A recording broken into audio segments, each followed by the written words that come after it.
A reclusive youth, tragically ensnared in the web of a murder investigation, finds himself plunged into an abyss of despair. In a desperate bid for liberation, he resolutely opts for a path of flight, only to serendipitously encounter a young girl on the brink of self-destruction. To his astonishment, she proposes that they elope together. Despite his repeated attempts to extricate himself from her company, a profound and unbreakable bond begins to blossom between them.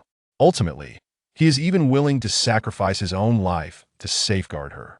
Simultaneously, a disgraced veteran detective relentlessly trails their footsteps, vowing to return them to their homeland for judgment.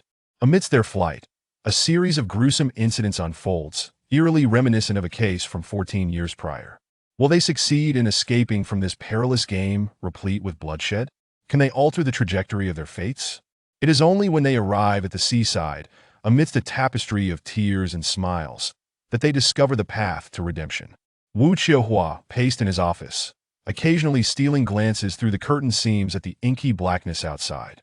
A smile graced his lips with the divorce certificate finally in hand. He was utterly free, liberated from the confines of a cage-like home. At just 40, he mused, life was only just beginning. Before long, footsteps echoed at the door, crisp and melodious. He nearly twirled with glee as he opened the door, completely disregarding his demeanor as a professor. "Why, it's you," he exclaimed, momentarily taken aback by the figure at the threshold. The visitor offered a slight smile and nodded in acknowledgement. "Since you're here, would you care for a drink?" He turned, heading toward the refrigerator. Ever since earning the title of professor last year, his office was fully equipped with appliances and furniture. All that remained was the spark of life. "Chill beer, please." "Of course," he replied, reaching for the fridge door. Suddenly, he felt a prickling sensation around his neck, a chilling constriction as if something had ensnared him. "Hey, what's going on?"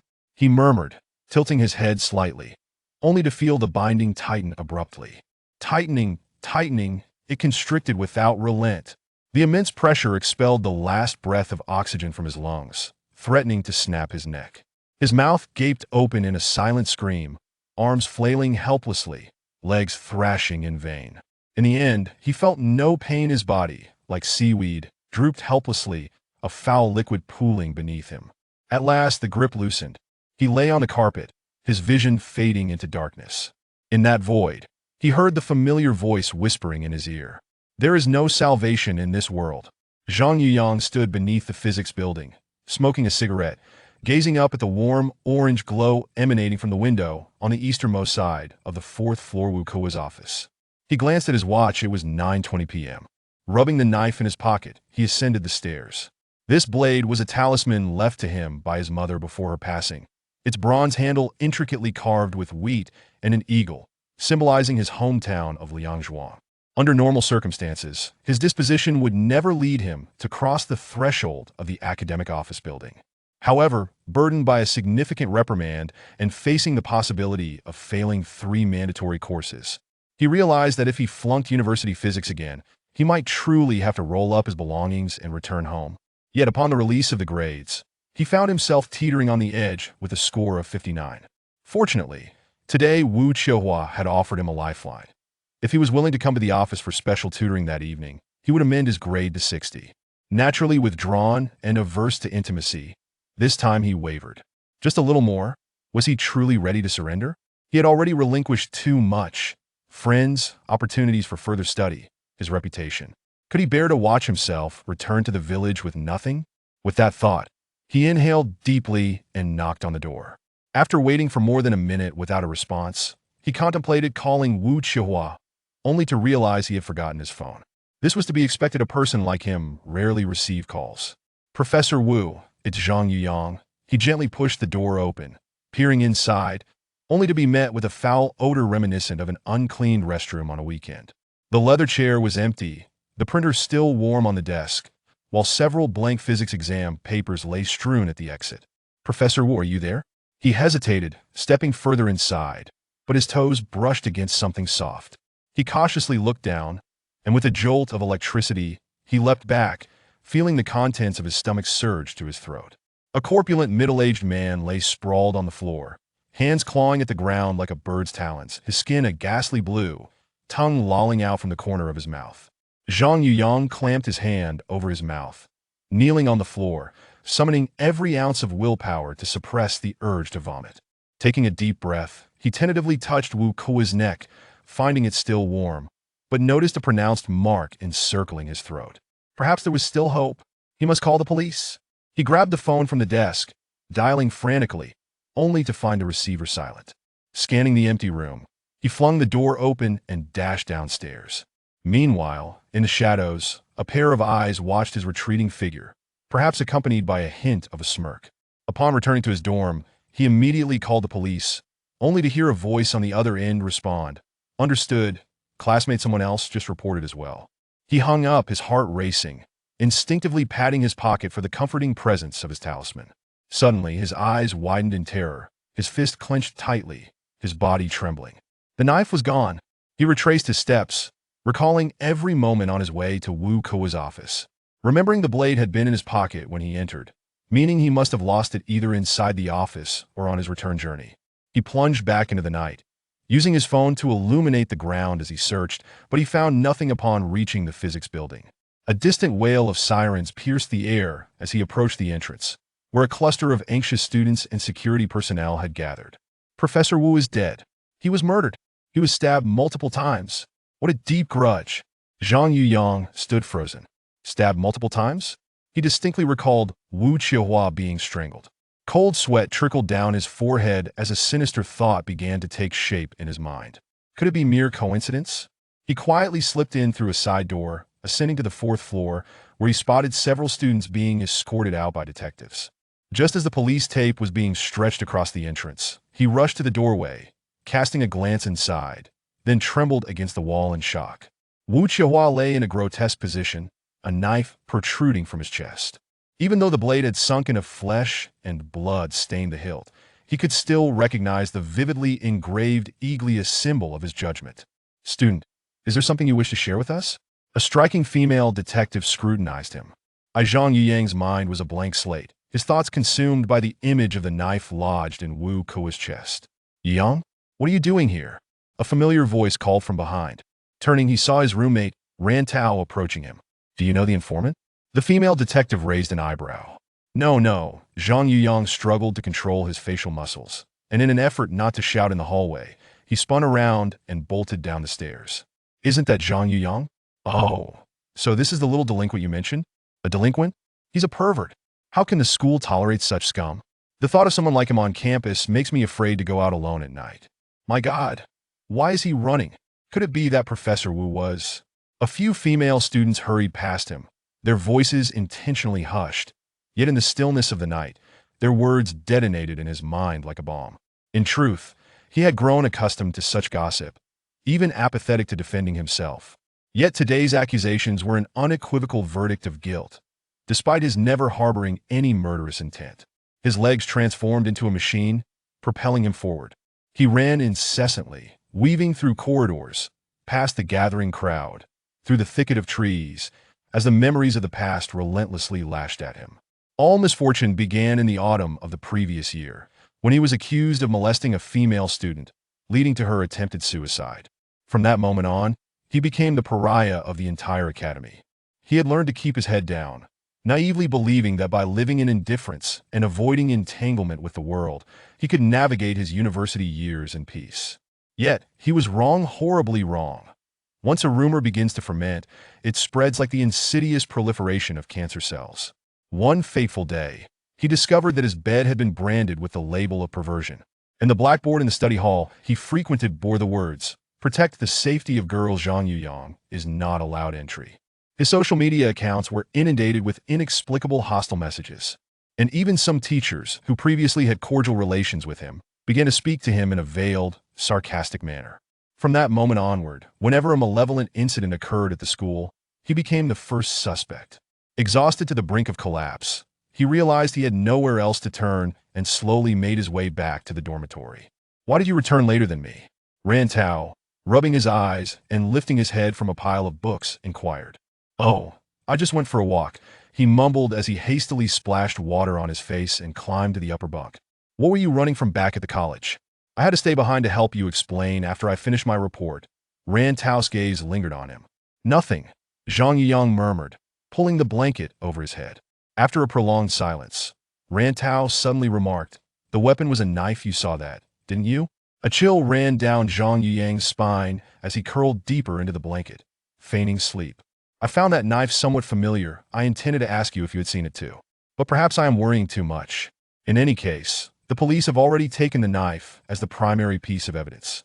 They mentioned there were fingerprints on it, so the case should be resolved soon," Ran Tao continued. Zhang Yuyang stealthily withdrew his hand from the blanket, staring at his pale palm, the intersecting lines on it resembling a vast net of sharp blades that ensnared him. If his knife could be implicated in the murder of Wu Qiuhua, then someone must have orchestrated this scheme to frame him. His first instinct pointed to Jin Yu. It was due to Jin Yu that the incident had occurred last autumn. But would Jin Yu truly go so far as to commit murder against an innocent teacher to ensnare him? Moreover, how could Jin Yu possibly predict that he would visit Wu Qiuhua at that specific time, leaving the knife conveniently at the crime scene?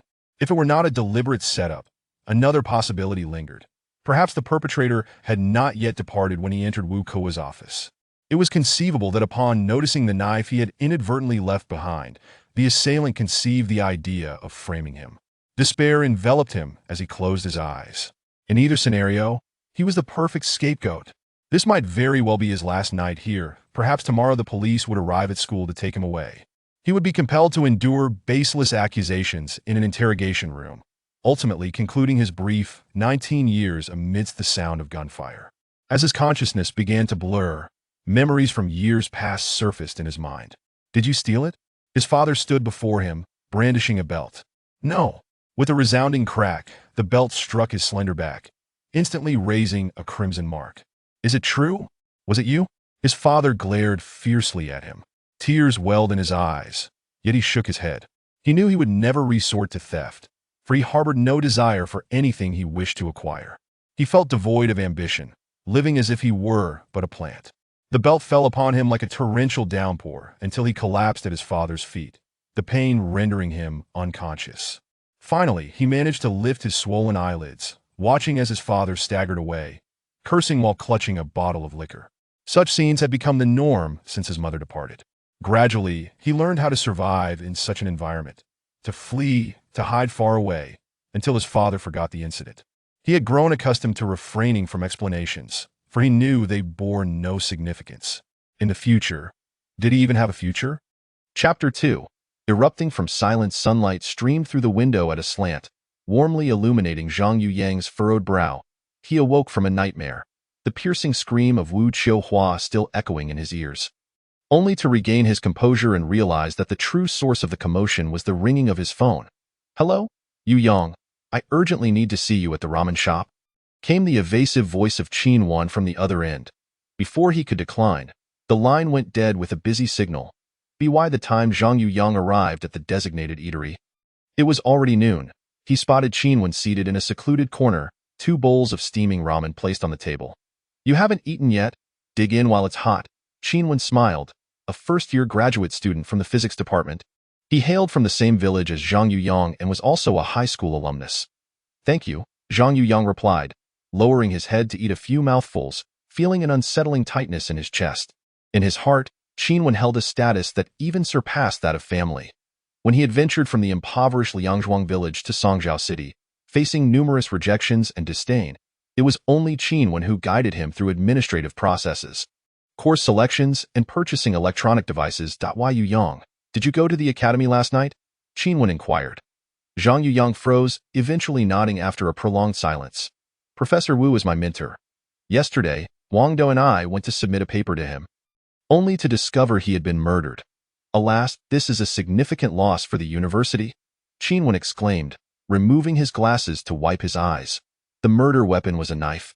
It looked eerily familiar, resembling a specialty from our village. Zhang Yuyang sat in stunned silence for a long while before finally looking up and confessing, "Senior Qin, I do not wish to deceive you. The knife is mine. But I did not commit murder. I was the first to discover Professor Wu's body. Unfortunately, the knife accidentally fell at the scene." Qin Wan frowned deeply, lowering his voice. "How could you be so careless? The police have already questioned the students who were present, including me. Someone claimed to have seen you rushing out of the physics department at 9:30, which coincides with the time of the incident. Who said they saw me? Zhang Yuyang exclaimed, recalling that he had seen no one when he dashed out of Wu Qiuhua's office in the academic building. I think it was someone named Jin. Jianyu, Zhang Yuyang bitterly chuckled. Do you have a history with him? He mentioned that you had dropped the university physics course he was responsible for, and it's likely you sought him out to confront him. After he said that, others commented on your volatile temperament and past violent behavior. It seems the police have taken special note of you. Qinwen stated, if he saw me, that means he was also in the physics department at the time of the incident. Why is no one suspecting him? Zhang Yuyang countered. He has an alibi.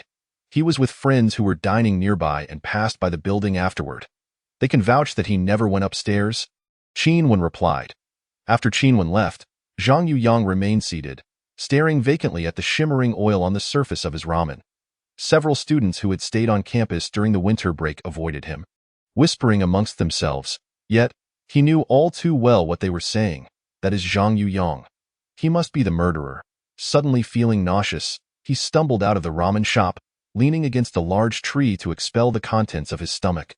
Upon returning to the dormitory, he found Ran Tao sitting in front of the computer, but the moment he caught sight of Zhang Yuyang, he quickly turned away, his gaze revealing a hint of peculiarity. Yuyang, you're from Liangzhuang village in Jingxian, right? Ran Tao asked. Yes, why? Nothing, Ran Tao replied, swiftly shutting his laptop. However, in that brief moment before it closed, Zhang Yuyang caught a glimpse of a web page loading, showcasing a knife similar to his own, labeled as a specialty handcrafted item from Liangzhuang village. Indeed, even to this day, Ran Tao had not entirely believed him. Since that incident last autumn, nearly everyone had distanced themselves from Zhang Yuyang. Save for Ran Tao. Why Yuyang? Let's go grab a bite. I borrowed a motorcycle from a senior. Let's go for a ride. Feel free to ask me anything you don't understand, and please don't skip your exams. He was tall and slender, with a boyish face, always sporting a cheerful smile like a child, his character as straightforward and gentle as his appearance. Zhang Yuyang instinctively wanted to refuse his kindness but found it hard to do so, not only because he had grown accustomed to his self-imposed isolation but also because he understood that being with Ran Tao would inevitably label him as an outcast in the eyes of others. In this society, once one becomes an outcast, it often leads to exclusion, discrimination, and even bullying. From a certain day after the start of the second year, the light in Ran Tao's eyes gradually dimmed. Zhang Yuyang noticed many hidden bruises on his body during their shared showers in the communal bathroom. One evening, while returning to the classroom to fetch something, Zhang Yuyang overheard a conversation in a corner of the lecture hall. Are you talking about Ran Tao, that guy who hangs around with perverts? He is a weirdo himself. What do you mean? I've seen him getting cozy with older men outside, even renting a room. I don't know if it's for money or if he just likes that kind of thing. Zhang Yuyang silently approached the boy who was boasting while blowing smoke rings, saying, Are you talking about Ran Tao? Yeah, the boy retorted, jumping off the table and defiantly staring at him. What is it to you? You aren't really his boyfriend, are you? Laughter erupted from those nearby. Did you really see anything? Zhang Yuyang continued to advance, his eyes fixed intently on the boy. Anyway, that's what others told me.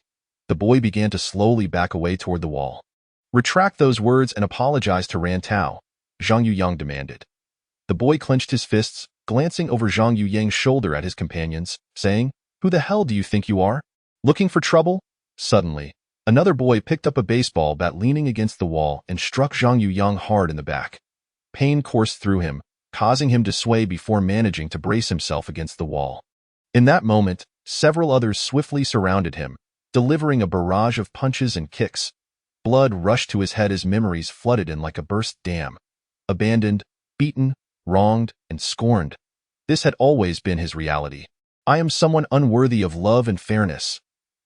Zhang Yuyang's face was stained with blood, his eyes ablaze with rage as he shouted hoarsely. He kicked away those around him, flailing his fists, biting and headbutting like a frenzied beast. The group of boys, frightened, scrambled to retreat. A scream pierced the air as one boy, standing precariously at the edge of the stairs, lost his footing and tumbled down. Ultimately, the boy who fell down the stairs broke his arm. The scene of Zhang Yuyang's frenzy was captured on video by passing students, quickly spreading across the campus forum. This altercation was deemed a deliberate provocation by Zhang Yuyang due to the overwhelming number of assailants against him. Not only was he issued a severe reprimand, But he also became a notorious figure within the academy, the subject of countless rumors.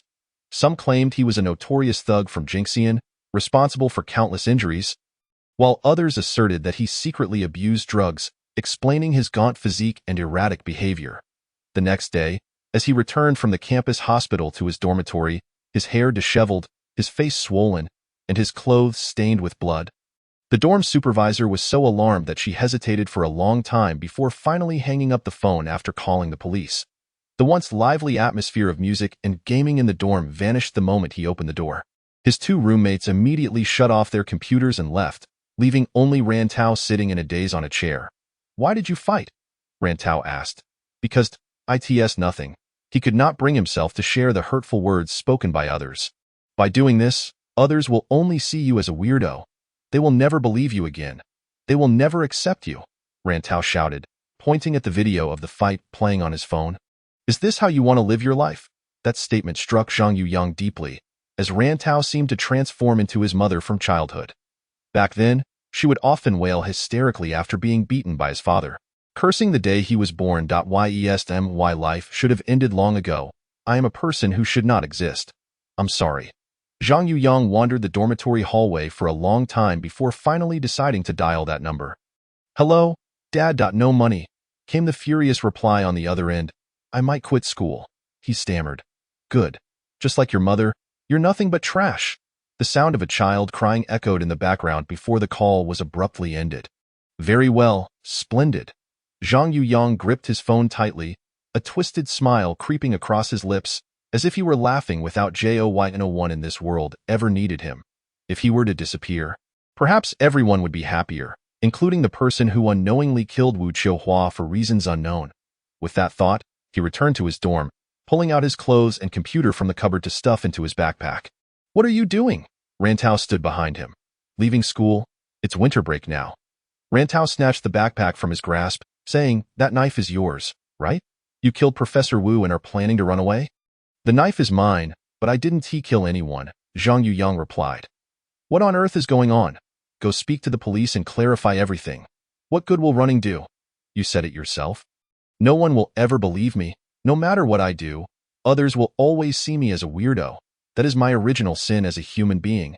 Zhang Yuyang shouted, I believe you." "Do you really believe me?" Zhang Yuyang held back tears, knowing his eyes were undoubtedly red and humiliating. "Give me the bag."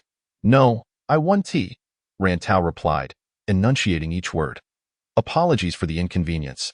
Zhang Yuyang sniffled, wrapping a towel around his right hand in spirals. Suddenly, he swung his fist with force, landing a blow on Rantau's right cheek, knocking him down. "I'm sorry. Goodbye." He slung his backpack over his shoulder and dashed out the door. On a winter evening, a bright moon hung in the sky, casting a chill light. "There's something you need?" Qinwen stood at the west gate of the school. "Qin Sr., I need to go far away for a while. If you return to your hometown, please take the time to visit my grandparents, just to fulfill my filial duty," Zhang Yuyang said. "You aren't planning to avoid trouble, are you? Don't you intend to clarify things with the police?" Qinwen inquired. Zhang Yuyang shook his head and continued forward. "Wait for me." Qinwen rushed towards a nearby ATM, returning with a black wallet that he stuffed into Zhang Yuyang's hands.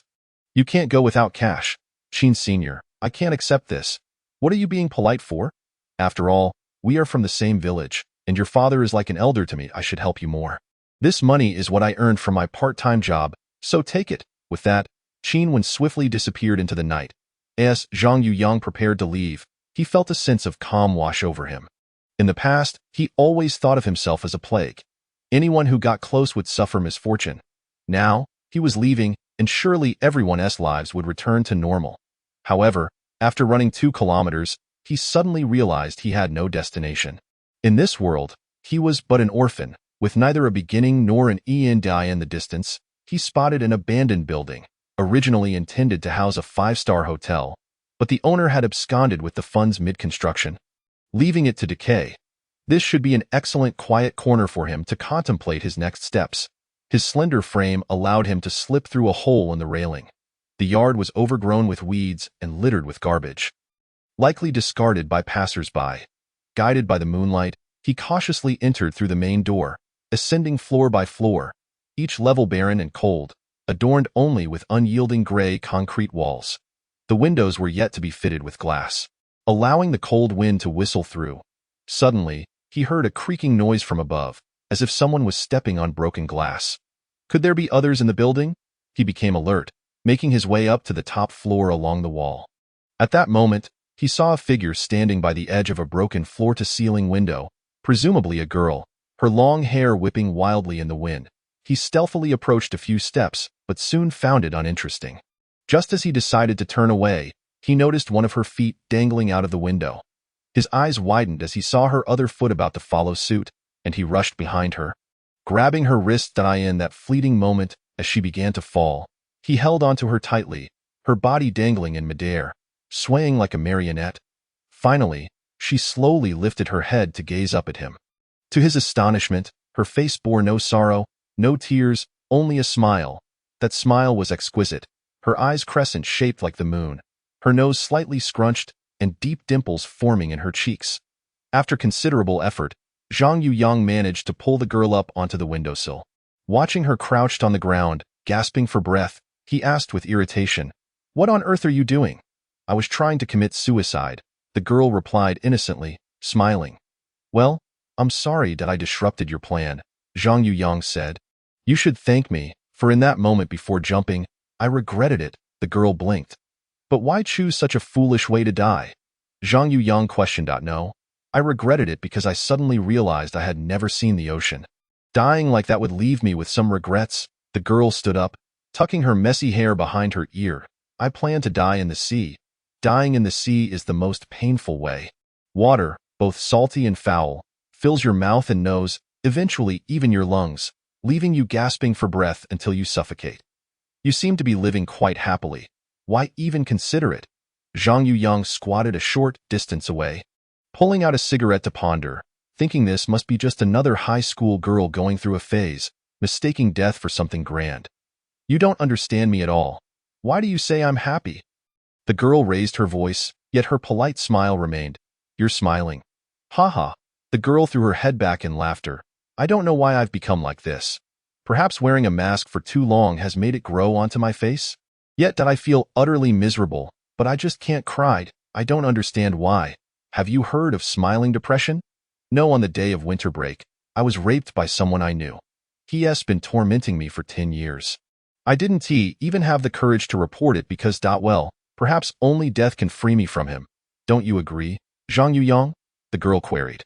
Just as Zhang Yuyang was about to nod in agreement, he froze. "You know me?" However, as soon as he asked, he regretted it. Wasn't that a question that answered itself?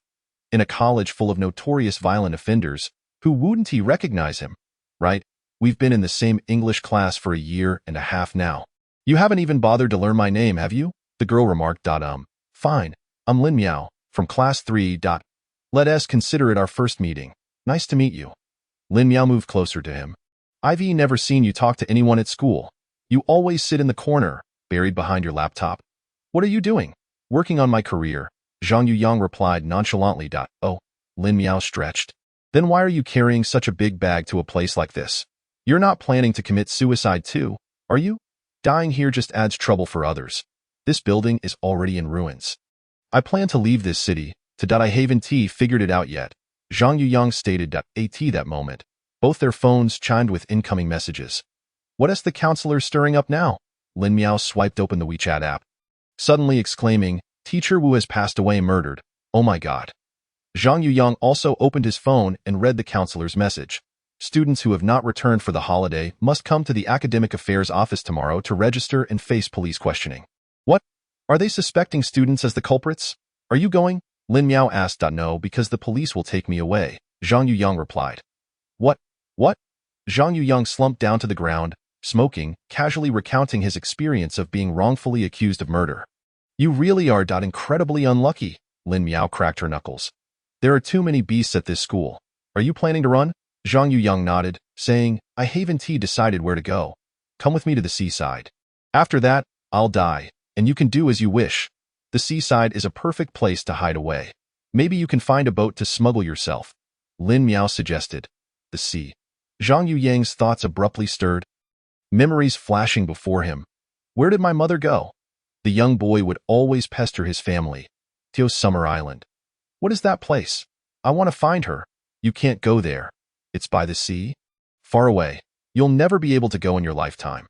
Zhang Yuyang snapped back to reality and said to Lin Miao, I want to go to Summer Island. Summer Island City?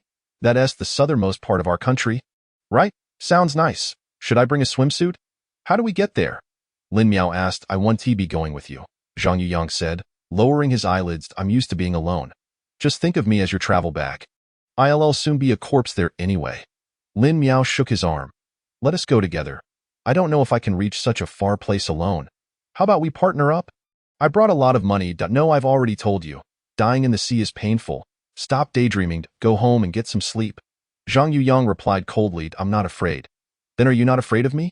Zhang Yuyang leaned closer to her face. Perhaps I've been lying to you all along. I am the one who killed Wu Qiuhua, and I might kill again. Maybe even you'd. I'm a perverted murderer.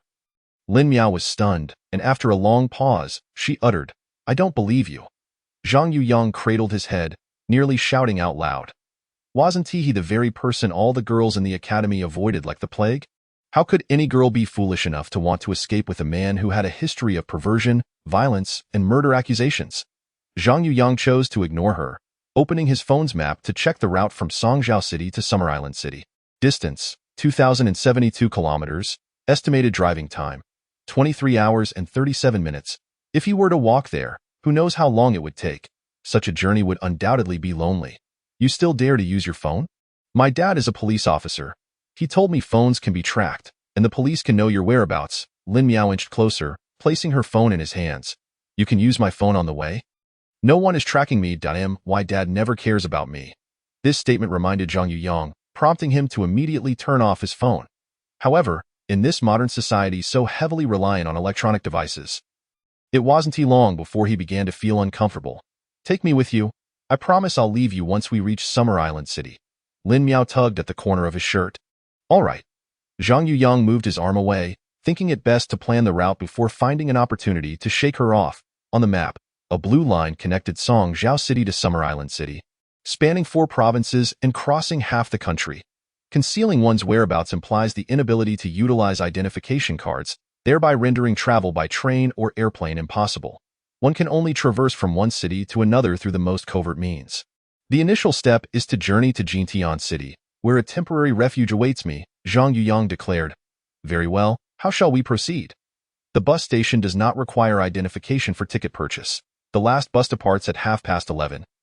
And we can still make it if we set off now. Is that all there is to it? Zhang Yuyang cast a sidelong glance at Lin Miao, noticing her shivering in the biting wind. Clad merely in a duffel coat, I'll return for my bag and to withdraw some cash. We can only use cash. Lin Miao hurriedly dashed downstairs, only to turn back and exclaim, You must wait for me here. Zhang Yuyang watched her figure fade into the distance from the window, before promptly shouldering his backpack and racing down the stairs. Not far off was the bus stop for Route 7. He was aware that the last bus departed at 10 o'clock, and the time was already 9:50, meaning he would undoubtedly catch the bus while Lin Miao certainly would not. The school was situated over 20 kilometers from the bus station. In a remote area where taxis were scarce, she would surely abandon her pursuit. Thinking of finally escaping her presence filled him with a sense of relief. The bus wove through the night, and Zhang Yuyang rested his head against the window, watching the familiar streets blur past. The desolate roads were illuminated solely by flickering neon lights, rendering the city suddenly unfamiliar. Over these past days, his once hopeless life had taken a startling turn, albeit in a significantly worse direction, to the extent that he was on the verge of becoming a wanted criminal. However, it was precisely this dire situation that left him with little left to lose, and consequently, little left to fear. The bus station was sparsely populated in the dead of night, with only a few laborers carrying large bags awaiting transport. Zhang Yuyang donned a baseball cap, lowering the brim to blend into the gray crowd. The bus approached slowly, its ghastly headlights sweeping across the faces of those waiting. Zhang Yuyang squinted against the harsh light, a sudden pang of pain striking his heart as he envisioned Lin Miao undoubtedly returning to the abandoned building. Would her sorrow deepen in his absence, perhaps leading her to contemplate suicide once more? As this thought crossed his mind, he clenched his teeth resolutely, turning to retrace his steps. Hey, kid, are you getting on the bus or not? The driver shouted at him that I'm not. Zhang Yuyang. A distant voice called out excitedly, "I made it! Lin! Lin Miao?" Zhang Yuyang froze at the bus door. "Get on!" Lin Miao, breathless, rushed towards him, seizing his wrist and leaping onto the bus. "Driver, 2 tickets." Zhang Yuyang sat in the front row, watching the door slam shut as if in a dream. That moment, the bus roared to life, speeding away like an arrow shot from a bow. "How did you get here?" Zhang Yuyang asked. "I rode a public bicycle. I'm exhausted to the point of almost vomiting blood." Lin Miao fanned herself. "I rarely go out at night, so I didn't know the last bus leaves at 10. I missed it. I hope I Haven Tea delayed your plans." Zhang Yuyang was somewhat taken aback. He had expected a sense of outrage from her about being abandoned, yet when he stole a glance at Lin Miao, he found her face adorned with a gentle smile. "You don't hold it against me?" he asked quietly. "No, not at all. I was worried I'd be a burden to you. I promise I won't disturb you on the way." Lin Miao replied, "Dio, you never consider your own feelings. Are others' opinions so crucial to you?" Zhang Yuyang stretched lazily, turning his gaze to the dark night outside. "Why do you insist on involving yourself with someone like me, who has no future?" After a lengthy silence, Lin Miao spoke softly, "Because I despise this hypocritical self that continually smiles. I want to cast off this version of myself." She curled her fingers, pressing them deeply into her clothing, whispering, "Do you know? Ever since my mother passed away, I fell in love with running. I run with all my might, as if I could shake off my own existence, shedding that hollow, lonely, decaying soul that I transitioned from primary school to secondary school, and then to Songzhou University. I've envisioned escaping this city countless times. Today, I've made my decision." "You don't have a mother either?" Zhang Yuyang murmured. "Yes, she died when I was 5, though you know that 14 years ago, women were forbidden from going out alone at night due to a pervert who targeted and killed them. Tragically, my mother was one of the victims," Lin Miao recounted. Zhang Yuyang was taken aback. He had not anticipated that this seemingly ordinary girl bore such a despairing history. He had once read online about the case that transpired back then, where the killer's methods were gruesome, and the victims' bodies had suffered abuse and mutilation, with the perpetrator still at large. "Let us not dwell on that."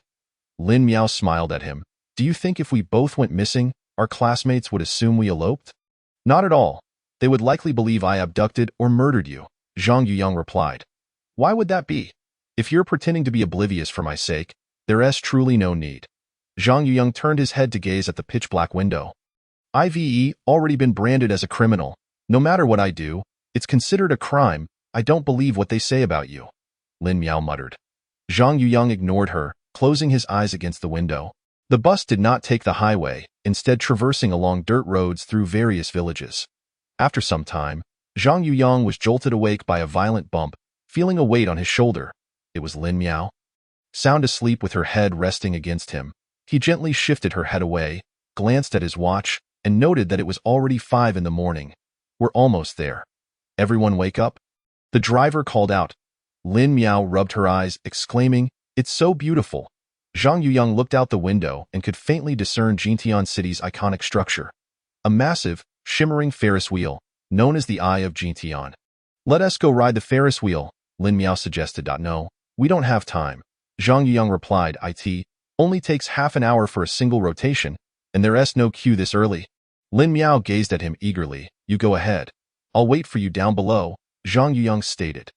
After the bus arrived at the station, despite it being empty, Lin Miao still bounced towards the Ferris wheel. She joyfully entered a white glass cabin, watching as the city below shrank away. When the Ferris wheel reached its zenith, she stood up, pressing herself against the glass, watching the sun leap above the horizon. She spread her arms wide, feeling as though she were at the pinnacle of the world. She had expected to be overwhelmed with emotion, yet even as the cabin descended, she maintained her rigid smile. She deliberately slowed her pace, reluctant to exit the park too quickly, fearing Zhang Yuyang might slip away unnoticed, just as before. She could not fathom why she felt the need for a crutch. She could easily purchase a ticket to Shadao City, yet she insisted on arriving through the most cumbersome means. As she navigated the winding path, emerging from the thicket, she spotted the youth standing on the steps, hands tucked into his pockets, his hair tousled by the wind. "You're so slow," Zhang Yuyang remarked, glancing at her. "Did you really wait for me?" Lin Miao asked. "Let us go." Zhang Yuyang's profile was shrouded in the morning light. Chapter 4. Becoming a suspect January 12th, Songjiao City Criminal Investigation Team. A gathering of individuals sat in the conference room, their gazes fixed intently on team leader Yi Feng. Today, I've called everyone together to analyze and discuss the recent murder case of Professor Wu Qiuhua at Songjiao University. Forensic team, please present your findings. Yi Feng instructed. The victim, Wu Qiuhua, was estimated to have died between 8 and 9:30 on the evening of the 10th, with asphyxiation as the cause of death. A folding knife was found embedded in his chest, inserted after he had been suffocated, with a total of 3 stab wounds, the forensic expert reported. Linen added, I have also compiled several leads. First, the surveillance cameras in the office building happened to malfunction that day, rendering them unable to provide any information on individuals who entered during the time of the incident. However, a witness claimed to have seen a second-year physics student named Zhang Yuyang hastily exiting the office building at 9:30. Interestingly, this same student returned to the scene around 10 o'clock, coincidentally encountered by me at that moment. I found his demeanor to be rather abnormal and suspect. Second, by examining the victim Wu Qiuhua's communication records. The last call made was at 7 o'clock on the evening of the 10th, directed to that same student. Zhang Yuyang. It is presumed that the content of the call involved a meeting arrangement between the two. Additionally, we discovered that Wu Qiuhua was alone in the office building that evening, allowing us to infer that Zhang Yuyang visited his office during the time frame of the incident. Third, I contacted Zhang Yuyang's homeroom teacher and classmates, learning that he had failed 4 courses at the end of the semester and was facing expulsion. The university physics course taught by Professor Wu was one of those subjects.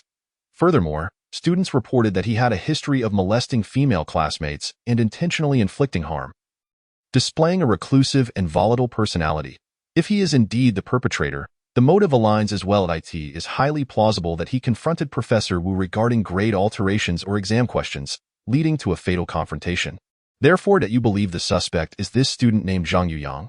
Yi Feng inquired. I believe he is the murderer, Lin affirmed. Team leader Yi, we share the same sentiment, the representatives from the evidence department echoed. Wang Bin, the representative, produced an evidence bag containing the folding knife, stating that only one set of fingerprints was found on the handle, which matched Zhang Yuyang's fingerprints recorded during a recent ID card update. Additionally, we found his fingerprints on the deceased. Brother Deong, what's your take on this? Yi Feng turned his attention to a slightly portly middle-aged man in the corner. He is the most senior detective in this conference room, having achieved numerous accomplishments in his career. However, a misstep 14 years ago dashed his hopes for promotion. Since that moment, he seems to have transformed into a different person, always retreating to the corner during meetings and never speaking up. Everyone believes he is merely biding his time until retirement. I concur with their assessment. Lin Deong offered an awkward smile. Aside from his unkempt physique and graying hair, his cheeks still faintly reflect the handsome visage of his youth. He once was a spirited young man like Yi Feng, diligent in his work, having been promoted to deputy captain, but alas, due to a single incident, he has fallen into the shadows, an overlooked elder in the corner. Then I find it hard to comprehend. Since the victim was already strangled, why did the murderer stab him again? Yi Feng queried. It could be to confirm his death, or perhaps out of a deep-seated hatred to desecrate the body in a fit of rage. Alternatively, he might simply be a psychopath. Lin Deong sighed, dark memories surfacing in his mind. Team leader Yi, you are still young and may not know, but 14 years ago, there was a killer who was equally despicable. After committing murder, he also mutilated the corpse, far more brutal than this. By the way, what does Zhang Yuyang look like? Yi Feng inquired as he tapped on his computer, bringing up an enlarged student ID photo. A slender young man stood against a blue backdrop, his gaunt cheeks framed by a tousled fringe, his features rather delicate, yet his lips pursed tightly, as if engaged in a silent contest with someone. According to the counselor, this boy is quite reclusive, uninterested in attending classes, always absorbed in his laptop, seemingly tinkering with something. Yi Feng shook his head. Indeed, he appears rather gloomy. I once led the creation of a psychological profile for a killer. And this boy bears a resemblance, albeit regrettably. Lin Deong abruptly choked on his words, quickly lowering his head to mask his embarrassment. All right, let us first head to Songjiao University to find Zhang Yuyang. Yi Feng rose, slightly turning towards Lin Deong. Brother Deong, you have been on duty for several days now. It must be exhausting. You should go home and spend some time with your family. No, there's no need. Wang Bin and I can manage. Aren't you two getting married soon? Young people have even more to handle.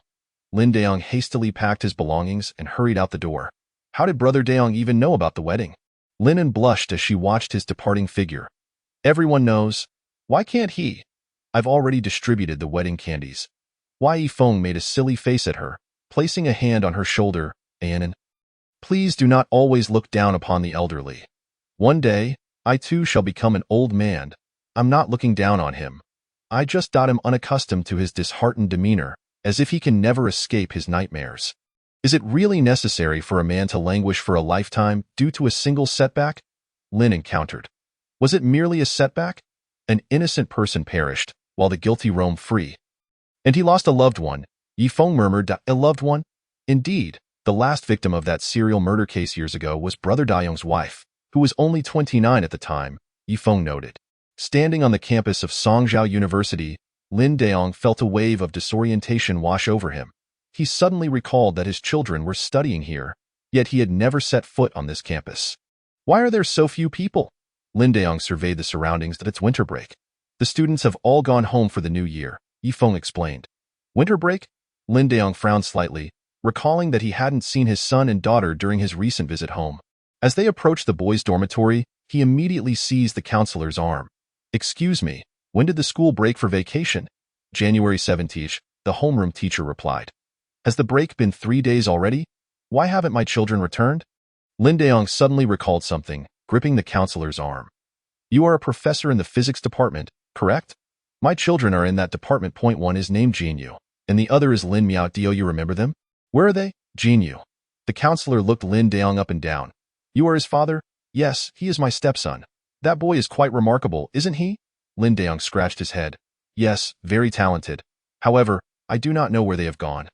They are not listed among the students remaining on campus, the counselor informed him. Thank you. Lin Daong offered a slight bow, making him appear even shorter. The three entered the dormitory, only to find Ran Tao bent over his desk, studying, with no sign of Zhang Yuyang. Excuse me, do you know where Zhang Yuyang has gone? Yifeng inquired. I don't know. He didn't return to the dorm yesterday? I didn't return to the dorm. I don't know anything. Ran Tao replied mechanically, his gaze fixed on his practice problems. Wai Yifeng casually rummaged through Zhang Yuyang's cabinet and bed, discovering very few belongings. This is not good. He must have left. I heard he can't part with his laptop. Yet now it is missing. Before leaving, Lin Daong glanced at Ran Tao and casually remarked, Kid, what happened to your face? I got stung by a wasp. Ran Tao covered his swollen right cheek and continued studying. Strange, wasps in winter. Lin Daong shook his head and exited. Leaving the boys' dormitory, Yifeng dialed the number provided by the counselor, only to be met with a message informing him that the number was out of service. Heavens! Where has this child gone? The counselor was sweating profusely with anxiety. Could it be? Wai Yifeng furrowed his brow and dialed another number. Hello? Is this Zhang Yuyang's father? Yes. This is the Songzhou City Criminal Investigation Team. Do you know where Zhang Yuyang is? We need to locate him for an important case. Wai Yifeng stated, I don't know. I haven't seen that boy in over a year. The other party abruptly hung up. I heard his parents divorced long ago. His father now lives in Jintian City, but I have never met him, the counselor explained.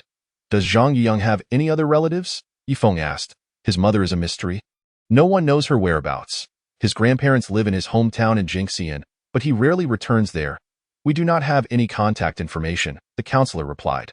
Brother Daong, contact Lin and have them keep an eye on Zhang Yuyang's father. He may have gone to seek refuge with him. Meanwhile, we should prepare to head to Jingxian, Yifeng instructed. All right, but, Team Leader Yi, may I take a brief leave? I have suddenly urgent matters to attend to. Lin Daong replied, No problem. Let us meet at the police station entrance in 2 hours. With that, Yifeng dashed towards the vehicle. Seeing Yifeng vanish from sight, Lin Daong quickly called Jinyu, who said he was at a hot spring with classmates and would return home in a few days. Lin Daong sighed with relief and then called Lin Miao. The phone rang for quite a while before finally connecting. Lin Daong could no longer contain his frustration and shouted, Where have you been? Why didn't you tell Dad?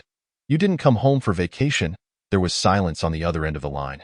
He could almost hear his daughter's hurried breaths, yet no matter how loudly he yelled, there was no response. Mr. Lin, please don't be too anxious. You might frighten the child, the counselor advised. Where are you? Come home at once. Goodbye. Daddy. Beep, beep, beep. Lin Daong stood frozen, holding his phone aloft, his gaze fixed into the distance but seemingly lacking focus. It felt as though he had gone blind, unable to see anything, the world around him engulfed in darkness. Let me try calling again. Children can be temperamental at times. The counselor repeatedly dialed Lin Miao's number, but it was already turned off. She has never behaved like this. That child is gentle and understanding. Lin Daong suddenly snapped back to reality, gripping the counselor's hand in desperation. Teacher, please take me to Miao Miao's dormitory. In Lin Miao's dormitory, the desks and beds were neatly arranged, but the room was utterly vacant. Miao Miao, Miao Miao. Lin Daong sank to the floor outside the dormitory, tugging at his hair in distress. Uncle, are you looking for Lin Miao? A girl from the adjacent dormitory approached and asked. Yes, do you know where she has gone? I saw her last night, around 10 o'clock. She hurriedly left with her backpack. I thought she had gone home. The girl replied, so, she was in the dormitory before that? Did she exhibit any unusual behavior? Lin Daong trembled as he spoke. The girl took a few steps back in fright and said, she always seemed perfectly normal, looking quite happy, but she hasn't been going out much these past few days. Miao Miao is such an optimistic and understanding child. How could she have suddenly left? Lin Daong leaned against the wall, staring blankly at the swaying clothes on the drying rack, memories flooding back of the days when he and his daughter relied on each other after his ex-wife's passing. Daddy, the clothes are clean now. Let's hang them up together. The little girl clutched a large bundle of blue sheets, nearly bending her frail body under the weight. All right, he stepped forward, gently lifting her onto his shoulder. Then, he watched as she, like a small adult, spread the sheets evenly across the high iron rod on the balcony. Daddy, we need to sunbathe the sheets together so they can help me grow taller. After his ex-wife's death, the child cried inconsolably, incessantly demanding her mother. During that time, Lin Daong lost 20 pounds, resembling a terminally ill patient. Half a year later, one day, his daughter said to him, Daddy, my aunt told me that life must go on without Mommy. And I can't cry anymore. Otherwise, I might lose Daddy too. When the child said this, she smiled while wiping her tears, nearly causing him to burst into tears himself.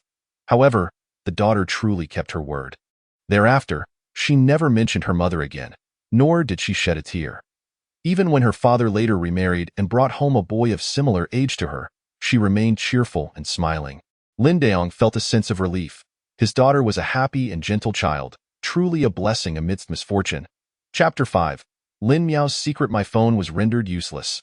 Lin Miao switched off her phone and tossed it into the trash. Why? Zhang Yuyang inquired. My father found out about my departure. He just called to interrogate me, Lin Miao replied. Did he discover it so quickly? Who knows? He never paid me any mind before. Lin Miao lay back on the bed. Her limbs spread out in a star shape. You should go back. Don't let him worry. Zhang Yuyang retrieved his laptop from his backpack. No, it doesn't matter whether he knows or not. Without me, he might forget about my mother and have another child with that woman. Only then could he truly be happy. Lin Miao rolled off the bed and patted Zhang Yuyang on the shoulder. I promised to go to Summer Island with you and I want tea back down. Don't underestimate me. At that moment, the door swung open, and a boy with a head of golden curls entered. Carrying fruit. Here, have something to eat, the boy said. Oh. Zhang Yuyang's eyes remained glued to the computer screen, his fingers dancing swiftly across the keyboard. Thank you. Lin Miao smiled as she accepted the plate, popping a piece of apple into her mouth. How did you two meet? She was quite curious as to how someone as reclusive as Zhang Yuyang could have friends in Jintian City.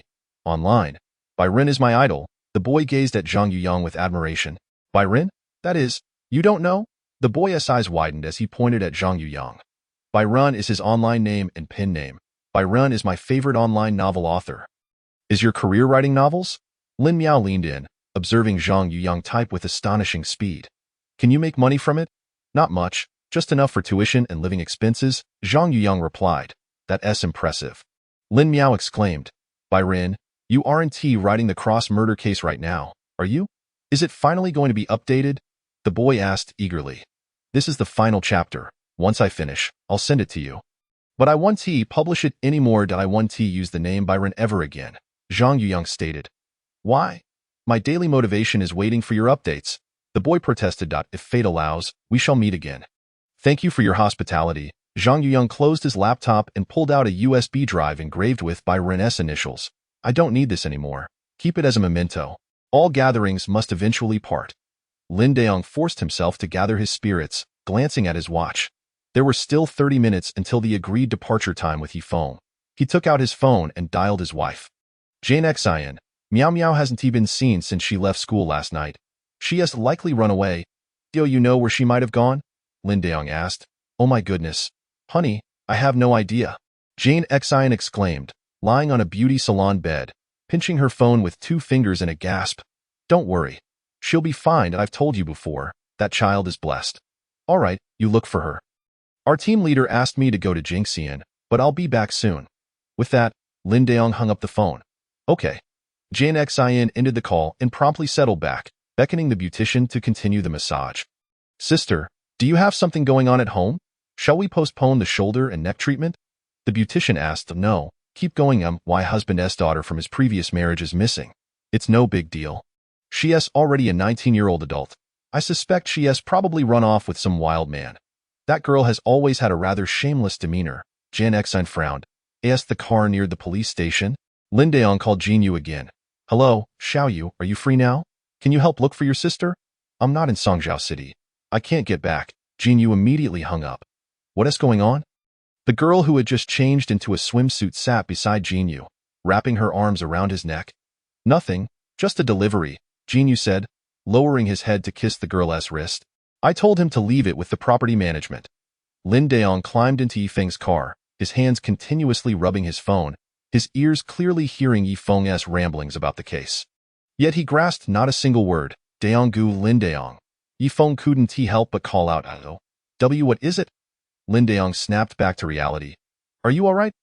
Sigh. I'm fine. I heard you mention Zhengzhuang Village. Right? Lin Daong scratched his head. Its Liangzhuang Village. Accompanied by the village head, they arrived at Zhang Yuyang's ancestral home, where they found 2 elderly figures over 70 years old sitting on a kong. Eating, but Zhang Yuyang was nowhere to be seen. Yuyang? He went to school. He should be back soon. School lets out at 5, the grandmother said with a smile. I need to make him something to eat. That child is peculiar. He loves eating pancakes, which is why he is so thin. His grandmother had been senile for many years, always believing Yuyang was still in elementary school. The grandfather took a puff from his pipe. His face wrinkled like a crumpled paper. The last time he came here was last year during the new year. He stayed for 2 days and then left. Don't be fooled by that boy's silence. He is wild at heart. You can't hold him down. Lin Daong and Yifeng returned empty-handed. By the time they reached Songjiao City, night had already fallen. There would be no rest for the next few days. It seemed the child had completely vanished. Perhaps they should consider issuing a warrant tomorrow, Yifeng proposed. All right, Lin Daong replied mechanically, feeling as though he were a wandering spirit as he drifted back home. I am sorry, the apartment I rented only has 2 rooms, so I must ask by Ryan, this young lady, to share a room tonight. The golden-haired boy peeked his head in from the doorway. You really not a couple? Not at all. Zhang Yuyang and Lin Miao answered in unison from opposite ends of the small bed. All right then, good night. The boy closed the door. I can sleep on the floor. Zhang Yuyang said, laying a newspaper on the ground, then placing his jacket on top of it before lying down. Won't you catch a cold? Lin Miao looked down from her bed at the boy on the floor. I am used to it. Zhang Yuyang turned over, his gaze drifting to the twinkling city lights outside the floor-to-ceiling window. When I lived in my hometown, my grandfather was afraid of spending money. He wouldn't turn on the heater in winter. I would sleep on the cold kong, and when I woke up in the morning, the water in the basin would be frozen. Isn't that child abuse? Lin Miao remarked. Zhang Yuyang fell silent. After a long while, Lin Miao sat up and covered Zhang Yuyang with the only blanket she had. I can't sleep, Lin Miao confessed. Neither can I. Your writing is truly exquisite. I just read the first few chapters and couldn't guess who the murderer was. Lin Miao rested her chin on her hands, staring at Zhang Yuyang's tranquil face. You clearly have talent. Why don't you participate in clubs? You never speak in class either. Someone like you should be able to make many friends, even run for student council. I don't like people. They are either foolish or cruelly hypocritical. Zhang Yuyang replied. Oh. Lin Miao turned over. So, if someone appears exemplary on the surface, and everyone likes him, but secretly he commits all sorts of wrongdoings, is that what you call cruel hypocrisy? Perhaps I was raped by my brother. Lin Miao stated flatly. Zhang Yuyang was taken aback, momentarily unsure how to respond. But he is not my biological brother. He.S. the son that woman brought with her. He.S. in your class? Named Jin Yu. When Lin Daong returned home, Jin Xin was already fast asleep. So he quietly closed the bedroom door and went to Lin Miao's small room. In this three-bedroom apartment, the only dark room was hers. He knelt beside the cabinet, rummaging through his daughter's books and magazines, trying to find clues about her departure. He gazed at the anime characters drawn in his daughter's sketchbook. He realized how long it had been since he had cared about her life. His memories of her were still of the time when she rode on his shoulders to air out the bedding or sat behind him on the motorcycle heading back to their ancestral home. Meow meow. Where on earth are you? Lin Daong wiped away a tear, unsteadily rising to his feet, accidentally bumping into the edge of the writing desk. That moment, a locked blue notebook fell from the shelf. Landing right at his feet, he picked it up, forcefully pried it open, and discovered it was his daughter's diary. Since Mom left, Dad has always seemed absent-minded. When I ask him to sign my exam papers, he often signs with Mom's name.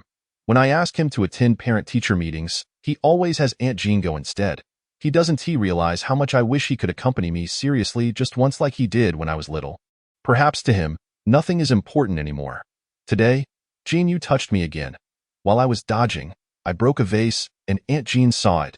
But instead of helping me, she scolded me for seducing her excellent son and slapped me.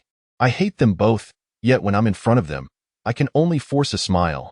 Yes, because I've been conditioned to do so. Since childhood, if I didn't please them, I would be beaten and make Dad sad. How wonderful, only 100 days until the college entrance exam. Once I enter university, I'll fly far away and never return home. My aspirations have been altered, and I find myself perplexed as to why I, alongside Jin Yu, have been admitted to the physics department of Songjiao University, when I distinctly applied to universities in the south. I yearn to see the sea, yet it appears that hope has eluded me. I can roughly surmise who is responsible for this modification, but I have chosen not to expose them. Doing so would shatter this family and render all my efforts in vain. This summer, I toiled tirelessly, all to avoid returning home. Since entering university, my experience has been far from pleasant. Jin Yu constantly seeks opportunities to approach me, and I can't help but suspect he harbors some sort of sexual compulsion. That pervert, in my attempts to evade him, he has rallied our peers to isolate me, even spreading rumors about my summer job at a bar. Now, aside from Cui Xiaoyu from the adjacent dormitory, no one is willing to share a meal with me. How I long for death, to reunite with my mother in another realm. Recently, I came across a poignant phrase. Is life only burdensome during childhood? No, it is a continuous struggle. Since my mother's passing, I have not experienced a single day of genuine happiness. I have realized that I have not shed tears in many years. Even when my heart aches, a smile remains plastered on my face. Initially, I smiled to uplift my father, then to appease that mother-son duo, and eventually, I lost the ability to control my facial muscles, unable to express any emotion. Am I truly worthless? Lin Daong closed his journal, feeling as though a colossal weight had settled in his chest, suffocating him. Tears streamed down his face as he leaned against the edge of the table, struggling to rise, only to collapse once more due to the tremors in his arms. Since the loss of his wife, he has immersed himself in memories of the past, self-hypnotizing and numbing himself, never genuinely caring for his family. Even marrying Jean Xian was merely to appease his parents, seeking a woman capable of managing a household. He believed that by depleting his life in such a manner until old age claimed him, he would suffice, forgetting that his daughter is a living, breathing individual, one who is continually growing. For all these years, I have been the true waste, selfish and conceited. His tears fell drop by drop onto the floor. I am so sorry, meow meow. Chapter 6. The wanted notice. Zhang Yuyang is the prime suspect in the case of Wu Qiuhua's murder and is currently at large. The wanted notice has been prepared and will first be disseminated across various platforms in Songjiao City and its surrounding areas. Yi Feng pointed at the enlarged text of the wanted notice on the screen, and then, you and I will retrieve surveillance footage from various expressway entrances. Wang Bin, Brother Daong, you will head to the train and bus stations to obtain footage. Understood, Captain Yi. Wang Bin packed his bag, glancing at Lin Daong. Brother Daong, should I drive or will you? Lin Daong remained motionless in his seat, silently staring at his fingers. Brother Daong? Yi Feng approached him. He finally lifted his head and said, Captain Yi, I need to speak with you privately. Yi Feng nodded. signaling the others to leave the conference room. "What's wrong with your eyes? They're so swollen," Yifeng inquired. Lin Daong did not respond but pulled an envelope from his pocket and pushed it toward Yifeng. Curious, Yifeng took it and opened it, discovering the word resignation emblazoned on the cover page. "What does this mean?" "You're 45. Retirement is just around the corner. Resigning now will drastically diminish your pension. Don't you think that's a loss?" Yifeng remarked. I lost my daughter. I don't know how long it will take to find her, so I'll resign. Taking too many leaves will affect everyone's year-end bonus." Lin Daong explained. "Lin Miao? Send me her photo and identity information. We'll search together," Yifeng sighed, returning the resignation letter. "Brother Daong, I am ordering you, in my capacity as team leader, to handle Lin Miao's missing person case while I assist you." Lin Daong couldn't hold back his tears, pulling out a 1-inch photo of Lin Miao from his pocket. "Thank you, Captain Ye." Yifeng gazed at the little girl in the photo. Her round face, large, glistening eyes, and delicate willow-like eyebrows, smiling sweetly. "Brother Daong, let us strive together." Yifeng patted Lin Daong's shoulder. Sunlight streamed through the swaying curtains into the small room, illuminating the young man curled up on the floor. This should have been an ordinary, tranquil winter day. Zhang Yuyang threw off the covers and got up, noticing Lin Miao still asleep on the bed. Curiously, he leaned closer, mesmerized by her long eyelashes, before meeting her. He had scarcely spoken to any girls. Prior to university, everyone had been engrossed in their studies, ignoring one another. Yet, after entering university, girls would flee from him as if he were a ghost. After a while, he gently picked up the blanket and covered her before stealthily making his way to the door. Upon opening the door, sunlight flooded the room. The blonde boy lay comfortably on the bed outside, surrounded by a mountain of fast food wrappers and beverage bottles. Zhang Yuyang approached the computer, instinctively connecting to the internet to browse. As he scrolled, he stumbled upon a familiar face at the end of a pile of social gossip, his own face. Zhang Yuyang, age 19, from Jingxian, Songzhou City, a student at the physics department of Songzhou University. On January 10th, suspected of murdering Professor Wu Qiuhua, his graduate advisor, and went missing the following day. If anyone has information, please actively provide it to the Songzhou City Criminal Investigation Team. There is a reward. Though he had prepared himself mentally, the moment he laid eyes on the wanted notice, he felt a rush of blood surge to his head. Nearly overwhelming him, he quickly closed the web page, bracing himself against the table to stave off dizziness, before hurrying back to the room. Lin Miao, he gently shook her shoulder. Lin Miao stirred slightly, waking from her hazy dreams, and took a minute to recall the events of yesterday. "I see they really do consider me the murderer of Professor Wu. The wanted notice has been issued today. We must leave immediately. I cannot drag anyone else down with me." Lin Miao's mind struggled to process this influx of information. "What about you? Do you still want to come with me?" Zhang Yuyang glanced towards the window. They were in Jintian City, which made returning home quite convenient. "If you feel even a bit better, you can just go home." Can I really go back home?" Lin Miao scoffed. Suddenly, Zhang Yuyang recalled Lin Miao's experiences she had shared with him in a state of half-sleep the night before, and said, "You could actually report it to the police. My father is a police officer. If I report it, he would be humiliated." Lin Miao hugged her knees, burying her head in them. "I will never return. I will go with you." Zhang Yuyang felt a wave of emotion wash over him, as if something soft had taken root in his heart, a sensation both foreign and tender. By the way, you said you were being hunted, right? You should change your appearance." Lin Miao jumped off the bed, rummaging through a drawer to find a large pair of black glasses and a fisherman's hat, placing them on his face and head. When Zhang Yuyang looked in the mirror, he felt as though he resembled a hip-hop artist. At that moment, he noticed in the reflection behind him that Lin Miao was poised with scissors, preparing to snip at the edges of her hair. "What are you doing?" He turned around and instinctively grasped her wrist. "I need to change my hairstyle as well. What if the police spot us together in the street as surveillance footage?" Lin Miao decisively cut off her waist-length hair, leaving only a short tuft at the nape of her neck. "It's fine. I don't feel a twinge of regret. I only grew my hair long because my mother liked it when I was little." Zhang Yuyang stared at the thick black strands in the trash can and suddenly bent down to pick up a lock, placing it into a small paper bag. "Why are you keeping that?" Lin Miao asked. "This journey will likely be arduous. When I feel like giving up, I'll take it out to remind myself to keep moving forward." Zhang Yuyang folded the paper bag and tucked it into the innermost part of his backpack. Suddenly, a loud banging on the door reverberated throughout the house, shaking the entire structure. Zhang Yuyang gestured for silence.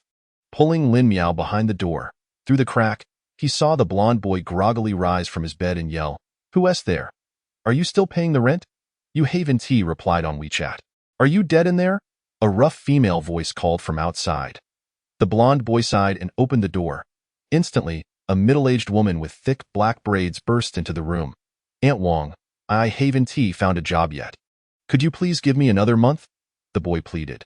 "Pack your things and get out. This is already the 3rd month you've been late." The woman began tossing bags and shoes out by the door. "Please, I've been unwell and couldn't work. I'll find a job immediately," the boy begged, nearly on his knees. Upon witnessing this scene, Zhang Yuyang stepped out, directly confronting the woman. "How much does he owe? Who are you?" The woman turned to look at Lin Miao, who had also peered out, and then she yelled at the blond boy, "Are you still inviting unsavory characters in? Do you understand this is a breach of contract?" "How much?" Zhang Yuyang raised his voice. "I'll pay for him." The woman smirked, pulled out a calculator, and after some calculations, said, "He owes a total of 3,417 yuan. Zhang Yuyang took out his wallet, extracting all the money within 3,500 yuan, and handed it to the woman. She scrutinized him closely, accepted the cash, checked its authenticity under blue light, and declared, "I want to return the extra 83. Consider it part of the utility bill." With that, she slammed the door and left. "Brother Yuyang, I'm so sorry. I might not be able to pay you back," the boy wept, clutching Zhang Yuyang's hand. "I've been lying around in the rental, reading novels, lacking the motivation to step outside. I am afraid of people, afraid of sunlight. I'm just a worthless piece of trash. Merely staying cooped up reading novels is insufficient. You must venture out to experience the true essence of life." Say this sentence, even Zhang Yuyang himself felt a jolt in his heart. Is this not a true reflection of the life he is currently experiencing? On the evening of January 13, at the surveillance center of the Songzhou City bus station, "Is this Zhang Yuyang?" Wang Bin inquired, pointing at a black-clad youth loitering near a bus in the surveillance footage. "It should be." "Continue playing the video. Let us see if he boards the bus." Yifeng suggested. I in the video. Zhang Yuyang lingered for a moment, having approached the bus door, only to suddenly turn back. Out of nowhere, a girl with a backpack rushed towards him, grasped his hand, and swiftly boarded the bus. The door closed immediately, and the vehicle sped away. "Was there someone with him?" Wang Bin asked. "Wait a moment. Who is this girl?" Yifeng rewound the video, comparing it with the photo in his hand for a while before calling De Yong, urging him not to head to the train station yet, and to come here quickly. Before long, Lin De Yong arrived, panting heavily, seizing Yifeng's arm as he shouted, "Meow meow. Where's Meow Meow?" Everyone present fell silent, their eyes betraying a peculiar expression. Yifeng played the surveillance video for Lin De Yong, informing him that the boy was the fugitive Zhang Yuyang. "Has Meow Meow been kidnapped by that murderer?" Lin De Yong exclaimed. "It doesn't feel like a kidnapping. It seems more like elopement," Wang Bin muttered. "What the hell are you talking about?" Lin De Yong lunged at Wang Bin, grabbing him by the collar and pushing him against the wall. "Meow Meow is not that kind of child." All right, De Yong." Yifeng intervened, pulling Lin De Yong away and guiding him to the table. "Let us speak fairly. Lin Miao does not appear to have been abducted. She willingly boarded the bus and even took Zhang Yuyang's hand. It looks as though they had agreed to leave together. Impossible." Lin De Yong buried his head on the table.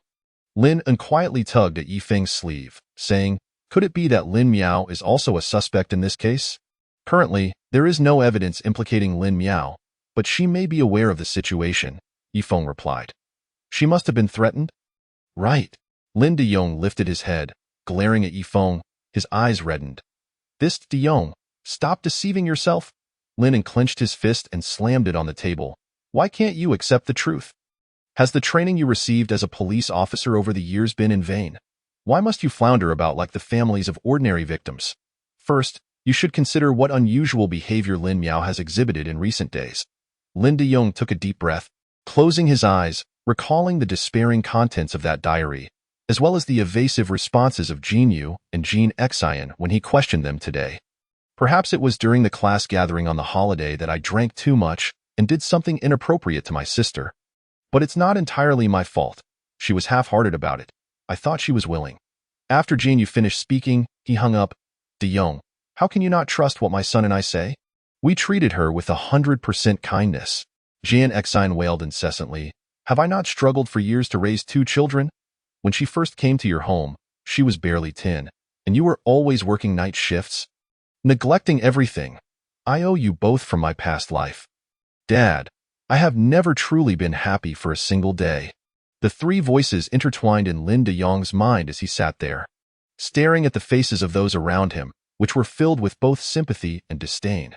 Miao Miao wanted to leave. She had reached her limit of endurance. This home was nothing but a hell woven from lies. Lin De Yong stood up, shoving past Yifeng, staggering into the night. It is all my fault. I must find her and seek atonement. Wei Ve found out. The bus Zhang Yuyang boarded is headed to Jintian City. Wang Bin shouted from a distance. Chapter 7. Once again in crisis, so we have already left Jintian City, right? Can we take a break now? Lin Miao bent over, panting heavily. After trekking for nearly a day, they had arrived in a small town 30 kilometers outside the Jintian City district by 9 o'clock in the evening. Zhang Yuyang set down their backpacks and said, "There's an internet CAF over there. Let us go sleep for a bit. I in such a small place, we don't need ID to get in." Lin Miao lifted her head and noticed the glow from a window of a mud brick house at the end of the road, where a neon sign read Xianggu Town Internet CAF. Wait. As they reached the entrance, Zhang Yuyang grasped Lin Miao's arm. I have a feeling we're being followed. Lin Miao glanced around, spotting a few individuals in grayish-black coats hurriedly passing through the shadows of the trees. I don't feel anything. Could it be the police? Lin Miao said. If they were really police, they would have rushed out and pinned me to the ground, holding a gun to my head. Zhang Yuyang replied coolly. Lin Miao laughed. Do you think this is a movie? This is no joke. Zhang Yuyang's expression remained serious. 20 yuan for an overnight stay? ID? The internet CAF attendant asked, a cigarette dangling from his mouth as he squinted at them. I didn't bring it. Zhang Yuyang stared intently at him, handing over 20 yuan. Heh, if your parents come looking to catch you, you better scram and not waste my time here. If you break my equipment, you'll owe me double, the attendant said. All right. Settling into a corner of the CAF, Lin Miao leaned closer to Zhang Yuyang. Laughing, he doesn't think we're underage students, does he? Zhang Yuyang nodded, his gaze lingering on the uneven tips of her hair. The internet CAF was warm, reminiscent of the classroom at Liangzhuang Village Primary School on a winter day. Scattered throughout the room were 5 children engrossed in their games, furiously tapping at keyboards and mice, occasionally shouting. However, the noise eventually transformed into a lively rhythm. Zhang Yuyang went online to check the news, discovering that the report of his wanted status had spread from the Songzhou City local website to that of Jintian City, indicating that the police had already noticed his presence there. He caught a glimpse of Lin Miao curled up asleep in her chair, a wave of indescribable fatigue washing over him as he contemplated their plans for tomorrow, his eyelids growing heavier. In the early hours of the morning, the quietness of the internet CAF was suddenly pierced by a shout. Zhang Yuyang jolted awake, shivering, as he saw the doors swing open, and 3 masked robbers armed with knives burst in. Is this all there is? One robber scoffed, picking up a cash box from the counter and spitting at the attendant. These days, everyone uses Alipay to scan. The attendant cowered under the counter. Do you think I'm an idiot? If I scan? The police will know immediately. The robber turned and kicked the door. Everyone, hand over your money. The other 2 robbers approached the children at the computers, who, seemingly accustomed to such situations, continued playing their games while pulling out their money from their pockets and placing it on the table. Zhang Yuyang felt the emptiness of his own wallet, remembering that he had already used his money to pay rent for the blonde boy. What to do? I still have some money. It's from my part-time job savings. Lin Miao trembled uncontrollably, instinctively grasping Zhang Yuyang's hand. Don't take out the money yet. Stay calm, Zhang Yuyang said softly. But what are those 2 arguing about? A bald robber swaggered over, waving his knife, and upon seeing Lin Miao, the only girl in the room, he grinned widely. Well, look at that. We can still spot a girl in this dump. Lin Miao, shaking uncontrollably, placed her wallet on the table and immediately shrank back to the corner behind Zhang Yuyang. Hey, little sister. The bald robber pressed down on the wallet with one hand while reaching behind Zhang Yuyang with the other. Don't hide. Come out and play with the brothers. We want to take your money. No? Please don't. Lin Miao quivered violently. Come out. Don't make me do it myself. It'll hurt you.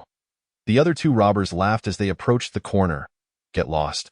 Zhang Yuyang raised his head, staring directly into the bald robber's eyes, his tone still calm. What the hell are you saying, punk? The bald robber seized Zhang Yuyang by the collar. Get lost. Zhang Yuyang stood up, reaching back to tightly grip Lin Miao's hand. You tired of living? The bald robber swung his arm and delivered a hard slap to Zhang Yuyang, whose face began to swell visibly, yet he remained rooted in place. All right, you've got some guts. Let us see how long you can hold out. The bald robber rolled up his sleeves, preparing to strike again. Suddenly, Zhang Yuyang kicked hard at the robber's groin, causing him to drop his weapon and collapse to the floor, howling in pain. The children playing games froze, turning in unison to stare at them. Uve asked for it. The other two robbers lunged forward. Zhang Yuyang turned around, bracing himself against the wall to shield Lin Miao, enduring the relentless barrage of punches and kicks, yet he remained silent. Stop it, please. It's just kids being foolish. The attendant trembled. Tugging at the robbers. Someone is going to get killed. Zhang Yuyang gritted his teeth, punching his back, employing the self-protection techniques he had learned from years of being bullied. Lin Miao curled up in his embrace, continuously screaming for mercy. Suddenly, his gaze landed on the knife discarded by the bald robber. He intentionally straightened up, pulling Lin Miao along as he feigned a dash towards the wall, luring the robbers towards the door. Then, he quickly crouched down, picked up the knife, and thrust it into the nearest robber's shoulder, blood instantly staining his shirt. Ah! The robber screamed, kneeling on the ground, clutching his shoulder. Run! Zhang Yuyang grabbed Lin Miao and dashed towards the exit. The other two robbers hesitated for a moment before raising their weapons to chase after them. Zhang Yuyang relentlessly kicked over several computer towers, tripping the assailants, and then forcefully pushed Lin Miao out through the door. I won't let this go. The network administrator, witnessing the chaos, felt a pang of heartache as he brandished a folding chair and charged forward. Under his furious shouts, the other teenagers picked up keyboards or stools to hurl at the robbers. Overwhelmed, the three criminals could only cover their heads and flee in all directions. Amidst the turmoil, Zhang Yuyang seized the opportunity to slip out and shut the door tightly. Inside, a fierce struggle ensued. Accompanied by wails of despair, "You're bleeding." Lin Miao gently cradled Zhang Yuyang's face, dabbing at the blood beneath his nose with a tissue. It's nothing. Let's hurry. Zhang Yuyang grasped her hand, summoning all his strength to sprint into the distance. The two ran without knowing how long until they finally halted, spotting the sky in the distance gradually lightening. Zhang Yuyang leaned against a tree, gasping for air, suddenly aware of the excruciating pain coursing through his body. Lin Miao forcibly rolled up his sleeves and pant legs, discovering numerous bruises and bloodstains covering his skin. I'm sorry for causing you trouble, she murmured. Her head bowed, the wash will suffice. I've grown accustomed to such minor injuries. Zhang Yuyang replied, wiping the blood from the corner of his mouth as he walked towards the public restroom of a nearby gas station. From now on, please refrain from uttering apologies. Everything I do is of my own volition. Don't rush. Get some rest first. My good buddy at the Jintian City Police Station will help us find Lin Miao and Zhang Yuyang, Yifeng said, glancing at Lin Deong in the passenger seat as he drove. Consider their abilities. How far can those two children possibly go? The wanted notice has already been issued, and we are just waiting for someone with information to report him. Lin Deong leaned against the car window.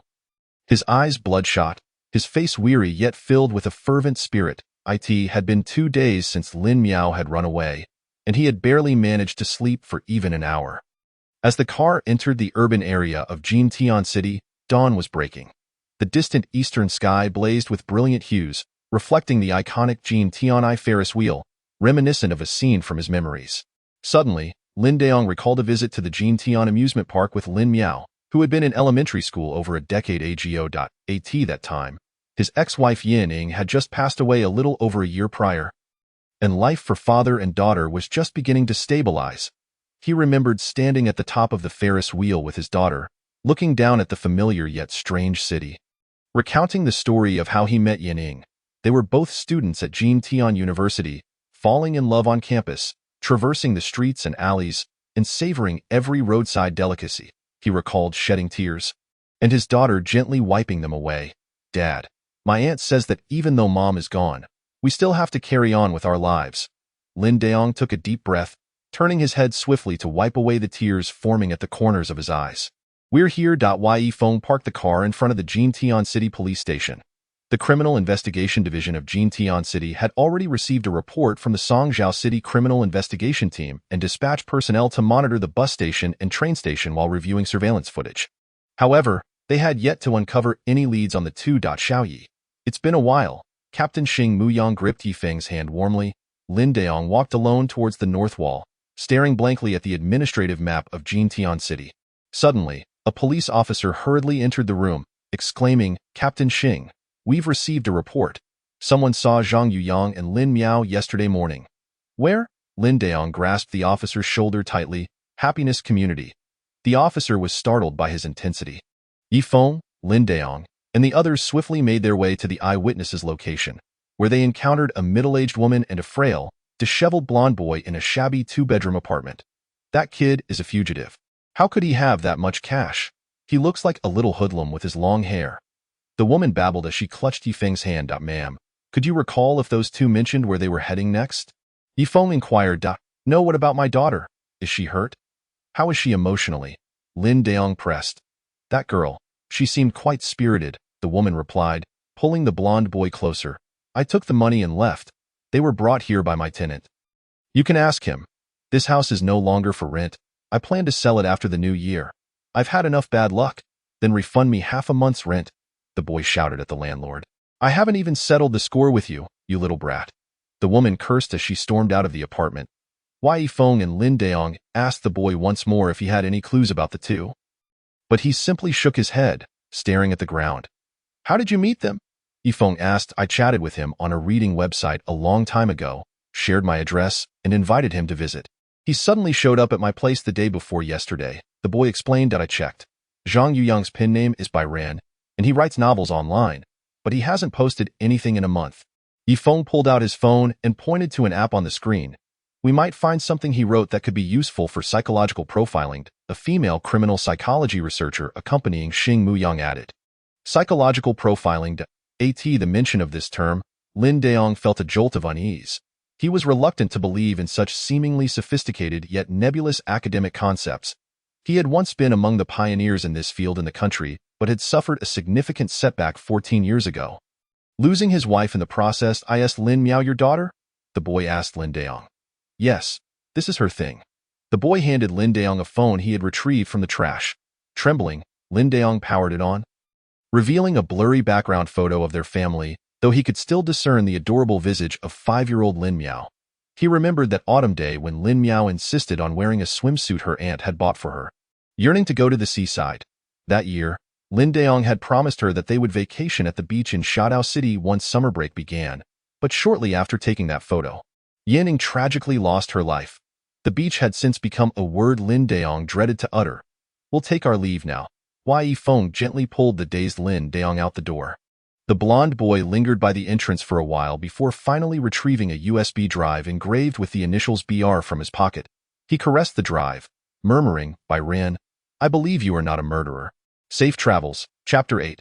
Fabricating Guilt. The gas station, located 10 kilometers outside of Xianggu town along the national highway, was devoid of nearby villages or shops, with only a few large trucks parked nearby for rest. Truck drivers utilized the gas station's restroom to freshen up and purchased water and snacks from the convenience store to stave off hunger. Zhang Yuyang leaned over the sink, diligently washing away the blood from his hair and face. Watching as the crimson water swirled down the drain, at that moment, a man entered, glancing at him and asking, "Injured?" "Yeah." Zhang Yuyang carelessly wiped his face and made to leave. "Did you get into a fight?" The man offered him a towel, urging, "Dry your hair. Be careful not to catch a cold in this frigid weather." Zhang Yuyang glanced up at him but declined the towel, pushing open the door to step outside. The cold wind hit him, yet he felt no chill, his gaze fixated on Lin Miao's figure in the distance. "I'm so hungry." Lin Miao stood on tiptoe outside the convenience store, peering through the window, regretting that her wallet was still left behind at the internet CAF. Zhang Yuyang rummaged through his pockets, discovering he had not a single cent remaining. "Your hair is all frozen. Aren't you cold?" Lin Miao remarked, ruffling Zhang Yuyang's hair, her palm feeling icy. Only then did Zhang Yuyang shiver, realizing the biting cold seeped to his bones. "Children, where are you headed?" A pleasant baritone called out from behind them. Zhang Yuyang turned to see the man who had struck up a conversation with him in the restroom. Just as he was about to refuse, he noticed Lin Miao nodding enthusiastically. "Let's go. This big brother seems nice. Walking won't get us to Xiaodao, especially since you're injured," Lin Miao whispered in his EAR.MY truck is right over there. "I've just refueled." The man pointed to a van parked by the roadside. The two climbed into the vehicle, with Zhang Yuyang taking the passenger seat while Lin Miao settled in the small seat in the back. Just as the man had promised, the interior of the vehicle was warm and comfortable. "You can call me Brother Hai. Don't be afraid. I'm just a truck driver delivering eggs and local specialties to nearby cities." "Where are you planning to go? On a trip?" he inquired. "Sort of," Zhang Yuyang replied. "Oh, traveling in such a remote area? There's nothing but straw fields here," the man remarked. Lin Miao gazed at the man's face in the rearview mirror. His complexion was fair, his features handsome, and his deep, beautiful eyes made him appear more like a university lecturer than a truck driver, instantly increasing her fondness for him. "Of course, we're not staying here. We're heading to the seaside," Lin Miao stated. "Really? Departing from Xianggu town?" The man asked. "No, we've been on the road for a while. We plan to play all the way to Xiaodao City," Lin Miao replied proudly. "Oh, how romantic. Is it a graduation trip?" the man inquired. "Its elopement." Yifeng and Lin Daong were temporarily settled at a guest house near the police station, awaiting news. After driving all night, Yifeng was already exhausted and collapsed into slumber. Lin Daong placed his phone beside his pillow, clutching his daughter's phone in his hand, tossing and turning in bed.it had been over half a day since they arrived in Jintian City. Yet the Jintian Criminal Investigation Division had failed to find any footage of Zhang Yuyang and Lin Miao at the bus station, train station, or any intersections. Lin Daong's heart had grown cold, and his mind began to spiral into chaotic thoughts. At one moment, he feared that both children had been kidnapped and met a tragic end, and at another, he worried that Zhang Yuyang might harbor malicious intentions towards Lin Miao. As he pondered these scenarios, he gradually succumbed to slumber, dreaming of chasing after the 5-year-old Lin Miao, only to find that the distance between them grew ever wider.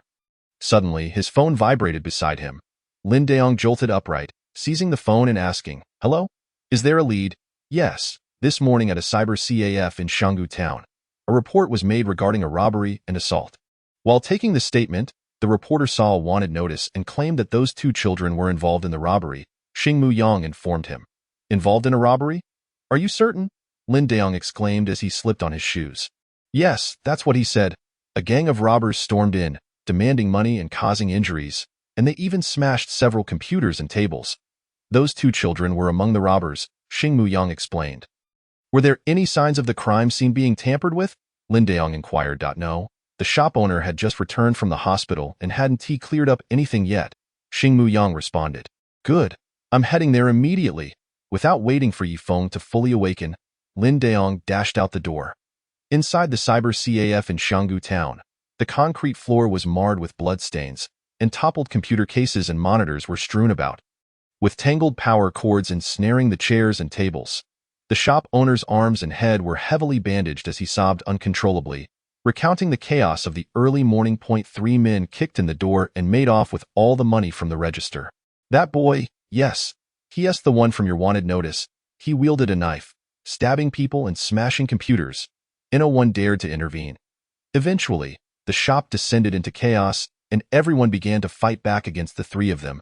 And then 5 of them escaped." Lin Daong furrowed his brow and asked, "Are you certain this boy was one of the robbers? Who did he stab?"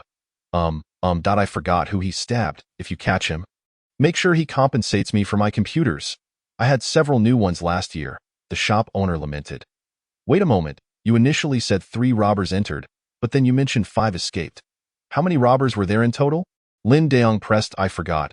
"Oh, it hurts so much," the shop owner cried, clutching his arm.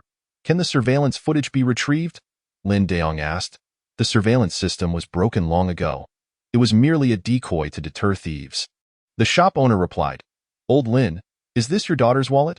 Xingmu Yang picked up a pink wallet from the ground, revealing a student ID inside. "Songzhou University, Lin Miao, correct?" Lin Daong took the wallet, only to discover that all the money had been taken, and it bore small flecks of blood. If Zhang Yuyang and Lin Miao were indeed robbers, Why would her empty wallet be left behind in the CAF? There's a knife here. A police officer placed a dagger into an evidence bag, its blade stained with blood. That's the knife. That boy thrust it right into the bald man's spine, the shop owner exclaimed. There are members of the Guangming gang among these robbers. Xing Muyang tossed Lin Daong a cigarette. What is that? It's a gang formed by some local delinquents in nearby towns. Many of those recently apprehended for brawling, robbery, and theft are affiliated with that gang, Xing Muyang explained. How do you know they are involved? Lin Daong asked. This cloth was used to mask their faces.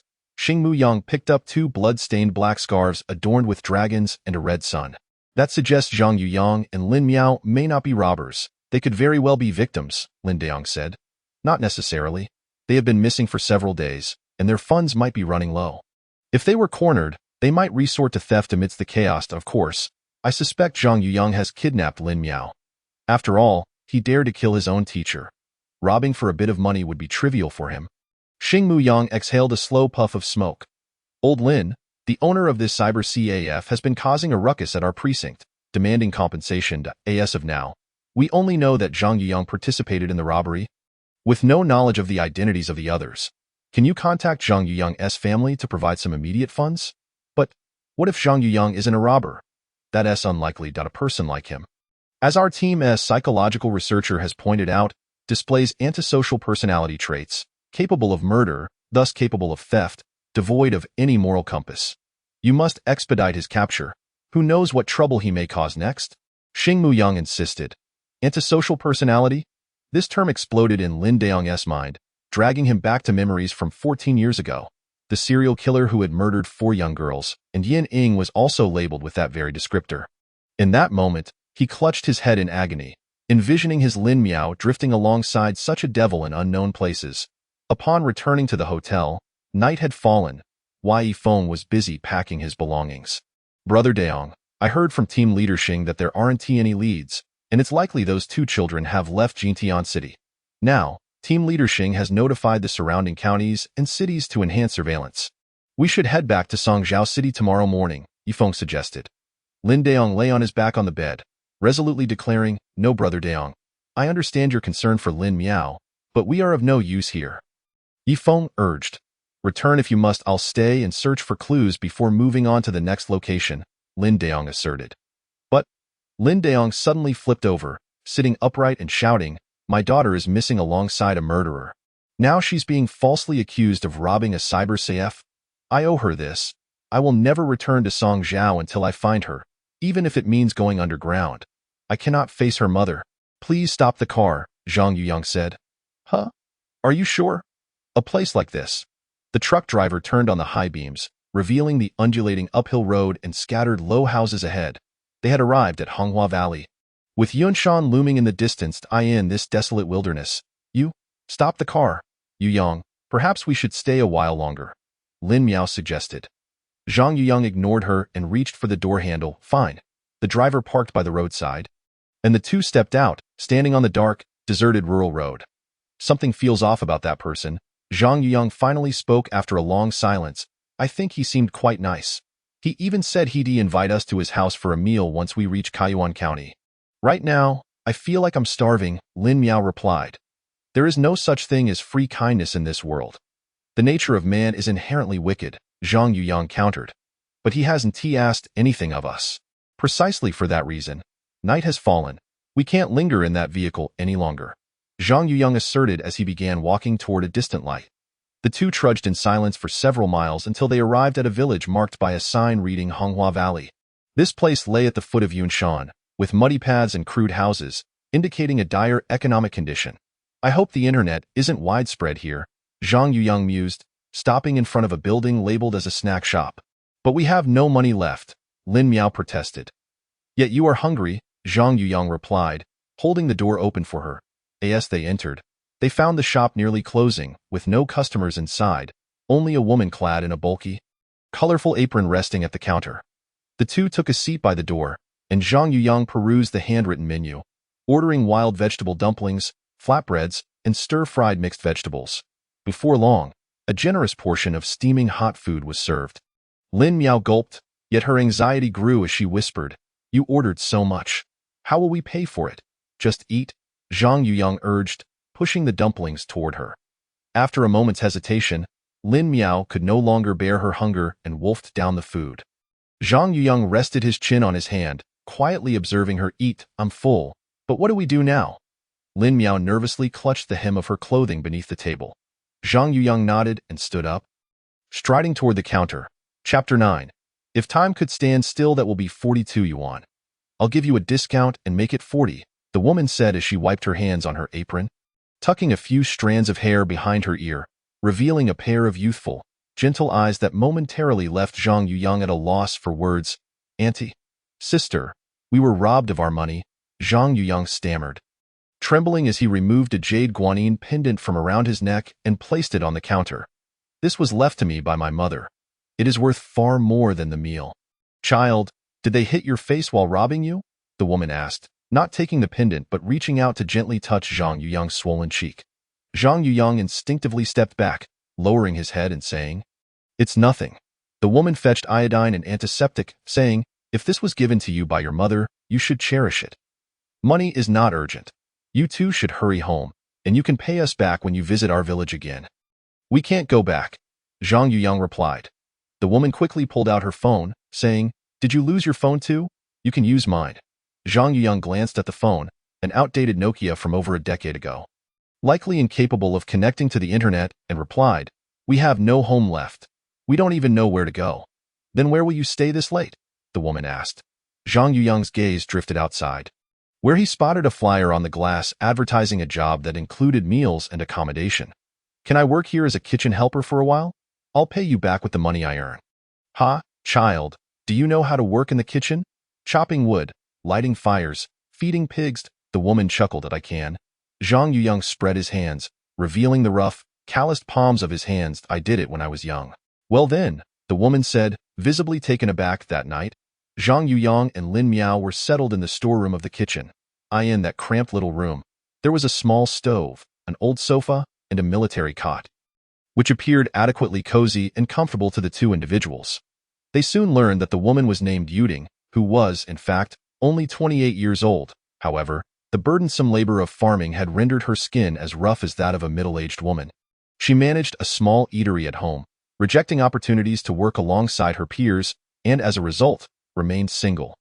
Zhang Yuyang lay on the sofa, his head resting on a backpack, the wound on his face stinging painfully under the iodine's effect. A thick blanket, brought by Yuding, enveloped him, providing warmth from the outside in. Perhaps there truly exists more than just the malevolence and hypocrisy of human nature in this world. With this thought, he closed his eyes and drifted into a deep slumber. On the afternoon of January 15th, a cargo van leisurely descended from the highway and came to a stop at a service area. The driver, having been on the road for half a day, was both exhausted and drowsy, and thus pulled out his phone to casually browse the news. Suddenly, his gaze was arrested by a headline. On January 10th, Zhang Yuyang, a student suspected of murdering a professor from the physics department of Songzhou University, was recently found to have abducted his classmate, Lin Miao. The pair robbed an internet CAF in Xianggu Town, Jintian City, in the early hours of January 14th, injuring the owner and causing significant financial loss. We seek information from anyone who knows anything. Accompanying the article were photographs of Zhang Yuyang and Lin Miao's student IDs.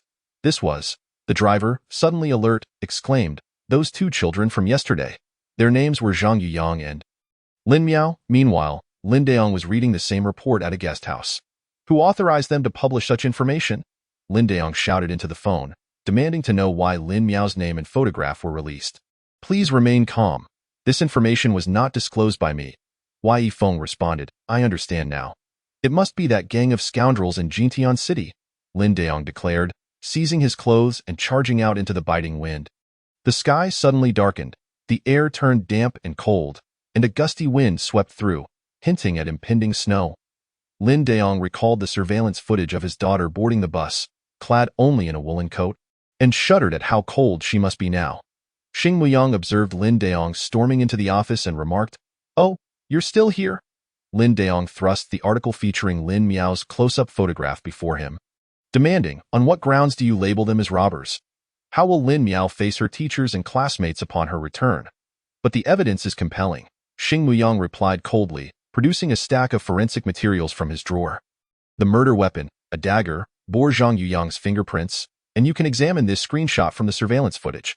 Lin Daong opened the documents to find screenshots from the surveillance camera between 3:15 and 3:18 a.m. Depicting Zhang Yuyang stabbing someone in the shoulder and then fleeing the scene while holding Lin Miao's hand, a scene reminiscent of star-crossed outlaws on the run. Did not the shop owner claim the surveillance was faulty? And besides, can such a brief clip suffice to label them as robbers? Lin Daong protested. The shop owner checked the footage later and discovered this segment. Xing Muyang retorted, forcibly reclaiming the document from Lin Daong's grasp.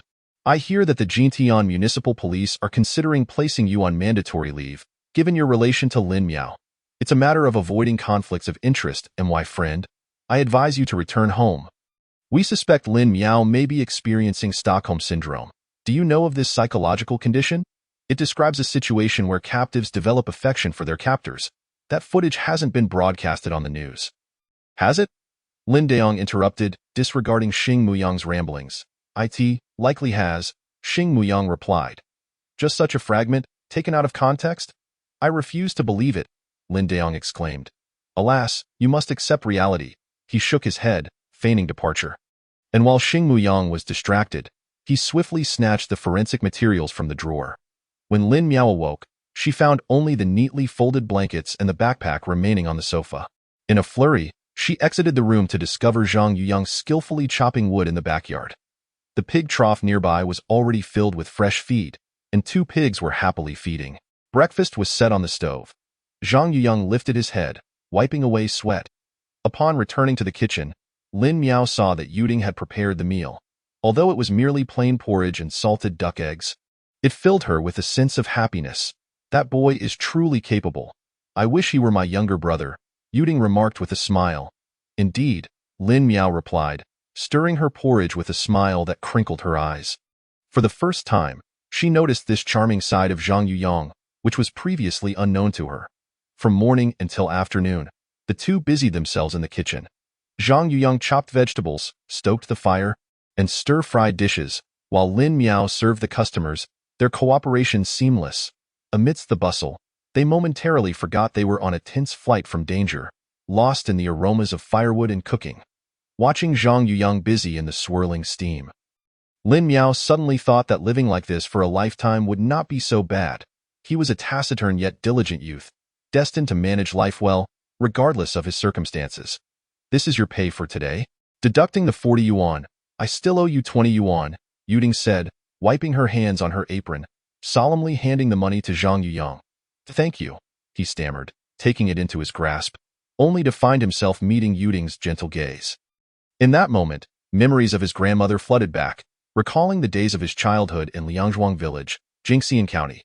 Previously, when he reminisced about the past, he would first think of being abandoned by his parents, struggling alone in the cold winter. Today, however, he recalled the steaming buns his grandmother made on winter evenings and the sweet dates his grandfather brought back from the market. There exists a certain tenderness in this world that is universally understood. It was a pity he only now began to comprehend it that evening. Snow began to fall, blanketing the quiet country roads, where the soft sound of falling snowflakes could be discerned.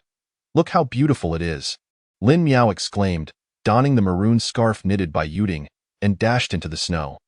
Indeed, Zhang Yuyang replied slowly, stepping outside, treading on the snow while listening to her laughter, which rang like silver bells, as though he were in a dream. Oh God, if time could just stop here. Would that not be the best outcome for us, who have no future? He tilted his head back, allowing the snowflakes to fall upon his eyes, chilling him as if they were tears. Excuse me, do you recognize this man? Lin Daong, stooped and weary, asked the people gathered under the eaves, pointing to the surveillance screenshot of the bald man whom Zhang Yuyang had stabbed up. No, I do not. Have you seen these 2 children? He then produced Zhang Yuyang and Lin Miao as student IDs. Never seen them. One by one, the people dispersed. Lin Daong sighed and tightened his down jacket, stepping back into the snowy night. He had roamed the streets of Jintian City for over half a day, inquiring of countless individuals. At last, a shopkeeper at a tobacco store recognized the bald man. This man is called Chen Youguang. He often comes here to buy cigarettes. His brother was just executed. How could he get into trouble again? The shopkeeper said. Oh? Lin Daong pondered, Could he be associated with the Guangming gang? The shopkeeper leaned closer, lowering his voice. Yes, he's done plenty of bad deeds. Several stores around here have been robbed by them, and no one dares to speak out. But I'm not afraid of him. Do you know where he lives? Lin Daong inquired. In the steel factory compound. Just head north from here and turn right at the intersection. The shopkeeper outlined the route. Great, thank you. Lin Daong promptly bought a bottle of liquor from the store, then tilted his head back to drink half of it, much to the shopkeeper's astonishment, before heading north. The steel factory compound consisted of several rows of houses built in the 1980s, reputed to house the majority of the Guangming gang members. Most of them were children of steel factory workers, having grown up together and turning to a life of crime due to their impoverished backgrounds and desire for pleasure. Upon reaching the compound, Lin Daong inquired among a few residents until he finally located Chen Youguang's home. From a distance, he could hear raucous drunken voices emanating from the courtyard. How's Brother Guang recovering? It's just a stab wound. Right? I should have killed that brat outright. One voice boomed.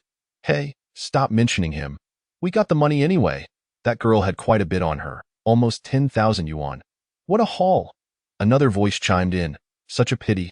I nearly had my way with that girl. What a tender young thing. I didn't expect that kid to have such guts. I almost respect him. With a resounding crash, Lin Daong kicked open the door.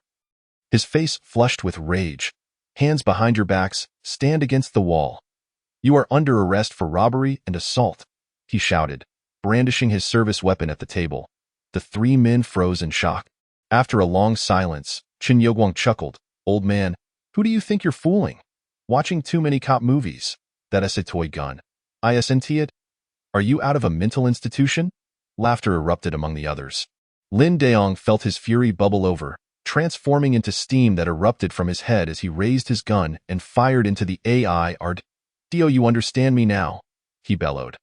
The three men slowly cradled their heads, inching toward the wall. Chapter 10. A corpse hidden in the cave. Upon receiving Lin Daong's report, the Jintian City Criminal Investigation Team immediately dispatched officers to surround the steel factory compound. Subsequently, they uncovered the cash register from the Xianggu Town Internet CAF and the tools of the crime in Chen Youguang's home, confirming the three as perpetrators of the CAF robbery. Soon, under Lin Daong's interrogation, Chen Youguang confessed to the entire sequence of events. Zhang Yuyang did not participate in the robbery? Xing Muyang exclaimed. Correct, he and Lin Miao are victims. The shop owner likely provided you with an edited version of the surveillance footage to conceal the truth in hopes of obtaining compensation, Lin Daong stated. The next day, Lin Daong returned to the Internet CAF in Xianggu Town with the testimonies of Chen Youguang and others to confront the owner, ultimately acquiring all the surveillance footage from the night of the incident. He secluded himself in a guest house, tightly shutting the doors and windows, repeatedly watching the video from that night. He observed Lin Miao's smiling face as she entered the CAF, a smile unlike any he had ever seen. Devoid of stiffness or pretense, it radiated genuine joy and freedom. He witnessed Zhang Yuyang silently enduring violent assaults to protect Lin Miao, successfully breaking through the encirclement of the assailants and escaping. Lin Daong was taken aback to discover that Lin Miao's long hair had been cut down to a mere short length at the nape of her neck. He suddenly realized the immense resolve his daughter must have had to escape with that boy, even sacrificing her long hair that she had kept for over a decade. For the world, Zhang Yuyang was a remorseless demon. To his relatives, he was an unnecessary burden, and to his classmates, he was a reclusive and violent anomaly. Yet, why did his gentle and kind daughter willingly choose to follow him? What was the true nature of this boy? Lin Daong suddenly recalled something and promptly dialed a number. Hello, Team Leader Yi. Wu Qiuhua was strangled before being stabbed, correct? Indeed. Yi Feng replied. Is it possible that the one who strangled him was not Zhang Yuyang? Lin Daong inquired. What did the murderer use to strangle him? Yi Feng paused for a moment before saying, we have yet to determine that. The strangulation marks on Wu Qiuhua's neck are quite unique. They must have been made with a rope of special material or with distinctive patterns. This could be a breakthrough. I've dispatched people to investigate various markets, but we haven't found a match. Yet.as for your suggestion that there might be another suspect. I have considered it, but the primary suspect remains Zhang Yuyang. First, all the students and teachers who had contact with Wu Qiuhua have alibis, except for Zhang Yuyang. Second, Zhang Yuyang went missing immediately after the incident, which raises suspicions of fleeing in fear of punishment. All right, Lin Daong sighed deeply. I have recently had a change of heart regarding that boy. There are no absolute villains in this world. Perhaps he acted out of passion. If only he had turned himself in at that time, he might have received a lighter sentence. He is still so young, Wei Feng remarked. The snow showed no signs of abating, and the large flakes fell like goose feathers, nearly enveloping the small village of Honghuayu in a blanket of white fluff. The number of guests dining that day was sparse. Zhang Yuyang and Lin Miao quickly finished their work and leaned against the kitchen window to watch the snow. Yuding pulled a bottle of liquor from the cupboard, locked the shop door, and invited them to sit inside. The three gathered around the stove, enjoying dishes and drinks, their stomachs warming as if set ablaze. After consuming a bit of alcohol, Zhang Yuyang's face flushed a rosy hue. A stark contrast to his usual indifferent demeanor, making him appear rather endearing. If you have nowhere to go, why not stay here? Stay as long as you like. We have always wanted some company. Yuding said, slightly inebriated. Life here is indeed wonderful. It feels like a paradise, Lin Miao replied. The only downside is that the villagers are all terrified of poverty, Yuding remarked as she served the three of them heaping bowls of rice. Suddenly, a shadow flitted past the shop door, followed by a loud commotion of kicking and shouting. Lin Miao jumped in fright, clutching Zhang Yuyang's hand tightly under the table. Yuding stood by the door, listened attentively, shook her head, and unlocked the door, only to find a tall and muscular man waiting outside. You still know how to come back? Wang Desheng. Yuding's face darkened, though her voice betrayed her surprise. Smells good. What are you eating, sis? The man sniffed the air, shaking off the snowflakes from his body, and then caught sight of Zhang Yuyang and Lin Miao at the table. Who are they? New hired help. Yuding replied, "Oh, you can afford to hire someone but can't spare a dime for me? You don't answer my calls, pretending to be deaf." Wang Desheng shouted.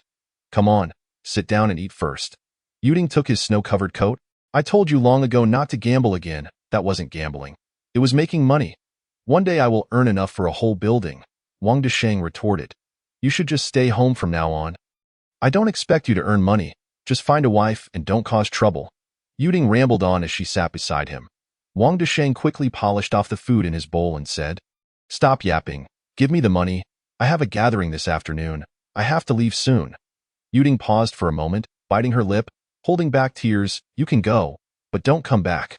What did you say? Wang Desheng stood up, glaring at Yuding. How much money have you squandered at home these past years? I sold the land, sold the house, and brought shame to our parents, even if I owe you for my past life. I should have paid enough in this one, right? Yuding cried. Are you going to give it to me or not? Wang Desheng's fury surged as he grabbed Yuding by her collar and lifted her up. No, say it again. Wang Desheng raised his fist towards Yuding, but before he could swing it, his wrist was firmly grasped by someone. He turned to see a slender boy watching him coldly. Stop it. Your sister has it hard, and she hasn't earned much these past few days, Zhang Yuyang said. Who are you, punk? Wang Desheng released Yuding and grabbed Zhang Yuyang by the neck. When did it become your turn to talk? What are you to my sister? What are you doing? While Yuding cried and tugged at Wang Desheng's clothes, he would not relent. Zhang Yuyang struggled for breath under the grip, and with a sudden stomp, he forcefully stepped on Wang Desheng's foot. The man yelped in pain and released his hold. Zhang Yuyang then swung a punch at Wang Desheng's face. Though not tall, he possessed incredible explosive strength, and with a single punch, he knocked Wang Desheng down. Wang Desheng staggered to his feet, taking half a minute to steady himself. However, as soon as he raised his eyes, he met Zhang Yuyang's frigid gaze, causing his legs to weaken. You wait! Wang Desheng yelled as he fled through the door. Desheng! Yuding struggled to stand, rushing out without putting on her coat. That evening, Yuding returned to the small eatery disheveled, her eyes swollen like peaches. On the table, a steaming dinner prepared by Zhang Yuyang awaited, exuding warmth. He won't be coming back. Yuding murmured, he is my only family. The dinner proceeded in a silence thick with tension until Zhang Yuyang suddenly spoke. Sister Yuding, we will be leaving tonight. Leaving? Yuding was taken aback. With such heavy snow, let us wait a few days until it melts. I'm sorry. We cannot impose on you any longer. Moreover, we have matters to attend to. Lin Miao stated. Where are you planning to go next? The buses have stopped running, haven't they? Yuding asked. Zhang Yuyang fell silent. Technically, he shouldn't disclose their destination to anyone, yet he didn't wish to hide it from this benefactor. It's all right if you don't want to say. I was young once too. Yuding took a sip of her drink and glanced at Lin Miao sitting in the corner. You two are eloping? Aren't you? Is someone looking for you? Lin Miao began to speak, but was silenced by Zhang Yuyang's hand pressing down on hers beneath the table. People always think they can escape. But eventually, one must choose to settle down somewhere. Young folks often believe that running away takes the most courage, but in reality, facing the situation requires far more bravery. Tears welled in Yuding's eyes. If you wish to settle down, Xinhu City across the mountain is a good place. I know a shortcut over Yunshan. You can climb up from the abandoned resort at the east end of the village. It is closer and the path is easier to navigate, and if you drive in this weather, it will take you at least a day to get there. The mountain roads are poorly maintained. Will there be wolves up there? Lin Miao asked, trembling. I haven't seen any for a long time, but just to be safe, take some weapons with you. Yuding handed Zhang Yuyang a curved knife. This is what we use to cut grass for the pigs. It is quite sharp. Thank you. Zhang Yuyang accepted the knife, grasped Lin Miao's hand, and headed toward the door. Wait. Yuding called from behind. Zhang Yuyang's heart sank as he turned to see her stuffing warm buns into his backpack. You should eat on the way. The two stepped carefully through the snow towards Yunshan, the falling snowflakes obscuring all traces of their footprints. The shortcut over the mountain was an undeveloped dirt path, requiring them to use hands and feet to climb through the ice, snow, mud, and rocks. Even though Zhang Yuyang bore the weight of both their backpacks, after climbing halfway up the mountain, Lin Miao still found herself exhausted and collapsed in the snow. Can we climb tomorrow morning instead? It's too cold. Lin Miao hugged her arms tightly.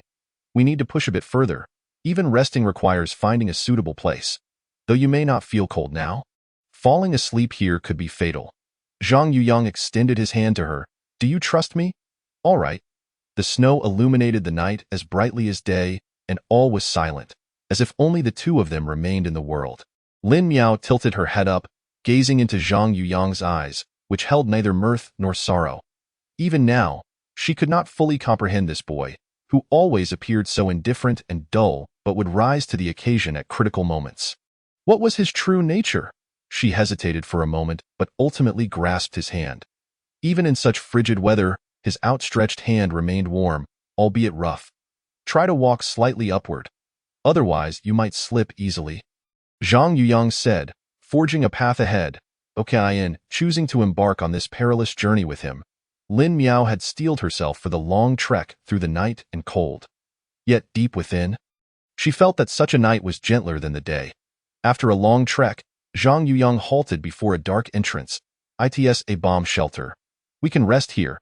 He tightly grasped Lin Miao's trembling hand and cautiously made his way inside. Upon reaching a modest clearing, he gathered dried grass and debris, setting them ablaze. Instantly, the cave was illuminated with warmth. The flickering flames cast light upon the confined space, revealing no trace of wild beasts, but rather numerous signs of human activity. Walls adorned with colorful graffiti, food wrappers, condoms, and dried feces. Come and eat. He skewered a steamed bun with a knife and roasted it to a golden hue by the fire, sprinkling a handful of salt from his pocket atop it. How impressive! Lin Miao chewed on the bun, her taut nerves finally beginning to relax. Suddenly, her gaze was drawn to a student backpack lying at the edge of the light. Did someone really leave their entire backpack here? After swallowing the last bite of her bun, she approached and opened the backpack, discovering textbooks and a name tag inside. What's wrong? Zhang Yuyang leaned closer, noticing a girl with medium-length hair on the name tag. There is still quite a bit of space here. Perhaps we can find something useful. Lin Miao's courage grew bolder as she ventured deeper into the cave. Guided by the dim glow of the fire, suddenly, she screamed, "Ah, over there, it looks like a person." Zhang Yuyang, holding the torch, approached to find a naked figure curled in the corner. Her slender back was visible, with pronounced shoulder blades, her skin pale and delicate, resembling that of a young girl. Is she still alive? Lin Miao asked. This time, Zhang Yuyang, having learned his lesson, donned gloves and turned the girl's body over. Is dead. His expression was complex as he added, You shouldn't look. I'm not afraid. Lin Miao stepped closer, but upon a brief glance, she collapsed to the side, retching. The girl's eyes were wide open, her breasts neatly severed, clad only in a short skirt, exposing her legs. Strangely, there was no trace of blood around her. and the incision on her chest revealed only a ghastly white cross-section, reminiscent of butchered meat in a market. Zhang Yuyang instinctively glanced towards the cave entrance, where only the accumulating snow was visible. The heavy snowfall concealed all traces, leaving the nature of the crime a mystery. Lin Miao, trembling, rose to her feet and mustered the courage to look again. Murmuring, I think I've seen her before. Chapter 11. The demon reappears. Do you know her? Zhang Yuyang's eyes widened. Xiao Hongjia. Lin Miao clutched her head and knelt on the ground. No, it's impossible. She has been dead for so long. Zhang Yuyang gently placed a hand on her shoulder, asking, Who is this person? 14 years ago, Wang Xiaohong, who was in my mother's class, was also a victim of a serial killer. I saw her body in a photograph my father brought home. She was topless and had some parts removed. She looks just like this girl. Lin Miao trembled uncontrollably. It must be him. The serial killer who murdered my mother has returned. Zhang Yuyang took a deep breath, striving to calm himself. He had seen Wu Qiuhua's corpse and had depicted murder scenes countless times in novels. Yet facing a body so brutally mutilated, he couldn't help but shudder. However, he understood that he was Lin Miao's sole pillar of support. He had to remain composed. If the condition of the body mirrored that of the serial killings from 14 years ago, then there were two possibilities. First, the perpetrator from back then had struck again. Second, someone was imitating the original killer. It has to be the same person from back then. Lin Miao's shoulders trembled. Why? Zhang Yuyang asked softly. I just have a feeling. Never mind. Let us go. Lin Miao suddenly sprang towards the cave entrance. Zhang Yuyang quickly grasped her hand, saying, If we go out now, we'll freeze to death. But, I'm so scared. Lin Miao knelt down, slowly wrapping her arms around her shoulders. Zhang Yuyang gently patted her back, and once she calmed down, he said, There's a question. Why hasn't the serial killer committed any crimes in these past 14 years? It is possible he died, or perhaps he is disabled and unable to kill. In either case, he couldn't strike again. Therefore, I believe imitation is more likely. You don't need to be so frightened. But who would want to imitate that psycho? Many people could, anyone who read reports back then, or those close to the serial killer. It's even possible that it's someone from this village. Zhang Yuyang replied, Oh, what should we do? We must report this. Otherwise, there could very well be another victim. Yes, he spoke. Zhang Yuyang found the situation somewhat amusing. He had chosen to flee to avoid police interrogation. Yet now he was compelled to contact them. But right now, Lin Miao bit her lip. I don't want you to get caught. Don't worry. I want to be caught. I promise. Zhang Yuyang extended his pinky towards her. Do kids in the city make pinky promises too? Lin Miao smiled, linking her pinky with his. Of course, a pinky promise lasts 100 years without changing. I believe you. In the flickering firelight, she looked up at him. Her cheeks flushed, her eyes sparkling. You're the first person who truly wants to believe me. Zhang Yuyang gazed at her, his voice suddenly softening. After a while, the fire began to dwindle, and the cave fell into darkness. Lin Miao distanced herself from the corner where the corpse lay and sat not far from the entrance. At that moment, she felt the cold biting into her knees, yet could not stop shivering. If you don't mind. Zhang Yuyang unzipped his jacket and opened his arms. His face flushed as he dared not look at her. They say two people together keep warm better. Lin Miao silently inched closer. Resting her head against his chest, he gradually wrapped his arms around her, resting his chin atop her head. Instantly, a wave of warmth enveloped her. Listening to the steady rhythm of his heartbeat, she finally drifted into a deep sleep. The next day, the sky cleared, and the two hastened down the mountain, arriving at Xinhu City within half a day. Gazing at the unfamiliar streets and the expressionless passers-by, Zhang Yuyang inhaled the crisp air post-snowfall.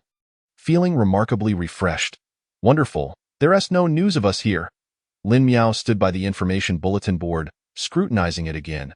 Those police officers seem to be of little competence, and this is what freedom feels like.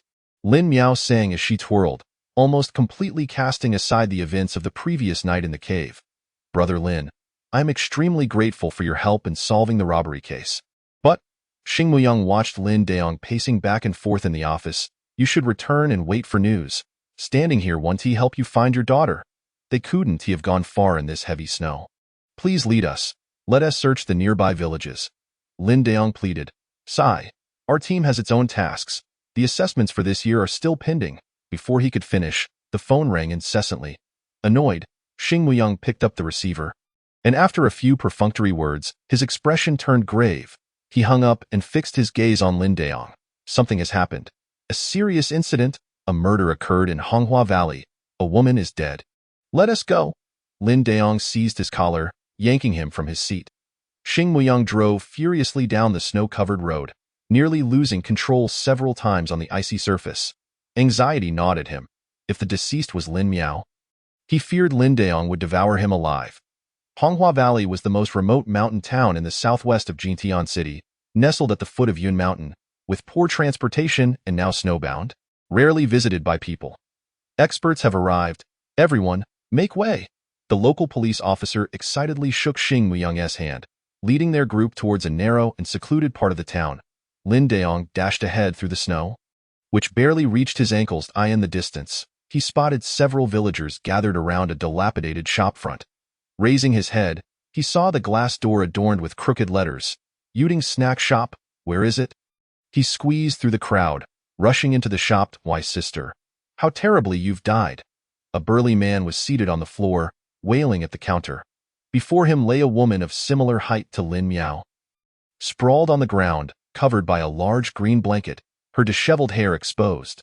The deceased was Wang Yuding, 29 years old, with both parents deceased, managing a small snack shop alone outside the village. Lin Daong's mind buzzed. Unable to hear the surrounding murmurs or Zhang Muyang's calls behind him, he rushed to the body, yanked away the blanket, and froze in place. It was a rough village woman, yet she possessed a pair of youthful, beautiful eyes, now wide with panic, filled with terror and sorrow. Her upper body was naked, her chest methodically severed, revealing a ghastly white cross-section, while her lower half was clad in only a pair of pants, stained crimson with blood. Who the hell are you? The man beside her swung a fist at Lin Daong. He didn't even flinch, taking the punch head-on, his body slightly trembling, yet he remained frozen in place. It's him. It can't be. His lips moved, trembling all over. The man lunged again but was quickly restrained by the arriving detectives. This is Lin Miao. Xing Muyang breathed a sigh of relief. Casting a sidelong glance at Lin Daong, old Lin, what's wrong? It's him. He has returned. Lin Daong closed his eyes and cradled his head, as vivid scenes from a 14-year-old serial murder case surged through his mind. The lifeless bodies of young girls, severed reproductive organs, and the ghastly sight of pale flesh. Suddenly, he crouched down, fixating intently on the neck of the corpse, murmuring, "Indeed, it's a chain." She was strangled and then— "What are you talking about?" Xing Muyang interjected. The female forensic expert peeled back Yuting's eyelids, examining her neck and back, and remarked, "He is not mistaken.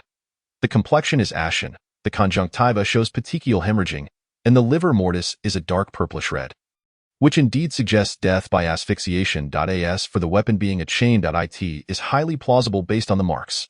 The forensic expert fixed her gaze on Lin Daong and asked, "Are you also a forensic expert?"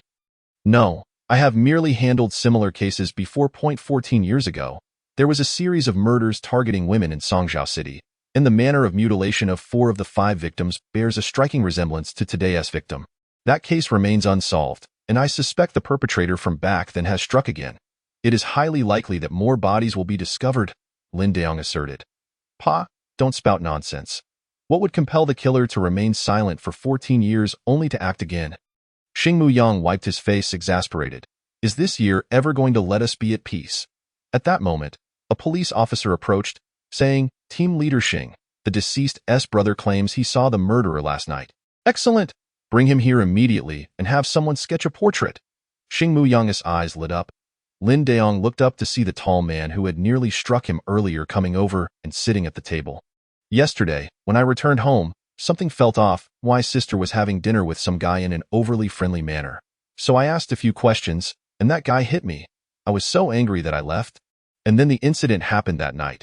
Wang Desheng revealed, pulling back his hair to show the bruise on his temple. "He even had a shifty-eyed little girl with him.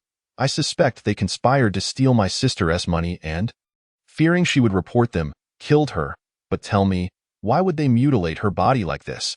She couldn't even be reincarnated. They are worse than beasts. Do you remember their appearances? Please describe their key features."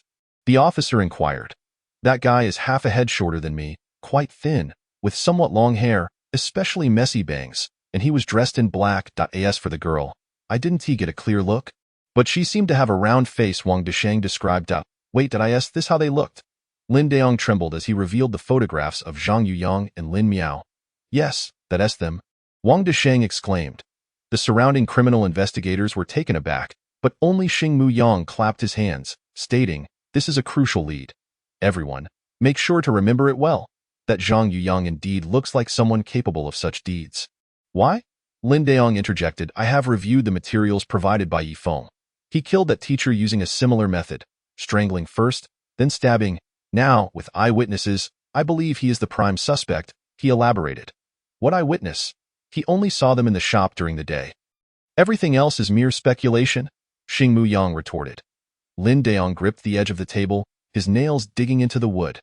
When I was in police academy, our instructors taught us that after identifying a suspect through inference, we must diligently seek evidence to prove their innocence rather than fabricating evidence to support our assumptions. This could easily lead to a miscarriage of justice. I have evidence, Wang Desheng exclaimed, rising and pointing at Lin Daong. Last night, when I left a friend's house to relieve myself, I saw them both running out of the village with luggage. They looked flustered. I wondered where they were going in this heavy snow. In hindsight, they must have fled after committing the murder. Chapter 12. Inextricable Dilemma. Zhang Yuyang retrieved a brown paper envelope from his backpack, containing the wages Yu Ting had given them before they left. A total of 300 yuan, which he knew far exceeded the value of their labor. It was the first time he felt the kindness of a stranger. After a satisfying meal at the fast food restaurant, Lin Miao led Zhang Yuyang to a magnificent building. I found an excellent place to rest, cheaper than a hotel, with a bathroom, and no need for ID checks. Am I clever, or what? Lin Miao declared. Zhang Yuyang looked up to see the sign flashing the words Shangjiahua KTV'd. Do we have enough money? Don't worry, KTVs in small towns aren't that expensive during the day.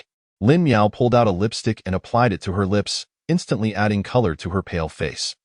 Let us go in confidently. The attendant opened the grand door for them, and a warm breeze greeted them. While the hall was illuminated with neon lights and filled with deafening music, this was Zhang Yuyang's first visit to a KTV. He had always been an outsider during class gatherings and now felt utterly out of place. How much for a small room? Lin Miao inquired. .80. Okay. Lin Miao turned to Zhang Yuyang and winked. The attendant escorted them to a small room, switched on the lights and sound system, and then closed the door with a suggestive smile. Zhang Yuyang sat on the leather sofa, dazed, his eyes unable to adjust to the flickering purple lights. Which song do you want to sing? Lin Miao asked as she navigated the song selection screen. Zhang Yuyang shook his head. I don't know how to. Oh, come on. Singing isn't about knowing how. It's about expressing emotions. Just let it out, Lin Miao exclaimed, seizing the microphone and standing up. I've always wanted to sing this song, but I never had the courage to request it at KTV, fearing others would mock me or say I was stealing the spotlight. But after traveling so far with you and spending a night with a corpse, what is there to be afraid of? The intense music began, and Zhang Yuyang squinted as the screen displayed the song title, Snow White and Translucent. How I long to hear the waves after rain. How I wish to see the warm glow of the sunset. But I'm exhausted, tired, and in pain. As fate takes away the sunlight yet grants me strength, I am Snow White and Translucent. Lin Miao was indeed not skilled at singing. Her voice was youthful and strained, piercing the air as if to tear her throat. Yet at that moment, she tossed her hair and sang with all her might, her voice trembling and hoarse but unyielding. As the interlude played, she picked up another microphone and offered it to Zhang Yuyang. I've sung it several times already. You should pick up on it by now. Let us shout together. Keeping everything bottled up will truly drive you insane. If you're shy, I'll cover my ears with that. She indeed crumpled 2 pieces of paper and stuffed them in her ears. Seeing her innocent smile, Zhang Yuyang had never felt so nervous. He hesitated before taking the microphone, staring at the flashing lyrics on the screen. He attempted to sing but choked on his words, so he clenched his fists and slammed them onto the coffee table, finally letting out a roar. Just run, jump, sing, laugh, through the darkness and desolation, cross over blood and wounds. I am Snow White and Translucent.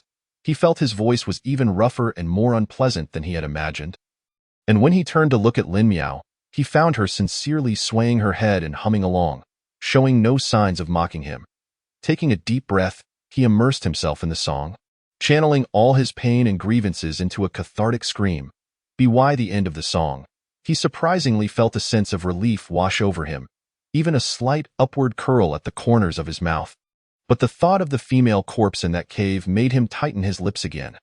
Lin Miao removed the earplugs, stood on tiptoe, patted his head, and boldly touched his face, saying, "Do you feel a bit happier now? Don T, always suppress yourself. You should smile. Just smile for me, okay?" I've never seen you laugh. Zhang Yuyang's face flushed, and the muscles in his cheeks gradually relaxed under her gentle touch, the corners of his mouth awkwardly lifting. Without a camera and direct evidence, Zhang Yuyang could not be definitively identified as the murderer. Lin Deong trailed behind Xing Muyang, muttering, "Have you forgotten about the internet CAF robbery?" Wang Desheng might be lying. He could have merely seen those two kids in the village by chance and shifted the blame onto them. Xing Muyang, already impatient, waved his hand dismissively. "If you're so capable, go find other evidence yourself."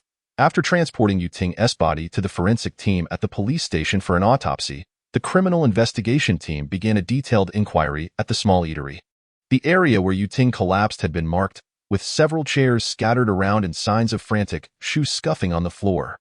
There had indeed been a struggle, but the victim's strength was vastly inferior to that of the assailant, leading to her swift demise. The front door lock showed no signs of forced entry, indicating the perpetrator had easily entered the establishment, the forensic examiner reported. The forensic expert suggested the victim was murdered late at night, when the eatery had already closed. Could it have been someone familiar? Lin Deong conjectured. "I initially considered that, but look here." The forensic examiner led Lin Deong to the storage room in the back kitchen, where they found a sofa and a military cot, complete with blankets and quilts, indicating that someone had stayed there. At least two people. Yu Ting typically resided in the bedroom, so it was evident that other individuals had visited her establishment. Her relatives lived in the village, and Wang Desheng had an alibi, making the two individuals who had lodged there highly suspicious. We matched the fingerprints. An officer rushed over with the comparison results. The forensic examiner nodded, saying, "This aligns with our hypothesis. The individuals who stayed in this storage room were indeed Zhang Yuyang and Lin Miao." Lin Deong felt as if thunder had struck him. His face alternating between red and white, rendered speechless for a long time. "I've always said, a cornered dog will jump over the wall." He was exhausted and hungry. Who knows what he might have done to rob their shop? Xing Muyang patted Lin Deong's shoulder and sighed. "Alas, it's truly unfortunate about Lin Miao. How about we attribute the blame to Zhang Yuyang in the report, claiming that Lin Miao was kidnapped?" "What do you think?" "I vehemently disagree," Lin Deong retorted, pulling away from his grasp. "It's not as simple as robbery and murder. If it were merely for money, Zhang Yuyang wouldn't have desecrated a woman's corpse. Don't forget, he is a deviant, an antisocial personality. You wouldn't comprehend," Xing Muyang replied. "What a coincidence it is, employing the same method and the same weapon. Even if it were imitation, Zhang Yuyang was just a child 14 years ago. How could he possibly know the details of the case?" Lin Deong contended. "But isn't Lin Miao aware of it?" Xing Muyang whispered in his ear. "Having lived with you for so many years, she would certainly know the story from back then." Lin Deong was taken aback, as if he could hear Lin Miao's innocent voice from years past. "Daddy, why is that sister lying on the ground? What is the red substance on her?" she had asked, pointing at the gruesome photographs spread out on the table. At tea that time, Lin Deong often brought work home, and one day, he had fallen asleep at the table, completely unaware of his daughter stealthily entering the room and witnessing the bloody crime scene photos. She has passed away." Lin Deong hastily tucked the photographs away. "Wow." Lin Miao suddenly burst into tears.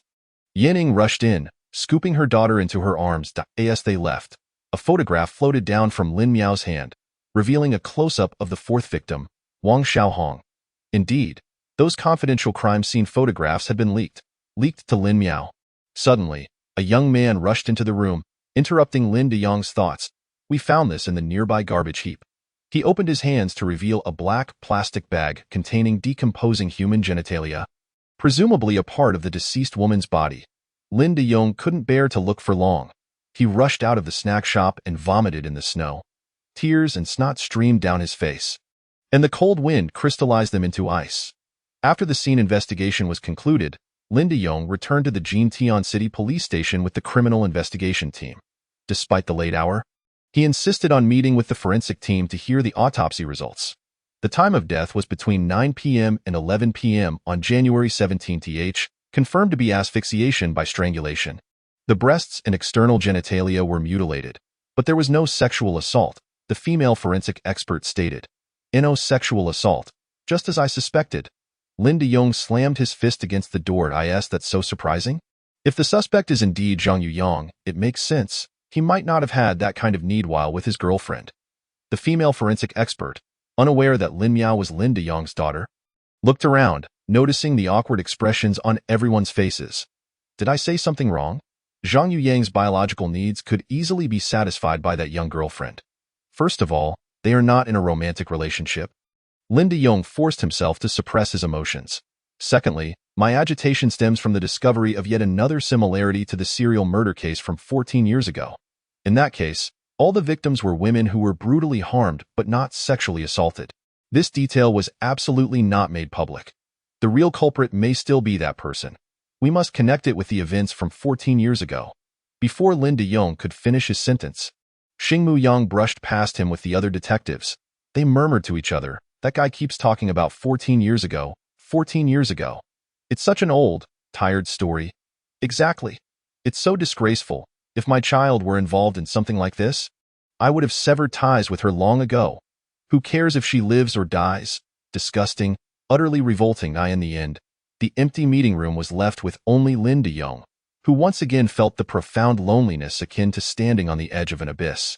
Originally, the search for Lin Miao had been exhausting, but he found it fulfilling because he had a goal, a renewed sense of hope and love.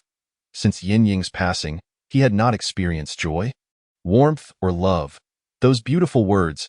He often found himself absent-mindedly sleeping next to Jean Xian, eating her cooking, watching her smile, and listening to the children bicker, yet his mind was flooded with memories of Yanning, leaving him with nothing but loneliness, an endless, insatiable loneliness, an unfillable void, a yearning without end.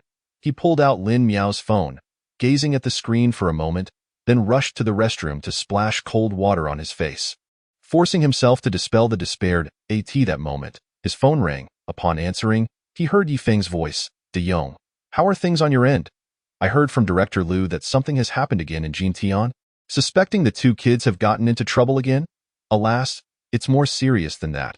Lin De-yong sighed and briefly recounted the discovery of the female corpse. "So, you believe the murderer is the same person from 14 years ago? While everyone else thinks it's Zhang Yuyang," Yifeng asked. "Exactly. At this point, I don't know how much longer I can hold out." Chapter 13. A new suspect. Hey, you're over time. Zhang Yuyang was jolted awake by a furious knocking on the door. Momentarily bewildered to realize he was seated on the KTV sofa, with Lin Miao sleeping soundly beside him. "We should leave now." He shook Lin Miao awake. "I'm so tired. Can we leave tomorrow morning instead?" Lin Miao rubbed her eyes, struggling to rise. As the room door swung open, a waiter inquired, "After 7 p.m., it's 50 yuan per hour. Will you be renewing?" Zhang Yuyang, feeling the meager amount of money left in his pocket, shook his head at Lin Miao. "All right then." Lin Miao sluggishly fastened her coat buttons. Reaching the entrance, Zhang Yuyang glanced back toward the counter and suddenly grabbed Lin Miao, saying, "There's Wi-Fi here, right?" "Yes, the account and password are posted." "Aren't they?" Lin Miao replied. "Wait." He retraced his steps into the lobby, and amidst the disdainful looks of passing waiters, pulled out his laptop from his backpack. "What are you doing?" Lin Miao questioned as he typed the Wi-Fi password into the computer. "Using the mobile IP here to connect. The police will only trace us to this KTV, but by the time they do, we'll have already left." Zhang Yuyang turned the computer toward Lin Miao. "Your father was a detective who handled the serial murder case, right? Tell him about the bodies found in the cave. If he can catch the killer, no one else will fall victim." "But..." Lin Miao stared at the blank email screen, remembering their recent fallout, feeling embarrassed about contacting him now. "Hurry. Once it's sent, we leave Xian whose city immediately," Zhang Yuyang urged. Remembering the horror of the female corpse in the cave and the heart-wrenching grief of her mother's passing 14 years ago, Lin Miao reluctantly logged into her email. As she reached the contacts page, a prompt appeared. "Today is Dad's birthday. Why not send him a card?" Lin Miao hesitated for a moment before clicking on a birthday card adorned with hearts and cake. After typing a few lines, she pressed send. "Miss him? Zhang Yuyang asked. No. Lin Miao turned her head, glaring at him fiercely. He's the most useless cop in the world. I don't care about him. After securing the laptop, the two fled the KTV in haste, grabbing a taxi to the bus station. On this winter night, during the Spring Festival travel rush, the bus station was bustling with people. Just as Lin Miao was about to dash into the ticket hall, Zhang Yuyang pulled her back, leading her toward the road outside the station. "Be safe. Let us avoid going inside. The staff might have already seen our photos," Zhang Yuyang explained. "Then how do we go? Are we running again?" Lin Miao inquired. "No. I checked the local forum. The buses here pick up passengers outside the station for extra cash. As long as they don't exceed capacity, it's all good." Saying this, Zhang Yuyang waved at an approaching bus. The news of the discovered mutilated female corpse in Jintian City quickly spread through the Songzhou City police station. While some veteran detectives who had dealt with the 14-year-old serial murder case still held doubts about the suspect, the majority were convinced that the fugitive Zhang Yuyang was the killer. Yi Feng scoffed at this. As he was accustomed to thinking beyond the public's blind spots, he had learned the truth behind the internet CAF robbery from Lin Dayong and was aware of the sacrifices Zhang Yuyang made to protect Lin Miao. Leading to a change in his perception of the boy, today, he planned to adopt a new approach. Lin entered his office, clutching a stack of documents, pouting, "Aren't you going to rest this late?" Let us revisit the case of Wu Qiuhua's murder." Yi Feng gently ruffled her hair before laying out the materials. The reporter was Ran Tao, a student from Wu Qiuhua's class, who claimed he found the professor dead when he went to ask him questions at 9:40 p.m., prompting him to call the police immediately. They arrived at 10 p.m., at which point several students had already gathered in Wu's office. One named Jin Yu testified that he saw classmate Zhang Yuyang running out of the physics building in a panic around 9:30 p.m. There were two other students present, Qin Wan and Huang Da, both graduate students of Professor Wu, who arrived at the scene around 9:50 p.m. to submit their papers. The forensic expert stated that Wu Qiuhua's time of death was between 8 p.m. and 9:30 p.m. All right. Given that the knife was likely inserted after death, I want to propose a hypothesis. Wu Qiuhua was first strangled or left gasping for breath by someone before Zhang Yuyang stabbed him. So, who could this first person be? Do the students present at the scene not all have motives? Yi Feng pondered. They all claim to have arrived after 9:30 p.m. Lin flipped through the statements. Merely stating it isn't sufficient. We must find solid evidence to eliminate their suspicions, ensuring we neither wrong innocent people nor let a murderer escape. On January 19th, Yi Feng and Lin arrived at Songzhou University, where they reconvened with the students present at the time of the incident under the guidance of their counselor. The atmosphere in the cramped conference room was tense. Several students sat scattered about, heads bowed as they gazed at their phones, each lost in their own thoughts. The counselor stood at the door, announcing the students for individual questioning as per Yi Feng's established order. Ran Tao? Yi Feng raised his head and saw a fair-skinned boy with a cherubic face standing before the table, hands clasped behind his back. Please recount your activities from that night. Ran Tao nodded and replied. I was studying in the library from 6 p.m. until about 9:30 p.m., when I exited and then went to the physics department office to find Professor Wu. Were you accompanied by anyone who can vouch for you? Lin inquired. Ran Tao pondered for a moment, then replied, No, I was studying alone the entire time. Very well, I regret to inform you that you must remain on campus for the time being. I will notify the counselor once your innocence is established, Lin stated. Innocence. Why? I didn't kill anyone, Ran Tao protested. Ha, no need to be anxious. It's merely a routine procedure, Yi Feng reassured him. After Ran Tao departed, Qin Wan and Huang Da entered the room. Did you both come to submit your papers to the department that evening? Yi Feng asked. Yes, we encountered each other on the way and decided to go together. Huang Da replied, on the way. So you two weren't together the entire night? Yi Feng continued. We were in our respective dorms preparing our papers. The dormitory supervisor and our roommates can attest to that. I met Huang Da at the Archbridge after it was already past 9:30, Qin Wan explained. Counselor, could you please confirm the time of the dormitory inspection on January 10th? Yi Feng called out to the counselor by the door. That day, there was a surprise inspection for prohibited electrical appliances, which should have taken place around 9 p.m. The counselor responded. Yi Feng visualized the distance from the graduate dormitory in the northern district of Songzhou University to the physics department. Given that electric bikes were banned on campus, the fastest route would take 20 minutes. If they were still in their dorms at 9 p.m., it would have been impossible for them to reach Professor Wu's office in the time frame of the incident and commit the murder. All right, could you please bring in the witnesses mentioned earlier for a statement? Yifeng instructed. Soon, the dormitory supervisor and the two roommates arrived to provide their testimonies. What about a student named Jinyu? Where is he? Lennon asked. Apologies, we haven't been able to contact him. His mother mentioned he went traveling. The counselor replied. That won't be the case. Yifeng whispered to Lin, and he is De Yong's stepson. He wouldn't have been raised to be a murderer. Moreover, several classmates can corroborate that they walked with Jinyu from the east gate of the school to the northern district dormitories at around 9:30, parting ways at the physics department office. Subsequently, Jinyu smoked a cigarette at the foot of the college building and then saw Zhang Yuyang run out of the building. This indicates he lacked the time to commit the crime. Understood. It appears that Zhang Yuyang remains the prime suspect, Lin remarked, observing that the counselor had taken the students away. Who do you think among them still harbors suspicion? Yifeng contemplated the statements for a moment before responding. Ran Tao. Zhang Yuyang jolted awake amidst the jostling, catching sight of the intricate network of overpasses and skyscrapers through the window.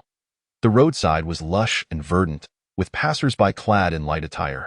It was then that he realized they had left the north behind. Welcome to Nan'an City, the driver announced.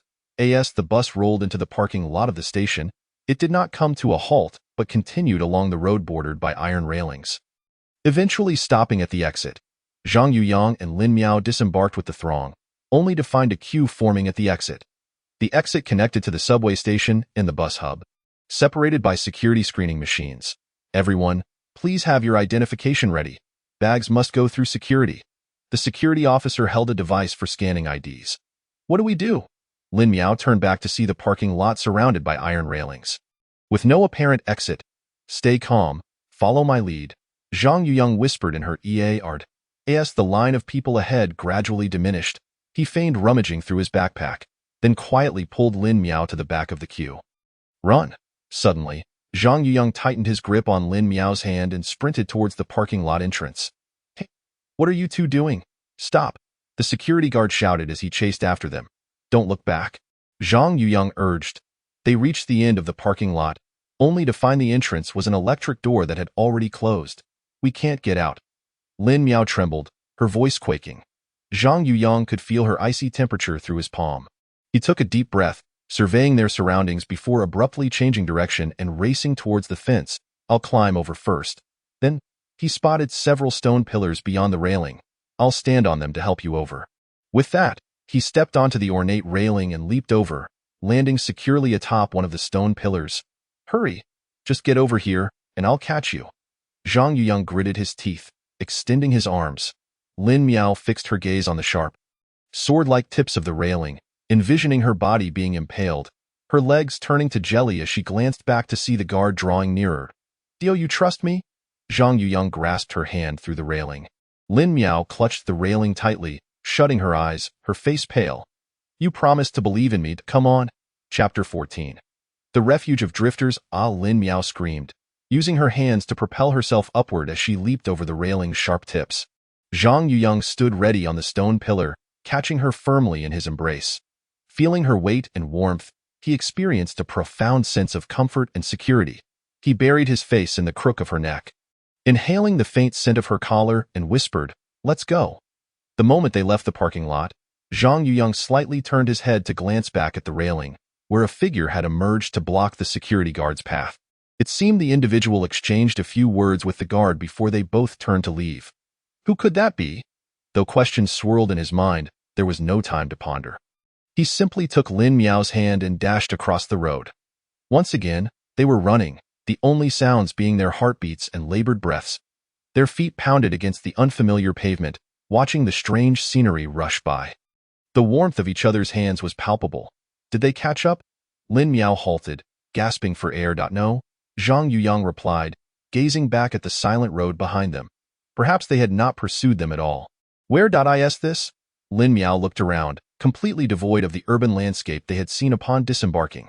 A long, overgrown drainage ditch, several dilapidated red brick residential buildings, and litter strewn everywhere, including dog waste. Shirtang District, Laohigo Town. Zhang Yuyang held a map he had snatched from the bus station, explaining that there had once been a tuberculosis hospital here, and the buildings nearby served as staff quarters.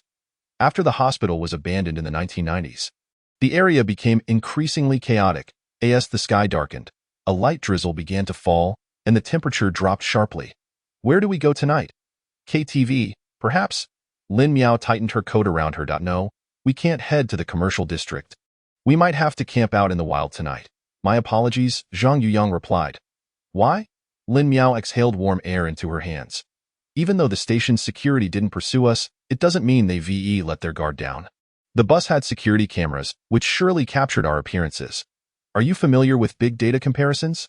The police will likely discover we are in Nanan City very soon.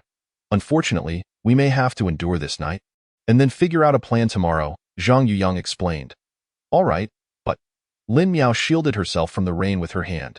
Noticing her discomfort, Zhang Yuyang removed his hooded jacket and draped it over her shoulders. Be careful not to catch a cold, and you? I'm warm. Zhang Yuyang blushed, awkwardly tugging at the collar of his shirt. The two continued along the bank of the ditch until they spotted a large stone bridge spanning the two banks. Let us go under the bridge. It will shelter us from the rain and conceal us, Lin Miao urged, pulling Zhang Yuyang's arm as they slid down the earthen slope to the bridge's shelter. Has someone lived here before? The ground beneath the bridge was dry and flat, covered with a red carpet salvaged from a stage, adorned with a collection of worn-out leather sofas, rocking chairs, and a wooden table draped with a tattered checkered cloth. Not far away, stacks of neatly bundled scrap paper and plastic bottles were arranged. I've never seen such a tasteful scavenger, Lin Miao remarked, picking up a small daisy from a can on the table for closer inspection. Astonished to discover it was a real flower. Oh my! Suddenly, a buzzing roar echoed from the bank. The two looked up to see a cobalt-blue motorcycle racing down the steep slope. Lin Miao had no time to evade, so she shielded her eyes. A strong gust of wind swept past, kicking up dust. When she opened her eyes, she found a man in racing gear standing before them, having halted his motorcycle. Hello, kids. The man removed his helmet, revealing a long, dark face adorned with a bushy beard, grinning to display a dazzling set of white teeth. Apologies, we came here seeking shelter from the rain. Lin Miao nodded slightly, only to notice that the man's racing suit bore several patches and his leather boots were barely holding together. Hey, no worries. You two aren't running away from home, are you? If you have nowhere to go tonight, you can come eat at my place. The man offered with a smile. We're leaving right away. Zhang Yuyang scrutinized the man's hands, which were riddled with scars, causing him to feel uneasy about the stranger's intentions. What's the matter? Are you afraid of me? The man observed Zhang Yuyang's gaze. I know. Zhang Yuyang quickly grasped Lin Miao's hand, scanning the surroundings for an escape route. Ha ha ha. The man lifted the sofa and retrieved a bottle of liquor and a fruit knife from the crevice within. Fear not, for I am but a vagabond, and I do not consume human flesh. With that, the drifter extracted a half-rotted carrot from the motorcycle's trunk and began peeling it over a cardboard box. After a few strokes, he exclaimed, Ouch! I've cut my hand again. He wrapped a tattered cloth around his bleeding finger and chuckled awkwardly. I suppose I am still quite inept at cooking. My hands bear the scars of countless kitchen mishaps. Could you assist me with the carrot? Upon learning the origin of the scars, Zhang Yuyang let out a sigh of relief, only to be interrupted by the rumbling of Lin Miao's stomach. Since boarding the bus the previous night, they had barely consumed a drop of water. Allow me, Lin Miao said, taking the knife and the vegetables. The vagabond rummaged through a pile of scrap, igniting a bundle of twigs, and set a pot filled with mineral water over the flames. Once the water reached a rolling boil, he added rice and vegetables, concocting a pot of porridge. Its appearance may have been unappealing, but he assured them of its delectable taste. He ladled 2 bowls and handed them to Zhang Yuyang and Lin Miao. Whether it was due to their prolonged hunger or the drifter's hidden culinary skills, the two were enveloped by the rich aroma of the vegetable porridge, gradually lowering their guard. Hey, you lot. Stop staring and come eat. The vagabond beckoned towards the thicket. At that moment, several dirt-streaked children burst through the grass. As he poured porridge for the children, he remarked, their parents work in the city center, returning home late at night. They often come to keep me company. As dusk descended, the clouds shifted, revealing the moon in fleeting glimpses. The air was imbued with the fresh, humid scent following a rain, evoking a momentary feeling akin to late spring or early summer rather than a winter night. I can tell by your accent that you're from the north, Zhang Yuyang said. Indeed, I've been in Nanhai City for about 3 months now.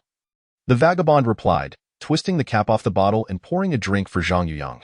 I've traveled through Manshuli, Panjin, Tangshan, Shijiazhuang, and Qingdao, always heading south, wherever the road may take me, and you.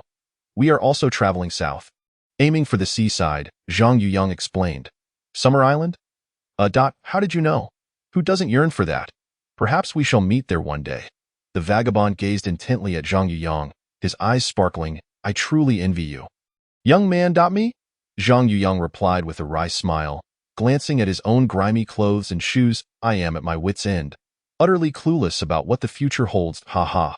The vagabond tossed back a large gulp of liquor. Pointing at Lin Miao, you have a beloved girl, a youthful spirit and aspirations. What more could you desire? The future. To hell with the future. Living well today is the greatest homage to tomorrow. Lin Miao's face flushed crimson as he waved his hands, saying, we are merely classmates. What? Is it so hard to admit? Is pride that significant? One day, when you can no longer see her, you will understand. The vagabond's eyes glistened with emotion. Damn, this drink is hitting me hard today. He removed the iron pot from the fire, which blazed brightly, illuminating the children's rosy cheeks. The vagabond emerged from behind the sofa, cradling a guitar, and began to strum and sing. The heavens as my blanket, the earth as my bed, simple fare for sustenance, the moon a lantern, illuminating the one in my heart, sister. Oh, where art thou now? Time slipped by unnoticed, the fire had died down, and Zhang Yuyang and Lin Miao curled up on the old sofa, wrapped in woven sacks, feeling surprisingly warm in the latter half of the night. A drizzle began to fall. The sound of rain pattering gently roused Lin Miao from his slumber, and he was startled to see the vagabond, bottle in hand, dancing comically in the rain. The next day, as they fully awakened, they realized it was nearing noon. Where do we head next? Lin Miao inquired. I don't know. Zhang Yuyang ran his fingers through his hair. It's difficult. We can't take any form of transportation right now. I didn't realize we had overslept after drinking, Lin Miao exclaimed. So much time has passed. Our identities must surely be known by now. Are we going to be captured? What should we do? Lin Miao's voice trembled. Children, have you done something wrong? Who would want to capture you? The vagabond squatted by the sofa, grinning broadly, a strong scent of liquor wafting from him. Lin Miao covered his nose and shot him a cold glance, saying, There's no time to explain, uncle, but I swear on heaven, we are not in the wrong. We merely sought to free ourselves from those troublesome figures in pursuit of our rightful freedom. Pursuit of freedom? It seems I underestimated you yesterday. The vagabond smacked his forehead. How could I forget something so important? He searched through his patched pockets, finally retrieving a key from his inner breast pocket. Will this thing work? He winked at Zhang Yuyang. A motorcycle? What of it? Zhang Yuyang's mind flickered with memories of riding borrowed motorcycles with Ran Tao, mixed with concern over how long Ran Tao would feel the sting of his punch. And his mood sank further. Ha ha ha, wonderful. There's always a way out. The vagabond patted Zhang Yuyang on the shoulder, thrusting the key into his palm. Now it belongs to you. What? Both Zhang Yuyang and Lin Miao exclaimed in unison. I have no intention of continuing on my journey. I hope you can fulfill my dream of reaching Summer Island. The vagabond explained. Why? The vagabond rolled up his pant legs, revealing shins covered in red spots and sores. In my youth, I dreamed of escaping my hometown for freedom, wandering all the way. But now I am old and ill, unable to walk any longer. Seeing you two last night made me realize that I should return to spend my final days by her side. She never liked me riding motorcycles, always claiming they took me away from her, so I will bequeath it to you. But how will you return? Do not worry. I have saved enough money to return to her swiftly. The vagabond smiled broadly, though his voice was choked with emotion. Go now, children. Your next stop is Guanhai City to rest. It is a grand metropolis. Quite beautiful. Safe travels. Thank you. Zhang Yuyang mounted the motorcycle, glancing back at the vagabond, who waved goodbye with a smile. Feeling Lin Miao clutch tightly around his waist, he revved the engine, overtaking all the vehicles, allowing the wild wind to rush through every pore, while also dispersing the tangled yet intense emotions within him. He had always thought he would never feel affection for this world again. But, Chapter 15. The resurgence of violence. Goodbye, uncle, farewell. The vagabond sat on the sofa, raising his bottle in salute to the departing children. the day waned, and the pot of vegetable porridge continued to bubble with steam. The vagabond squinted at the pink hue of the sunset on the horizon, foretelling a splendid day for travel ahead. He pulled out the train ticket he had picked up earlier that afternoon. Dated January 21, Nanhai, Harbin. Tomorrow night, he would board the train, and by the day after tomorrow, he would be reunited with her, able to celebrate the new year together. Thinking of this, he broke out in a nervous sweat. Surely, everything will turn out well, he smiled as he packed his belongings, intending to turn the daisies into dried flowers to gift her.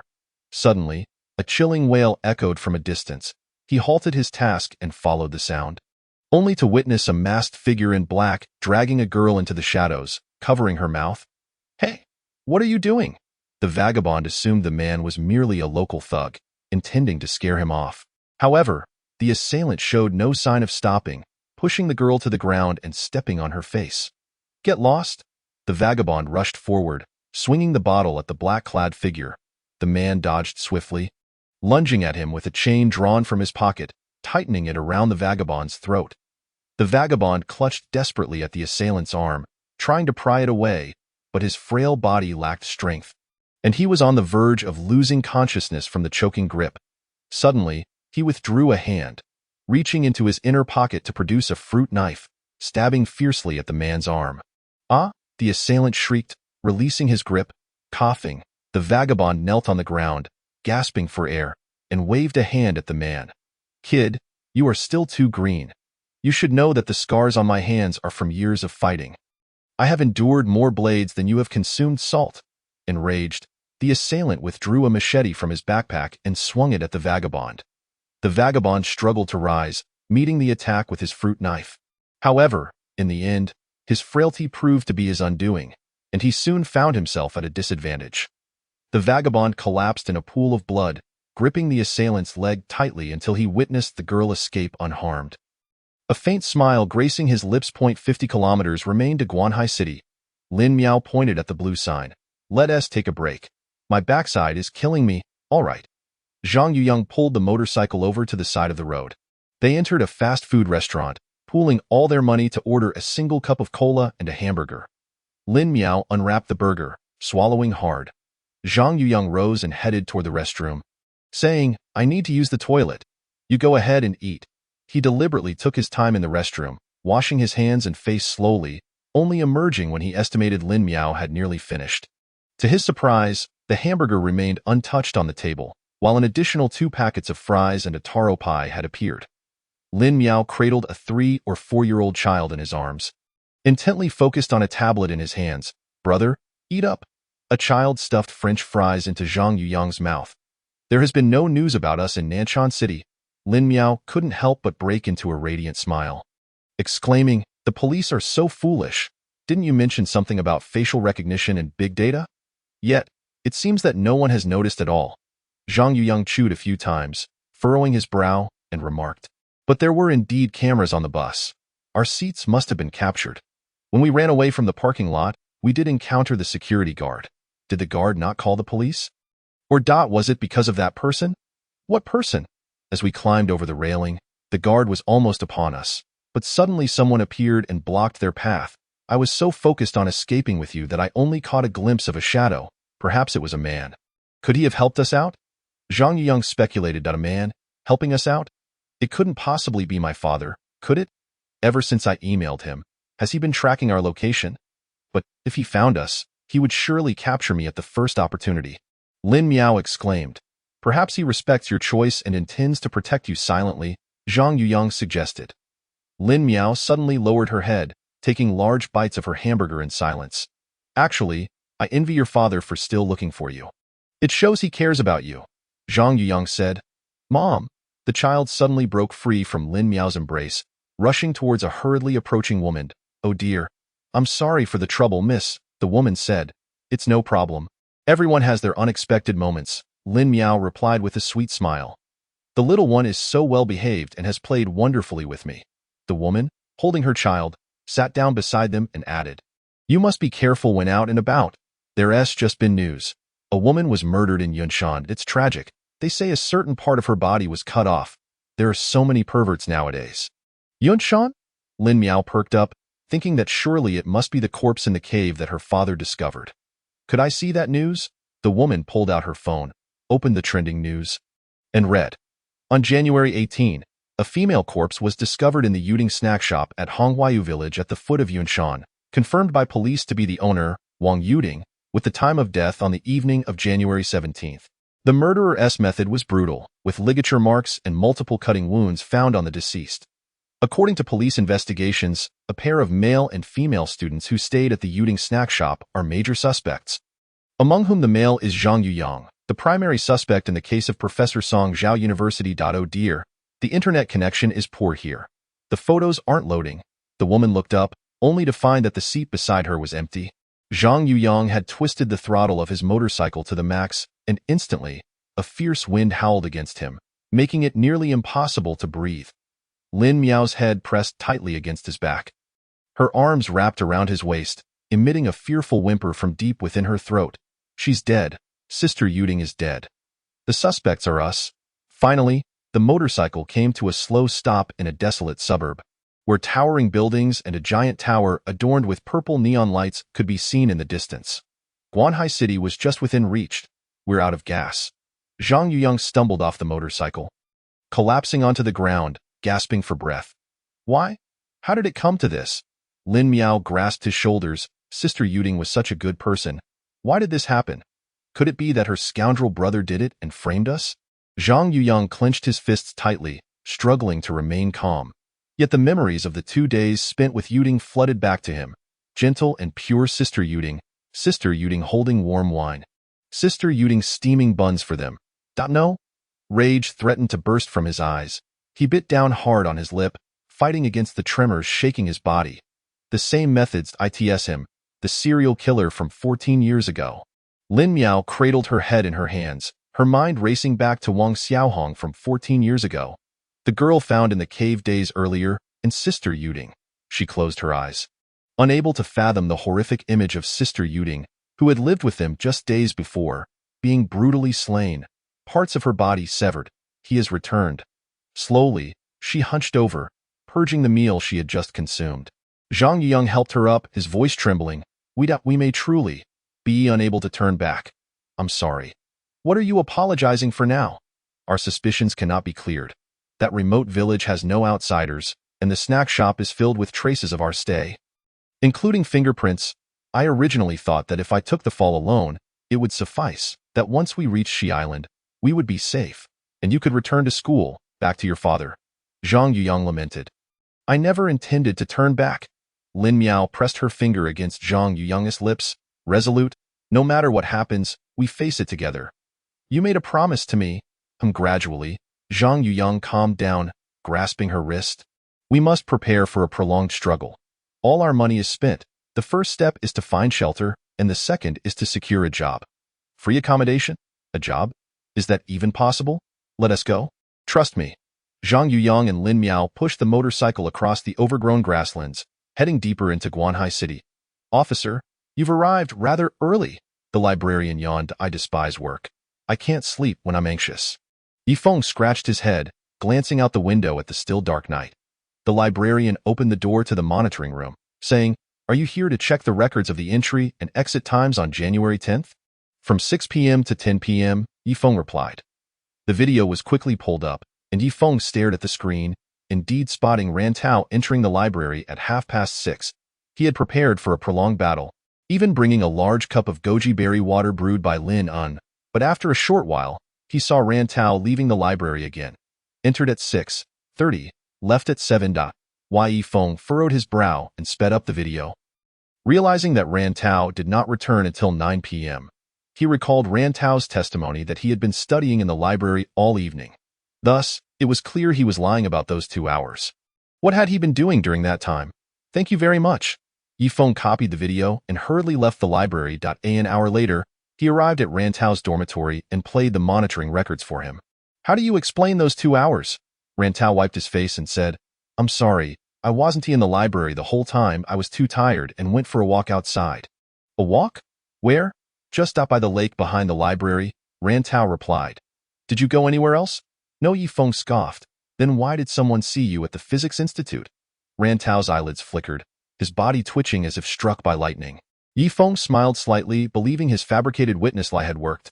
Yes, I did go to see Professor Wu around 7 p.m., but I left quickly. I really don't know anything.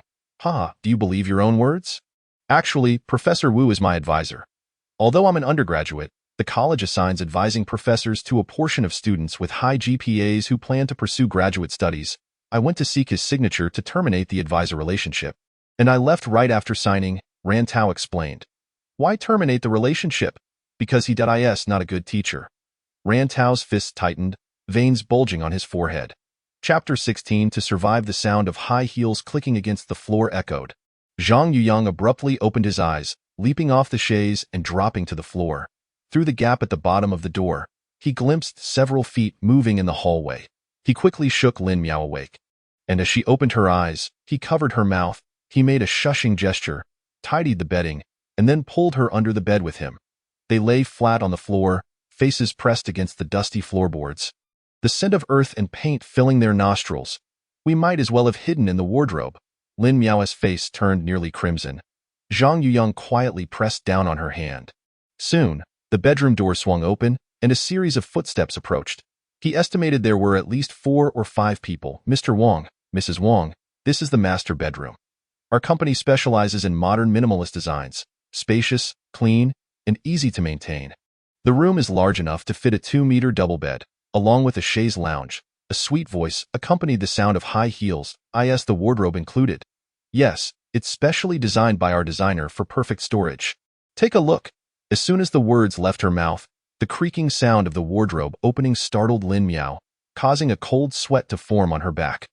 All the rooms have been toured. Now their essay signing promotion of 50,000 off 100,000. All right, we'll go back and discuss it. The door opened and closed, the footsteps gradually fading away. Once everything returned to silence, Zhang Yuyang crawled out from under the bed and glanced at the clock. It was only 8:30 a.m. The prospective buyers had come remarkably early. Lin Miao also emerged, pressing her hand to her chest and taking deep breaths. You scared me. Didn't you say this model room wouldn't have anyone coming to view it?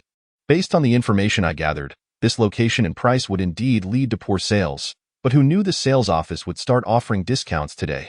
Sigh. Zhang Yuyang pulled his coat from behind the wardrobe. We need to leave quickly. We'll return to stay here after they finish work tonight. Shall we proceed according to the next step in the plan? Lin Miao asked. Exactly. Lin Daong sat at the entrance of Yuding Snack Shop, smoking a cigarette while gazing up at the cloud-covered mountain. The sun had shone briefly in the morning, but now the sky had turned overcast once more. The entire mountain was cloaked in a silver blanket of snow. And it was anticipated that the snow would not melt until after the beginning of spring. He recalled the furious and humiliated expression of Xing Muyang from yesterday, along with the puzzled and bewildered gazes of all the officers at the Jintian City police station. To search the mountain for those 2 children? No, 2 suspects? Are you out of your mind? With such heavy snowfall and in such wilderness, lacking even the most basic climbing gear and experience, if they were truly hiding in the mountains, they would have likely frozen to death long ago. He decided to continue searching the villages and towns around Jintian City, questioning household by household. Lin Daong rose to his feet, grasping his newly purchased hiking pole, and set off towards the cloud-covered mountain alone. There were no paths on the mountain. The steep rock layers were concealed beneath thick layers of snow, and a misstep could lead to a tumble down the cliff. After climbing for merely 20 minutes, he felt his strength waning, and he had no choice but to sit in the snow, gasping for breath. He was aging, truly aging. He had once thought that time would take away memories, but he never anticipated that it would only rob him of his youth, while the scenes of the past grew ever clearer. He had not been without experience in climbing high mountains. Once, he had traversed mountain paths with great agility. Hey, if you keep running that fast, I'll never speak to you again. Back in university, Yanning was no match for him and could only sulk behind. Consequently, he would cheekily dash back, ignoring her punches and kicks, and forcibly carry her on his back, continuing his sprint towards the mountain summit. The ringtone of his mobile phone shattered his reverie. Hello? Lin Daong? You really went up the cloud-covered mountain? Damn it, are you trying to get yourself killed? Xing Muyang cursed from the other end. As long as there is a glimmer of hope, I will find them. Lin Daong replied calmly. Hurry back. There's been another incident in Nanan City. A mutilated female corpse has been discovered, and some say they've seen students resembling Zhang Yuyang and Lin Miao near the crime scene. Lin Daong felt a shiver run down his spine and trembled as he asked, "Someone said they saw the two of them. You wouldn't dare suggest to the Nan'an police that they are suspects. Would you? Do I need to say it? This is the second case. The condition of the body is identical to that in Honghuayu, and anyone with sense would know it's the same murderer." Xing Muyang insisted. Lin Daong scrambled down the mountain, driving straight to Nan'an City. Zhang Yuyang stood on the outskirts of Guanhai City, clad only in a thin sweater and work pants, with the cuffs rolled up. Wearing a baseball cap pulled low over his eyes around him, a group of migrant workers squatted or sat, some carrying tool bags, others shouldering large bundles of luggage. Occasionally, he would glance at them, only to be met with a barrage of mocking stares. Where did this truant kid come from? Ha ha ha. Just then, a small truck approached. Instantly, the crowd surged towards the vehicle. Zhang Yuyang initially lagged behind, but hunger propelled him to tap into his potential, and soon he was at the forefront of the throng. As the window rolled down, a person leaned out and shouted, "We need 5 porters, 200 yuan a day, lunch included." With that, the recruiter jumped from the truck and opened the cargo compartment.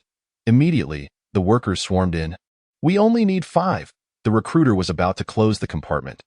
Zhang Yuyang was already at the front, his feet poised to step inside when suddenly, a hand reached up from below, grasping his ankle and yanking him down. "Get lost, brat!" A man jumped onto the truck and spat at him. "What is wrong with you? Don't you understand the order of arrival?" A grizzled man in camouflage kicked the offender aside and, at the last moment before the door closed, firmly grabbed Zhang Yuyang by the back of his collar, hauling him into the truck. "Thank you." Zhang Yuyang pressed tightly against the older man, his heart racing. "Hee hee." Laughter erupted from those in the truck. "Why aren't you in school, kid? Physical labor isn't as easy as you think," the older man remarked. "I'm 19 now. Right now I need money," Zhang Yuyang said, pressing his hand against his stomach, hoping the rumbling wouldn't be heard. "Oh, I thought you were only 15 or 16. The older man pulled out a piece of steamed bread from his pocket, broke off a large portion, and shoved it into Zhang Yuyang's hands. "Eat something. Otherwise, you won't have the energy to work later, and the boss will scold you." Zhang Yuyang stuffed the bread into his mouth haphazardly, finally regaining a bit of color in his cheeks. 19. Just about the same age as my son. He is studying at a university in Beijing and says he wants to be a programmer. The older man gazed at Zhang Yuyang with a look of affection. Zhang Yuyang forced a smile and nodded that a week ago, he had been a university student, with a bright future and a dignified identity. And now he found himself squeezed into a cramped cargo space, preparing to do illegal work. Thankfully, there was still her. The image of Lin Miao's smile unconsciously flashed through his mind. Without her, he might not have been able to endure this journey. What was this warm and sweet feeling in his heart? He touched his cheek, which was unexpectedly hot. The truck came to a stop. The cargo door swung open, and sunlight flooded in, blinding him momentarily. Zhang Yuyang followed the other workers down from the truck, arriving at a massive cold storage facility. Inside, white boxes contained fish balls, red boxes held crab sticks. Yellow boxes were sorted and moved onto the corresponding trucks. Those who worked well and quickly would receive rewards and would be invited back the next day, the boss said. The workers nodded in agreement and rushed into the cold storage. Zhang Yuyang lifted a white box, only to find that though it looked small, it was heavy and icy from being stored for too long. He glanced at the grizzled man in camouflage, who effortlessly lifted 3 boxes at once. He couldn't give up. If he did, there would be no job opportunity tomorrow. For the first time, he felt a sense of responsibility and urgency in life. Thus, despite the difficulties, he began to move the boxes bit by bit. While others rested, slacked off, ate, or boasted, he kept working. "Why aren't you wearing gloves?" the older man asked. "I don't have any." Zhang Yuyang hid his worn hands behind him. "Here's one for you. You need to take a break too. Otherwise, you won't be able to get up tomorrow." The older man tossed him a glove that was already grimy and gray. Zhang Yuyang put it on his most damaged right hand. The rough fabric brushed against his sore palm, sending a sharp sting through him, causing him to grimace. "Hey, kid, can you keep working this afternoon?" The boss asked. "I can." He stood up and headed back towards the cold storage. In the evening, after work, Zhang Yuyang walked out of the cold storage alongside the older man in camouflage. Suddenly, The older man pointed at something shiny in the grass, exclaiming, "Look, is that gold?" Zhang Yuyang leaned closer and indeed saw a chain made of golden beads. The older man bent down to pick it up, rubbing it between his fingers, saying, "We should give it to the boss. It might belong to him." Just then, the boss, who had just finished distributing wages, walked past the lawn and asked, "Why are you two still here? We're about to close." Seeing this, the older man hurriedly held up the chain to present it to the boss. "Wow, this is solid gold. It's worth at least 10,000 yuan. The boss bit it with his teeth, declaring, "This isn't mine. But since it was found in my factory, it rightly belongs to me." The older man nodded and started to walk away. "Wait," the boss called him back. "But since you found it, let us split it. You give me 5,000 yuan, and the chain is yours. At today's gold price, it could be exchanged for at least 20,000 yuan. This." Zhang Yuyang shook his head, pulling the older man towards the exit. Just as they took a few steps, the older man turned back and said, "How about I talk to the boss again? My child is waiting for school fees." Lin Miao had been wandering the streets, her first visit to the most modern metropolis in the south. This street, once a colonial outpost, was lined with French-style buildings and sycamore trees, accompanied by the hurried strides of beautiful women, exuding a romantic ambience. After a tiring walk, she paused by a clothing store, gazing at the bright garments in the window, only to notice that a button on her coat was perilously loose, and her once white shoes had turned gray. With a sigh, she quickly retreated into a secluded alley. "What can I do?" she muttered, kicking at pebbles. Although Zhang Yuyang had told her to wait near the model room for his return, she did not wish to become a useless burden. However, by noon, she had struggled to find a place to eat. She felt she possessed many skills, such as taking exams, speaking English, and conducting experiments, but in her current state, lacking a diploma and identification, none of it was of any use. Suddenly, she caught a whiff of a familiar incense and looked up to see a temple standing amidst the hustle and bustle. Free vegetarian meals. Her eyes lit up as she read the notice and walked inside. The temple was small, with few monks, yet devotees came and went in a steady stream. She received a stick of incense and blended in with the crowd, mimicking others as she knelt before the Buddha. She stared blankly at the clay statue of the Bodhisattva, lingering in her kneeling position. Initially, she had only intended to commit suicide on Summer Island, but so much had transpired along the way, each event enough to drive one to madness, and she was struggling to make sense of it all. "Benefactor, are you perhaps troubled by a heart knot?" A monk standing nearby softly inquired. "Master, should someone like me continue to live?" She trembled as she stood. The old monk paused, then smiled, saying, "It's not a matter of should or shouldn't eat. Living is a form of cultivation. Much like taking an exam, if you evade it in this life, you will face the same questions in your next. But I truly don't know what to do about many things. Follow your heart, child, and muster your courage. This courage does not necessarily mean fleeing, but rather confronting your circumstances." Lin Miao nodded, somewhat understanding. Having partaken in a vegetarian meal, she emerged from the temple, her vitality restored. As she wandered through the quaint French-style street, her gaze fell upon a newly installed electronic information display system. Intrigued, she approached and tapped the touchscreen to unveil the latest news. A homicide had occurred near the former tuberculosis hospital in Lago Town, Shirtang District, Nan'an City. The female victim bore multiple lacerations, and the suspects were two fugitive students. In an instant, her mind went blank, and a deafening roar filled her ears. This was the sound of her world collapsing, a sound she had heard before on the day her mother passed away. Lin Miao clutched her ears and sprinted frantically until she reached an unoccupied model room, where she dove into the wardrobe and shut the door tightly. She curled up, hugging her knees, resembling a drenched kitten. A murderer, two students are the murderers. The killer has returned, and he will continue to slay, haunting them like a specter. Everyone connected to them would meet a tragic end. No, she whimpered, yet tears would not flow. At that moment, heavy footsteps echoed at the doorway. Chapter 17.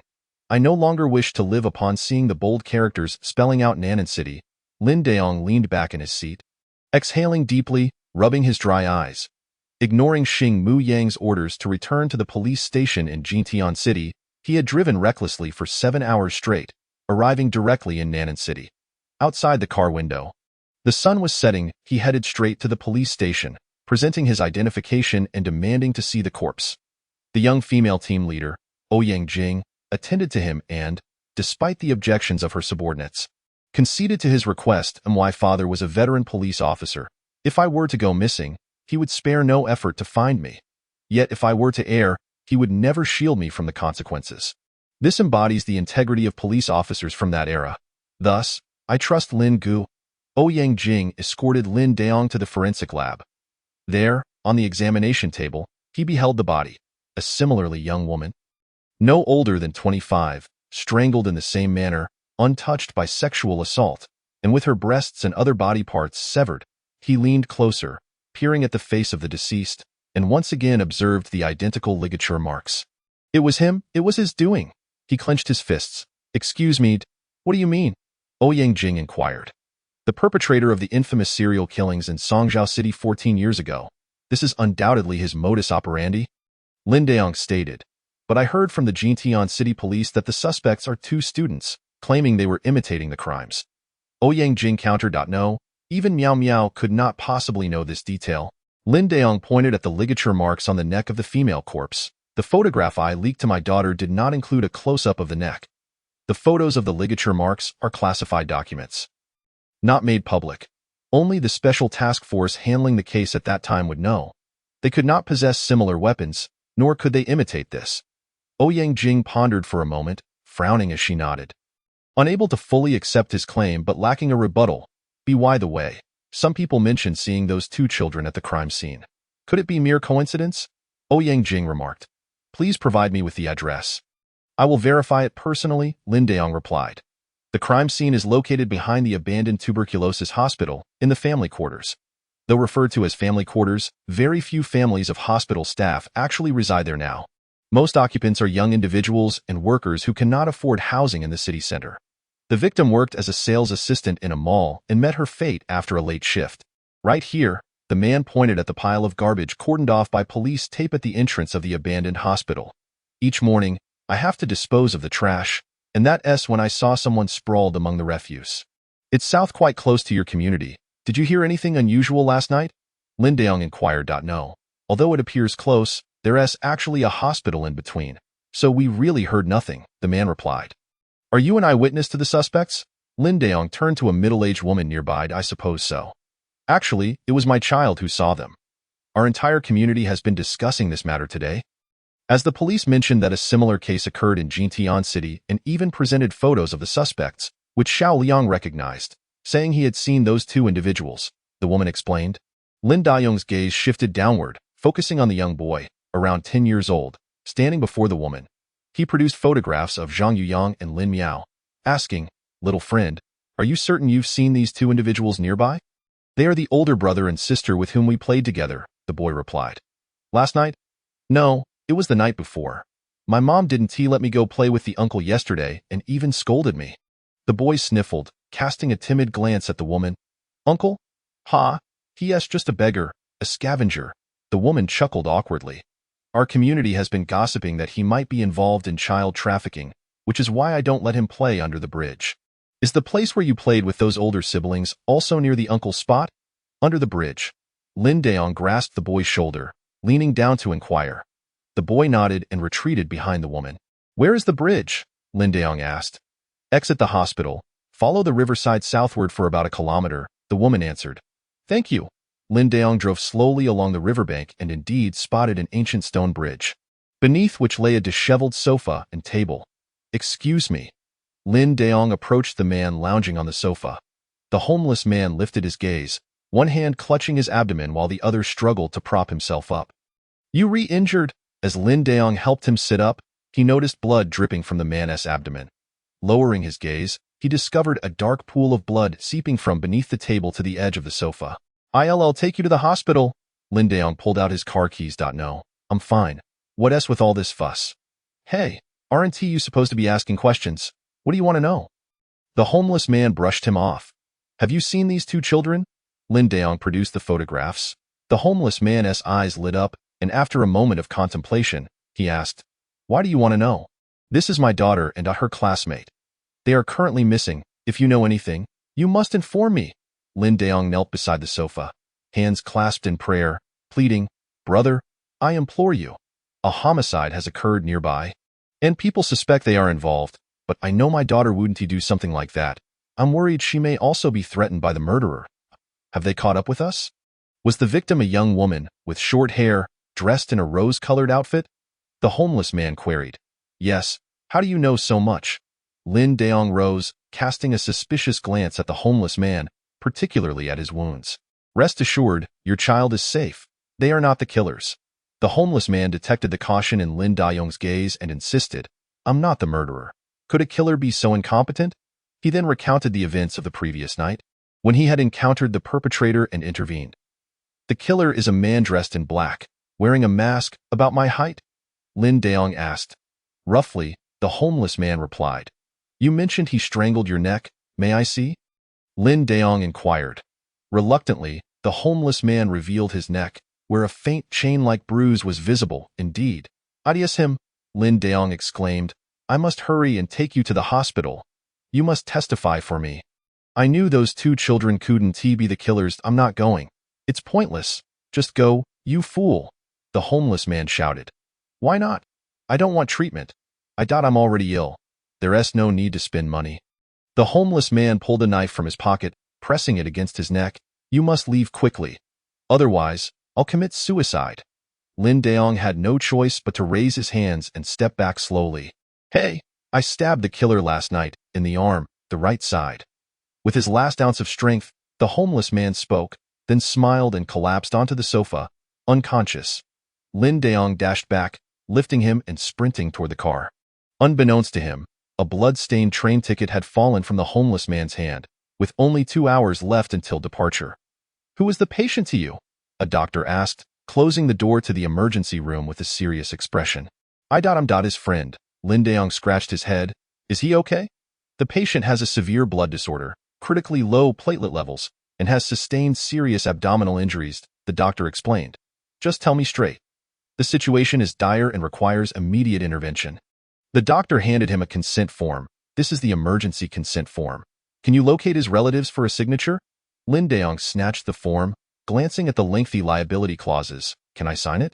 If you are willing to take responsibility, and there are medical costs, I will take full responsibility.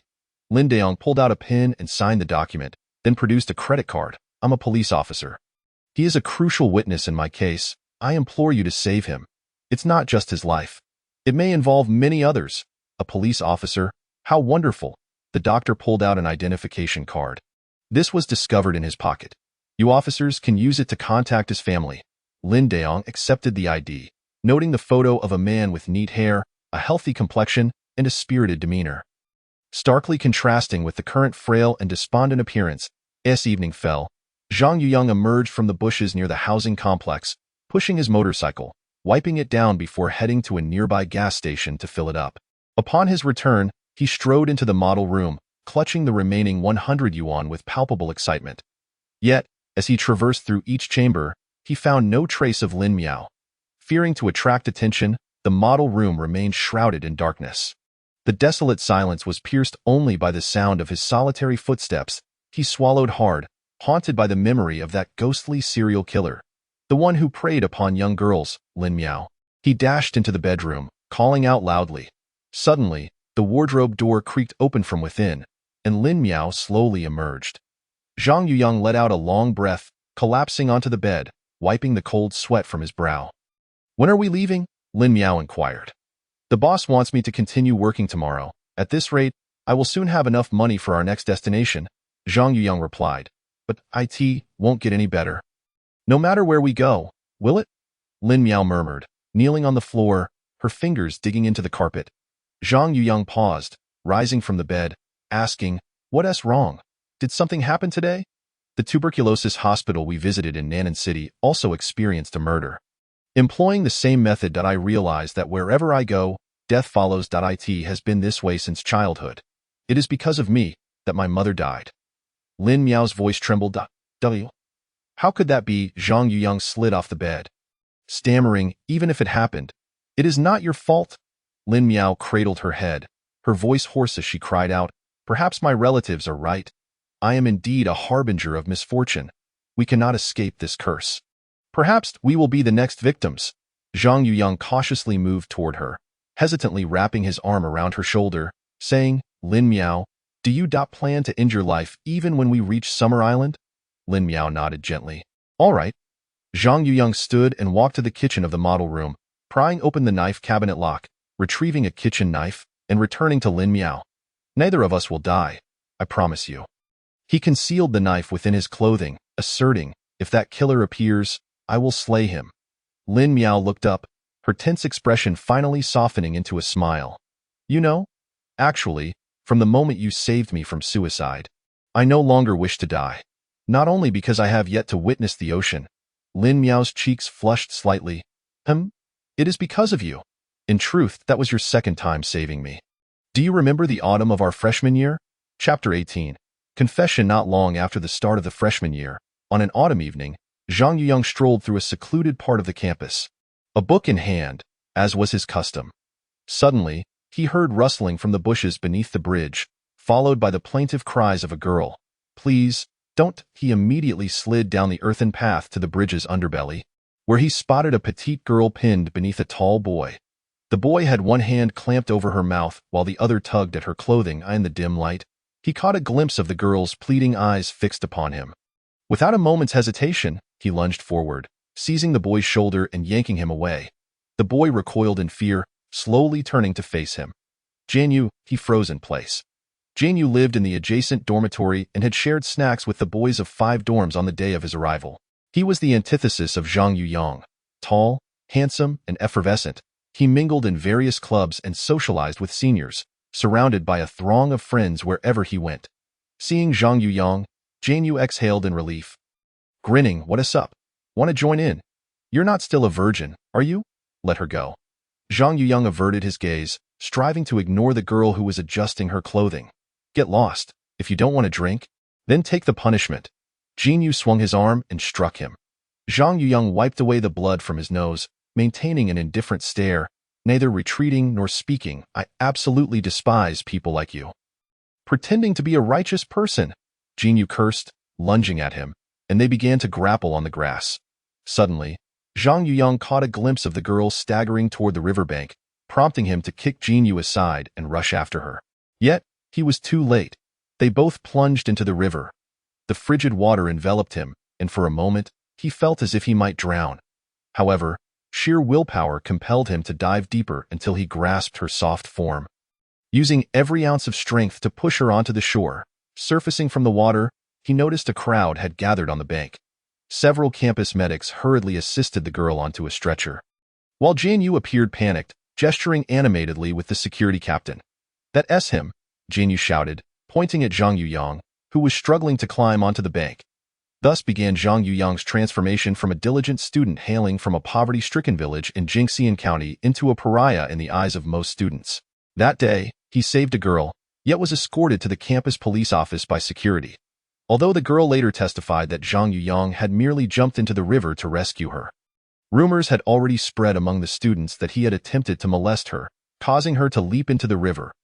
He knew full well that the originator of this rumor was none other than Jianyu, who had become the heroic figure who promptly called for help in this fabricated tale. The girl never resurfaced, and Zhang Yuyang could no longer recall her face, having confided the truth only to his roommate. Rantao, who was willing to listen, don't you hate her? If she had come forward to testify that Jianyu was the one who bullied her, everything would have been resolved, Rantao said. In truth, that as long as she no longer seeks to end her life, that is enough. That girl was you? Zhang Yuyang stared blankly at Lin Miao.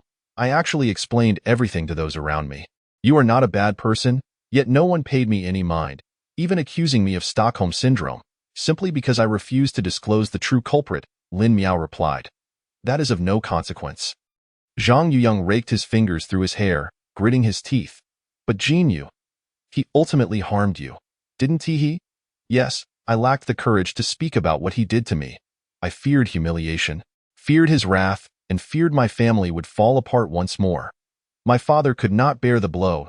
I constantly worry about the consequences, trying to avoid hurting anyone, yet end up causing pain to the innocent.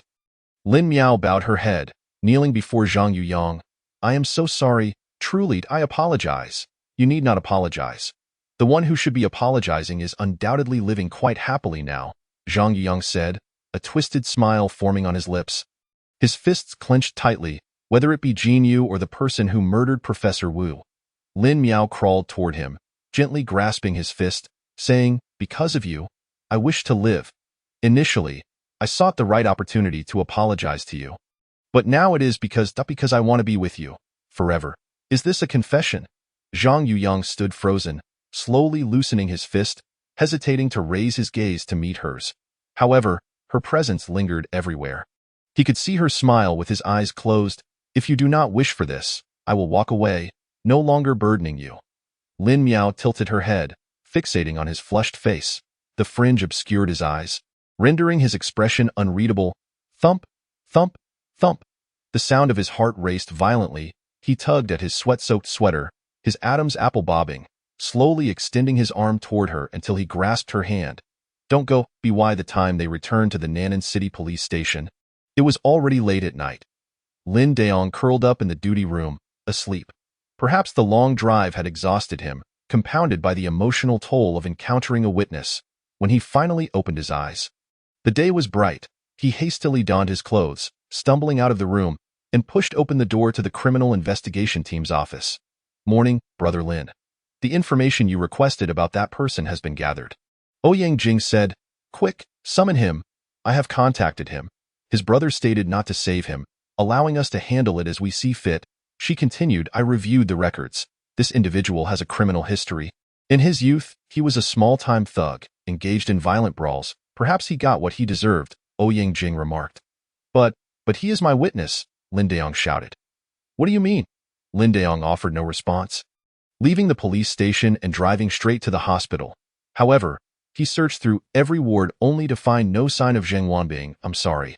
The patient you brought in passed away at 3 a.m. The doctor informed Lin Daong, leading him to the morgue. "Please contact the funeral home at your earliest convenience."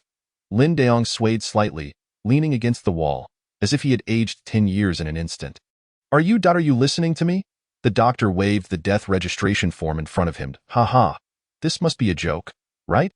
After all this effort to find him, he laughed, his back curving as tears streamed down his face. "Madman?" The doctor recoiled, retreating from the morgue in fright. "Let us see this through to the end." Lin Daong steadied himself, contacting the funeral home to arrange for Zhang Wanbing's cremation. That afternoon, he returned to the police station alone, cradling an urn of ashes. "What are you bringing that for? How morbid. You lunatic." People in the corridor cast disdainful glances at him.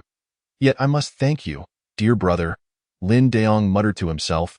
"You have fortified my resolve." Affirming that the murderer is not the children. Moreover, the killer was stabbed in the right arm by you. "I will ensure you are laid to rest properly. Don't worry." In the evening, Ouyang Jing found Lin Daong beneath the bridge. He sat on an old sofa, smoking, with the urn resting on it. "Brother Lin, I just received a call. Someone wishes to claim Zhang Wanbing's ashes," Ouyang Jing announced. "What? She is a woman, arriving on a flight from Harbin tomorrow morning," Ouyang Jing remarked. "But doesn't Zhang Wanbing only have a younger brother?" "Yes. This woman appears to have no relation to him according to the household registration records. However, she claims she will bring his ashes back home for burial. I suppose that is the most fitting resting place," Ouyang Jing continued. "Indeed, it is far better than wandering as a lonely spirit beneath this bridge," Lin Daong replied with a faint smile, patting the urn. "Farewell, dear brother." On January 22 ND, just 2 days before the Lunar New Year, in the interrogation room of the Songzhou City Police Department. "What are you really thinking?" Yi Feng leaned closer to Ran Tao. The latter had maintained the same silent posture for the entire afternoon. "I have already verified with Wu Chua's students. His graduate students, Qin Wan and Huang Da, both described him as an excellent teacher, knowledgeable and kind-hearted towards his students. His undergraduate students also hold him in high esteem. So why do you claim he is not a good teacher?" Yi Feng raised his voice. There's some special conflict between you that led to a confrontation, during which you know." Ran Tao lifted his head, his face streaked with tears. "I did not kill anyone." "Then tell me, what were you seeking him for, Professor Wu?" Ran Tao clenched his fists, shutting his eyes and shouting. "He violated me. Do you have any evidence?" Lin, unable to hold back any longer, asked anxiously. "In my phone." Lin opened Ran Tao's phone and, following his guidance, found the screenshots of conversations between Wu Qiuhua and him in a hidden folder. The screen was filled with vile and explicit messages that nearly made her nauseous. Wu Qiuhua used his graduate student as bait, asking me to go to his office alone under the pretense of helping him with work. But it was actually, after several encounters, I could no longer bear it, which is why I sought to sever the mentorship that day. Yifeng paused, a faint smile crossing his face. This motive seems more plausible. I did not kill anyone. Rantao sobbed, his shoulders shaking as he struggled to breathe. Suddenly, he widened his eyes and exclaimed, "Why am I the only one being suspected?" When I left through the side door of the physics department, it was not yet 9 o'clock, and Jin Yu was nearby, seemingly about to enter as well. Yifeng flipped through the notes, which clearly recorded that Jin Yu and his classmates passed by the physics department at 9:30. After which the classmates returned to their dorms, while he stayed downstairs to smoke and witnessed Zhang Yuyang fleeing in a panic. "Are you certain you have not mistaken the time?" Yifeng inquired. "I swear. I looked at my watch at that time." Moreover, Jin Yu, who has consistently performed well, failed the university physics exam this time. I heard him cursing Wu Qiuhua as a fool from behind. Doesn't he have a motive? You can't simply dismiss him because his father is a policeman, can you? Rantao shouted up. By the way, has Jin Yu been contacted? Yifeng turned to Lin and No Chapter 19. The courage to confront you owe me money. That chain is fake. The man in camouflage tossed the gold chain towards the shop owner, who had kicked him out, claiming it was merely copper worth 50 yuan. The owner dodged, and the chain fell to the ground. He seized the man's collar and shouted, "Are you still working or not? If not, get out. Return my money, and I will leave." "Bah, I have never seen any chain. Stop accusing me." The owner laughed. "What evidence do you have to prove I owe you money?" "That 5,000 yuan is mine." "My?" The man was left speechless, unable to defend himself. "Ha ha ha." The surrounding workers began to laugh, thinking the old man had gone mad over money. "I can prove it," a youthful voice called out from the crowd. The crowd gradually parted, unconsciously making way for Zhang Yuyang, who held a plastic bag and bent down to pick up the gold chain, placing it into the bag. "I was present during your transaction last night," Zhang Yuyang stated, shaking the plastic bag. "In fact, you deliberately discarded the chain in the bushes, waiting for an unsuspecting victim, didn't you?" "Nonsense. It's simple. I can call the police right now, and they will check the fingerprints on the chain against yours. If your fingerprints are found, it will indicate you have touched the chain," Zhang Yuyang asserted. "Oh." The man in camouflage widened his eyes, giving him a thumbs up. The owner hesitated, then laughed. "Haha, do you really think that proves anything? If he set me up and made me touch the chain unknowingly, I have other evidence. Please hand me your phone." Zhang Yuyang took the man's phone, stating, "I sensed something was off yesterday, so I secretly recorded the transaction on video using the man's phone. Would you like me to show it to you now?" "Ah." The crowd erupted in commotion. The amount involved in the fraud exceeds 4,000 yuan, which carries a sentence of less than 3 years imprisonment and a fine. Zhang Yuyang cast a sharp, cold glance over the crowd. Furthermore, the substantial amount of unpaid wages owed to migrant workers could lead to the revocation of your business license. "Return the money. Pay us our wages." Voices of the crowd rose in a chorus. The clamor grew louder, even attracting passers-by to join the spectacle. The owner had no choice but to relent, arranging for the man in camouflage and Zhang Yuyang to go to the duty room, where he not only returned the money but also handed them a sum to keep quiet. "Thank you, good fellow." The man in camouflage wiped his tears. "I should be thanking you. Farewell." Zhang Yuyang's lips curled into a slight smile as he waved with one hand while gripping a wad of cash in the other. As the sun dipped below the horizon, the evening glow gilded the diverse architecture of Guanhai City. It was not until he left the warehouse that Zhang Yuyang began to truly appreciate the scenery of this city. He was reluctant to spend money on a taxi, opting instead to walk the 10 kilometers back to the model room. Despite the chill of winter, his clothes were completely soaked through. "You're finally back?" Lin Miao rushed over, immediately holding her breath. "You must be exhausted. Go take a shower first." Upon emerging from the bathroom, he looked down at his clothes. The sleeves of his sweater were frayed, and his pants and shoes were coated in dirt. "It must be this way." Lin Miao opened the wardrobe and retrieved a suit and shirt. "Here, I think this size will fit. But, isn't this from the sales office?" Zhang Yuyang hesitated as he took its fine. "Clothes like these, used as samples, are quite inexpensive. Just leaving the money will suffice. Haven't you made quite a bit?" Lin Miao pulled out 200 yuan and placed it in the wardrobe. Zhang Yuyang washed his face and combed his hair, changing into the new clothes. When he looked in the mirror, he could hardly recognize himself. The young man in the mirror, dressed in a suit, stood tall, though his cheeks were gaunt, lending him an air of melancholy. Why goodness, it fits perfectly. You look handsome, like a star. What's your name again? Lin Miao exclaimed. Lin Miao, tonight I'll take you somewhere. Zhang Yuyang suddenly said. Where? It's a secret for now. Zhang Yuyang took her hand and dashed outside. The two rode a motorcycle through the night, with Lin Miao tightly wrapping her arms around Zhang Yuyang's waist. The wind brushed against their faces, not as harsh as the cold northern winter, but rather sweet and gentle. Finally, Zhang Yuyang stopped the motorcycle in front of an amusement park with a 1990s architectural style. The park was sparsely populated, and the facilities were rusted. Each time a ride operated, it emitted a heavy creaking sound. Old as it may be, this is the only one still in business now. Zhang Yuyang remarked. Lin Miao looked up and saw a giant Ferris wheel standing tall in the center of the amusement park, each compartment adorned with pink neon lights in the night. The lights sparkled like a dream. Two people. Zhang Yuyang leaned out the window to hand over the money to it. Really okay? Lin Miao's eyes widened in disbelief. Of course, Zhang Yuyang said, taking her hand and boarding the compartment, accompanied by music. The Ferris wheel slowly turned, lifting the compartment higher and higher. Lin Miao turned around, her face pressed against the glass, straining to gaze into the distance. The colorful streets, brightly lit skyscrapers, temples enveloped in yellow neon. Tranquil lakes. This city is so beautiful. As the compartment neared the highest point, she turned around and playfully teased. Have you heard the rumor that if a couple kisses at the top of the Ferris wheel, they will be together forever? Before her words could finish, Zhang Yuyang had already moved beside her. Turning his head to kiss her lips, a faint scent of tobacco and mint enveloped her. Lin Miao was momentarily stunned, gazing at his fluttering eyelashes, watching the neon lights outside dance. After a long while, he finally pulled away, blushing as he said, It was at the highest point, right? That was wonderful. He lowered his head, staring at his feet, a slight smile gracing his lips. Lin Miao remained in a daze, as if she was seeing him anew. She had never seen him express his feelings so actively, let alone in such an ardent manner. She remembered him in the past, always avoiding crowds, his face taut, resembling a heartless statue. Had he not once saved her, she too would have thought him a psychopath like everyone else.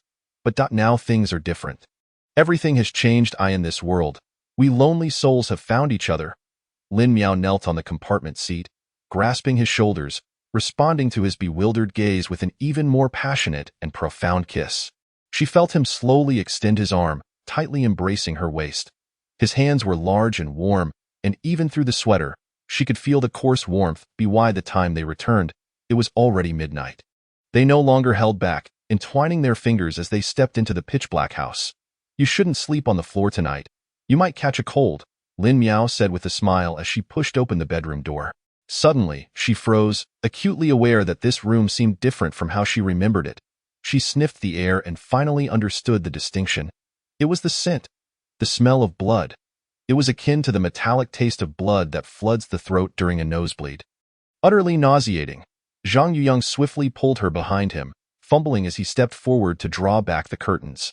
Moonlight spilled in, illuminating a woman sprawled on the floor.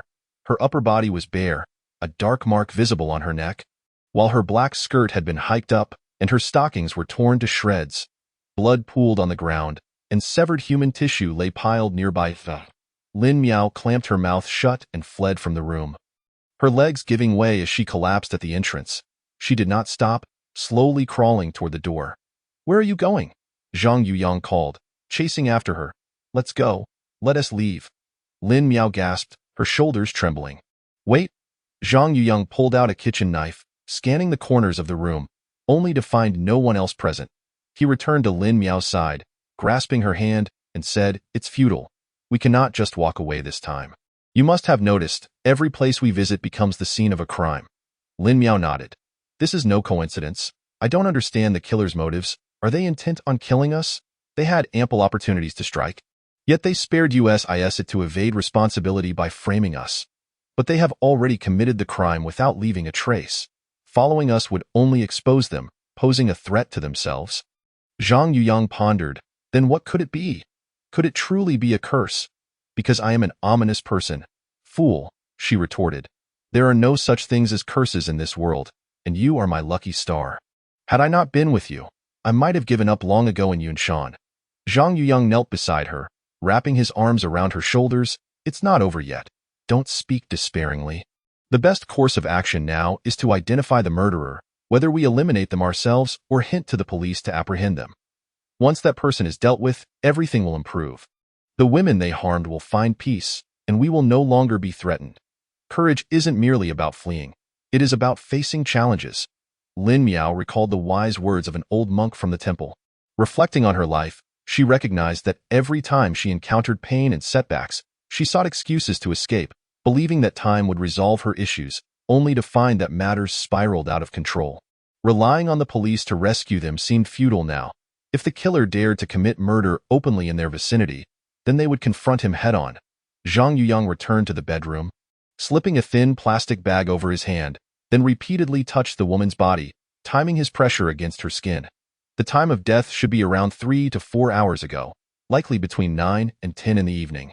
We left here at 8. Considering the time it took for their contact and struggle, the killer must have arrived almost immediately after we departed. This is too coincidental. The most probable scenario is that the murderer knows our whereabouts. Perhaps even stalking us, Zhang Yuyang explained. How do you know? Lin Miao inquired, astonished. The timing assessment. First, the skin in the covered areas felt cold to the touch. Second, the livor mortis coloration reverts in about 30 seconds after pressure is applied. Third, rigor mortis has already set in at the jaw, while other areas remain unaffected. How do you know so much? Lin Miao instinctively took a couple of steps back. This is all basic forensic knowledge. I enjoy writing mystery novels, so I spend my spare time researching these topics, Zhang Yuyang replied, glancing at her. Are you scared? Do I seem like a psychopathic killer? Not at all, Lin Miao exclaimed, rushing forward to embrace his waist. Resting her head against his slender back, feeling a sense of safety. With you by my side, we will surely triumph over that murderer. Zhang Yuyang was taken aback, his face reddening as he opened his arms. Please don't hug me just yet. I just touched a corpse. My hands are filthy. Lin Miao slowly withdrew her arms, mumbling, It's fine. I don't mind you. Zhang Yuyang walked around the interior and exterior of the house, holding a candle, occasionally crouching to inspect. There aren't many traces outside.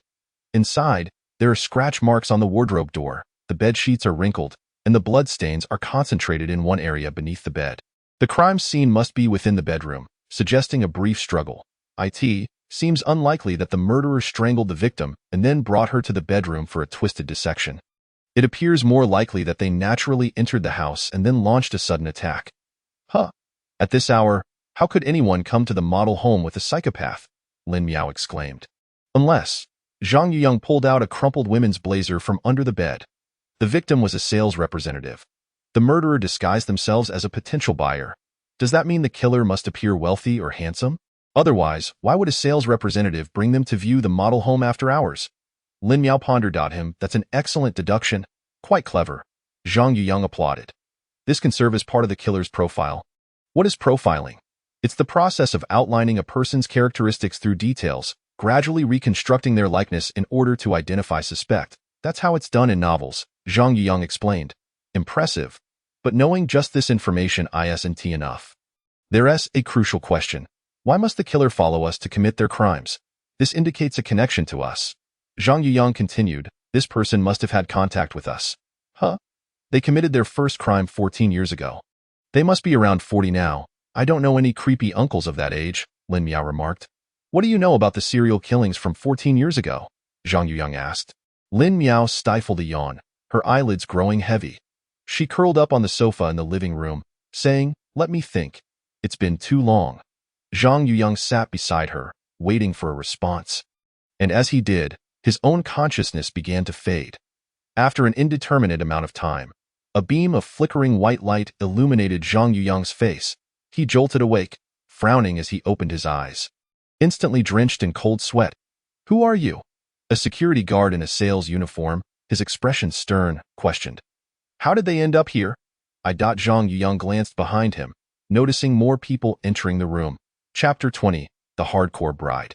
Lin Miao also awoke, and while the crowd's attention was still on Zhang Yuyang, she quietly donned her jacket and slung her backpack over her shoulder. Zhang Yuyang stood awkwardly in front of everyone, his face flushed, struggling to find his words. Lin Miao noticed the guard pulling out his phone to call the police, so she stepped in front of him, smiling sweetly. "I'm so sorry. My brother and I are here on vacation, but we got robbed. We were exhausted and fell asleep here. We truly apologize." The guard's demeanor softened. "Oh, I see. Miss, if you've been robbed, you should report it to the police. If our boss finds out you stayed here overnight, we could get fired. This is a one-time occurrence. You should leave quickly. Thank you, big brother." Lin Miao grabbed Zhang Yuyang's hand and quickly headed for the door.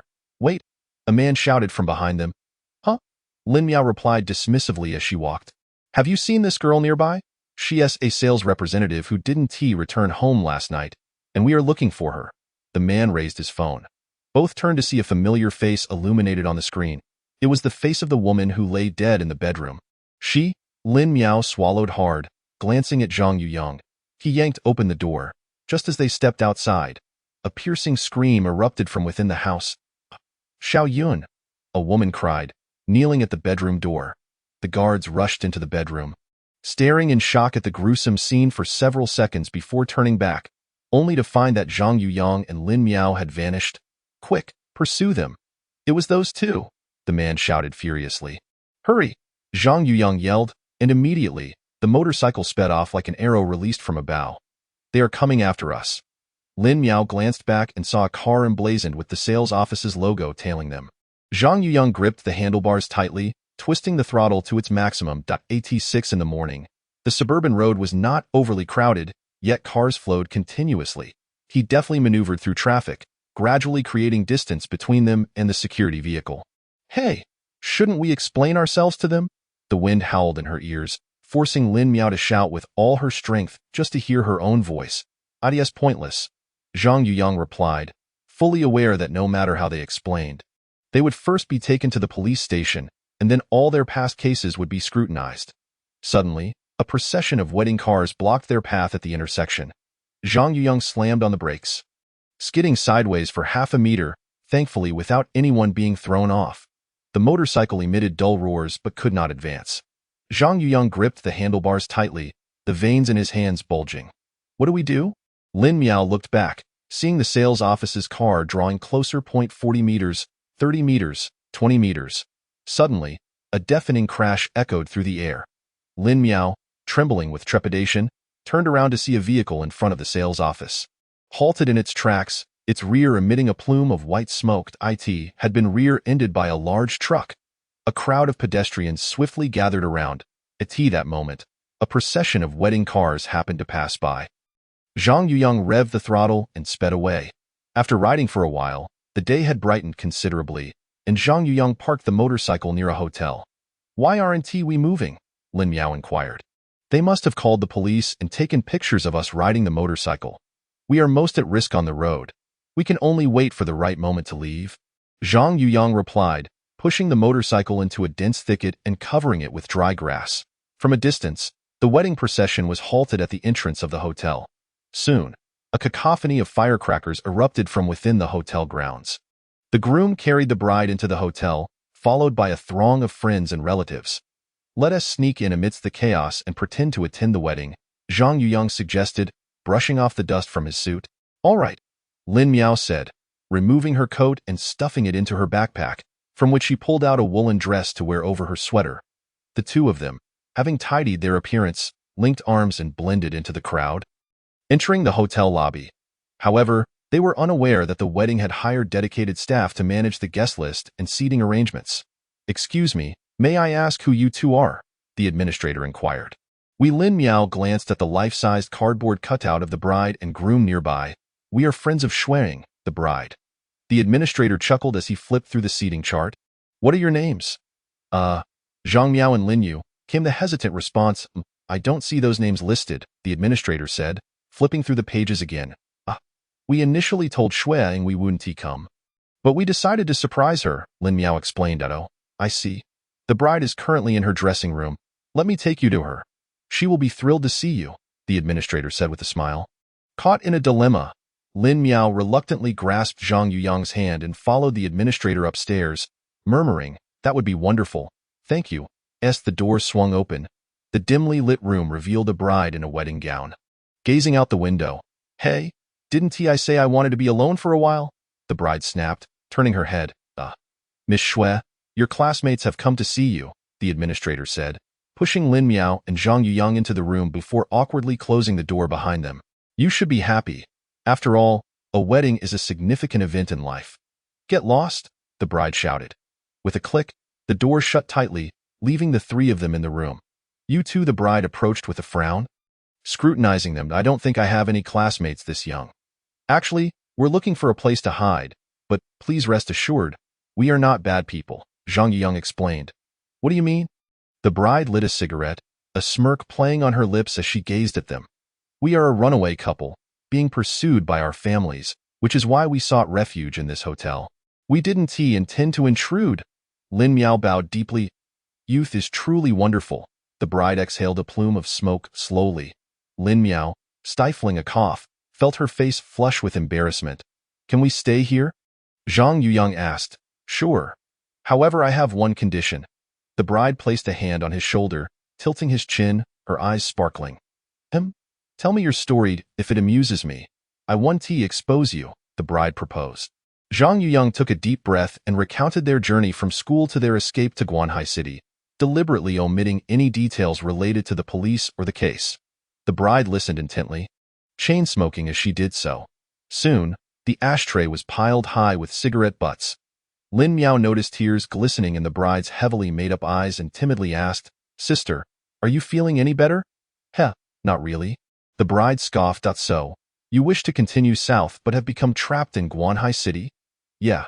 Suddenly, the door swung open with a bang against the wall. "Oh dear, Xiaoying, why are you smoking again? The ceremony is about to start. Why aren't you getting ready?" A pair of middle-aged adults hurriedly entered. "Oh." The bride extinguished her cigarette and slowly slipped into her heels. "Who are they?" the middle-aged woman asked. Zhang Yuyang and Lin Miao shrank back into the corner, watching the bride meticulously tie the sash around her waist, their hearts racing. "Just some college friends," the bride replied. "Oh, so you're my daughter's classmates. I didn't realize Xiaoying had invited you." The middle-aged woman grasped Lin Miao's hand, pulling her towards the door. "I thought she was truly heartless. Seeing you puts my mind at ease. The banquet is all set. Come with me to the best seats." Thus, the middle-aged woman dragged Lin Miao along, who in turn held on to Zhang Yuyang, and the group awkwardly made their way to the banquet hall. As they walked down the corridor, Zhang Yuyang glanced back to see the bride stretching her legs in the hallway, then giving him a wink and a smile. The banquet hall was filled to capacity, the joyous music deafening, while the large screen displayed several obviously photoshopped wedding pictures of the couple, both wearing awkward smiles. Zhang Yuyang and Lin Miao were seated directly beneath the stage, at a table marked for the bride's classmates, with only the two of them present. Before they could pick up their chopsticks, Lin Miao's gaze was fixated on the sumptuous dishes laid out before them, her mouth watering. "We've hit the jackpot, truly," she said, surreptitiously snatching a piece of beef and popping it into her mouth. "That sister is so nice. Finally, we can enjoy a meal in peace. Those guys would never expect us to be here. Want a drink?" she offered, shaking a bottle of liquor. "Never mind," Zhang Yuyang replied, sipping water from a paper cup. "I can't shake the feeling that this wedding is a bit off. Perhaps it's because she's marrying someone she doesn't love. If it were me, I'd never go through with it." Lin Miao remarked. "Really? What if your father forced you?" Zhang Yuyang countered. "I've come to realize that worrying too much about others will only hurt more people, including myself. From now on, I will live for myself." Lin Miao declared. As the auspicious hour arrived, the MC took to the stage, delivering a painfully cliché opening speech before inviting the bride's father to escort her into the hall. As the sentimental music played, under the spotlight, the middle-aged man they had encountered earlier led the bride onto the stage. "When I get married, my father will definitely cry," Lin Miao whispered to Zhang Yuyang. As the bride and her father came to a stop at the center of the stage, thunderous applause erupted in the hall. Zhang Yuyang furrowed his brow, noticing the bride slightly bowing her head, her gaze frequently darting towards their table. The MC, with all his might, proclaimed, please give a warm round of applause for the most handsome groom of the day?" Lin Miao raised her hand high, ready to clap enthusiastically. "Wait." Suddenly, the bride released her father's hand, stepped forward, and snatched the microphone from the MC. The audience was momentarily stunned, but most assumed the bride was about to express her emotions regarding her parents and her hopes for her groom. And soon the applause resumed. "From this day forward, I will be my true self." The bride raised the microphone high. "That I've had enough. To hell with this wedding. I apologize to that groom whom I don't even know." With that, the bride slammed the microphone onto the stage, the sharp feedback resonating throughout the hall. In the midst of the audience's astonished stares, the bride kicked off her high heels and leaped off the stage. Grabbing Zhang Yuyang's hand and sprinting towards the exit, Lin Miao was utterly bewildered, only able to follow as they dashed out of the hall. "Stop them!" the bride's father shouted from behind. Chapter 21. A frantic escape. Hey, what exactly are you trying to do?" Zhang Yuyang yelled as they ran. "Fulfill our shared dream." The bride reached into her bodice and astonishingly pulled out a car key. "Sister, I'll help you escape." "Wait, what?" Lin Miao gasped, clutching her head. The trio dashed through a thicket, arriving at a junkyard filled with abandoned vehicles. The pursuing crowd had momentarily lost their way, scattering towards the highway in search of them. "Shoo!" The bride bent low, pressing both hands on their heads as they concealed themselves amid the vehicles. They crept through the maze of discarded cars, eventually stopping in front of a dust-covered, old Santana sedan. "Are you sure it can still drive?" Lin Miao remarked, realizing she hadn't seen that model on the road in nearly a decade. "Don't worry, I learned to drive in this car. I secretly filled it with gas a few days ago, and after talking with you, I finally made up my mind to escape," the bride said, tearing off the outer layer of her wedding dress to wipe the windows and mirrors clean. "When did you learn to drive?" "The summer after I graduated high school. 6 years ago." Lin Miao sighed, realizing there was no turning back. "Get in."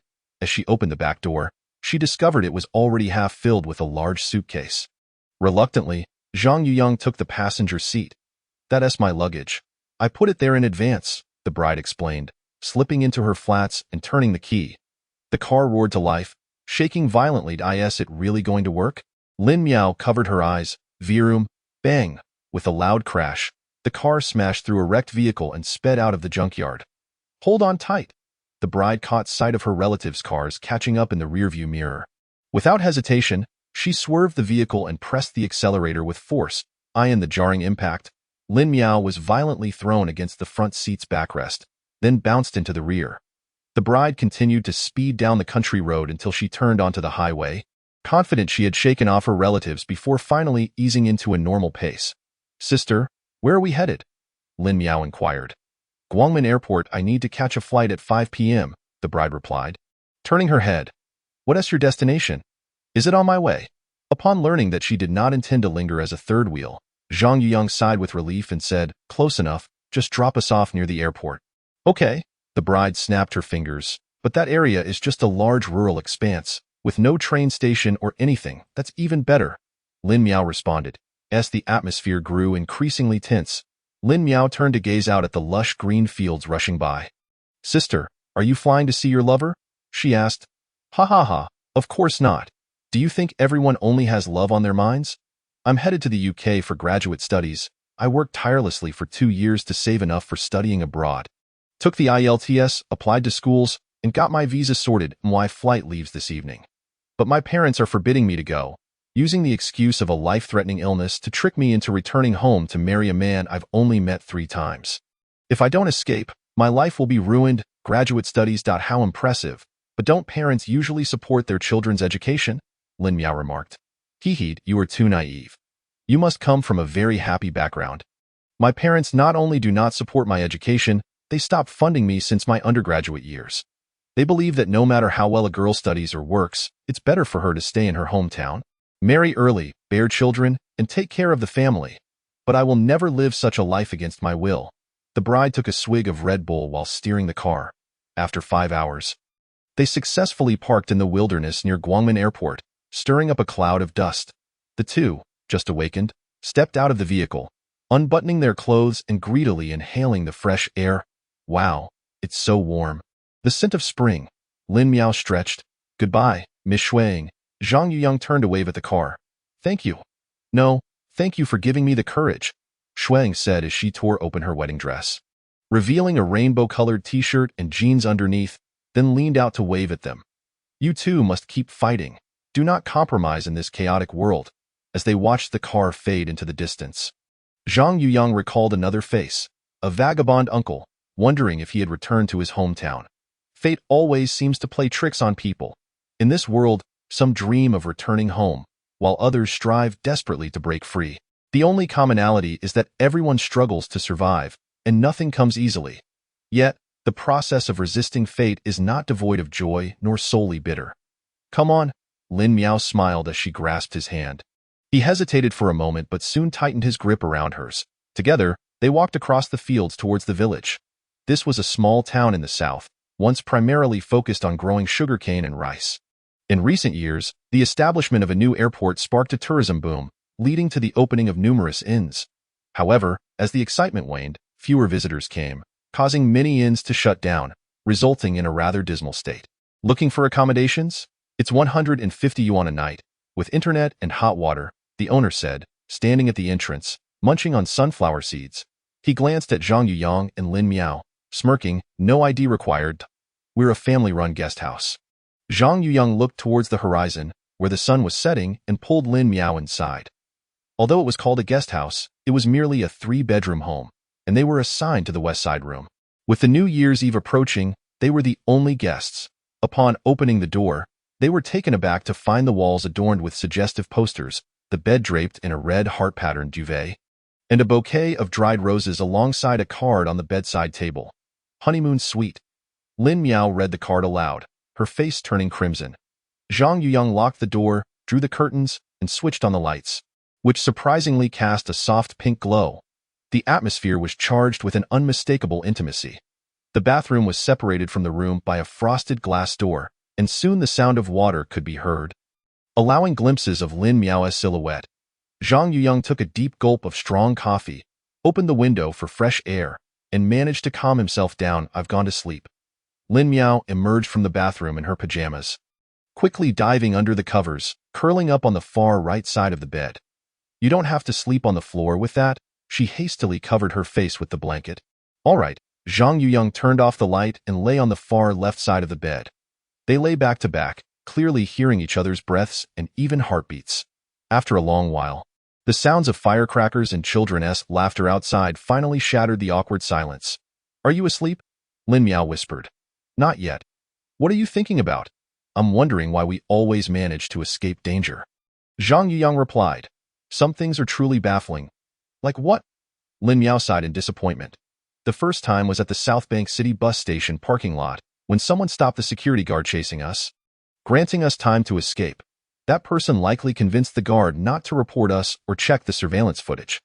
The second time was this morning when the sales office's cars were about to catch up, but suddenly they were rear-ended and stalled. The third time was when Shuang helped us flee, with many relatives in pursuit, but as soon as we entered the highway, traffic jammed behind us, horns blaring as if it had all been orchestrated. Zhang Yuyang turned over. Don't you find it strange? So many coincidences can't just be random. I feel someone is helping us. No need to guess. I already suspected it must be my father, Lin Miao replied. Why? He is just that kind of person. Thinks he is great, stubbornly pursuing his own ideas while easily disregarding others' feelings and thoughts. Lin Miao elaborated. Are you still angry with him? Lin Miao buried her head under the blanket, falling silent. Zhang Yuyang stared at her back, slowly extending his fingers toward her bare shoulder, but hesitated and withdrew his hand. Suddenly, a jarring sound interrupted his thoughts. Lin Daong jolted awake from a desk piled high with folders and takeout boxes, accidentally knocking over a teacup. Cold tea dribbled down the edge of the desk. Hello? He mumbled, salvaging his notebook while wedging the phone between his shoulder and ear. Lin Daong. Where are you? The voice on the other end was laced with fury. Director Liu, I'm in South Bank City, looking for my daughter. Useless. Check your phone right now and see what mess they VE created. Then get back to Songzhou as fast as you can. The call ended abruptly. Lin Daong hurriedly opened his phone and clicked on group messages, only to find a news screenshot. Upon glimpsing the headline, he inhaled sharply, nearly fainting. Suspects in double homicide spotted in Guanhai City, having tortured and murdered a saleswoman and abducted a bride, currently at large. 2 large images followed. One was a blurred female corpse in a model room, and the other depicted a woman in a wedding dress fleeing the hotel lobby with Zhang Yuyang, followed closely by Lin Miao. After taking 20 deep breaths, he finally steadied his heart rate, zooming in on the image to discern the details obscured by heavy pixelation. Is that her? He immediately dialed Yifeng. Hey, Captain Yi, have you heard about the case in Guanhai City? I've heard, Brother Deong. When are you coming back? I can pick you up. Hold on. Do you have any internal high-definition images of the corpse? Send them to me. Director Liu said he'll show it to you when you return. Yifeng replied. There's no time. Please, I know Miao Miao best. I can find her, Lin Deong shouted. All right. Moments later, a clear photo of the corpse appeared on Lin Dayong's phone. A woman clad only in a tight black skirt lay on the carpet, her breasts severed, with chain-like marks around her neck. It was evidently the work of the serial killer. Why is the report implicating Zhang Yuyang? Lin Deong questioned. It's hard to tell if it's coincidence or deliberate. The sales office staff found the 2 kids in the model room early on. After just a couple of questions, they fled, and then the body was discovered in the bedroom, Yifeng explained. Maybe they were just staying there. You won't believe what the Guanhai City police are saying. They found multiple fingerprints of the 2 kids in the bedroom, even in the bathroom, indicating they must have stayed there for at least a whole day. Plus, during the inventory check, the staff discovered a kitchen knife had been stolen from the model room. So the police concluded that Zhang Yuyang and Lin Miao stole the knife to commit murder before fleeing. Yifeng continued. Sigh. Lin Deong sighed heavily. But what about the kidnapping? It looks like the bride was the one pulling Zhang Yuyang away. The family claims Zhang Yuyang and Lin Miao posed as the bride's classmates and entered her resting room, then said something to persuade her, the wedding. The bride took them away with her. Now the bride's phone is off, and she cannot be reached. Both families are blocking the police station demanding answers. Hearing the urgency in the voice on the other end, Yifeng shouted, Hey, Brother Deong.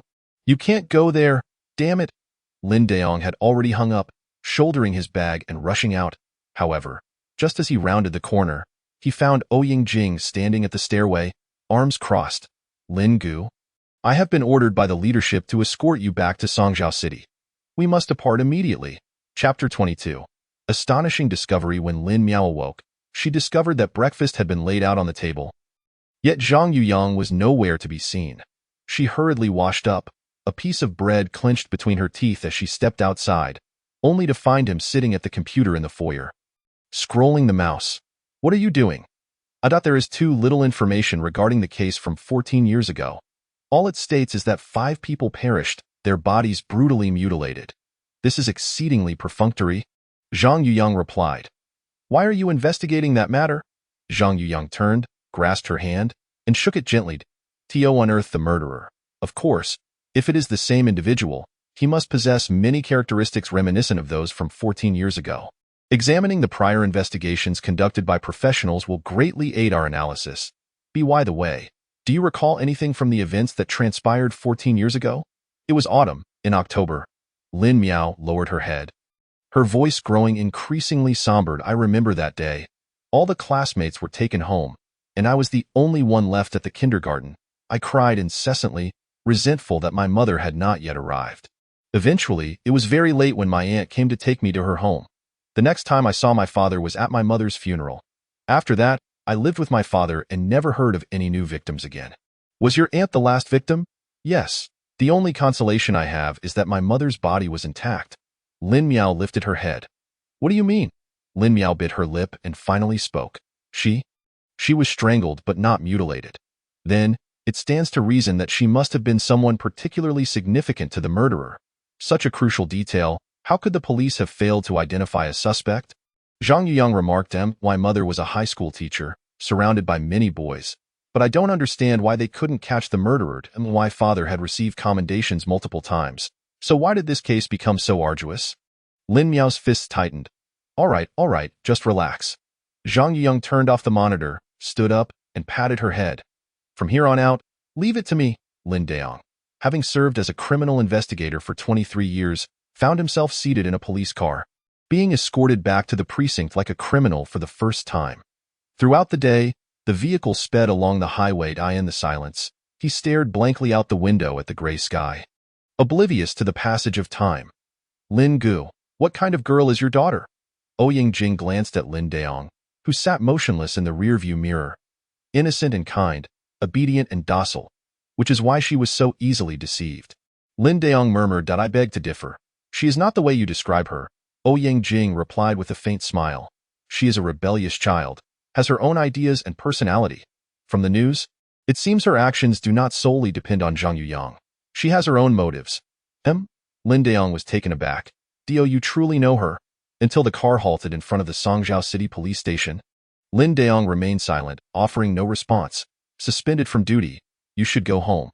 Upon arriving at the precinct, Director Liu frowned upon seeing him and quickly waved for him to leave. Why? What have I done wrong? I applied to search in Guanhai City. Lin Daong leaned over the director's desk. Old Lin, are you still not awake? This suspension is to protect you. Your daughter has gotten herself into serious trouble. The recent cases of women being victimized are of an extremely heinous nature, classified as serial murders. Do you have any idea how agitated the victims' families are? They're on the verge of losing control. Furthermore, Zhang Yuyang, who was with her, is suspected of murdering a teacher.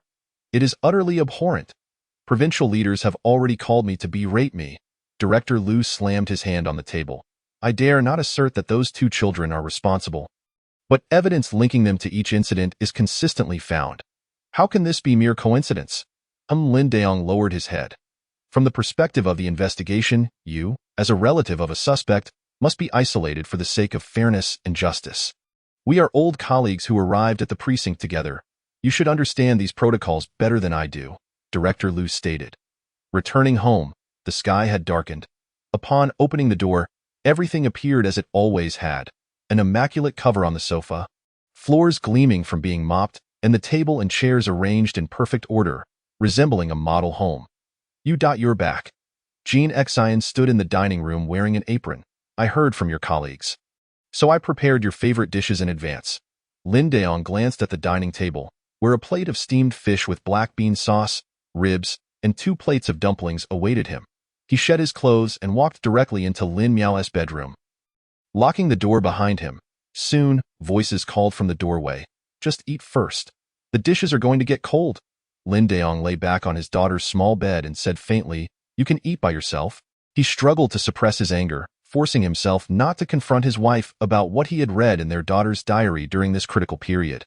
But today is New Year's Eve. Jian Xian murmured softly.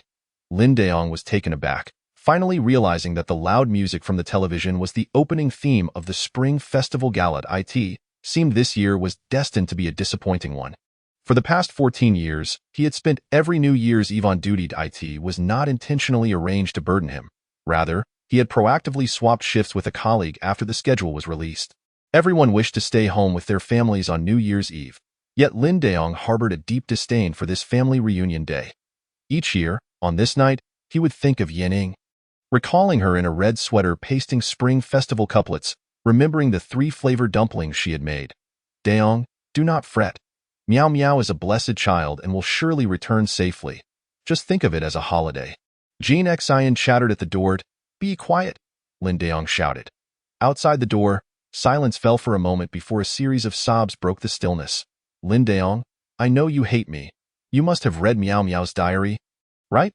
I have seen it too. Jian Xian leaned against the door, sitting on the floor. Though you think it is all my fault and my son's, that we have ruined your relationship with your daughter? You regret it, don't you? Lin Daong frowned, remaining silent.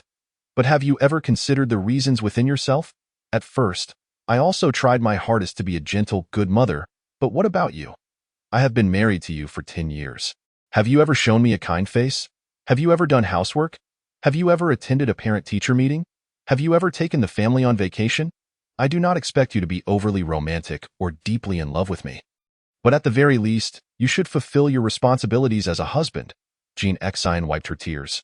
Yes, I have never been a good husband, but is that your justification for treating Miao Miao that way? Lin Daong replied. Lin Daong, I am a person. I have feelings and I need an outlet for my emotions. I have barely managed not to lose my sanity.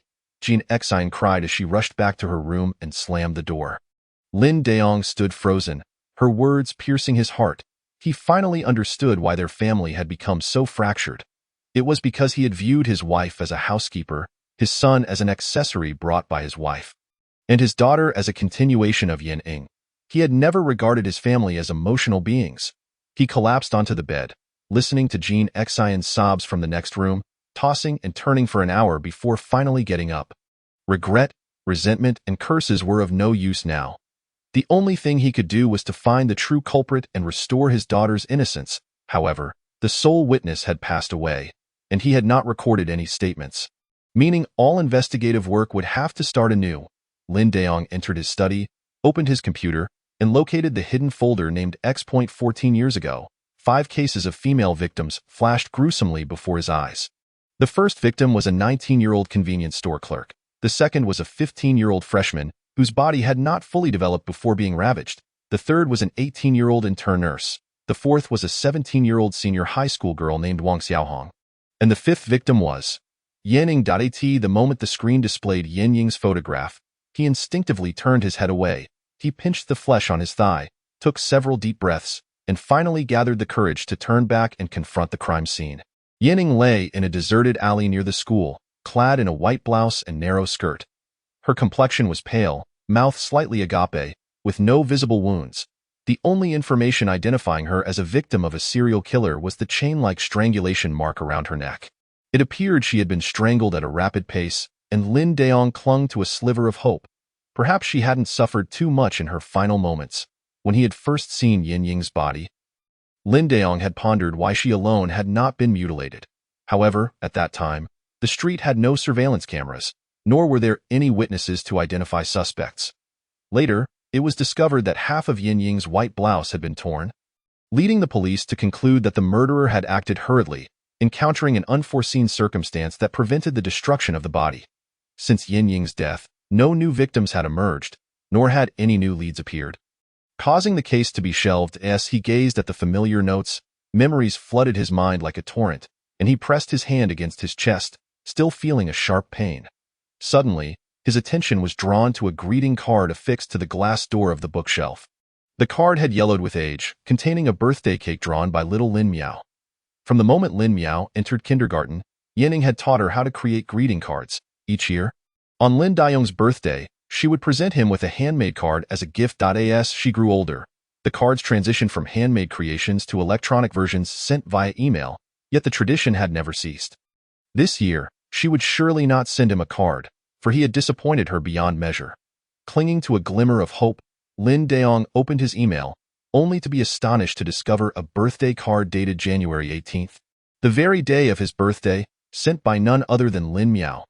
A smile broke through his tears as he eagerly clicked on the card adorned with a cake and ribbons. Dad, we have found an air raid shelter on the northern slope of Yunshan, and inside lies the body of a girl, reminiscent of the brutalities inflicted upon the victims 14 years ago. Please apprehend the murderers swiftly, lest more families be shattered. Also, happy birthday. Lin Daong was struck dumb, his right hand gripping the mouse trembling violently. 6 whole days had passed, and he had only just uncovered this vital clue from his daughter. He seized the phone and exclaimed, "Captain Yi, I have crucial information." "Hello? Could you speak a bit louder?" "What is it?" The voice on the other end was chaotic, filled with the clinking of glasses, laughter, and the crackling of fireworks. "I apologize for the interruption. You must go to Yunshan first thing tomorrow morning to search for an air raid shelter at the mountainside, where there is a female corpse that bears the same signs of mutilation, with a time of death at least on or before January 18. I am currently confined and can only rely on you," Lin Daong urged. "Huh? Wasn't that victim in Honghuayu the first one?" Yi Feng responded. "Yes, it is highly likely that the girl's body in the cave is the first victim of the serial killings, Brother Daong. There's another matter. Do you know where Jinyu is?" Yi Feng inquired. "No, I still want to settle the score with him." "Why do you ask?" "I have revisited the case of Wu Qiuhua's murder, and it is not as straightforward as I previously imagined. Zhang Yuyang may not be the sole perpetrator. There are some inconsistencies in Jinyu's statements. You need not worry too much. I am not suggesting he is a suspect, I just want to ask him a few questions." Yi Feng continued. Chapter 23. A Night of Terror on New Year's Eve. "Is this dinner?" "Thank you." Lin Miao received 2 bowls of glutinous rice balls from the proprietor. "Today is New Year's Eve. A tradition here is to eat glutinous rice balls, symbolizing reunion. The owner winked at her, straining to peek into the room on tiptoe. Lin Miao cast him a glare and promptly shut the door. Let us eat first. She placed the bowls on the table. Zhang Yuyang sat cross-legged on the bed, pen in hand, scribbling notes on a notepad. Lin Miao leaned closer to see the words, male, unemployed, or without a fixed workplace, lives alone, or has a distant relationship with relatives, possesses a car, appearance, handsome, attracts women, or wealthy, attracting women, this is debatable, lacks masculinity, slender and frail physique. Personality, insecure, sensitive, reclusive. Sexual tendencies, repressed, curious about or disdainful towards women. Is this what you call profiling? Lin Miao asked.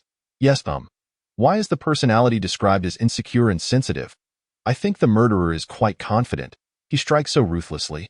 Lin Miao remarked that I wonder if you've noticed that, whether 14 years ago or now, all victims were first strangled and then mutilated, seemingly attacked from behind. This suggests that the murderer intends to subdue the victim before they can resist, indicating a lack of confidence in his ability to control them, which is why he employs such methods. Generally, a confident criminal would torment a woman's body before killing her. Furthermore, given his personality traits, one could surmise that he possesses a rather delicate appearance, which would make women let down their guard. Zhang Yuyang explained. That sounds terrifying. Lin Miao instinctively hugged her shoulders. And what does that sexual tendency imply?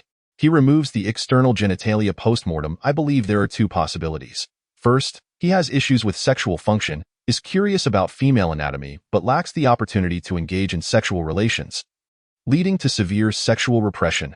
The act of cutting the genitalia is an attempt to observe and derive physiological pleasure. Second, he harbors a hatred for women, and the act of mutilation serves as a means to vent his anger. Regardless of the case, he is utterly depraved, Lin Miao exclaimed. Yet, one could also feel pity for such a person. However, those who vent their misfortunes by taking others' lives deserve to be condemned, Zhang Yuyang replied. Alas, even if you analyze what kind of person he is, what good does it do? We are not the police and cannot filter this through any system. Lin Miao stated. We possess advantages that the police do not. Zhang Yuyang remarked while sucking the chocolate filling from the glutinous rice ball. That person is following us. What? Where is he? Lin Miao jumped to the window, scanning the surroundings, then tightly drew the curtains. Do not worry, he won't reveal himself so easily. Do you recall the 3 points of doubt I mentioned last night? Zhang Yuyang asked. Lin Miao crawled onto the bed, pressing closely against him, saying, I remember. Didn't I say that the person helping us is my father? No, after reconsideration, that person is not Uncle Lin. First, that individual obstructed the security guard in the parking lot. I caught a fleeting glimpse. And despite only seeing his back, I could tell he had a slender build, particularly narrow shoulders, which is entirely different from your father, aligning more with the profile of the murderer I constructed. Second, given your father's character, if he saw us staying in the same room at night, even if nothing happened, he wouldn't wait outside. He would most likely burst in and give me a good thrashing before taking you away. Third, your father would not resort to extreme measures like rear-ending or crashing into someone to stop them from following us. He is a police officer and could simply show his badge to intervene. Could it be that you think that person who has been helping us is? Lin Miao's face turned pale. Yes, he is the serial killer, Zhang Yuyang affirmed. But why is he doing this? My mind is a mess. Lin Miao buried her head in her knees, her shoulders trembling uncontrollably. He has been following us, creating carnage, yet refrains from harming us. Why? Is it amusing to him? I also have not figured that out. However, we should reflect on the identity of that individual. There are two possibilities. First, that person is someone we know, someone with ties to us, particularly to you, since you were involved with the case 14 years ago. They should not be too young, but we cannot dismiss the possibility of a copycat. Thus, classmates and teachers should not be overlooked. Second, that individual is someone we encountered on our journey, likely before we ascended Yunshan. Possibly someone we interacted with frequently, or merely brushed past, Zhang Yuyang stated. Before Yunshan, there are your online friends, the group from the internet CAF, the robber, the driver who picked us up, Sister Yuding's brother, the villagers from Honghueu. So many suspects, Lin Miao exclaimed. Furthermore, the bus driver from Songzhou City, the passengers near our seats on the bus, and the person you met on the Ferris wheel in Jintian City. Zhang Yuyang counted on his fingers. Stop. I'm going insane. We are like mice frantically running on a seesaw. Lin Miao lamented. Huh. What kind of metaphor is that? The murderer is like a cat. He could easily devour us but chooses to watch us scurry from one end to the other of the seesaw. Yet he cannot descend. Lin Miao stated. Hmph. He may think himself a cat, but I am no ordinary mouse. Zhang Yuyang pointed to his temple and declared seriously, I am a mouse with intelligence. Ha ha ha. Lin Miao laughed heartily, unconsciously falling into his embrace. She paused for a moment, then gradually grasped his shoulders and leaned closer, catching a whiff of the camphor scent reminiscent of her childhood mother's wardrobe from the collar of his shirt. Do you know? Tonight is the happiest New Year's Eve I have had in 14 years. In the past, I would be in my room, listening to music and crying. She sniffed. What about your father? He probably doesn't want to see me, so he used duty as an excuse. He thinks he has done it flawlessly, but in reality, that mother and son have been cursing him in the living room all night. Lin Miao remarked, from now on, I will always be with you. Zhang Yuyang tightened his embrace, gently stroking her damp hair. Suddenly, she turned her head and deeply kissed his lips, lingering without separation. Their lips met. Her face flushed, and he felt an uncontrollable desire rising within him. He forcefully pressed her onto the bed, gripping her wrist. Hearing her breath quickening, he leaned down, showering her cheeks and neck with a cascade of kisses.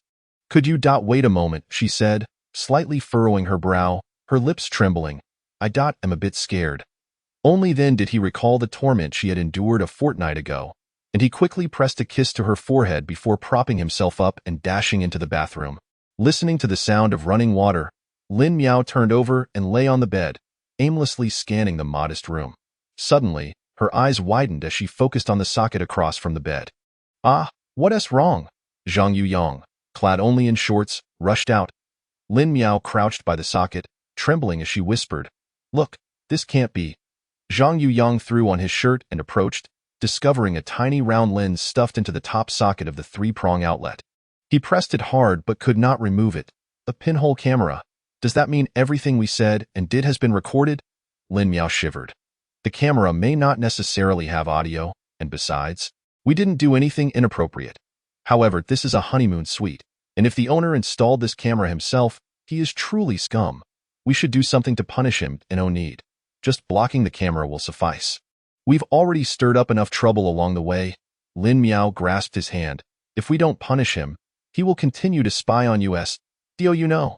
Some have committed suicide due to their privacy being leaked and sold online. Zhang Yuyang drew back the curtains and surveyed the courtyard, where the boss was outside smoking while watching fireworks, a faint smile playing on his lips. Did he wish to reach Summer Island at the quickest pace possible? Then let him heed my arrangements. Lin Miao pried open the door and stealthily entered the boss's room, discovering that the computer screen still glowed, loading an illicit adult webpage. She accessed the boss's account and found several video files uploaded, all surreptitiously recorded by the camera in the room shared by her and Zhang Yuyang. Who was inside? Before long, the boss burst into the room. You installed a pinhole camera in the guest room to spy on us. Lin Miao turned her head to confront him. And what of it? How much profit can one make running a hotel in such a remote location? The boss scrutinized her from head to toe, a lewd grin spreading across his face. Where's your little boyfriend? Lin Miao furrowed her brow in silence, retreating a few steps. Had a quarrel? Or did the sight of the camera scare him off? The boss advanced towards her slowly. Come here, don't be afraid. Lin Miao gradually backed into the corner, pressing against the wall, hugging her shoulders. Hee, it's fine, as long as you obediently cooperate with Uncle for a little video shoot. Uncle will. Suddenly, two hands reached out from behind him, one covering his mouth and the other gripping his neck. His face turned crimson, legs trembling, as he flailed his arms in a desperate attempt to grab hold of something behind him.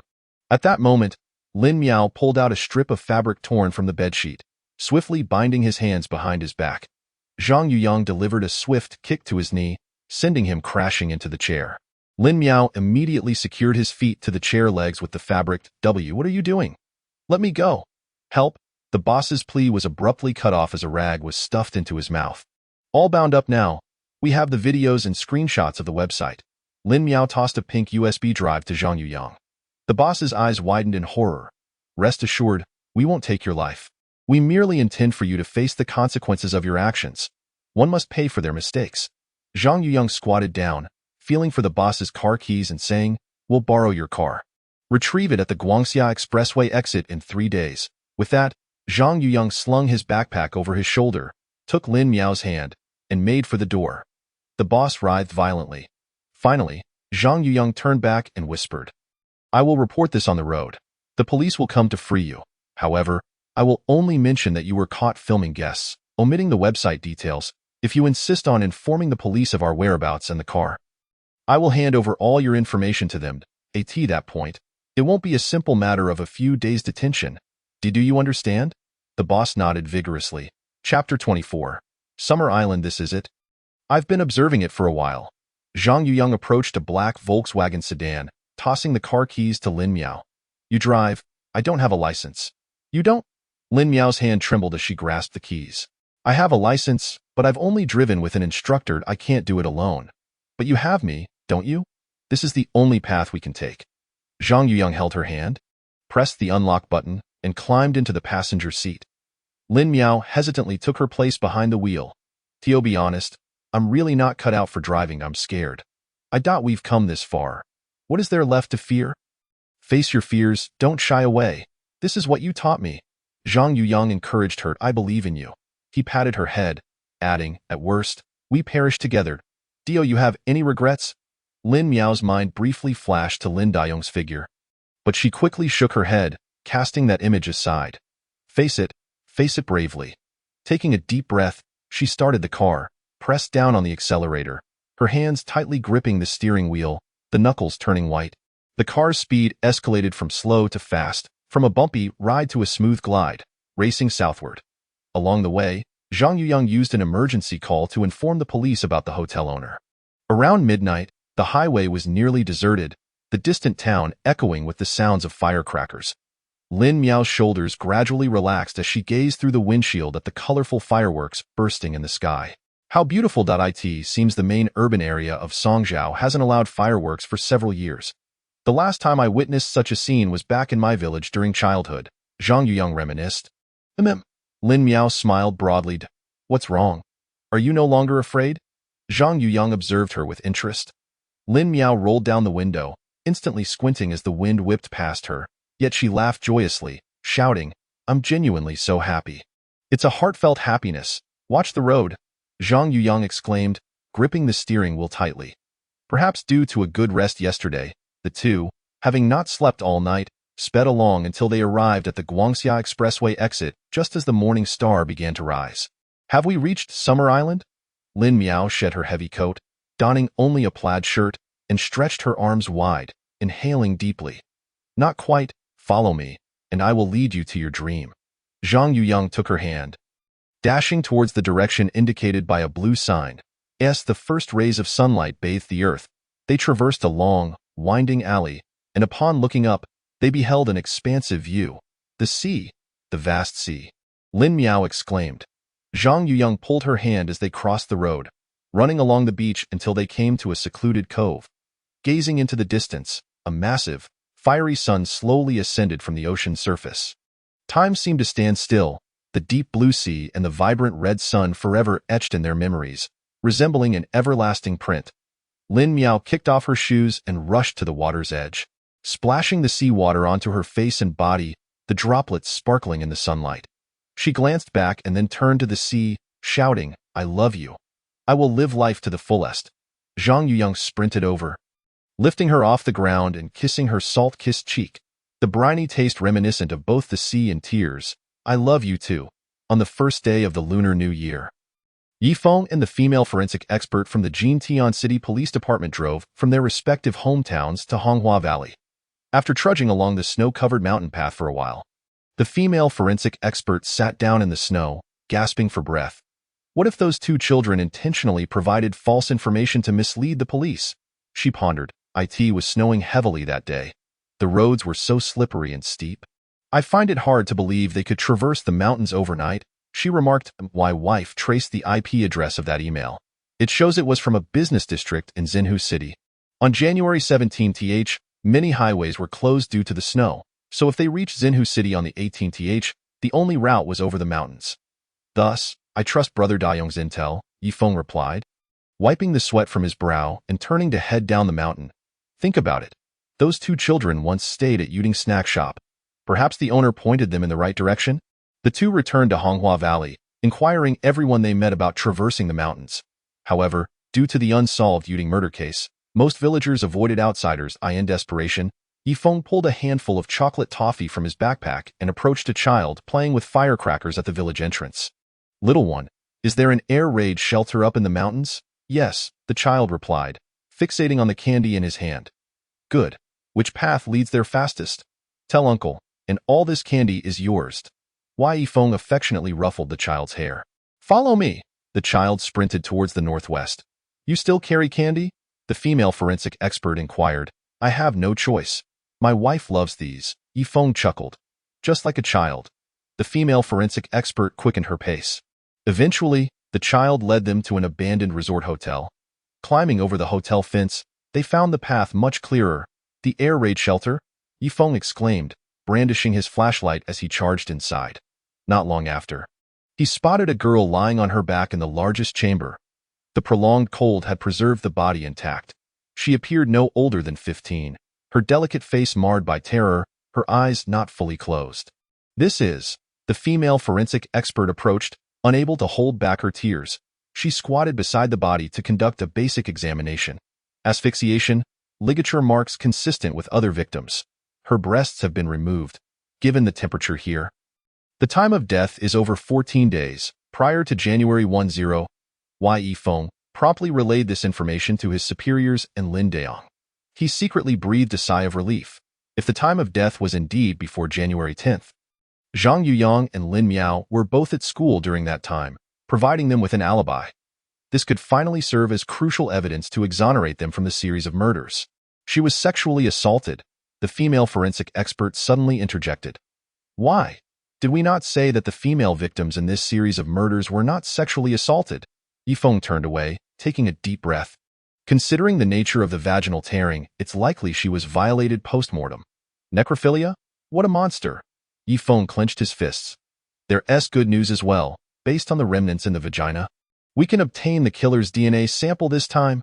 Lin Daong was awakened by the sporadic sounds of firecrackers and children's laughter outside.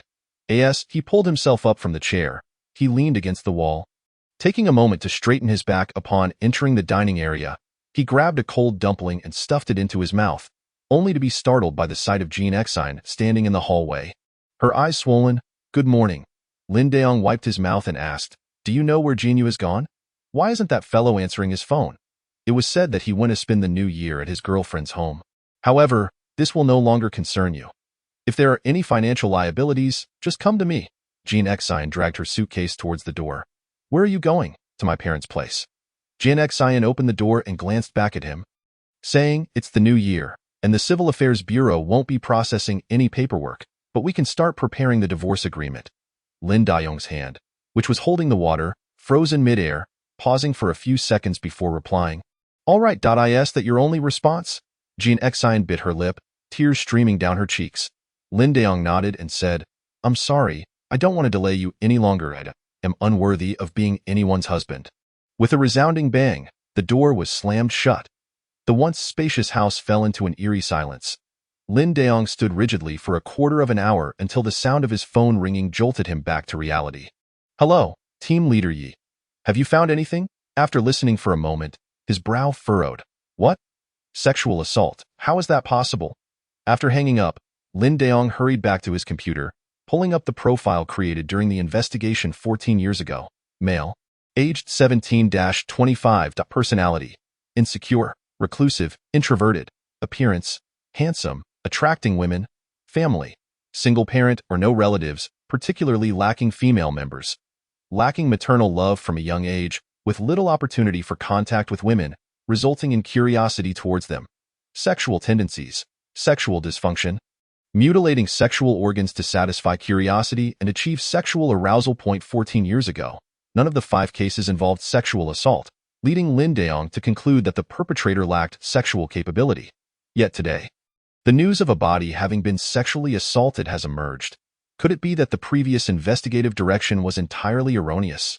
If the perpetrator were a normal man, why would he cruelly mutilate female organs? Such a brutal method challenges the very boundaries of human morality. If not stemming from a psychological aberration, then it could only be attributed to hatred, a twisted, profound, and unparalleled hatred, Lin Daong exclaimed. He began typing furiously on the keyboard. The perpetrator is currently aged 31 to 39. Due to his ability to deceive women in secluded places, it is inferred that he possesses an outwardly gentle and amiable demeanor that puts others at ease. However, internally he is insecure, sensitive, and brooding. Tormented by hatred to the point of distortion, he has a decent or even handsome appearance. Given the ability to commit crimes in multiple locations, it suggests he has a personal vehicle. There must be countless individuals like him across the nation. But once linked to those who were present during the incidents 14 years ago, the perpetrator can surely be identified. Additionally, with the imminent acquisition of the perpetrator's DNA sample as decisive evidence, solving the case is within reach. The more Lin Daong contemplated, the more exhilarated he became, unable to resist pacing around the room. Suddenly, another question lingered in his mind. If the perpetrator is so deranged, why did he cease his activities after the 5 incidents 14 years ago, only to strike again this year? Where has he been for the past 14 years, and what has he been doing? This period in criminal investigation is classified as anomalous time, capable of reflecting various aspects of the perpetrator's personality, lifestyle, and mental state. If the precise reasons could be deduced, it would be tantamount to a thorough psychological analysis of the perpetrator, greatly aiding both in identifying him and in future criminal psychology studies. He began jotting down 2 possibilities. First, the perpetrator was incarcerated for other crimes after murdering the last victim 14 years ago and has been serving his sentence ever since. Since all inmates have their fingerprints, DNA, and other records cataloged, comparing the newly obtained DNA sample against these records could confirm or refute this conclusion. Second, the perpetrator fell gravely ill or suffered a disability after killing the last victim 14 years ago. However, if the illness persisted for 14 years, it is highly unlikely to have healed, and the condition would likely worsen. Moreover, a disability constitutes irreversible damage. Under such circumstances, the perpetrator would be unlikely to have the capacity to commit further crimes. And even if he did, executing the brutal murder of 4 individuals within a mere fortnight would be improbable, unless someone else acted on his behalf. Are there any other possibilities?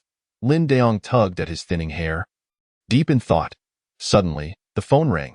Upon answering, he heard Yifeng's voice. Daong, there's new information. A hotel owner in Nantian Town, Nongguang City, reported that Zhang Yuyang and Lin Miao robbed his establishment and stole his car.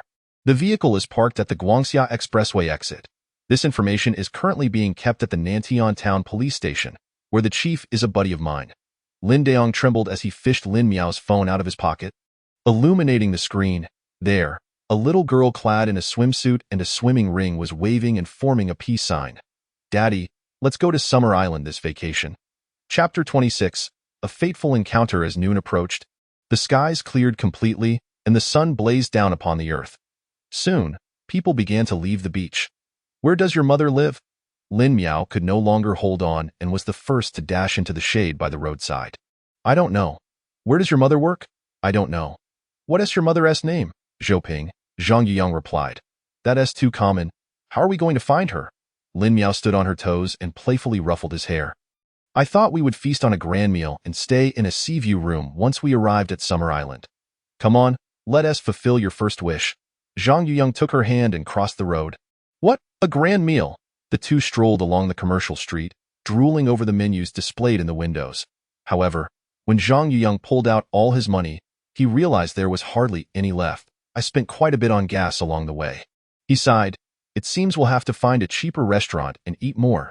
I'm sorry. Lin Miao suddenly stopped, pointing at a brightly colored neon sign above them, grinning. How about this place? Zhang Yuyang looked up to see a sign on the glass door. Little Conch Restaurant, air conditioning available, private booths inside. Signature lobster rice, 25 yuan. Coconut chicken, 30 yuan. Pineapple rice, 15 yuan. Indeed, it was absurdly cheap.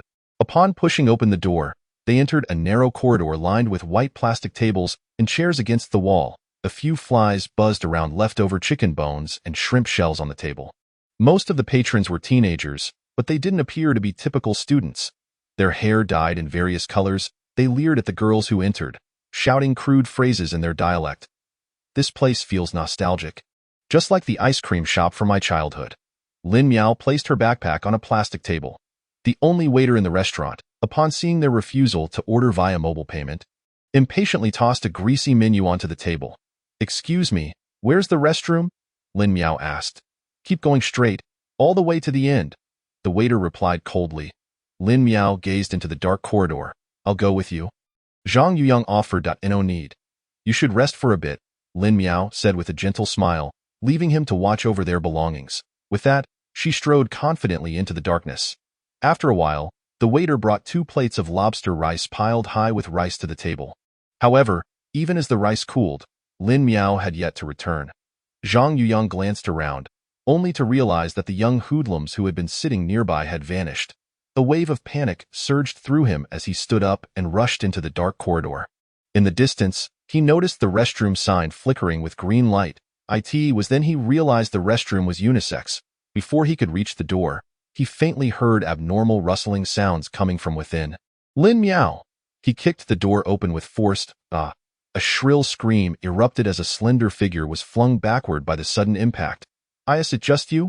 Zhang Yuyang was taken aback. Lin Miao sat on the floor, locking eyes with him for 3 seconds before touching her swollen forehead, saying, "Thank goodness you came. The door lock seems to be broken, and I couldn't open it no matter what. I felt too embarrassed to scream or knock. No one paid me any mind." Zhang Yuyang let out a long sigh of relief, helping her to her feet, only to discover that the lock had been tampered with. A metal wire had been shoved into the keyhole. "Oh no! Could it be?" Suddenly, Zhang Yuyang recalled something. Racing back down the corridor to the entrance, only to find their table stripped of everything except 2 plates of rice. All their belongings had vanished. "What happened? Where are our backpacks?" Lin Miao banged on the table, demanding answers from the waiter. But the waiter, as if he hadn't heard, yawned lazily. "I want to check the surveillance footage." Lin Miao's words were cut short as Zhang Yuyang pulled her out the door. "It's pointless. There are no cameras here." Zhang Yuyang stood at the top of the highest steps, scanning the 4 directions, and spotted 2 figures, one with blue hair and the other with gray, who had been sitting nearby in the restaurant, clearly having been eyeing them all along. "Let us chase them." With their burdens of luggage gone and dressed in light clothing, Zhang Yuyang and Lin Miao ran swiftly. The 2 thieves, realizing they were being pursued, intentionally darted into a muddy, sparsely populated alley known as Maze Street, with its intricate pathways and numerous intersections. Midway through the chase, the blue-haired and gray-haired thieves split into separate routes, each fleeing down different paths. "Let us split up and pursue," Lin Miao suggested. "You've become quite bold," Zhang Yuyang remarked, patting her head. He then firmly grasped her hand, adding, "Remember, no matter what happens, we must not separate." With that, he led her to follow the direction the blue-haired thief had escaped. "Hey, stop!" As they closed in on the thief, Zhang Yuyang released Lin Miao's hand, sprinted a few steps, and leaped, tackling the thief from behind. He forcefully yanked the backpack off the thief's back. The thief suddenly kicked him hard in the abdomen while sitting on the ground. Snatching back the backpack, Zhang Yuyang was thoroughly incensed and lunged at him, engaging in a struggle. With a ripping sound, Zhang Yuyang's already tattered black backpack was torn open, spilling its contents all over the ground. The thief, astonishingly, froze, staring blankly at the items scattered before him, making no further move. "Hey, where's your accomplice?" Zhang Yuyang seized the damaged backpack from his grasp and, unable to restrain himself, delivered a punch, which surprisingly did not faze the thief. Could this guy possibly be insane? Lin Miao, kneeling to collect the belongings, cast a glance at him. When her hand brushed against a wooden frame, the thief suddenly shouted at her, "Mom!" "What?" Lin Miao's face flushed crimson as she looked around. Bewildered by his words, the thief pointed at the frame, exclaiming, "How do you have a photo of my mother when she was young? What the hell are you talking about?" Zhang Yuyang kicked him forcefully until he was pressed against the wall. "That's my mother." The thief coughed for a while, struggling to rise. He sat in the corner gasping for breath, saying, "I steal, but I never lied at that moment." Lin Miao began to scrutinize the boy seriously, noticing he had lifted his hair, revealing a youthful face that appeared no older than 13 or 14, with a resemblance to Zhang Yuyang in his features. "What is your mother's name?" Lin Miao inquired of the thief. "Zhou Ping." Stop. He doesn't seem to be lying. Lin Miao grasped Zhang Yuyang, who was about to charge forward. Perhaps we can find your mother through him. I know. Zhang Yuyang sighed heavily, unclenching his fist. I just find it hard to believe. Through the kitchen window, Lin Dayong clearly saw a young colleague leaning against a police car, idly playing with his phone while occasionally glancing up at the fifth-floor window. Damn it, he gritted his teeth, clenching his fist, unable to believe his superior had actually arranged for someone to tail him to trap him. This only underscored how perilous the situation was for Zhang Yuyang and Lin Miao. Should they be apprehended by police from another city, they would face prolonged interrogation and torment. He had to get out, immediately to Xiaodao, to find his daughter. Lin Dayong paced the room, finally fixing his gaze on the windowsill. Though no longer young, he was filled with confidence reminiscent of his days as the citywide champion in decathlon competitions. He tore apart bed sheets and pillowcases, binding them into a makeshift rope and secured one end to the window frame before tossing the other end out. Fortunately, his building was situated in the secluded corner of the neighborhood, and very few people were around to witness his actions. After stuffing his laptop and a water bottle into a backpack, Lin Dayong took a deep breath and climbed onto the window ledge. It had been 10 years since he last engaged in any physical training, and even during police operations, he had always hidden behind the younger officers. However, today, without a second thought, he grasped the rope and jumped out the window. He initially believed he could simply slide down the rope, yet he had forgotten that he now weighed over 80 kilograms. The biting northwest wind buffeted him, making him feel like a weight dangling from a rubber band, swaying precariously in the air. Steady, steady, he inhaled deeply, pushing against the building as he slowly descended. Just 3 meters from the ground, the rope suddenly snapped. He felt his wrist loosen, and his body plummeted swiftly. Thud. He landed hard on the bare earth, wincing in pain. Thankfully, when he tried to stand, he discovered that aside from a sharp ache in his tailbone, he could still walk. That he limped out of the neighborhood and onto the main road, quickly hailing a taxi. Where to, brother? The driver asked. Jintian Airport, Lin Dayong replied. Huh, that's over 100 kilometers. Are you serious? Now, Lin Dayong impatiently pulled out a wad of cash. I'll prepay part of it. How does that sound? All right, the driver said cheerfully, stepping on the gas. By the time they arrived at the airport, it was afternoon, and the only flight to Xiaodao was scheduled for 10 p.m. Lin Dayong, emulating the younger crowd, ordered a latte at a CAF and then found a secluded corner to open his laptop. His mind raced at an unprecedented speed, feeling as if he had returned to a time of youthful vigor from 14 years ago. He organized the recent cases in chronological order. January 10th, as estimated by forensic experts, a young girl was murdered and violated in the Yunshan Air Defense Cave. January 17th, the owner of a small restaurant in Honghua Valley was killed. January 20th, a female vendor in the family area of the New Lake City Tuberculosis Hospital was murdered, and a witness, Zhang Wanbing, was injured and later died, indicating the killer was a man in black. January 22nd, a female employee of Xingye Real Estate in Guanhai City was murdered. The intervals were decreasing from 7 days to 3 days to 2 days, indicating the killer was becoming increasingly frenzied, and his murders exhibited a strong sense of purpose. With this in mind, Lin Dayong pulled out a map and traced Zhang Yuyang and Lin Miao's escape route with a blue pin. While marking the serial killer's path in our ED, to his astonishment, the two lines almost overlapped, and the time gap grew shorter. This was no coincidence. Could the killer's motives be connected to Zhang Yuyang or Lin Miao? Lin Dayong first accessed Zhang Yuyang's family background from the database, only to discover he came from a poor and unfortunate household, making it difficult to identify any suspicious figures who might target a child from such a background. So, was the killer's intention to harm Lin Miao? But if he wanted to kill her, why had he not acted yet? The longer he delayed, the greater the chance the police would catch him. Did he have some other trick up his sleeve? At this thought, Lin Dayong couldn't help but tighten his grip on his shirt at his chest. A single misstep could lead to eternal regret. He understood this better than anyone. Thus, this time, he would risk his life to save her. Chapter 26. Illusory warmth. Zhang Yuyang and Lin Miao followed closely behind the blue-haired boy, running through a maze of twists and turns until they finally emerged at another bay.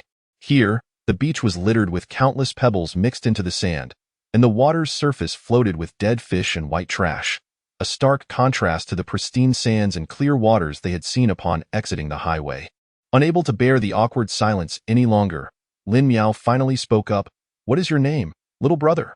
Wang Lele, he replied. What a lovely name. Lin Miao glanced back to find Zhang Yuyang walking ahead with his head down, oblivious to everything around him, like a robot with its battery removed. Eventually, Wang Lele stopped in front of a large tent made of oilcloth.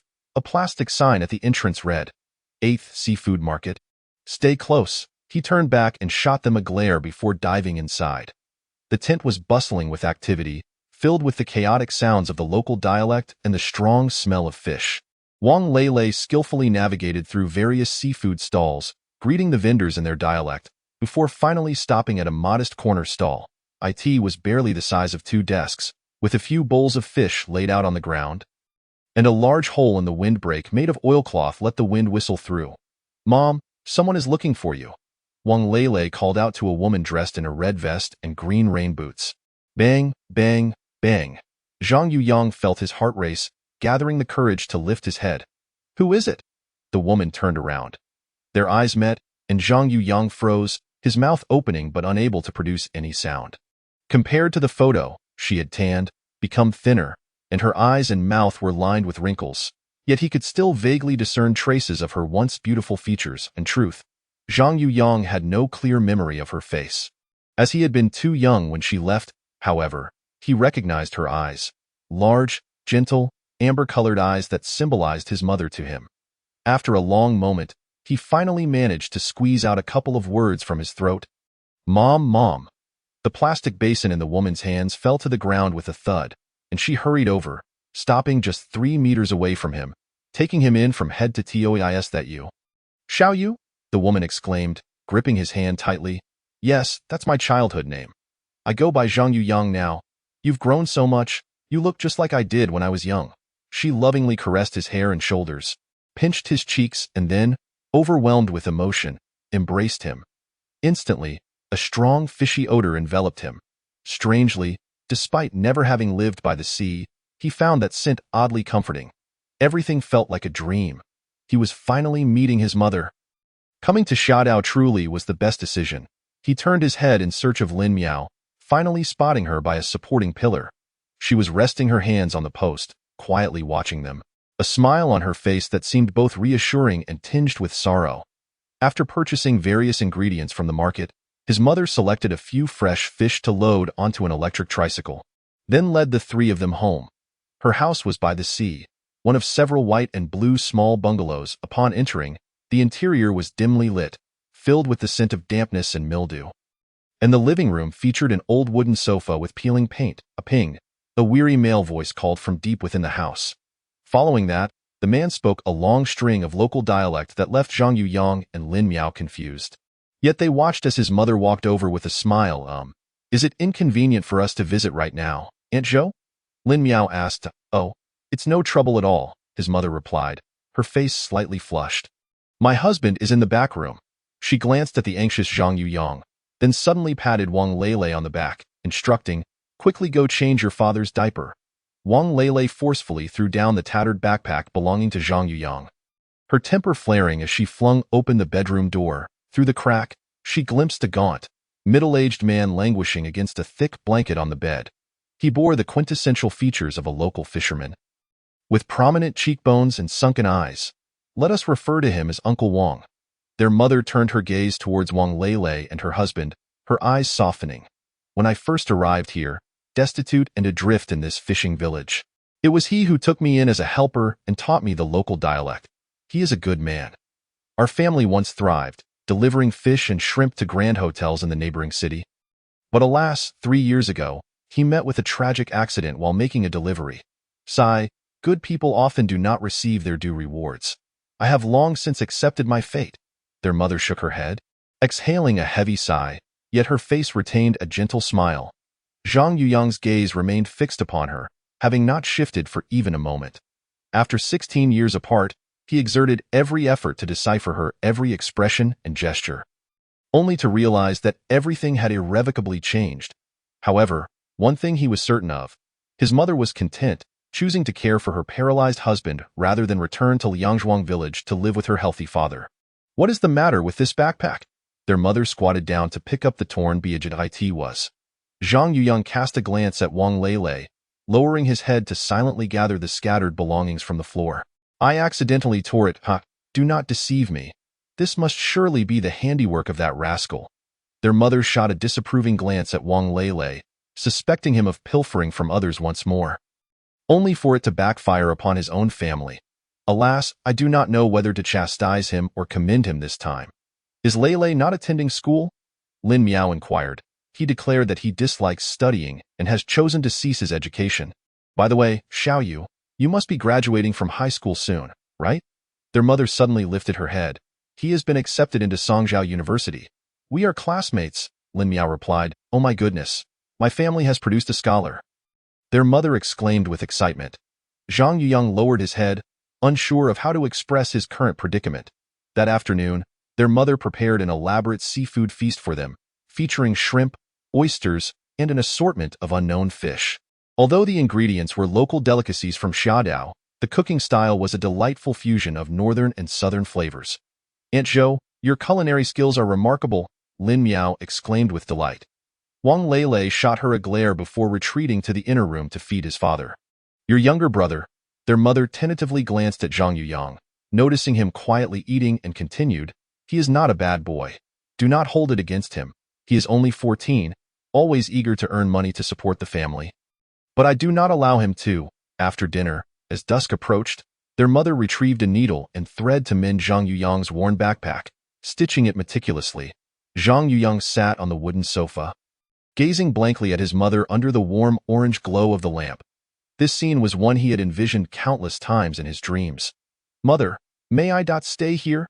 Zhang Yuyang asked, upon hearing this. Both his mother and Lin Miao paused momentarily, but soon resumed their tasks. Of course, feel free to stay as long as you wish. You are on winter break now, right? Tonight, you and Lele will share a room. As for your classmate, their mother glanced at Lin Miao. Would it be all right for you to stay next door? That house belongs to our old neighbors. It is spacious and familiar. Lin Miao cast a hesitant glance at Zhang Yuyang. And upon seeing his indifferent reaction, she acquiesced, very well. Upon arriving at the neighbor's home, Lin Miao discovered that it was indeed the residence of the gray-haired youth who had snatched her backpack. The boy reluctantly returned the bag under the admonishing gaze of his parents, baring his teeth in an apologetic grimace, which sent shivers down her spine. Lying on the unfamiliar bed, Lin Miao tossed and turned, her heart feeling hollow. During these nights, she had not spent a single moment apart from Zhang Yuyang, and now, alone in silence, she felt more frightened than if she were stranded in the wild.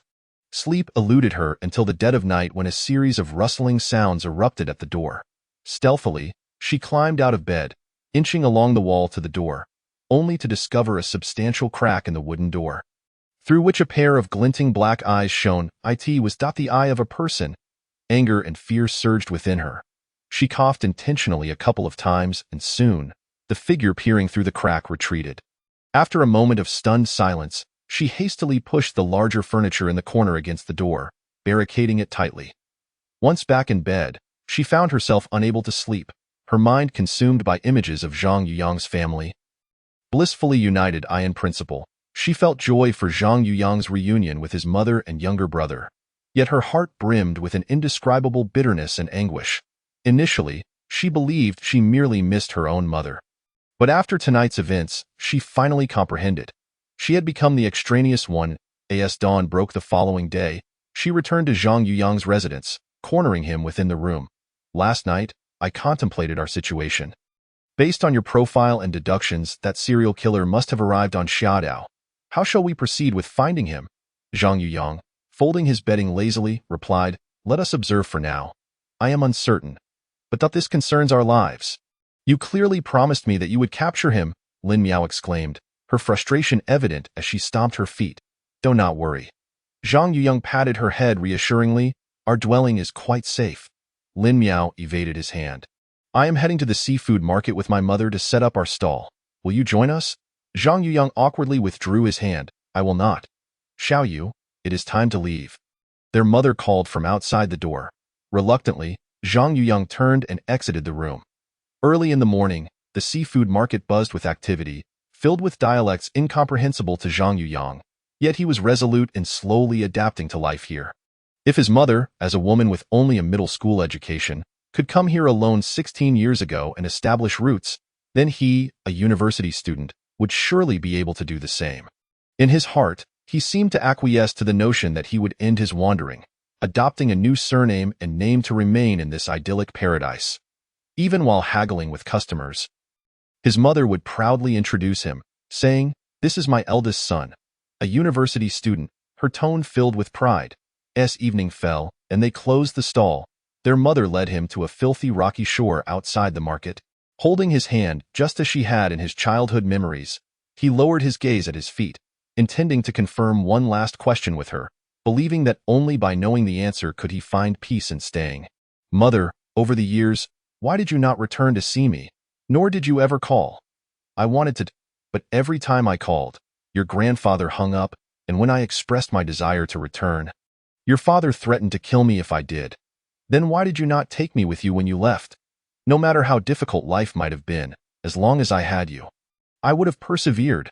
Zhang Yuyang turned to look at his mother, tears streaming down his face. "I am sorry, Xiaoyud, I am so sorry." Their mother wiped her tears, expressing her remorse. 16 years had passed. And ultimately, Zhang Yuyang received a simple apology. Yet it was enough. Enough to melt the ice within his heart, enough to foster the growth of a new spring. Chapter 27. Peril lurks. Suddenly, a piercing scream echoed from a distance. Zhang Yuyang turned to see a throng of people rushing toward the seaside. "What is happening?" their mother inquired of an elderly man rushing past. "There is a corpse. It appears a body has washed ashore," the old man replied. Upon hearing this, Zhang Yuyang's heart raced as he joined the crowd. He and his mother hurried to the shoreline, pushing through to the front, where they beheld a woman lying stark naked, her body contorted on the beach, her mouth agape and face grotesquely swollen. "Good heavens, has she been mutilated?" their mother gasped. Zhang Yuyang bent down, noticing that the woman's breasts had been neatly severed, and her abdomen bore a massive gash. However, having been submerged in water for an extended period, all her wounds appeared pale and swollen, devoid of blood. "It is him." Zhang Yuyang's eyes widened as he pushed past the onlookers to approach the corpse. "Hey, Xiaoyu, what are you doing? Come back. It is inauspicious to linger during the new year," their mother called out anxiously, struggling to reach him through the crowd. Zhang Yuyang gazed at the woman's neck and indeed discovered a circular pattern of ligature marks. It was unmistakable. This was yet another murder committed by the serial killer. But as he contemplated further, something felt amiss. The killer had always deliberately chosen locations where he and Lin Miao were present, drawing attention to their presence. Yet this time, the body had only been discovered after being washed ashore, and no matter how cunning the killer might be, it would be impossible for him to time the body washing up with such precision. Could it be that the killer did not follow them when he murdered this woman, and did not intend for the body to be exposed? If that were the case, it would suggest that this woman held some significance for the killer. Therefore, if they could uncover her identity, might they not be able to trace the killers? "Hey, young man, get up. Everyone, stop staring. The police are coming," the beach attendant shouted through a megaphone. Zhang Yuyang promptly stood and blended back into the crowd, finally locating his mother. "Sai, what are you doing mingling in such a grim spectacle? It makes me nauseous just to look at it." Their mother urged him to leave the beach in haste. "The world has changed, I say. That woman really ought to be more cautious." "Oh." Zhang Yuyang feigned disinterest, his mind still preoccupied with the connection between the killer and the corpse. "It must have been a crime of passion." Their mother pulled back the tarp covering their electric tricycle. Zhang Yuyang settled into the seat and asked, "How do you know?" Their mother lowered her voice, saying, "I recognize that woman.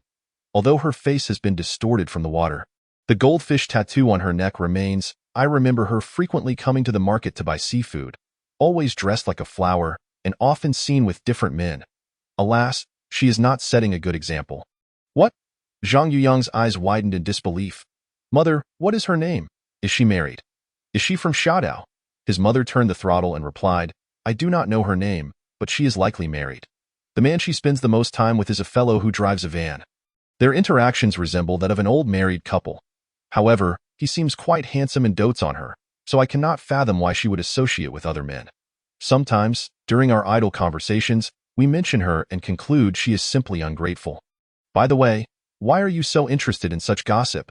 "Oh, it's nothing," Zhang Yuyang said, maintaining a facade of calm, though his heart raced uncontrollably. Upon returning home, Lin Miao was crouched at the door, playing with the neighbor's cat. Upon spotting Zhang Yuyang, she turned her head away, refusing to acknowledge him. Yet, he took hold of her and pulled her into the kitchen, shutting the door behind them. "Hey, what are you doing?" Lin Miao shook off his grip. Another body has appeared, just near the rocky beach by the seafood market. Zhang Yuyang gasped for breath. Lin Miao's eyes widened initially, then she cast her gaze downward, coldly stating, "So what? Didn't you say we didn't need to investigate?" "When did I say that?" Zhang Yuyang retorted, pulling out a small notebook in which he had scribbled a few lines before laying it before her. This time, the profile is finally complete. Lin Miao glanced at it, noticing an added line. The killer was once married or had a long-term partner. Recently, due to the infidelity of his wife or partner, he has succumbed to emotional turmoil, reverting to the misogynistic state he inhabited 14 years ago. Thus, he has resumed his killing spree, randomly murdering 4 women in a fit of rage, ultimately slaying his wife or partner. So, the killer abruptly ceased his crimes 14 years ago because he found love? Lin Miao inquired. Precisely. If we can uncover the identity of the latest discovered female corpse, we will undoubtedly identify the murderer, Zhang Yuyang exclaimed. But has the killer already fulfilled his purpose? Why is he following us to commit murder? Lin Miao questioned. I still need to ponder that. After a prolonged silence, Lin Miao suddenly seized his hand, gazing intently into his eyes. Let us turn ourselves in. What? Zhang Yuyang was taken aback. I have contemplated this for quite some time. And I am serious. We were both wronged and are innocent. Now that we possess evidence to solve the serial murder case, if you present it to the police, they will surely deliver a just outcome. Then, we can continue our university studies and remain together, Lin Miao asserted.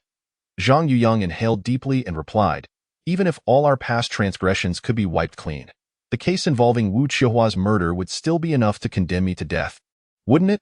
You are innocent. Surely there will be fair-minded officers to vindicate you. For instance, my father.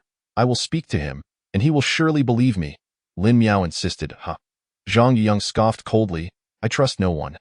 What about me? Do you not trust me? Lin Miao pressed. Zhang Yuyang opened the kitchen door and softly said, I do not wish to confront this heap of troubles. I want to remain in Xiaodao.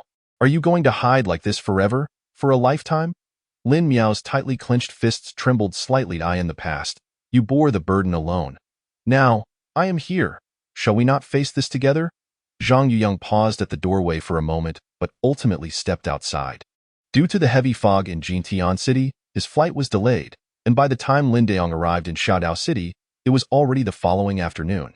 He took a taxi to the Guangxia Expressway exit and began to hold up a photo. Inquiring along the highway, however, there were too many young couples in Xiaodao City. Hardly anyone could remember 2 ordinary students. After walking for some time, he felt a sharp pain in his tailbone. It was at that moment he realized he was aging. Yet he was not pained by the thought of aging, but rather enraged by having squandered his youth in sorrow. Lin Daong felt despondent, and for reasons unknown, found himself wandering onto a filthy rocky beach. He looked up to find the sun setting, and unknowingly, another day had been wasted. He picked up a stone and hurled it forcefully into the distance, but the water's surface did not ripple in the slightest. The stone silently vanished into the ocean, as if nothing had occurred. Did this signify that all he was doing now was in vain? He stood by the sea, watching the water gradually rise, eventually enveloping his shoes. For a fleeting moment, he contemplated walking straight into the ocean, allowing his aging and decaying body to be swallowed by the warm waters, freeing himself from pain and longing. Suddenly, his phone vibrated violently in his pocket. He shuddered, realizing the water had already reached his ankles. Brother Daong, the autopsy report for the female corpse found in the Yunshan Air Defense Cave has been submitted. The time of death is indeed January 10th, but the superiors indicated. Yi Feng's voice echoed on the line. There is insufficient evidence.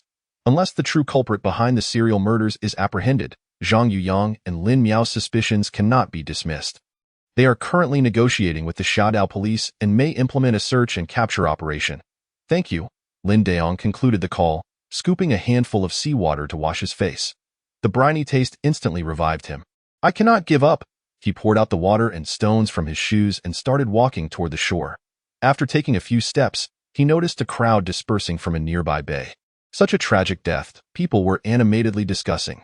Lin Daong immediately became alert, sprinting along the beach until he finally spotted a perimeter set up by the police, with several officers photographing the scene inside. "Hey, sir, please do not proceed any further. This area is under strict control," an officer shouted. Lin Daong disregarded the warning and stepped past the barrier, finding a body on the sand, grotesquely distorted by the sea.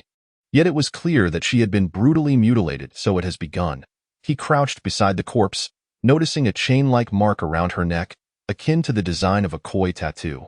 "This is a crime scene. Get out." An officer grasped Lin Daong's arm, attempting to pull him away from the restricted area. "Comrade, I am from the Songjiao City Criminal Investigation Team." Lin Daong flashed his credentials, inventing a title on the spot, Special Investigator for the Female Serial Murder Case. "You can verify with our team leader, Yi Feng. Dispatched by Xiao Yi, is it? Good day." A lean man with an elongated face shook Lin Daong's hand. Speaking in a heavily accented Mandarin, "I am Dong Ming, the captain of the Songjiao City Criminal Investigation Team. Greetings." Lin Daong exhaled a sigh of relief. "What have you discovered?" "The victim bears ligature marks on her neck, suggesting she was asphyxiated, and the time of death exceeds 24 hours, said the forensic expert. "May I inquire if this is also the work of those two children? I have heard much buzz among my colleagues lately." Dong Ming replied. "Ahem. According to our investigation, the two children are highly unlikely suspects, but the method of this murder indeed falls within the purview of the serial murder case I am investigating." Lin Daong stated. "So, the killer has yet to ascertain their identity?" Lin Daong nodded. "He is likely still within Songjiao City. Please work diligently and enhance patrols."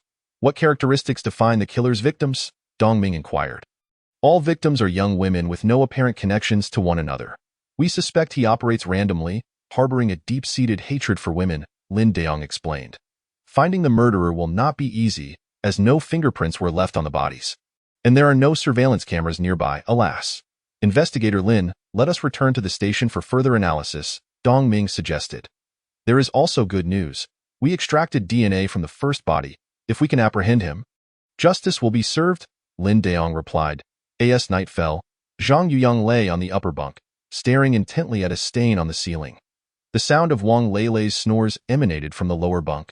At that moment, he envied the boy who could fall into a deep, peaceful sleep every night. Since dinner, Lin Miao had hardly spoken, quietly retreating to the neighbor's house after finishing her meal. Zhang Yuyang was at a loss for words to comfort her. Though he regretted his actions the moment he walked away, as she had said, could two people truly alter a dire situation? He remained uncertain. What if she insisted on returning? No, he could not allow her to act alone. An important question remained unanswered. Why would the serial killer pursue them to commit murder? In retrospect, it was highly likely he would target them after slaying his unfaithful wife. Zhang Yuyang turned over. Feeling drowsiness wash over him, he resolved to sincerely apologize to her the next day. He could not abandon her. He must not. Chapter 28. The Smiling Boy and the Weeping Girl. Early the next morning, Zhang Yuyang rushed to the neighbor's house. Lin Miao. He knocked on the door, but there was no response. An ominous premonition surged within him, and sweat quickly dampened his back. "I am coming in." He twisted the doorknob, and to his surprise, it opened effortlessly. Yet, the bed was empty, the sheets and blankets arranged neatly. "Lin Miao." He dashed into the room, flinging open the closet doors and crawling beneath the bed, searching frantically, but she was nowhere to be found. "It seems that sister has left." A gray-haired boy loitered at the door. "Where did she go?" Zhang Yuyang seized the boy's arm. "I think I heard a door open around midnight, but I was too tired to check." The boy replied, "Did you have a fight?" She looked as if she had just suffered a heartbreak last night. "Thank you," Zhang Yuyang exclaimed, then sprinted out the door. He ran along the road, from the small fishing village to the bustling city center, calling her name like a child. He even went to the train and bus stations, weaving through the throngs of people, completely forgetting about the need to conceal his identity. The glaring sunlight streamed into his eyes, and he gasped for breath, finally succumbing to exhaustion as he sat by the roadside. "I'm sorry. I'm sorry," he silently chanted countless times in his heart. If Lin Miao could appear before him at that very moment, he would be willing to do anything for her, even if it meant being apprehended by the police 1,000 times. At that moment, he finally comprehended the depths of his feelings. Without her, What significance would it hold to live in a utopia? The memories of their time together intertwined in his mind. Even with his eyes closed, he could still envision her radiant smile and perceive her intoxicating scent. He cradled his head, his shoulders trembling as if in spasm. Suddenly, a fragment from their journey flashed in his mind. He abruptly opened his eyes and murmured. So, the assassin was him, if it were indeed him. Everything would make sense. He could effortlessly trail them, intervene at critical moments, ascertain their general destination, and execute his deadly missions with ease. Now, he was but a step away from capturing that fiend. Zhang Yuyang rose to his feet, veering into a new alley, continuing his frantic sprint. The sky had yet to brighten when Lin Miao stealthily slipped out from her neighbor's house. She sat upon the deserted beach, staring blankly at the pitch-black sea. It was only when the sun ascended, casting light upon her solitude, that she fled in disarray. Desperate in her loneliness, she dashed into the bustling city center, immersing herself in the throngs of people. Hoping the cacophony would drown out her inner cries, suddenly, a man dressed in a flamboyant manner approached, saying, "Hey, miss, our company is recruiting models. Why not give it a try?" "No, thank you," she replied perfunctorily, continuing her aimless wander. "I'm not a scammer. We genuinely have an event," the man persisted, even reaching to grab her backpack. "Just think of it as a favor. You're wandering about all alone with nothing to do." "No, thank you," she shouted, swiftly swatting his hand away and walking off. As her words left her lips, astonished gazes fell upon her from those nearby. The man spat in irritation and departed in a huff. Lin Miao turned and fled, her cheeks burning with embarrassment. She realized that throughout this journey, she had transformed. For the first time, she had resolutely and unambiguously rejected someone who had pursued her. It felt exhilarating to express herself so candidly. There was no shame in refusal. From that moment on, she resolved to follow her heart.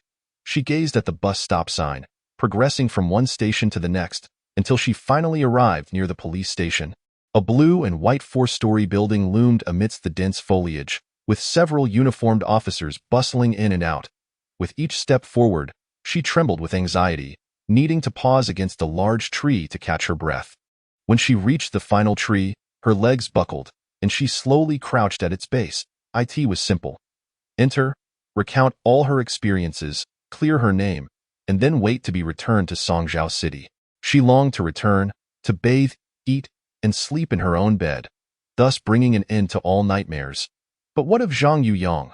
Perhaps he would remain here forever, adopting a new name, marrying a local girl, severing all ties with her. Or perhaps he would be taken away by the police, forever unable to clear his name, ultimately departing this world consumed by hatred. She hugged her knees, feeling an unbearable heaviness in her chest. What was this sensation, akin to drowning? Suddenly, she understood her father. Once, she had thought that after her mother's passing, her father had become a mere shell of a man, increasingly cold and distant. But now, reflecting on it, he must have been engulfed in memories and regrets, losing touch with the tangible world. Would she become like her father? Would she also resign herself to a life filled with regrets? "Lin Miao!" She clutched her chest, silently screaming, at last. She rose and ran in the opposite direction of the police station. As dusk approached, the city lights began to twinkle. Unbeknownst to him, Zhang Yuyang had already circled nearly half the city, ultimately returning to the beach where they had first arrived. Just an hour prior, he had used a public phone to call his mother. "Where have you been, Xiaoyu? Why don't you even have a cell phone?" His mother's voice was filled with concern. "Mom, I'm sorry, I can't rest just yet. I have important matters to attend to. I must atone for my past mistakes, seek forgiveness from those dear to me, and capture that demon," he sniffed, pausing for a moment. "If Lin Miao comes back, please tell her to find me at the beach where we first arrived at Summer Island." "All right." His mother's voice was as gentle as the waves. "When will you come to see me again?" "Wait for the summer vacation." "Mom, goodbye." He quickly hung up, wishing to conceal the tears that threatened to spill. How pitiful! As a man, he should not allow himself to weep. But when would he be able to smile genuinely again? He strolled slowly along the beach, gazing at the ocean enveloped in darkness, silently clenching his fists. Would she come? At that moment, he heard hurried footsteps approaching from behind but hesitated to turn around. Was it her? Suddenly, a chill shot through his back. and he felt something sharp pierce his flesh. Intense agony coursed through him as he collapsed to the ground, gasping for air. Just as he slightly turned his head, the assailant yanked the knife from his body. Blood gushed forth. He lay on the ground, struggling to crawl forward, his white shirt stained crimson with his own blood. The assailant did not relent, raising the knife once more to strike at his back. Waves of excruciating pain left him numb. He felt as though he were losing his body and was on the verge of losing consciousness. Zhang Yuyang. A familiar voice exploded in his ears. She had arrived, but now, meow, it's dangerous. Run, he shouted with all his strength. At that moment, a flurry of footsteps echoed around them. A group of tourists had coincidentally arrived to camp and witnessed the scene. Grab that guy. He is a murderer, someone shouted. Don't go near. He has a knife. Madmen are unpredictable. I'll call for help. I wonder if that boy can hold on. People surged forward and then dispersed. What was that warm liquid dripping down? He struggled to turn over, opened his eyes, and saw Lin Miao kneeling beside him, one hand on his forehead and the other pressing against his gushing wound. She bit her lip, tears streaming down her face, each drop falling onto his. You came, thank goodness, he managed to smile at her. You forgive me, right? A surge of blood rose in his throat, and he vomited, staining her front with crimson. Are you an idiot? Lin Miao trembled as she raised her hand, blood seeping through her fingers. She could distinctly feel his body temperature decreasing. If this continued, he would. Lin Miao abruptly stood and sprinted toward the nearest person. Please, let me borrow your phone. I need to save my boyfriend. She knelt on the ground, clutching the man's pants, sobbing uncontrollably. Startled, he quickly handed her his phone. Taking several deep breaths, Lin Miao finally dialed the familiar number. Dad, please save Zhang Yuyang. He has been stabbed and is losing a lot of blood. He might die, she cried, wiping her tears as she spoke. No matter where you are, please find a way to save him. Woo-woo. Meow meow. Where are you? At Summer Island. The beach near the highway exit. Dad will be there soon. After hanging up, Lin Miao returned to Zhang Yuyang's side, cradling his head in her lap. Don't close your eyes. You! Open your eyes. She embraced his shoulders, calling out repeatedly, Zhang Yuyang. Zhang Yuyang. He wearily gazed at her, slowly raising his hand to caress her cheek. Wiping away her tears, he wished to speak many words to her, but his throat felt constricted by the metallic taste of blood, rendering him voiceless.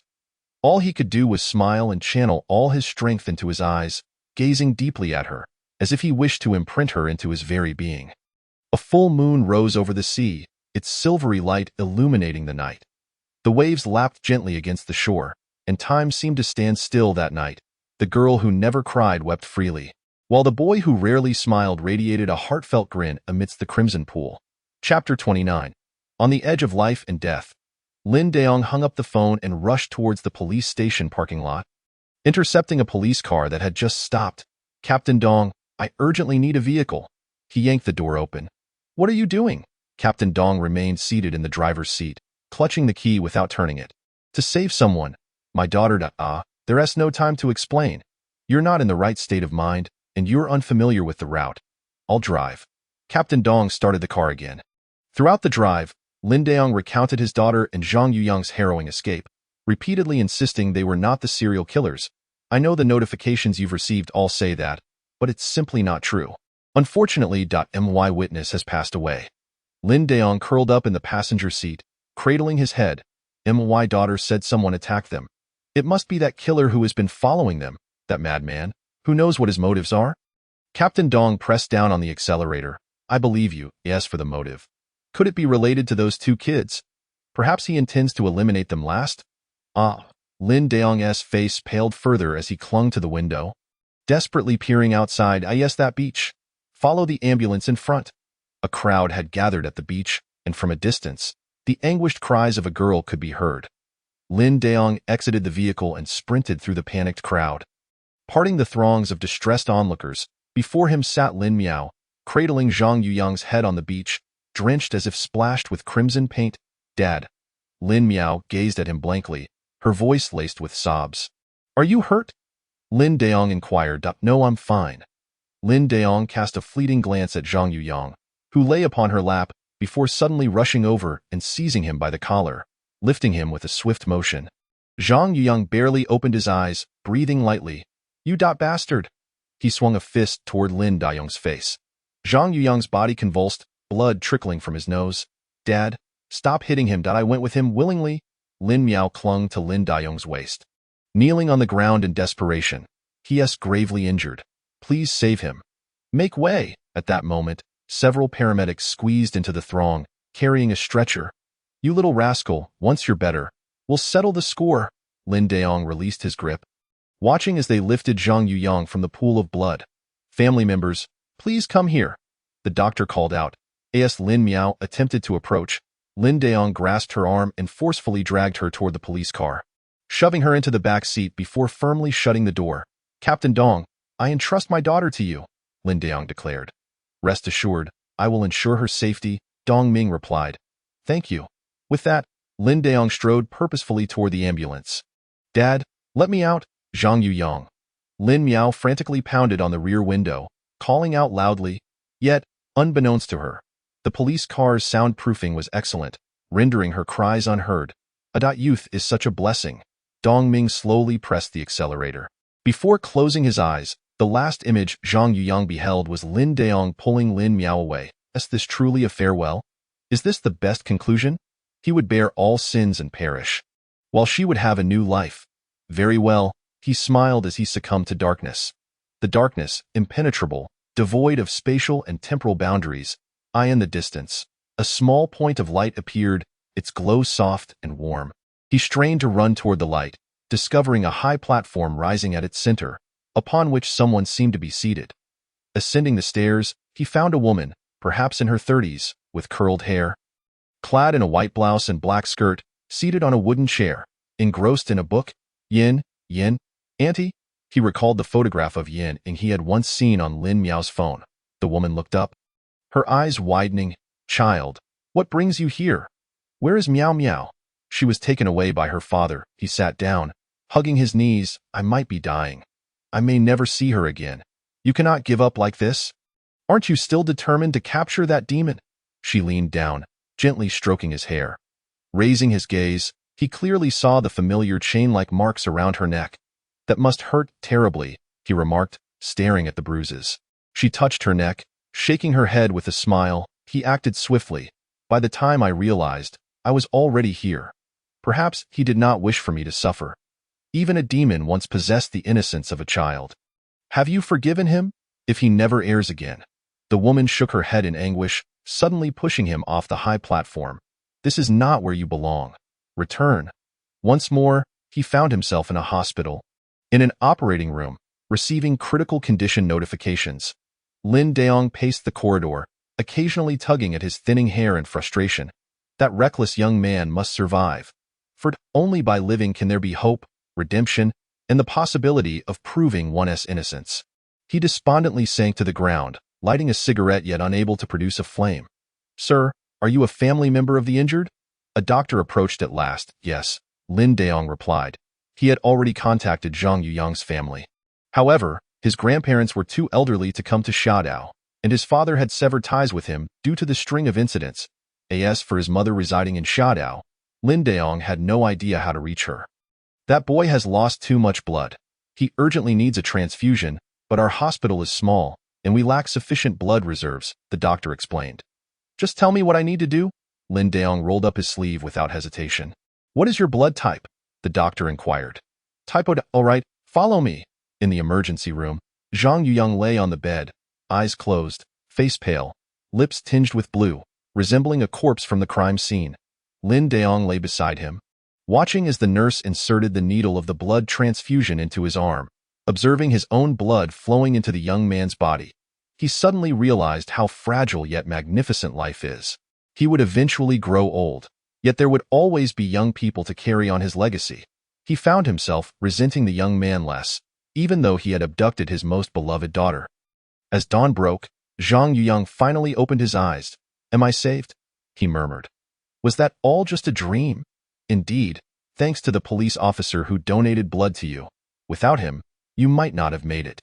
You ought to express your gratitude. He's no longer young yet still puts forth such effort, the nurse said, wiping the sweat from his brow. Oh, Zhang Yuyang's cheeks flushed slightly as he instinctively moved his arm.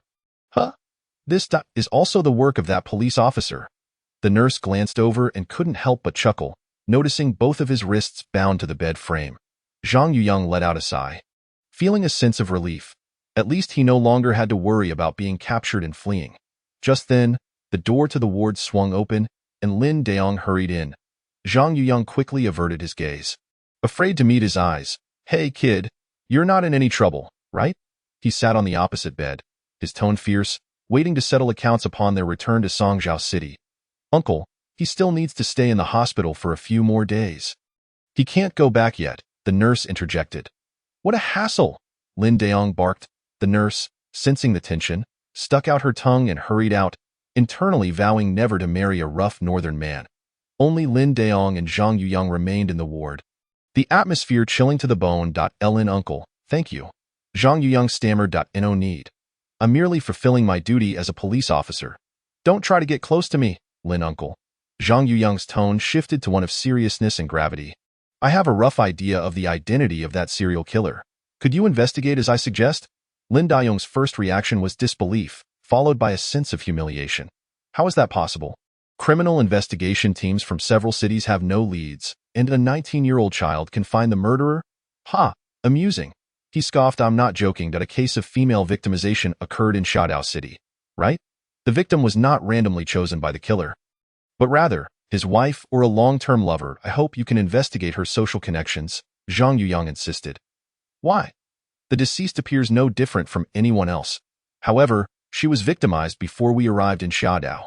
I believe the killer had been targeting Lin Miao since we set off. At that time, I unexpectedly encountered him at a gas station with her, and we took his cargo truck to Hongwei.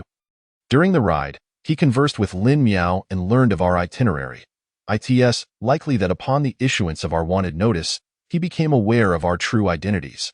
From that moment, he began to devise a grand plan for slaughter. All along this journey, he has been following us, randomly killing, yet also driving away our pursuers, all to lure us to Shadao for his ultimate revenge. Zhang Yuyang explained. But why target Lin Miao? What is the motive for revenge? First, to avenge his wife's betrayal. Second, to project his hatred for you or Aunt Yanning onto Lin Miao. I wouldn't blame you for laughing. But while I was unconscious, I dreamed of Aunt Yanning, and she inspired me. I recall Lin Miao mentioning that Aunt Yan did not suffer physical harm at her death. Could it be that she was never a random target, but rather someone acquainted with the killer? Perhaps even his teacher? Upon discovering his identity, she might have employed certain methods to deter him from offending again. Yet, fearing exposure, the killer may have killed Aunt Yin but refrained from disfiguring her body. Zhang Yuyang shifted his stiff body slightly. Lin Daong stood in stunned silence, his expression darkening as a vague shadow surfaced in his mind. Continue, he murmured, YSS for why he must take revenge on Lin Miao after avenging his wife. I think it could be because his true hatred lies with Aunt Yin. He can only vent this animosity through Lin Miao. Perhaps he regrets his choice to stop back then. Love may have been what made him halt. Zhang Yuyang concluded, this is all just your conjecture. Lin Daong wiped the sweat from his forehead. Indeed. However, if you can uncover that the husband or lover of the woman who was victimized in Shadao owns a cargo truck with the license plate B74558, then my reasoning is likely correct. Zhang Yuyang asserted. Why you remember the license plate number? Because I encountered the truck driver in Jintian City, yet his license plate was from Shada. I found it odd and memorized it after a few glances. Zhang Yuyang explained. Oh, you're quite sharp, Lin Daong scoffed. Uncle Lin, I have one more request. Since you have already condemned me to death, I presume there is little chance of reversal, so let us attribute all the troubles we have caused along this journey to me. Considering that Lin Miao still needs to continue her studies, you may assert that I have taken her hostage. I plead guilty. Lin Daong was momentarily taken aback, witnessing the usually aloof and peculiar child speaking these harsh conclusions with a calm and gentle smile, as if she had transformed into a different person. Least you possess a conscience. Lin Daong turned his head away, feeling a pang of compassion. Uncle Lin, you may not believe it, but I truly love her. This is the first time I have loved someone so deeply. Throughout this journey, I have not harmed her. Please rest assured. Zhang Yuyang squinted his eyes to prevent tears from falling. I believe. Lin Daong took out paper and a pen from his pocket and handed them to him, stating that if it is truly for her good, Then it is best to bring matters to a decisive conclusion. Do you understand? I understand. Chapter 30. The home beneath the crystal chandelier. Upon returning to the Summer Island City Criminal Investigation Team, Lin Daong headed straight to the first-floor lounge. Upon opening the door, he found Lin Miao sitting on the bed, staring intently at the azure sky outside the window. She said nothing and hardly touched her food. Shouldn't you take her to see the injured child? Dongming suggested. Lin Daong shook his head and replied, she will know in due time. Cutting through the chaos swiftly is the most prudent choice. She is still young. Once her sorrow reaches its peak, she will emerge from it in truth. I do not harbor much disdain for that child. Had he not killed his own teacher, I might have found it in my heart to forgive him. Zhang Yuyang did not commit murder. He has been wronged. Lin Miao suddenly turned her head and shouted. Lin Daong immediately closed the door, locking it from the outside, signaling Dong Ming to leave with him. You truly have a heart of stone. Dong Ming muttered. One must pay for the mistakes they have made. This is the greatest lesson I have learned in over 40 years of life. Lin Daong stated. Upon reaching the office, Lin Daong inquired, have we identified the identity of the female corpse discovered by the seaside? According to the autopsy, the general appearance and physique of the deceased have been rendered using computer graphics. However, we have yet to receive any reports of missing persons, necessitating further investigation by each jurisdiction, Dong Ming replied, opening the computer screen to reveal a full body model of a woman in her 30s. She is voluptuous, with a pointed oval face and an aquiline nose. There is a clue I am unsure whether to mention. Lin Daong scratched his head. It may sound far-fetched. What is it? You should investigate a delivery truck with the license plate number Xiaobi 74558. The deceased may be related to the owner, Lin Daong stated. How did you deduce that? Dongming asked, perplexed. We will see if there is a connection. To capture that individual, we have resorted to all sorts of unconventional methods. Sigh?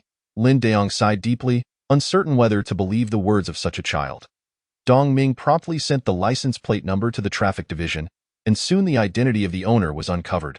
Li Shenhai, age 32, registered in Songzhou City, holder of a Summer Island residence permit. He is your fellow townsman. Dongming smiled at Lin Daong, but was astonished to find him standing still, his expression complex. Are you all right? Continue the investigation. Is he married? Lin Daong inquired.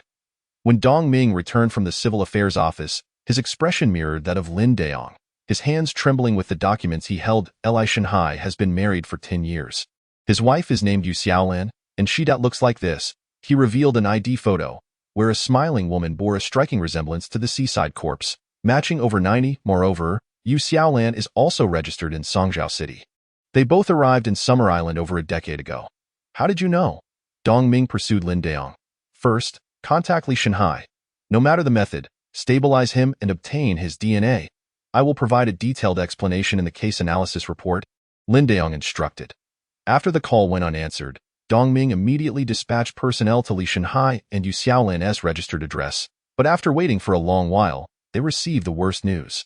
Li Shenhai has gone missing. He vacated the house he rented with Yu Xiaolan a month ago. Neighbors reported they had not seen them in quite some time. Should we apply for a wanted notice?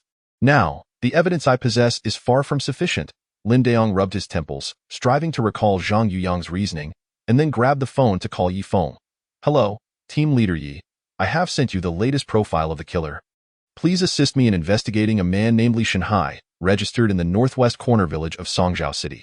Look into his family background and whether his experiences from childhood to the present align with the profile.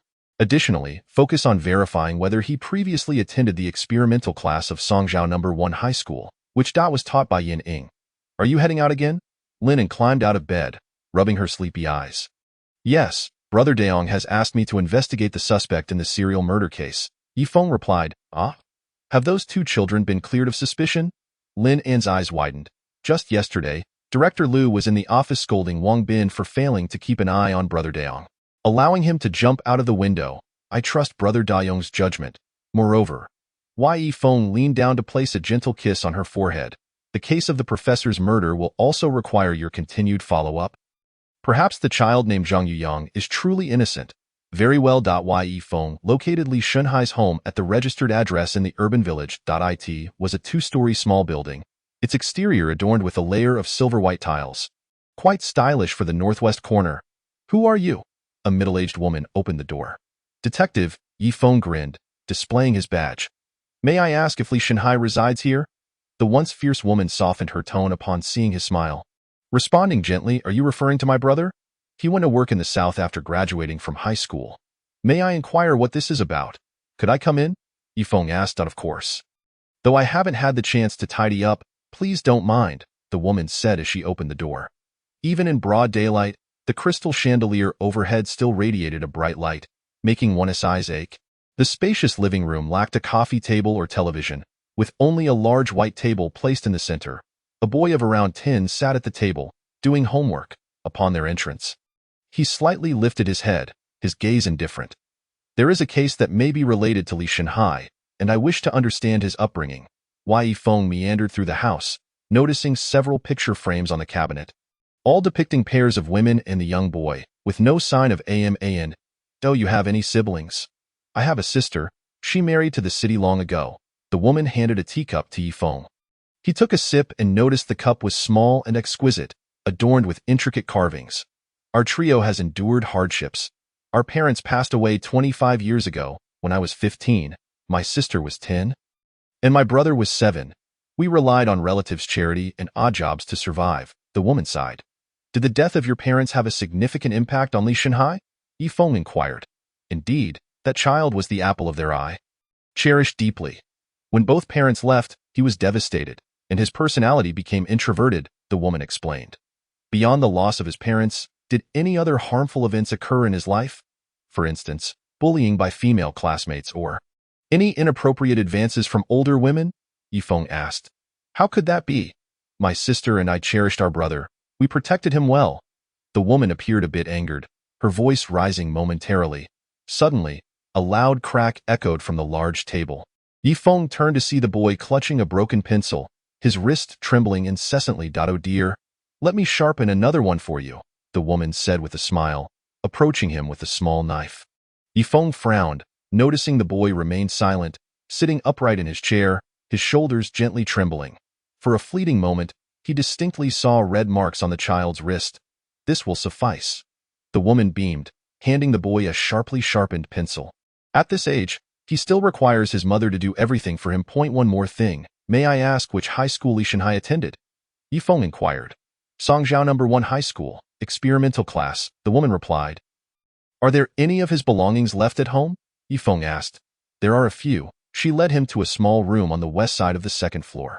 Upon opening the door, a cloud of dust rushed out. Wei Yifeng lifted a glass panel from the table and retrieved a photograph, which bore the inscription of the graduation photo from the experimental class of Songzhou No. 1 High School. Based on the name list beneath the photo, he quickly identified Li Shanhai. At18, he was tall and fair-skinned, with relatively long hair among the boys, his bangs obscuring much of his face, yet failing to conceal his handsome features. Quite the looker, Yifeng exclaimed.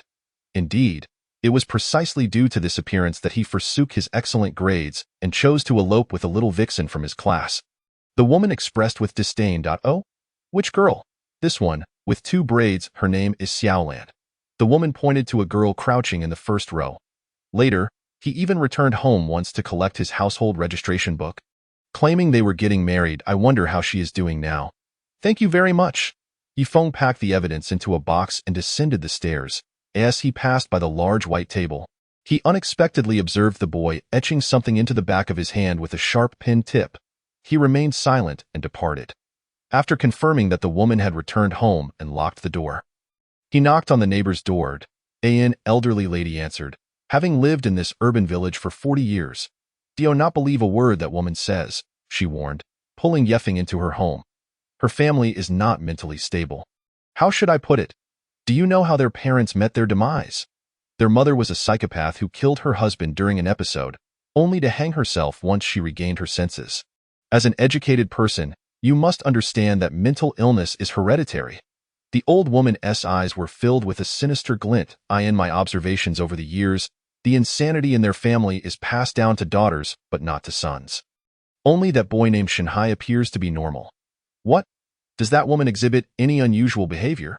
Yifeng's eyes widened in disbelief. He could hardly fathom that the suspected serial killer in the family was the only sane individual. In the past, she and her sister abused Shanhai, and after she married, she began to mistreat her husband. Now that she's divorced, she focuses her cruelty on that little child. I often hear that boy crying in agony.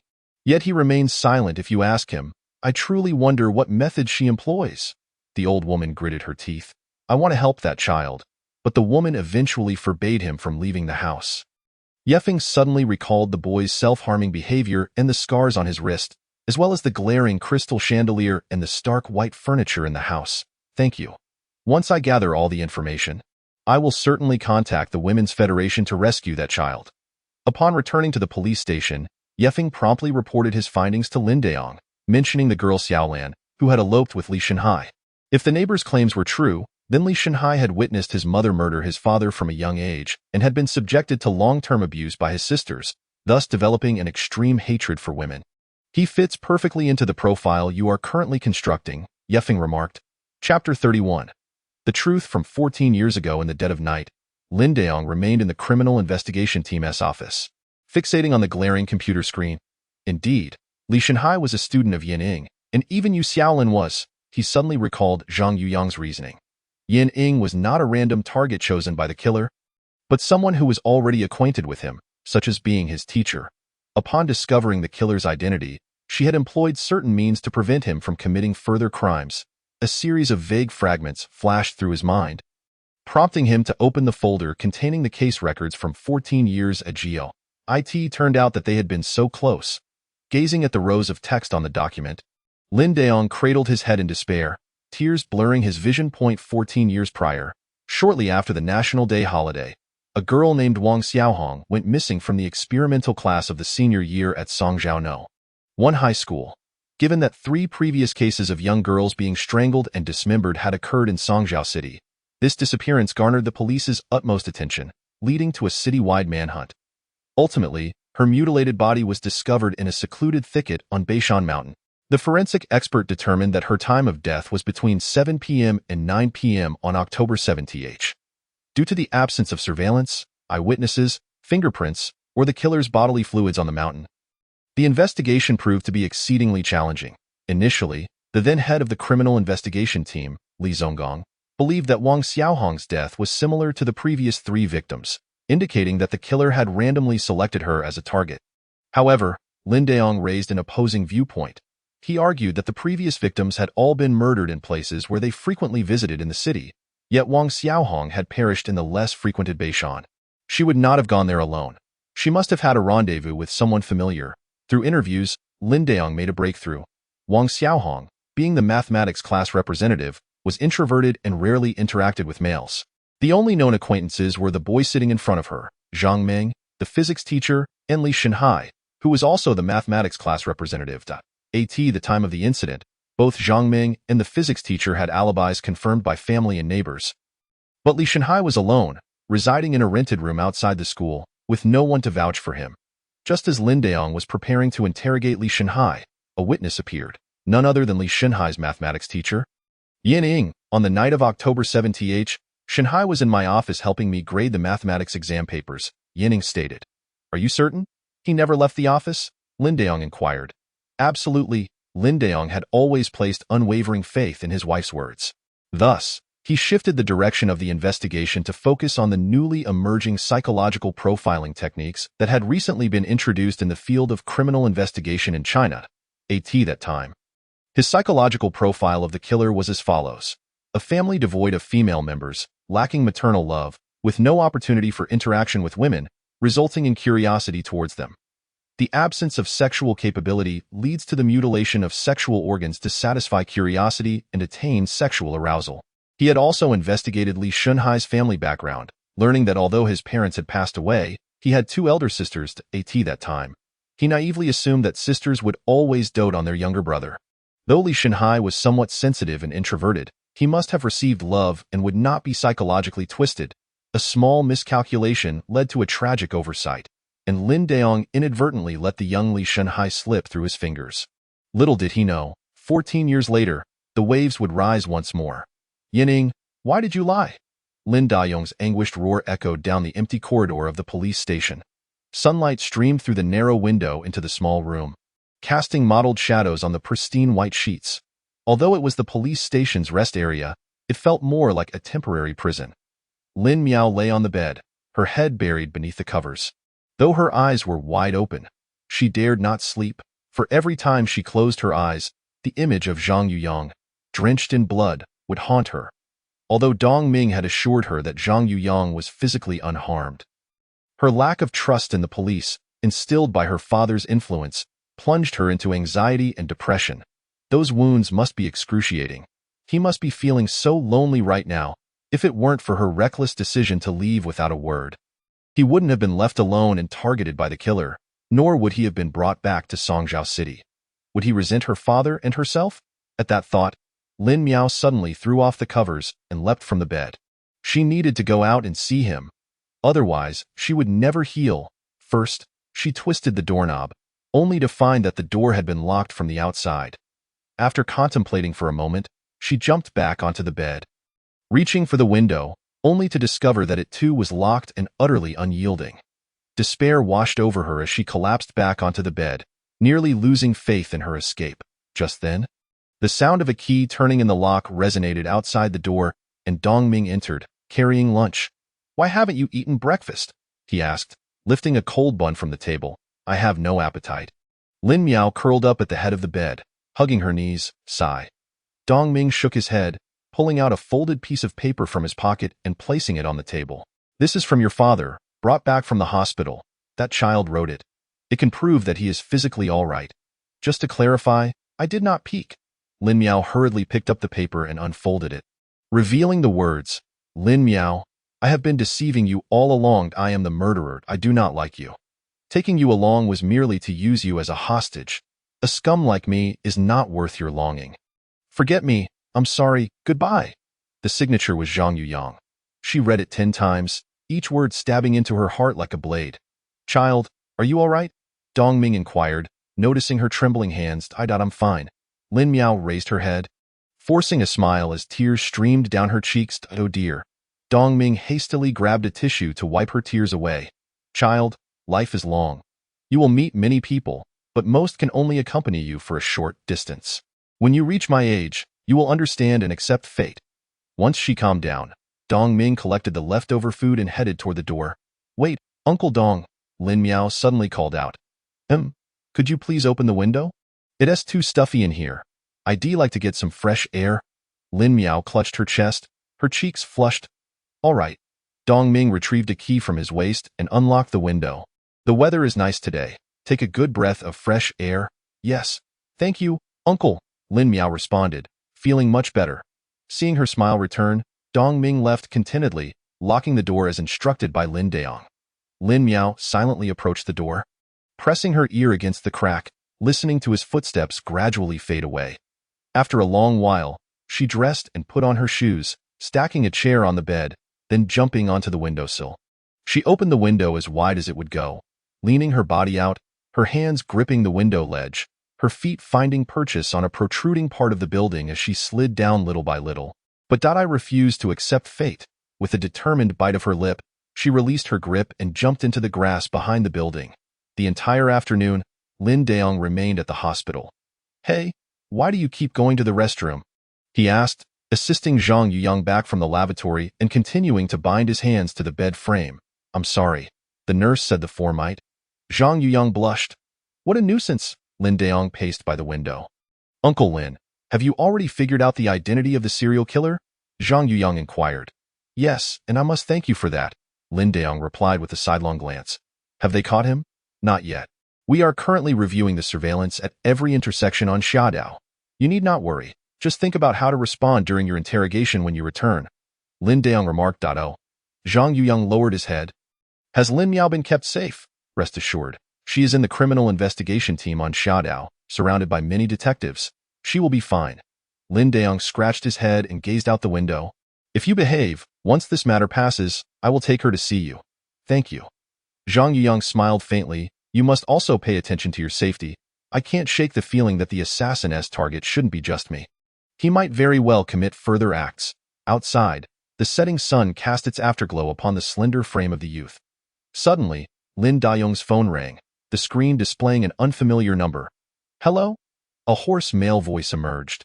"Lin Daong, long time no see. A cold sweat broke out on Lin Dayong's back as he shouted, "Who are you? Haven't you figured it out yet? You have investigated my family's affairs quite thoroughly." Came a chilling laugh from the other. Indeed, Li Shanhai. "I advise you to surrender quickly," Lin Dayong yelled. "Ha ha, do you think you have the upper hand now? Come, call out to your father." The phone crackled with static, followed by the sound of a girl's whimpering, "Woo woo, meow meow." Lin Dayong's grip on his phone trembled violently. "Impossible. She's at the police station." "You're lying to me," Li Shanhai scoffed. "Your precious daughter, like her mother, has a fiery temperament and jumped out of the police station's window herself, probably to meet that little lover of hers. Women are all equally foolish. Don't ask me how I know. I've been following them both." "What exactly do you want?" Lin Dayong shouted. "Very simple. I'm at the Galaxy Dock. If you want her to live, come find me yourself. If I discover that any other police are aware of this matter, I will kill her immediately." With that, Li Shanhai hung up. Shortly after, Lin Dayong received a multimedia message on his phone. When he opened it, a picture of a truck's cargo area appeared, revealing a girl bound hand and foot. Indeed, it was Lin Miao Miao. "Uncle Lin, Miao Miao has been kidnapped by the assassin, hasn't she?" Zhang Yuyang said. "Stay out of it." Lin Dayong drew out his firearm for inspection and then swiftly made his way to the door. "You mustn't rush in. His intent in summoning you is to take your life." Zhang Yuyang struggled to sit up, calling out to his retreating figure, "Do you not understand? The reason the assassin has followed us without killing us is to use us to lure you to Summer Island for the final reckoning.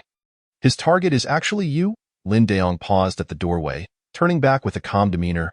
"I know, but if it's a life for a life, I am willing." Chapter 32. "For you, I would give everything." Watching Lin Dayong depart, Zhang Yuyang desperately shook his wrist. The iron bed creaked ominously, yet no matter how hard he tried, he could not sever the ropes binding him. Sweat trickled down his cheeks as he realized the most likely outcome upon Lin Dayong's arrival at the Galaxy Dock. Both father and daughter would meet their demise. The assassin had long since targeted Lin Miao Miao, using her as bait to achieve a twofold result. However, the assassin had miscalculated one thing. He had not died at the hands of a treacherous ambush, and he could still continue to fight. If Lin Dayong was willing to trade his life for Lin Miao Miao, then he too could expend everything to ensure their safety. After all, returning would only lead to judgment. It would be better to face death for love with grace. With this thought, he cleared his throat and called out, "Nurse." "What is it, handsome?" The nurse approached upon hearing his voice. I need to use the restroom," Zhang Yuyang said, his face flushed. "Huh? Didn't that police uncle accompany you just a moment ago?" The nurse replied, "I must go now." Zhang Yuyang insisted, shaking his wrist. "Could you please help me untie these?" "But the uncle said I could only untie you when he was here." The nurse hesitated. Zhang Yuyang furrowed his brow, deliberately displaying an expression of extreme agony. "Please." "All right," the nurse relented, freeing him from his bindings. "Just go and come back immediately. You mustn't wander around. Your injury is quite serious." "Thank you." Zhang Yuyang leaped from the bed, but after taking 2 steps, he felt a searing pain in his abdomen, forcing him to bend over. "Can you manage?" The nurse supported him. "No problem," he smiled, brushing her hand aside, and made an effort to appear normal as he exited the ward. He descended the stairs, and by the time he stepped outside to hail a cab, his hospital gown was completely drenched in sweat. To the Galaxy Dock, he instructed the driver. "Are you sure? That dock has been abandoned," the driver cautioned. "Absolutely," Zhang Yuyang affirmed. The driver glanced at the rearview mirror. "Are you all right?" Zhang Yuyang pressed his hand against his abdomen, striving to keep his facial muscles relaxed. "I'm fine. Please drive quickly, thank you." By the time they reached the Galaxy Dock, the night had completely fallen. He exited the vehicle, staggering forward, and suddenly noticed his right hand, which was pressed against his abdomen, was wet. Raising it to the moonlight, he discovered blood seeping through, staining his hand bright red.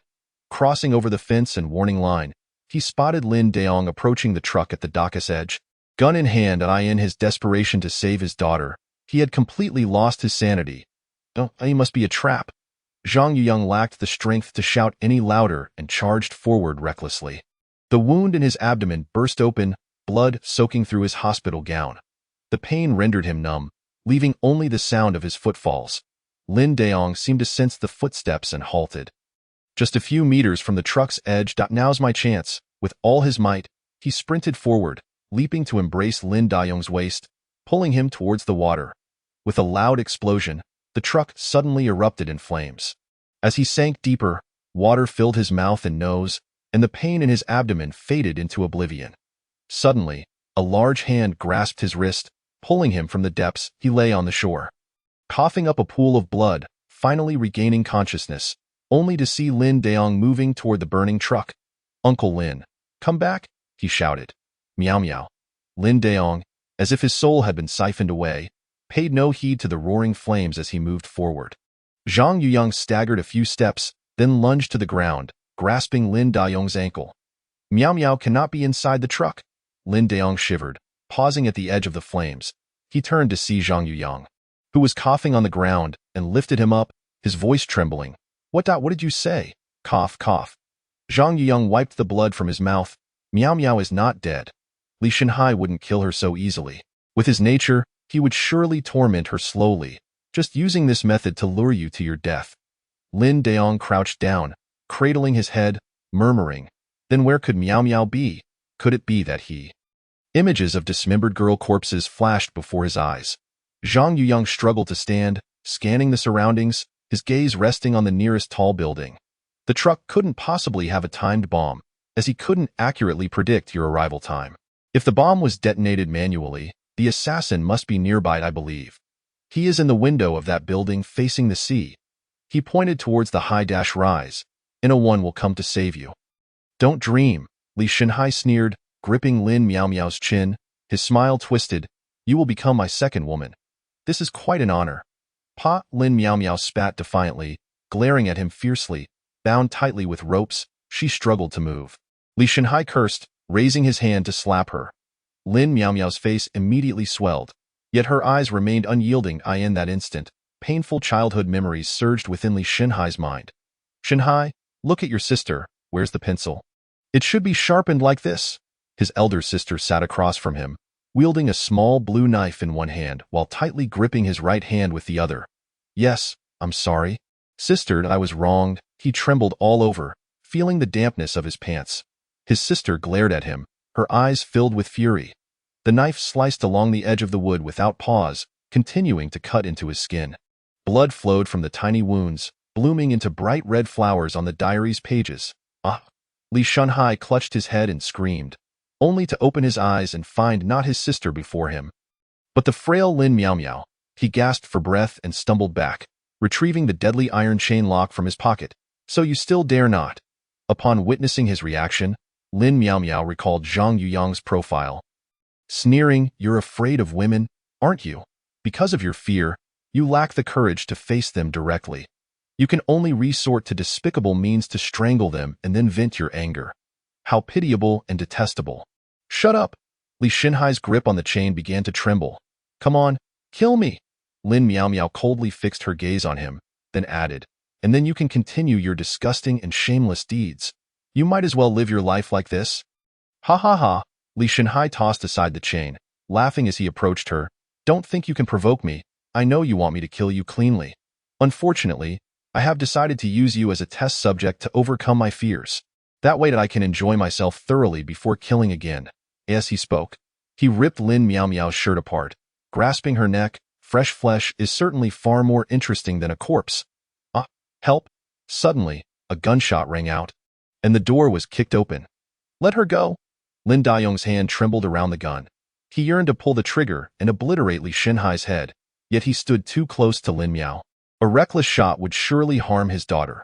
Well, you've surprisingly managed to escape death, it. Seems the choice to play with you two has turned out to be rather amusing." Li Shenhai appeared to sense his hesitation, wrapping an arm around Lin Meow's neck, laughing maniacally as he drew closer. Abruptly, he produced a sharp dagger from his coat pocket, pressing the hilt against Lin Meow's chin. "No, please don't," Lin Daong stammered. "Drop the gun," and Li Shenhai caressed the dagger's hilt, watching with keen interest as Lin Daong's expression shifted dramatically. After a moment of silence, Lin Daong discarded his pistol and raised his hands, his face ashen. "Ha ha ha! Humans are indeed the most foolish of creatures. A policeman, armed with a deadly weapon, reduced to such a pitiful state. What a sight! Why is that?" Li Shenhai licked his lips, a knowing smile spreading across his face. "Is this what you call love? How ludicrous! Li Shanhai, I warn you, if you dare to lay a finger on Miao Miao. Lin Dayong's eyes blazed with fury. Even if I lose everything, I will kill you. If you wish to avoid a gruesome end, I advise you to accompany me to the police station and surrender, relinquishing your futile resistance. Surrender? Li Shanhai narrowed his eyes. A woman once uttered the same words to me. I merely promised her I would surrender, and she obediently came out to meet her demise. Yes, I referred to her as Teacher Yin back then. Mother! Lin Miao could no longer contain her tears. Her shoulders shaking violently. You killed my mother. Why did Yining choose to testify for such a beast like you? Lin Daong inhaled deeply, trembling all over. I, too, wished to ask why she shielded me. Why she offered me hope. Why did she not seize me back then and swiftly end my life? Li Shanhai's smile froze, his visage suddenly menacing as he roared. Do you know what is most tragic? You believe you are embarking on a new beginning, only to discover it is not but an illusion, a ticking time bomb. Teacher Yin. She is nothing but a deceiver. Because of her, I have become this way. How I longed to die at 17. Chapter 33. The assassin's confession. When I was 7, my mother murdered my father. I will forever remember that scene. My father lay on his back on the bed. My mother nestled beside him, a pair of scissors clutched in her hand, blood dripping from the blade. Vivid crimson droplets stained the sheets. My mother gazed at me, a smile inexplicably gracing her lips. That night, she too met her end, though it was not until the following morning that her body was discovered. The police wrapped her remains in a white sheet and carried her out from the bathroom. At that time, I did not comprehend the concept of death.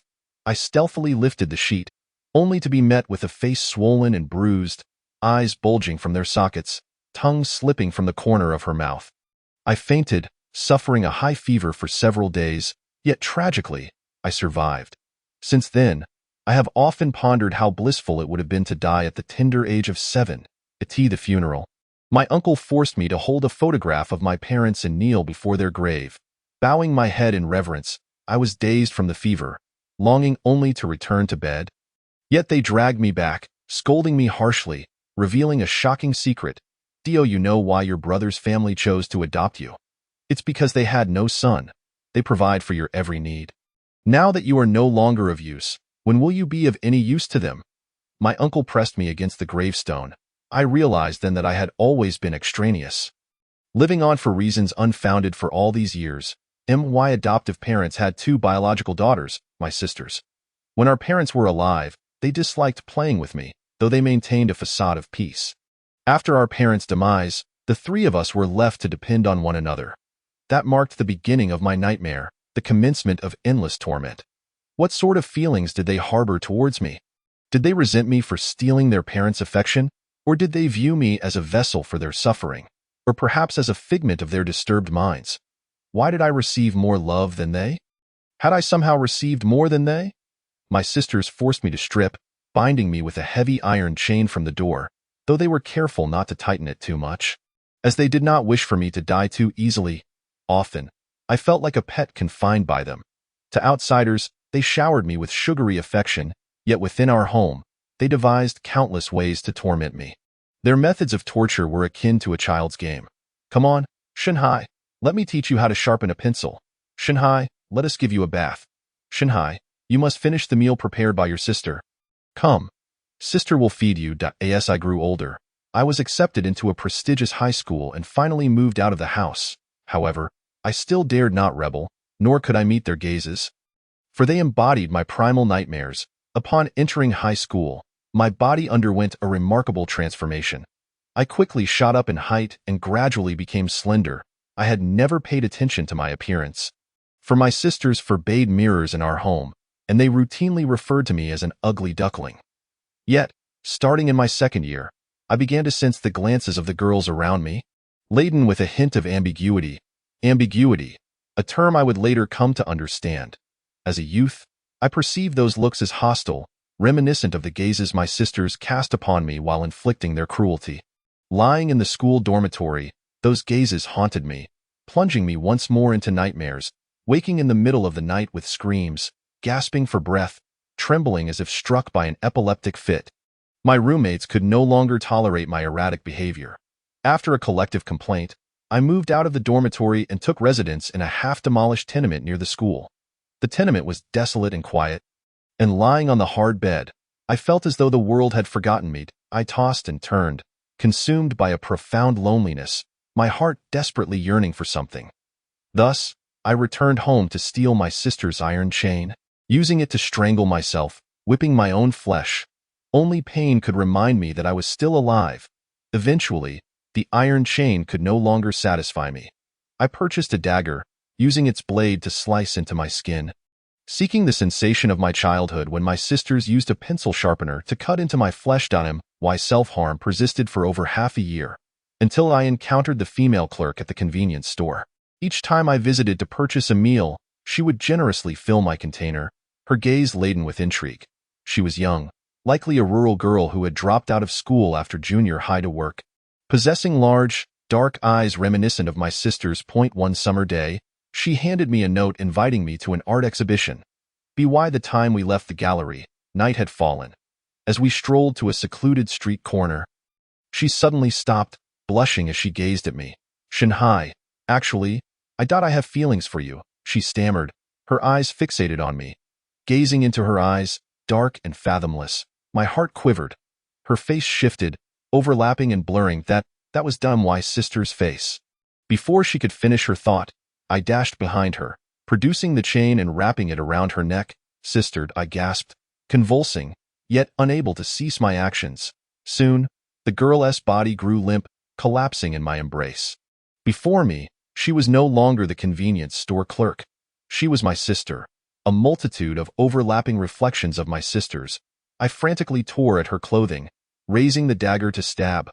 Watching the blood splatter, witnessing the dismemberment of flesh, I experienced an unparalleled ecstasy, a sensation that those high school students huddled in dorms watching Japanese underground films could never fathom. I fell in love with this feeling. A catharsis, as if I had finally vanquished the demons of my childhood, liberating myself from my sister's grasp. Since childhood could not be healed, I resolved to become a monster, seeking solace for my wounded body and spirit. Once the curtain of sin is drawn back, it does not easily close. One early autumn day, amidst escalating rumors of a serial killer, I temporarily withdrew, intending to focus on preparing for the college entrance examination. That evening, after finishing my evening classes, I remained seated, working on problems. It was the only way to temporarily suppress the desires within me. "Eli Shanhai, why haven't you returned home so late?" A bright voice broke through my reverie. It was her, the girl with the poorest grades in the experimental class, seated right behind me. Once a cheerful and innocent girl, she had achieved decent results in the regular class, yet for some reason, her parents had managed to thrust her into the fiercely competitive experimental class. During exams, I often heard her sighs, and at times, the faint sound of her sobs. Each time, I feigned resting against the back of my chair, listening intently to her voice. Upon hearing her words, I felt an unfamiliar tremor in my hand gripping the chain. A strange warmth blossomed in my chest. "Do you also despise your family?" Yu Xiaolan inquired. How about we run away together?" She perched on her desk, swinging her legs. "Actually, I really like you." "Hey, where are you going?"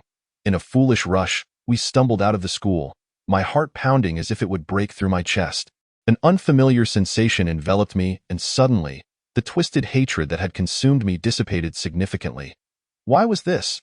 Why was I unable to kill anymore? I drifted in this state of bewilderment until Teacher Yin cornered me at my doorstep. "Li Shanhai, on October 7th, you went to Beishan. Why did you lie to me about studying at home? I believed in you so much, even testifying for you in front of the police." I in her hand. She clutched a torn piece of paper from a notebook, inscribed with Wang Xiaohong's handwriting. "What on earth have you done? Tell the teacher. She will surely do her utmost to help you." At this point, there was no longer any need for concealment. I am aware that her husband is a criminal investigator, and he must have already caught a whiff of my murderous tendencies.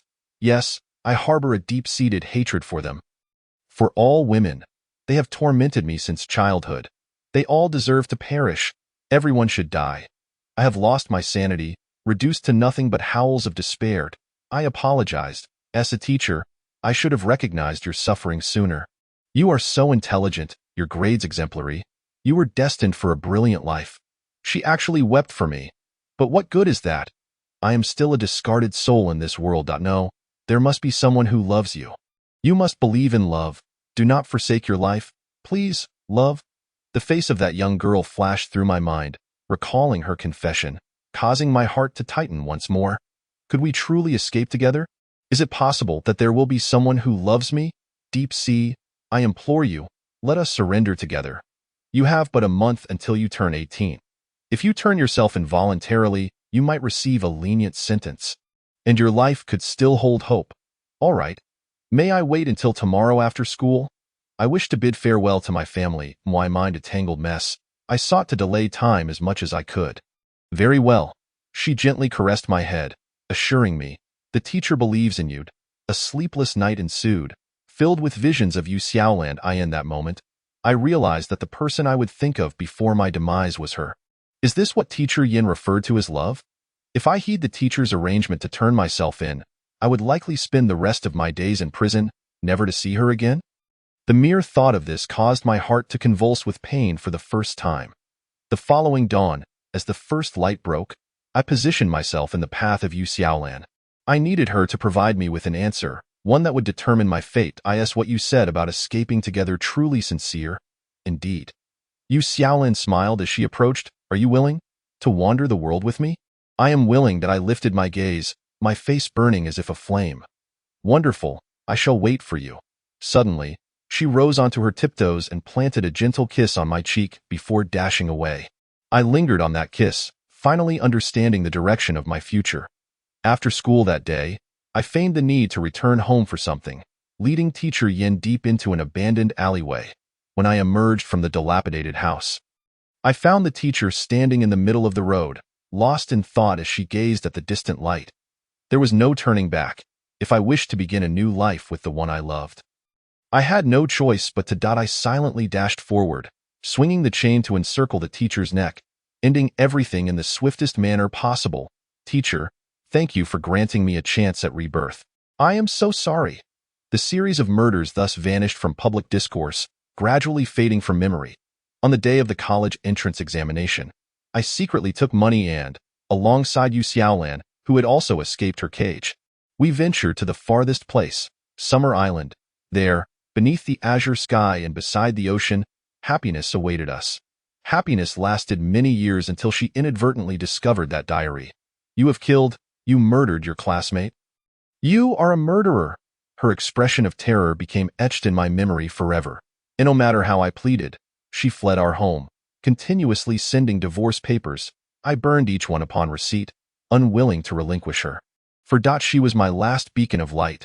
Until, one day, she appeared brazenly on the street with another man, sparking gossip among neighbors, and she uttered those words. I cannot accept a murderer. I will have nightmares. I hate you. Very well, wait until January 2040. Spend the new year with me, and I will sign the divorce papers, granting you freedom. I told her. Such hatred, an endless nightmare, an unending agony. This pain eclipsed what I felt 14 years ago. The root of all this anguish was Teacher Yin. I loathed her. Had she not given me hope, perhaps I would have perished at 17, never to be tormented again. Love? How foolish and tragic. I retrieved the rusted chains, sharpened the dagger, and let the long-delayed slaughter commence. Shortly after my first murder, while aimlessly searching for a target, I encountered a couple reminiscent of my younger self, fleeing towards Summer Island. Their faces were a blend of innocent excitement and trepidation. Strikingly familiar, especially the young man, who mirrored my own loneliness, despair, and restlessness from years past. I confess I admired him, even sparing their lives, for he was, in essence, my counterpart. The next day, I learned from the news that the girl who was eloping was none other than Teacher Yan's daughter. Alongside the investigator from that time, she was so innocent, youthful, and radiant, reminiscent of 17-year-old Yu Xiaolan, of Teacher Yin, of my sisters. Was it fate? I reverted to my 17-year-old self, intending to engage them in a game of slaughter. Let it begin with you, unshackling me from the chains of 14 years, and thus I would become a true demon. Chapter 34. Ultimately, my redemption. So, if blame is to be assigned, let it fall upon Teacher Yin. She compelled me to become a demon. She incited my return to murder. I despise her. Li Shanhai bit into his lower lip, tasting the blood at the corner of his mouth. You would not understand. My heart feels as though it has a gaping hole, and only through continuous killing can I find a modicum of satisfaction. Each day of my life feels like an eternity in hell. What do you truly desire? Lin Daong bellowed. There is an idiom that states, a father's debt is paid by the son. Li Shanhai grasped the knife in one hand and clutched Lin Miao's cheek with the other, asserting, it applies here as well. Please, no. Do not harm Miao Miao. Lin Daong knelt, supporting his body with trembling hands. Let my life be the payment. Li Shanhai paused, then smirked, tilting his chin toward the window. Sure, you can jump from there right now. And I will spare her. Lin Daong remained silent for a moment, then slowly stood, advancing toward the windowsill. Dad. A wail shattered the stillness of the night. Just as Li Shanhai triumphantly turned to the window, a white figure suddenly lunged through the door. The immense force knocked him to the ground. It's you? Li Shanhai's eyes widened. Zhang Yuyang gripped the dagger's blade with his bare hands, pressing his right elbow against Li Shanhai, pinning him to the ground. Instantly, the sharp blade pierced through his palm, blood trickling down between his fingers, staining the sleeves of his white hospital gown crimson. Uncle Lin, you are not at fault. Do not sacrifice yourself. It is not worth it, he gasped, his voice strained. Li Shanhai snapped back to reality, his right hand wielding the knife, exerting tremendous force, overpowering the already injured and weakened Zhang Yuyang. The blade inched closer to his body, and despite his utmost effort to resist, it ultimately plunged into his shoulder. Zhang Yuyang gritted his teeth, pain blurring his vision, yet his right hand remained firmly clasped around Li Shanhai's neck. What is the point of this? I see through you. You and I are the same. You too hate this world, despise everyone. Initially, I believed we would be comrades. Li Shanhai pinned him down, tightening his grip on the knife, driving it deeper. If you beg me, I might let you go, bastard. Zhang Yuyang bent his knee and kicked with all his might, finally breaking free from him. I am not like you. The knife was violently withdrawn from his shoulder. Blood splattering, darkness enveloped him as he summoned his final strength to shout, Uncle Lin. Quickly bang. Lin Daong raised his gun, drenched in sweat. Blood gushed from Li Shanhai's forehead as his body twitched twice before collapsing to the ground. In that fleeting moment of death, his eyes were wide open, his mouth twisted into a grin, as if mocking and liberated at once. Lin Daong staggered towards his daughter, releasing her bonds and embracing her tightly as he wept aloud. Make way, doctor, help. In the dead of night, the quiet hospital corridor was suddenly filled with a cacophony of hurried footsteps. A middle-aged man rushed in with a deeply unconscious boy slung over his back, followed closely by a weeping girl. Blood soaked the boy's hospital gown, trickling down his pant leg. As the boy lay on the stretcher, his clothes were cut open, revealing gaping wounds, blood and flesh in a disarray. What happened to him? The doctor wheeled the boy into the operating room, chastising the tear-streaked middle-aged man. I am sorry. Please, I beg you. Bang. The door to the operating room slammed shut. In the corridor. Only the two of them remained. Dad, will he die? What will we do if he dies? What will we do? Lin Miao cried. Lin Daong wrapped his arm around his daughter's shoulder, reassuring her, no, he is still young. He will pull through. I am sorry, Dad. I shouldn't have selfishly run away. Lin Miao wiped her tears. I should have listened to you. I was too naive. As long as you are safe, that is all that matters. Lin Daong held his daughter tightly. Dad, I am so sorry that I have longed to apologize to you but never found the opportunity. After you left, I realized you had endured so much pain over the years, yet I was so consumed by my own sorrow that I never considered your feelings. Nor did I protect you well. That I am sorry. From now on, Dad will stay by your side, ensuring you never suffer again. I swear. Lin Miao nodded, crying and smiling. I hope Dad can be honest with me, willing to listen, trust me, and take me out for joyrides and to amusement parks, just like before. All right, I will do all that. Lin Miao took out the paper, stained with countless tears, from her pocket and said, Dad, this was actually written by Zhang Yuyang at your behest, wasn't it? I simply cannot believe that this reflects his true feelings. After a long silence, recalling the promise to be honest with his daughter, Lin Daong nodded. Dad, Zhang Yuyang cannot possibly be the murderer of Professor Wu. He was, in fact, the first to discover Professor Wu's demise. But at that moment, he did not have his phone to report it. It was only upon returning that he realized the knife had been left in the office. The real culprit is still at large, using such despicable means to frame him. After everything that happened today, do you still not understand? He is such a kind and gentle person. Even if it meant sacrificing himself, he would never harm another, Lin Miao declared. Lin Daong was taken aback and slowly raised his hand to tuck a strand of hair behind his daughter's ear. Whispering, "Dad understands. After we return, I will reopen this investigation. If he is innocent, I will fight for him to the end." A gentle breeze flowed through the window, stirring the white curtains, warm and soothing, though it was still deep winter. Summer Island shimmered with the vibrance of early summer, resembling a fairy tale realm where youth and brilliance were eternal. Zhang Yuyang blinked his eyes open, his first sight being Lin Miao's tear-filled gaze. "Ah," she gasped, turning to shout towards the door, "Dad." P.S. awake. Before she could finish, Zhang Yuyang quickly covered her mouth. To his astonishment, he realized he was not bound to the bed. "Lin Miao," as he began to speak. A sharp pain coursed through his abdomen, causing him to frown and smile faintly. "Could you stay with me for a moment?" "You fool!" Lin Miao bit her lip, tears brimming in her eyes. "If that's not possible, then call your dad. I promise I won't run away." Seeing her cry, he felt a surge of panic. She leaned forward, resting her chin on the edge of his pillow, gazing at him in confusion. "Why did you write such things?" "I'm sorry." His expression grew increasingly forlorn. "I didn't want to involve you. You could have a much brighter future. Being associated with a murderer would be detrimental to you." "Nonsense." Lin Miao clenched her fists, tears falling onto the sheets. "Do you think you're being noble? Do you believe this will make me happy? No, I will never be okay without you. What meaning does the future hold?" Zhang Yuyang was taken aback by her words, his heart racing, his cheeks flushed with embarrassment. "You?"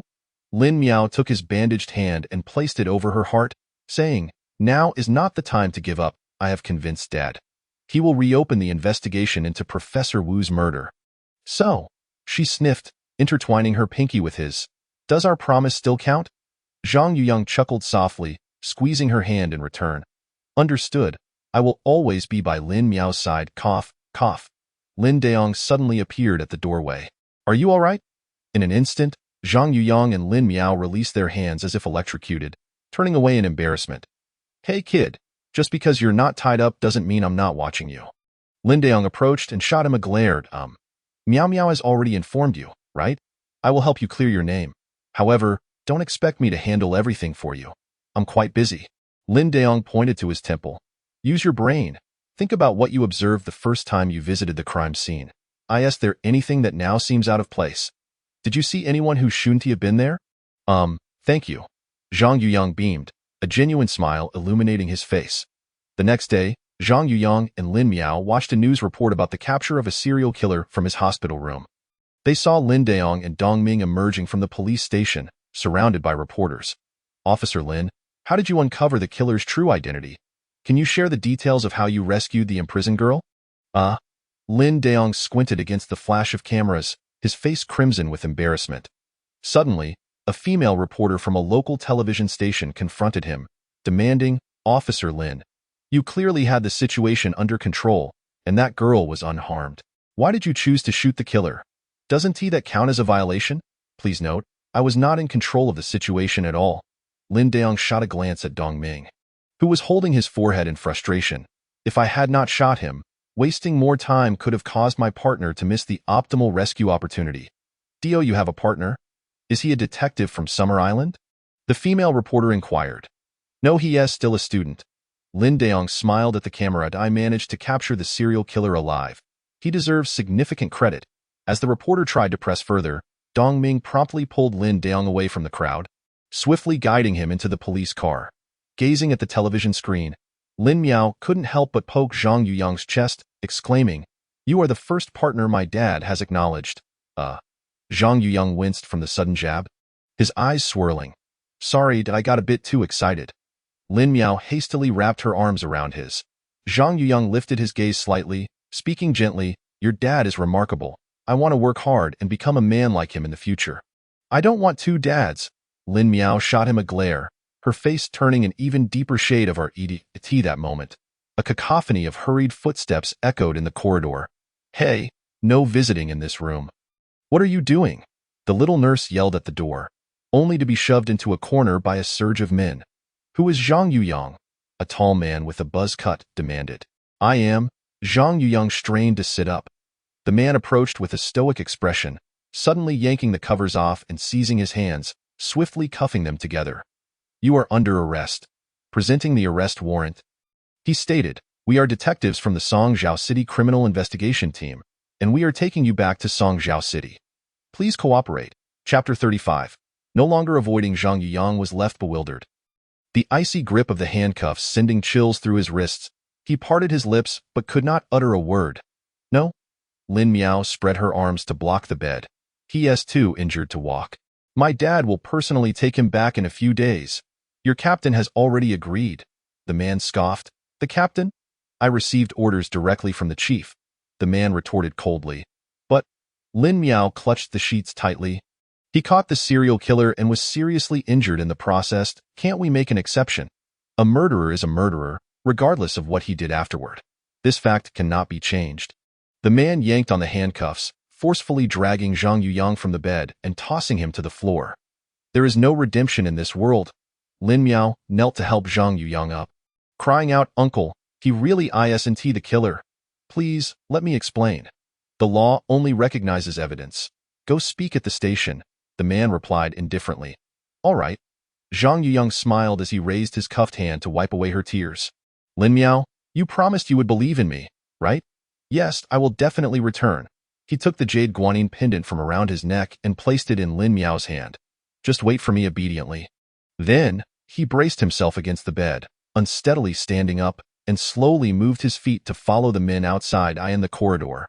Medical staff and patients parted and then gathered again, whispering about their retreating figures. The handcuffed youth walked with no trace of fear or shame on his face, his steps slow yet resolute, his form slightly hunched in pain, but a gentle smile graced his lips as Lin Daong stepped out of the car. He saw Lin Miao rushing towards him, wiping her tears. "Dad, they've taken Zhang Yuyang away." She pulled Lin Daong to the street outside the hospital, where 3 men were escorting Zhang Yuyang towards a police vehicle designated for transporting prisoners. "Hey, Wang Bin, what are you doing? Who is that guy?" Lin Daong stormed forward, glancing at the man gripping Zhang Yuyang's arm. The young officer leading the group whispered, "Brother Daong, he is the newly assigned head of the Special Investigation Team from the Jin County Police Station. Named Zhaifeng. Last month, he captured a fugitive who had been hiding in the mountains for 5 years and was brought to our station by Director Liu Dao. Hello. There seems to be a misunderstanding between us. Once the doctor certifies that this child can be discharged, I will personally take him back to the Songzhou City Police Station." Lin Daong extended his hand to Zhaifeng. Zhaifeng did not shake his hand but instead sneered. "I truly don't know whether you're here to catch criminals or to play babysitter. He is a murderer, a heinous criminal, a threat to society. You've already allowed this scum to escape for half a month, accomplishing nothing, and now you want him to enjoy a comfortable vacation. This child is not a criminal. He is merely a suspect. There are issues with that case, and Team Leader Yi is already investigating it. Moreover, he is in no condition to be subjected to such treatment." Lin Daong reached out to support Zhang Yuyang, but his hand was swatted away by Zhaifeng. "Lin Daong, do you really think you're a hero just for executing a murderer?" Zhaifeng poked Lin Daong's shoulder with his finger, his tone dripping with sarcasm. "Do you know what it means to defy orders and act independently? Do you think you can just return to the department as usual?" At that moment, Lin Daong felt a rush of blood surge to his head, his face flushing crimson. "Let us go. I can manage," he asserted, as Zhang Yuyang steadied himself against the police car door. Finally, he turned back and shouted at Lin Daong, "Uncle Lin, I have resolved to never run away again. You can rest assured." Lin Daong gazed in the direction the police car had departed, embracing the weeping Lin Miao. The following dawn, in the interrogation room of the Songzhou City Police Department, Zhaifeng presented an evidence bag containing the murder weapon. "This knife belongs to you, correct?" "Yes," Zhang Yuyang replied. "Between 9 o'clock and 9:30 p.m. on January 10th, you were in Wu Chihua's office. Do you admit this?" Zhai inquired. "I admit it. Around 9:20 p.m., Zhang Yuyang said, his eyes wide as he fought against drowsiness. Since leaving Xia Island the previous morning, he had not rested for a single minute. "Is there anything more to explain?" Zhai continued. 18:09 o'clock p.m. on January 10th, you entered Wu Qiuhua's office and, taking advantage of his unawareness, strangled him from behind, subsequently stabbing him 3 times in the chest to ensure his death. Afterward, you swiftly fled the scene, only to return 30 minutes later to check on the situation, where you were seen by my colleague Lin Un. Zhai leaned closer, his hands braced on the table, staring intently into Zhang Yuyang's eyes. I did not kill him. I have already recounted the events to you 3 times, Zhang Yuyang insisted. Remarkably resilient, aren't you? Zhai scrutinized him. Zhang Yuyang's chest and abdomen, shoulders, and left arm were wrapped in thick bandages, with blood seeping through. I advise you to confess quickly. That is the only way you can go to the hospital. It's a win-win for both of us. Did not kill him. Zhang Yuyang raised his head, his lips pale from blood loss, his cheeks damp with sweat. Why persist in this bravado, child? I understand your hatred for your teacher. I too despised school and those arrogant brutes in my youth.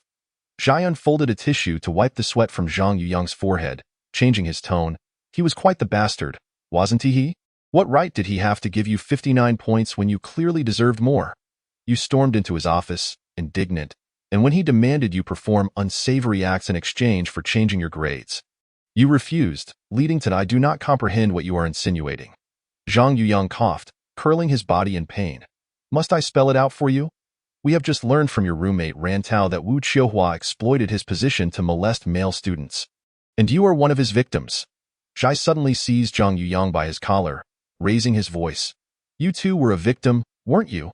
You could not tolerate his behavior, so you strangled him and stabbed him in a fit of rage. Such scum deserve to die. I say that right, child? Well, what? Ran Tao. He.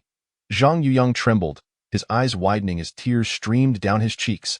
Suddenly, he closed his eyes, his head tilting to one side, his body slowly sliding off the chair. Hey, what are you pretending for? Zhai yanked him up from the floor, shaking him vigorously, yet he showed no sign of response. He appeared either asleep or perhaps already lifeless. Just then, the door to the interrogation room burst open, and Yifeng rushed in, pulling Zhai aside and lifting Zhang Yuyang into his arms. Are you out of your mind? This child could die. Yifeng shouted. He must be feigning sleep. Murderers are always that cunning. I refuse to believe. Zhai glared at Yifeng through gritted teeth. Yifeng cast a disdainful glance at him, cradling Zhang Yuyang as he dashed out of the interrogation room. So it was. All his joy was but a fade, all happiness merely an illusion. Everything he had painstakingly maintained could collapse in an instant. Ran Tao. Zhang Yuyang jolted awake in an unfamiliar room. The ceiling was white. The curtains white, the sheets white, and the floor gleamed with an almost blinding whiteness. Tick-tock, tick-tock. The sound of the heart rate monitor echoed in the silence. He forcefully ripped off the breathing mask, his throat parched and aflame. At that moment, the ward door swung open, and a tall, handsome man entered. Child, do not move, the man exclaimed. I want water. The man promptly poured some cool water into a paper cup and handed it to him. Zhang Yuyang gulped it down and looked up at the man, who wore a bright, friendly smile, devoid of the harsh demeanor of an interrogator. Thank you, Dam. My name is Yifeng. You can call me Brother Yi. I apologize. My colleague must have frightened you. That's just his style of interrogation, Yifeng said. It's not his fault. He just wants to catch the murderer as soon as possible. Zhang Yuyang smiled faintly. Yifeng paused, then spoke gently. I have heard about you from Brother Deong. I also reinvestigated the Wu Qiuhua case. While I cannot fully trust your words, I am willing to continue gathering evidence. Focus on your recovery. If you recall anything that could assist the case, inform me immediately. Oh, by the way, Brother Deong and your girlfriend will arrive in Songzhou City this evening. Zhang Yuyang felt a flush of warmth rise to his cheeks. Nodding hurriedly, if there is nothing else, please rest. Yifeng stood and walked toward the door. Brother Yi, wait. Zhang Yuyang tightened his grip on the sheets. Did Ran Tao really tell you that he was molested by Professor Wu? Yifeng paused, silent for a moment before responding. Yes, he is also a suspect and could not provide an alibi. However, due to insufficient evidence, I have only instructed the school to monitor his activities temporarily. Brother, Ran Tao cannot be the murderer. I know him. Zhang Yuyang insisted. Yifeng turned back and smiled, quietly closing the door behind him. Soon, the ward was once again engulfed in white and solitude. Zhang Yuyang stared at the ceiling, memories flooding his mind. What happened to your injuries? He had once asked Ran Tao in the male shower. No, I just slipped and fell, Ran Tao had replied. Now reflecting on it, Zhang Yuyang realized that even a fall could not account for the bruises on his neck and waist. What torment had Ran Tao endured, and why had he silently borne it? As a friend, he had done nothing to help him, even knocking him unconscious before his departure. Now, Ran Tao was entangled in this case. If this delay continued, he would have a criminal record, rendering all his efforts to pursue graduate studies futile. Now confined to this hospital room, the only thing Zhang Yuyang could do for himself and his friend was to deduce the true culprit.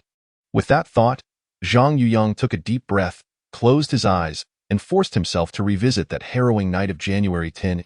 He had pushed open the door and entered the office, quickly spotting Wu Qiuhua lifelessly sprawled on the floor. At that moment, he had been paralyzed with fear, his legs giving way, crashing into a nearby desk, his hand gripping an object on the table to maintain his balance. What was that strange sensation in his palm?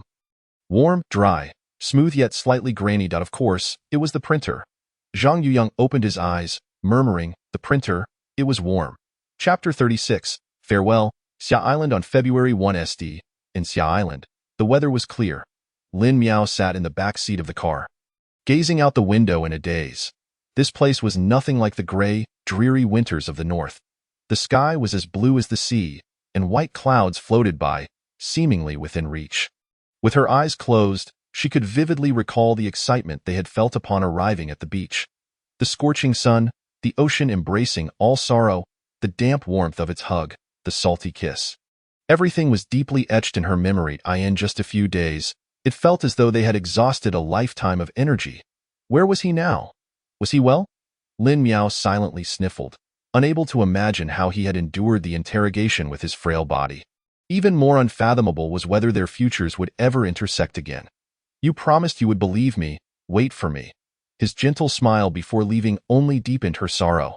The car ascended the elevated bridge, finally stopping at the airport entrance.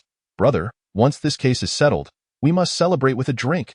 Lin Daong patted the car window, bidding farewell to Dong Ming. "Absolutely." Dong Ming glanced in the rearview mirror and noticed Lin Miao standing a short distance away. Her expression forlorn, he beckoned her over, smiling. "Little girl, have you heard the famous saying? Once you have been to Paris, Paris will forever follow you? The same goes for Xia Island."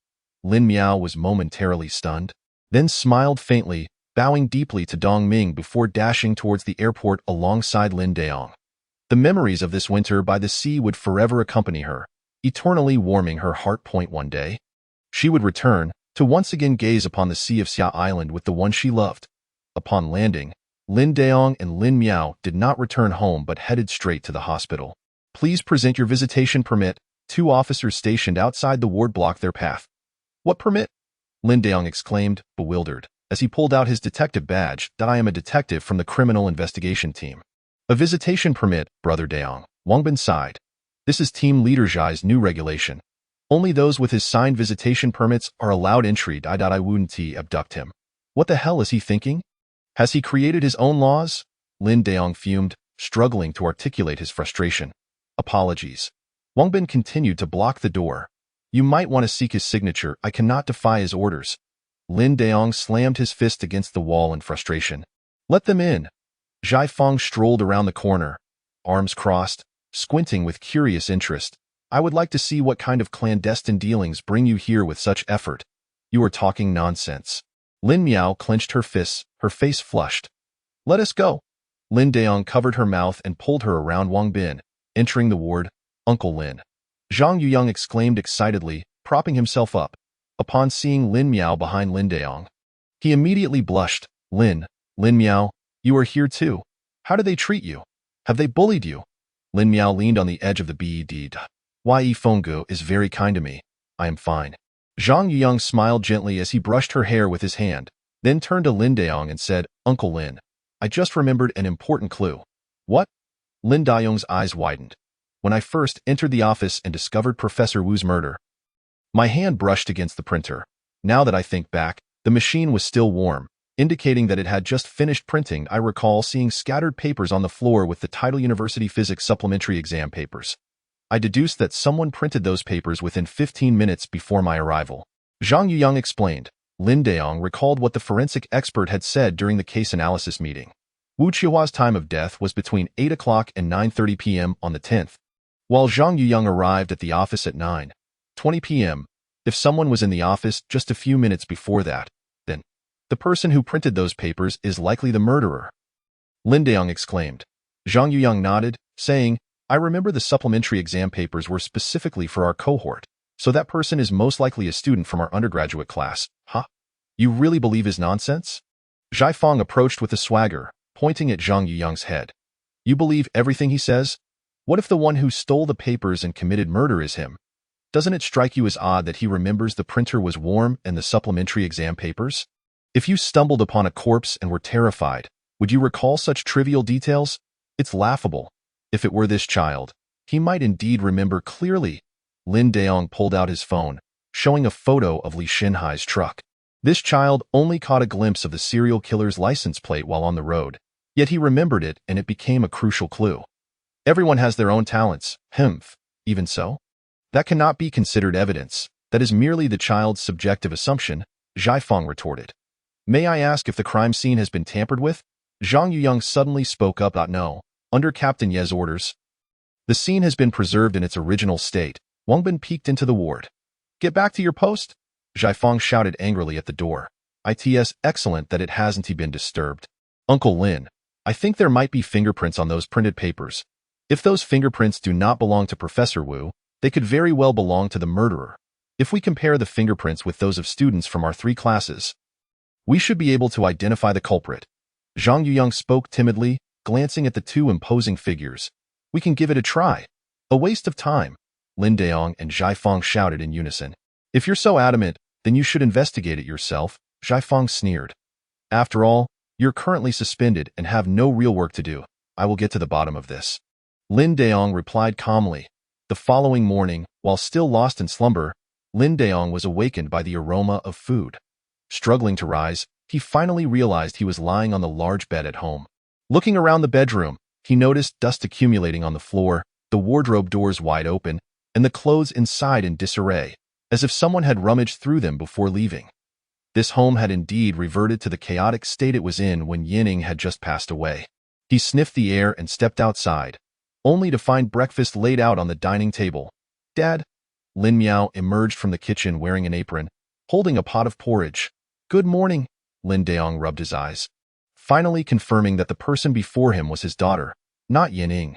Their faces were becoming increasingly similar, with equally soft contours, clear eyes, and gentle smiles. He sat at the table, picked up an egg pancake from the plate, took a bite, and for some reason, his vision grew blurry. Hey, Dad, what's wrong? Is it not tasty? Lin Miao asked. No, it's good. Lin Daong ate heartily, the corners of his eyes crinkling with deep crow's feet. Hee.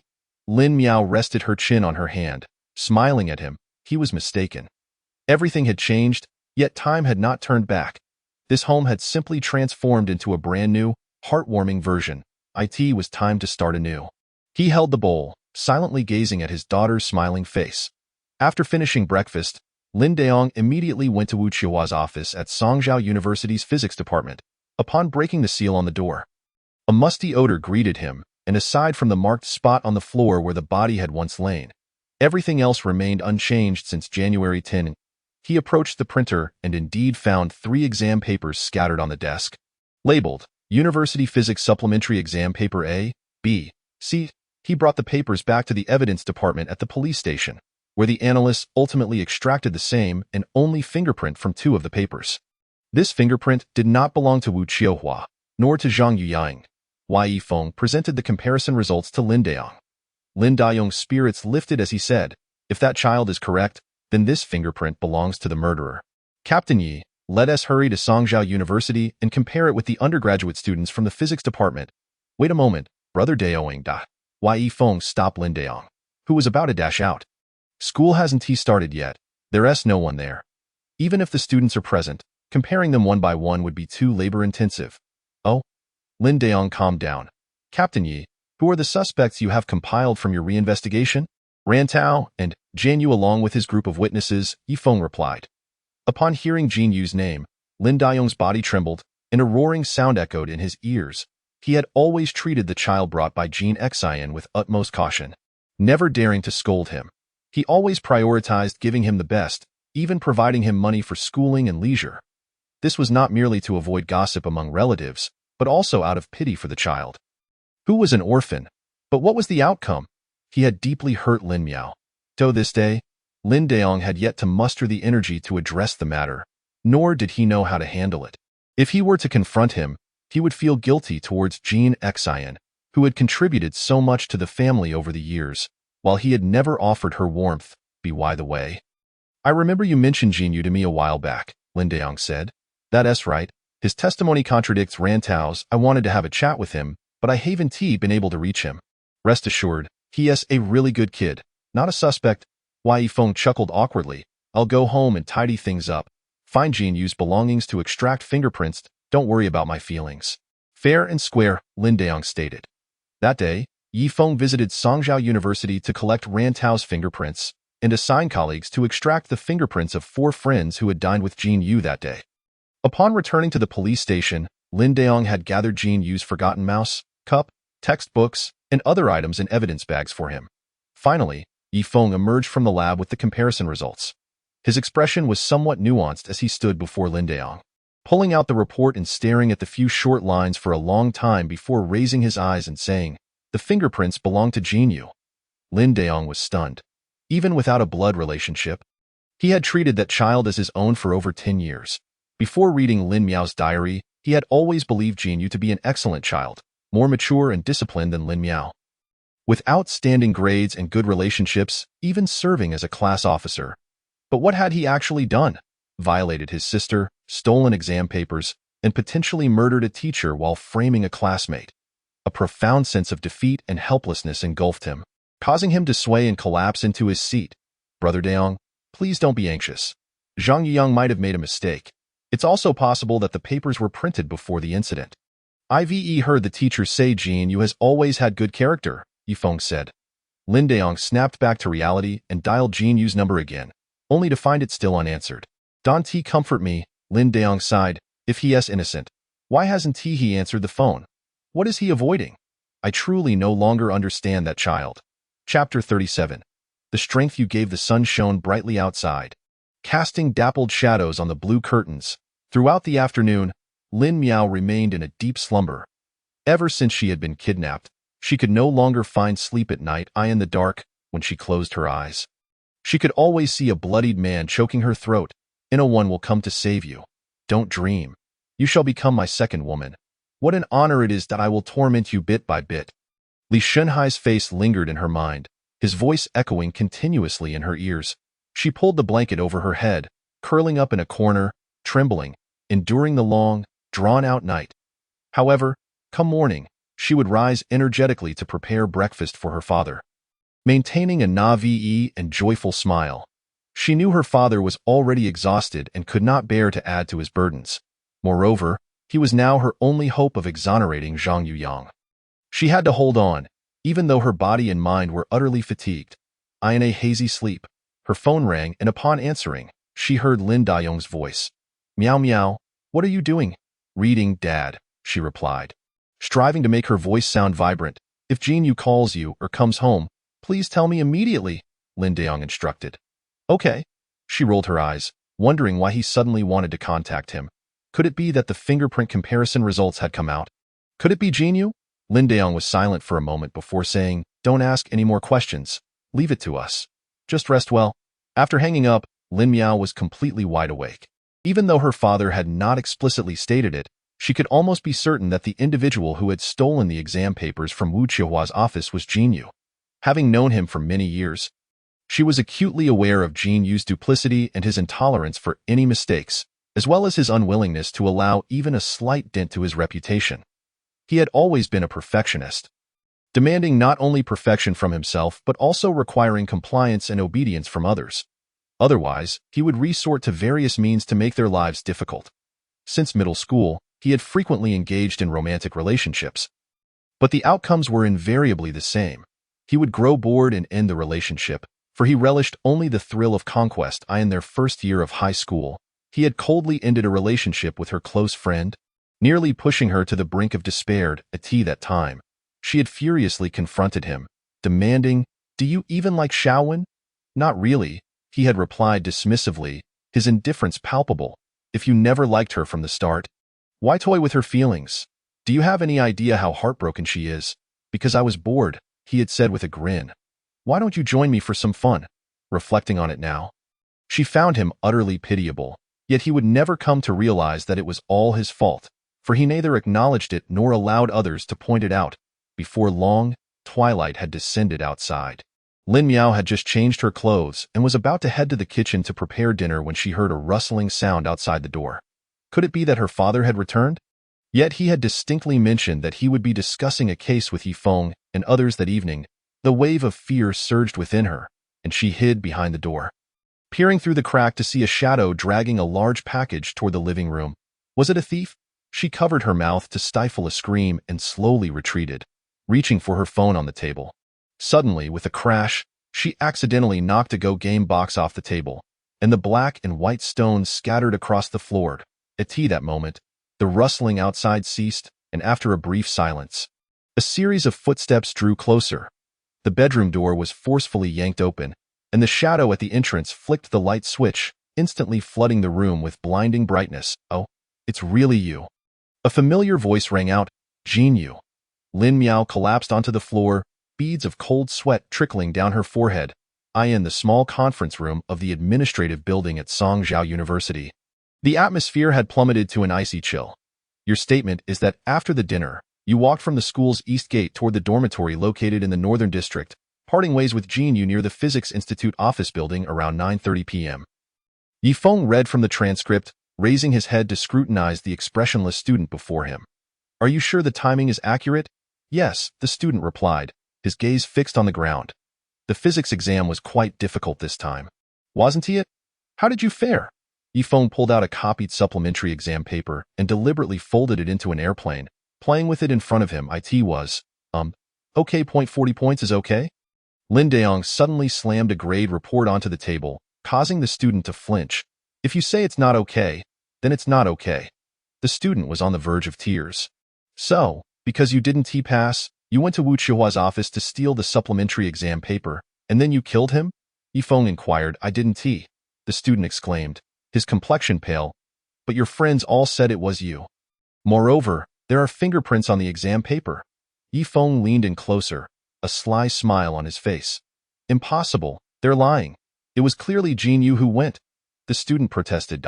Why Yifeng clapped his hands together and said, "Finally, an admission. Compared to the previous three, you were the most straightforward. Thank you." The student immediately covered his mouth, realizing he had misspoken. "What time did Jin Yu go to steal the exam paper?" Lin Daong inquired, his face darkening. I forgot." Why Yifeng interrupted him sharply. "Child, think carefully before you answer. I know you are relying on student loans to attend school.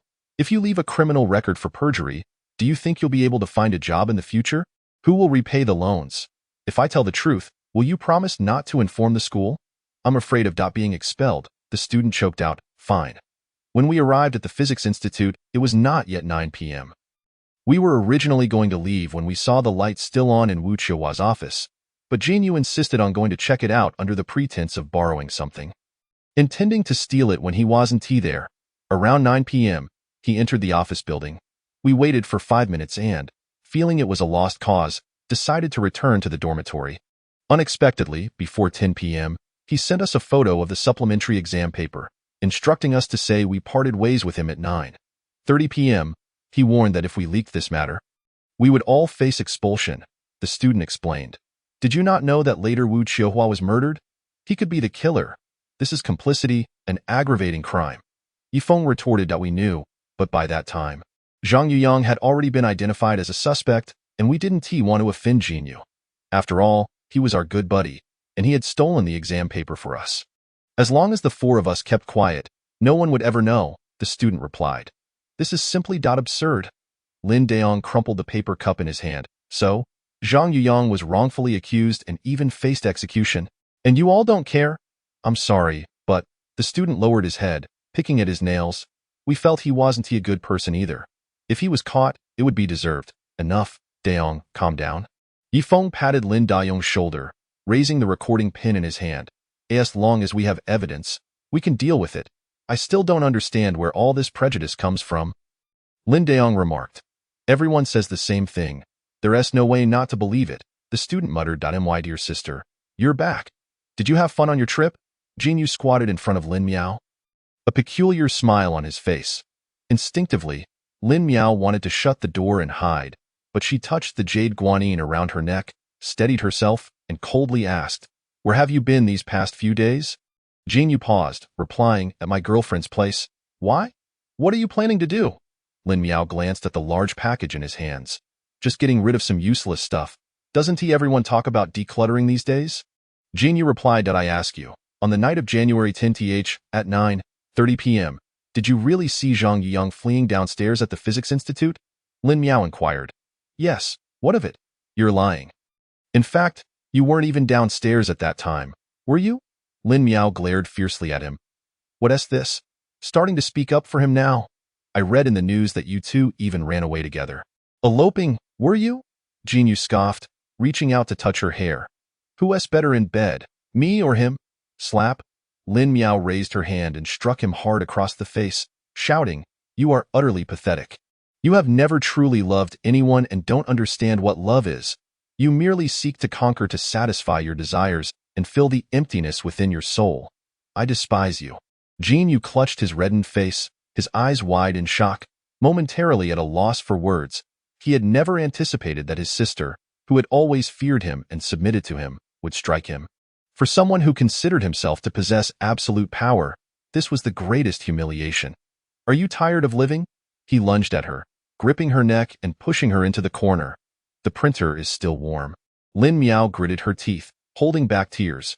You killed Professor Wu, stole the exam paper, and framed Zhang Yuyang.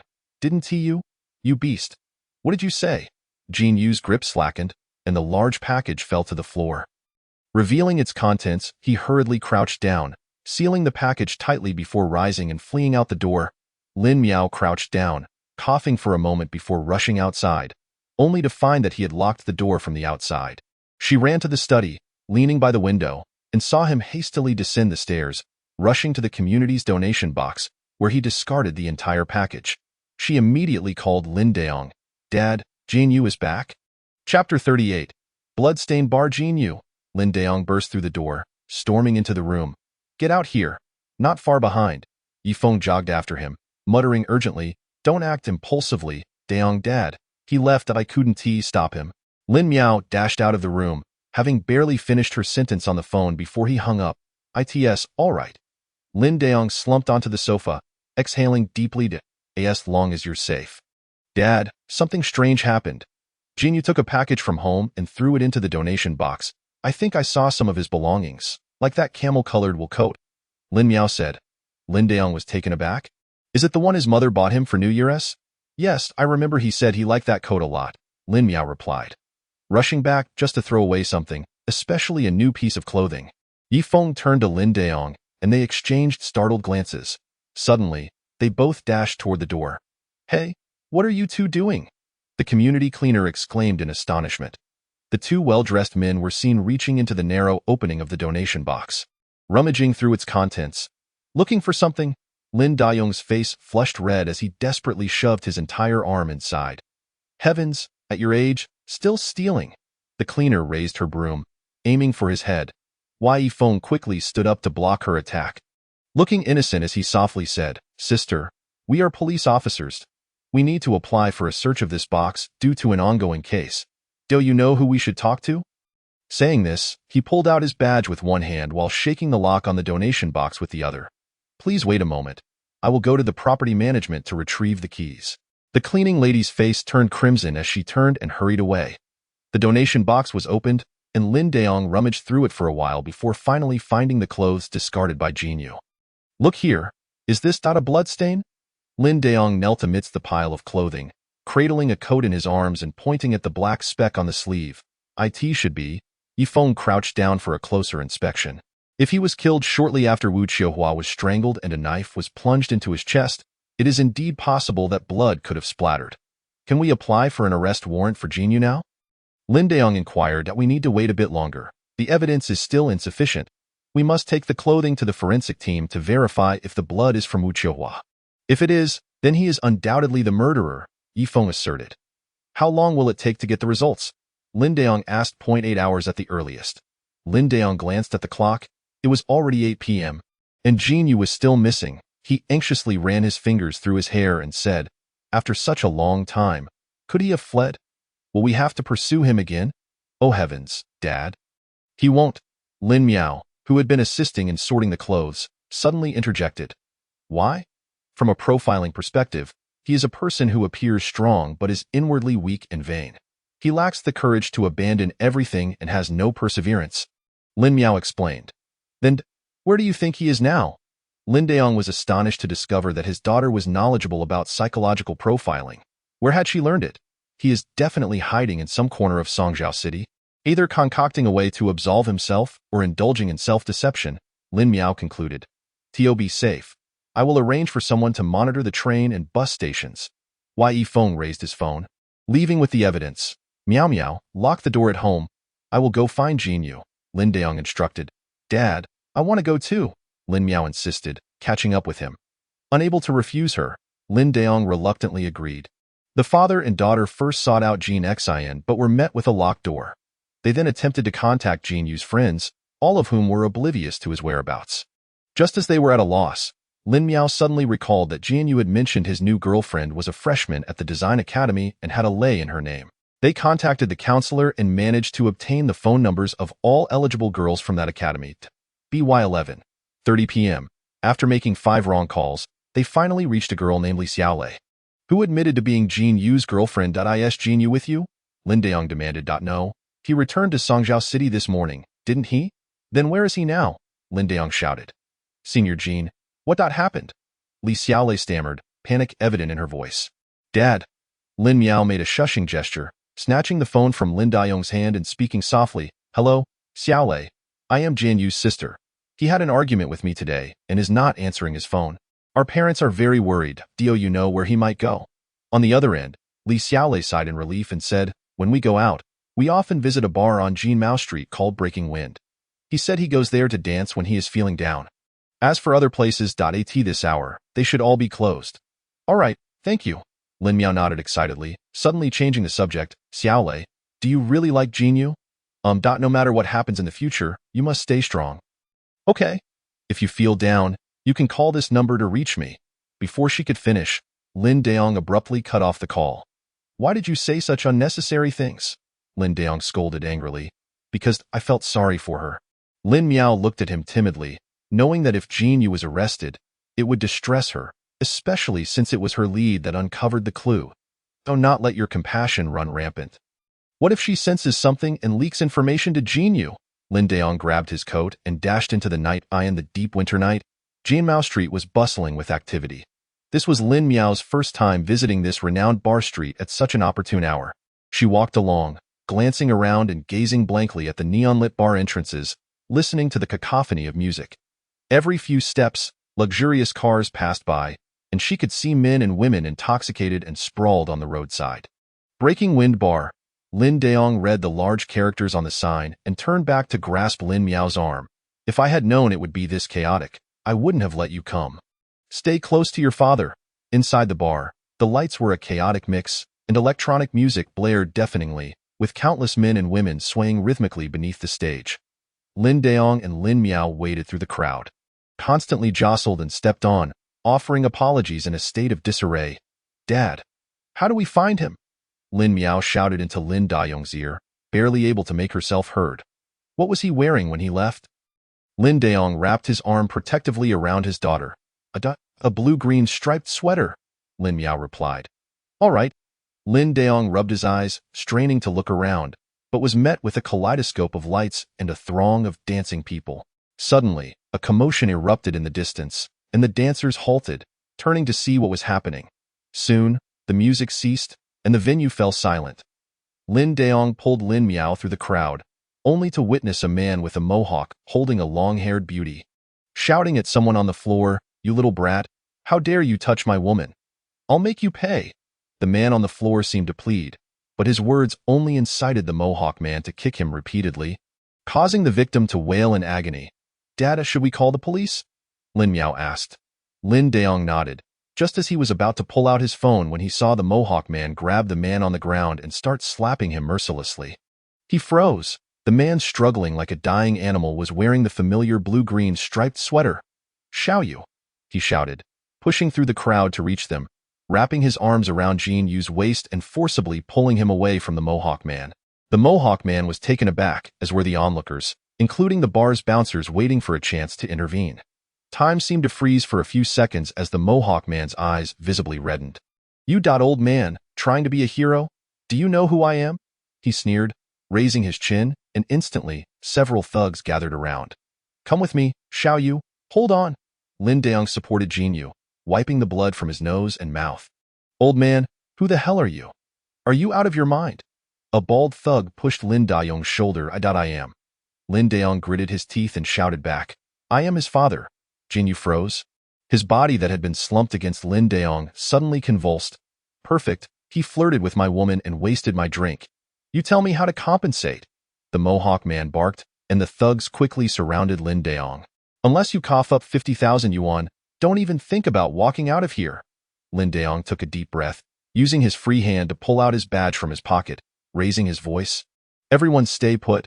I am a police officer." To his surprise, the Mohawk man was unfazed and swung a punch directly at him, shouting, "Who are you trying to fool? I have 10 of those." Lin Daong wiped his face, looking down to see blood streaming from his nose. "Hold tight," he grunted, hefting Jin Yu onto his back and charging towards the exit. "Trying to run? Beat him to a pulp," the Mohawk man shouted. A swarm of thugs surged forward, raining punches and kicks on Lin Daong. Although he had learned some skills during his time in the police academy, his age and frailty, coupled with carrying a 140-pound man, soon overwhelmed him beneath a barrage of blows. Pain dulled his senses, and even as he collapsed to the ground, he instinctively shielded the trembling Jin Yu. Suddenly, a cacophony of police sirens pierced the air. The crowd gasped, "The police are here!" The thugs halted their assault and scattered in every direction. Lin Daong opened his eyes to see a blinding white light as Lin Miao rushed in, dragging Yifeng along. Dad, Chapter 39. Father. At 5 a.m., Lin Daong leaned back in his chair at the police station office, staring up at the ceiling. Lin Miao stood beside him, carefully wiping the blood from his face before disinfecting and bandaging his wounds. That night, the police not only detained the raucous thugs, but also raided their drug dens. It turned out that the criminal gang had long set their sights on the affluent and youthful Jin Yu. The Mohawk man had sent that woman to deliberately entice him, luring him with drug-laced drinks in an attempt to ensnare him. However, Jin Yu had unexpectedly displayed unusual temper that day, refusing to drink and even slapping the woman, inciting the gang's wrath. Fortunately, Lin Daong arrived just in time to rescue him. Otherwise, he would have had to lose at least a leg to escape alive. At that moment, Yifeng entered, saying, "Brother Daong, the test results are in. The blood on the clothing indeed belongs to Wu Qiuhua." Lin Daong immediately stood up. "Has Jin Yu regained consciousness? I need to see him." Wei Yifeng placed a hand on his shoulder. "He is awake and has already been examined by a doctor. He is fine, just some superficial injuries. Why don't you get some rest in the duty room? I can handle the interrogation. Let me take care of it." Lin Daong strode towards the door. There were some matters he could no longer evade. In the interrogation room, Jin Yu sat with his head bowed at the iron table, trembling uncontrollably as soon as he heard the door open. "Xiaoyu." Lin Daong pulled out a chair and sat across from him. Jin Yu blinked, slowly lifting his head to stare blankly at him. "Before we discuss the case, I want to ask you, do you admit to having done that to Lin Miao?" Lin Daong suppressed his fury, tearing open the wounds of his heart. "Indeed, I am at fault." Jin Yu clutched his head and growled, "If you want to hit me, go ahead. Kill me. After all, I owe you a life." Sighing, Lin Daong raised his hand but hesitated to bring it down. Ultimately, he lit a cigarette with that hand, gazing at the rising smoke as he said, "In the past, I always believed you all were living happily, but it seems it was merely an illusion. I admit, much of it is due to my own inadequacies. I am sorry I did not accompany you, nor did I properly educate you to become a true person. What does that have to do with you? What I become is my own concern." Jin Yu tilted his head back, gritting his teeth.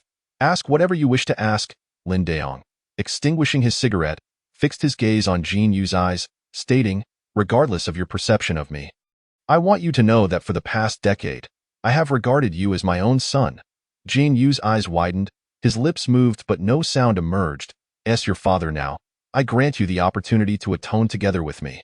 Suddenly, Lin Daong grasped Jin Yu's collar and hoisted him up, demanding, on the night of January 10th, what time did you go to the Physics Institute? At 9:30. Incorrect. Think again. Lin Daong's eyes blazed with fury, the veins on his hand bulging as he clutched Jin Yu's collar. Jian Yu was taken aback, unable to believe that his usually taciturn stepfather had become so ferocious. Trembling, he replied, 9 o'clock. What did you do in Wu Qiuhua's office? Lin Daong pulled a crumpled, blood-stained university physics makeup exam paper from his pocket and slammed it onto the table. Jian Yu, now completely petrified, stammered, I went to print the exam paper.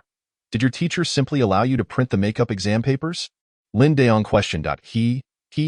Jian Yu grasped Lin Daong's hand, attempting to pull it away, but he couldn't budge it, feeling defeated. You are the murderer, aren't you? No, it wasn't me. Jian Yu's voice trembled with tears when I stabbed him.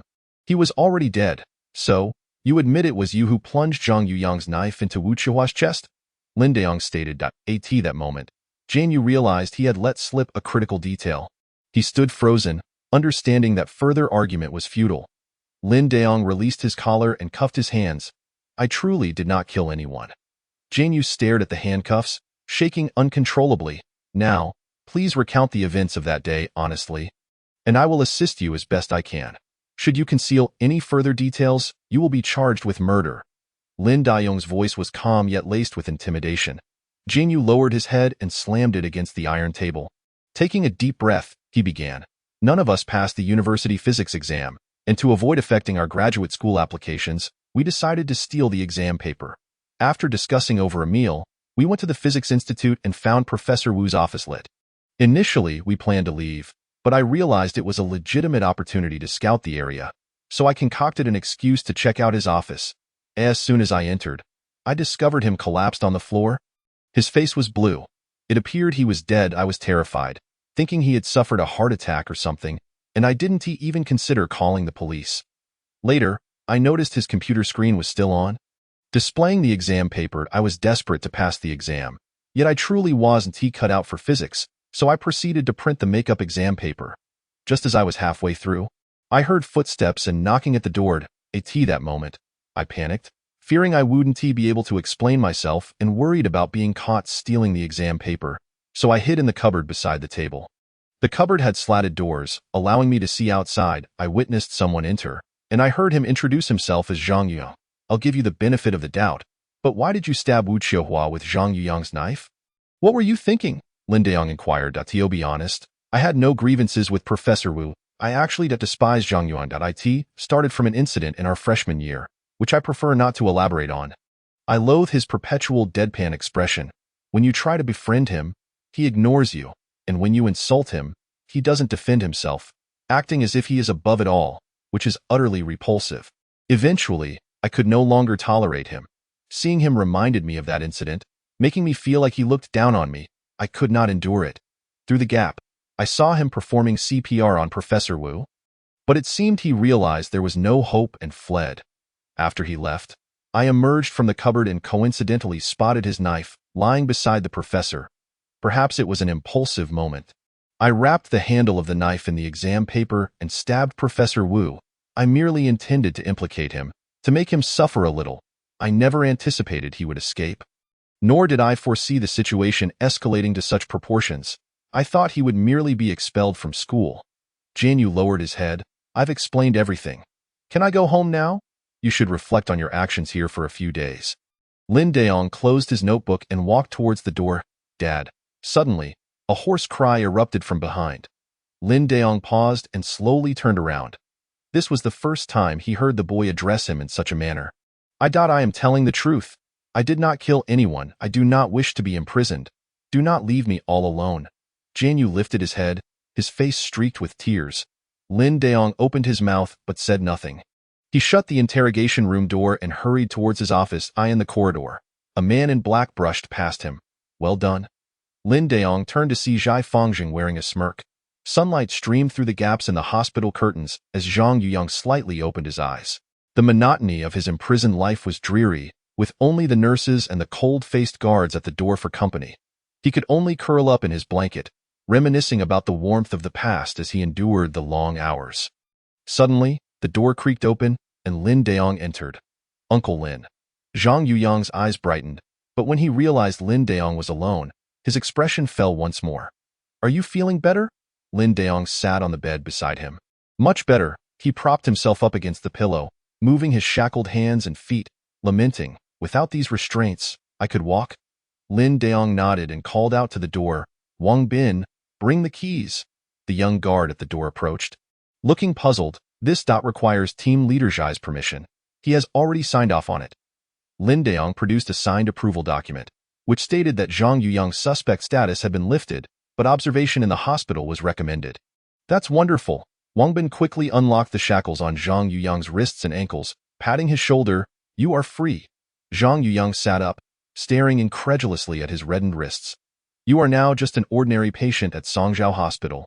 Once you recover, you can be discharged. As for the troubles you caused on the way, the bride who claimed she was abducted by you has already contacted her family.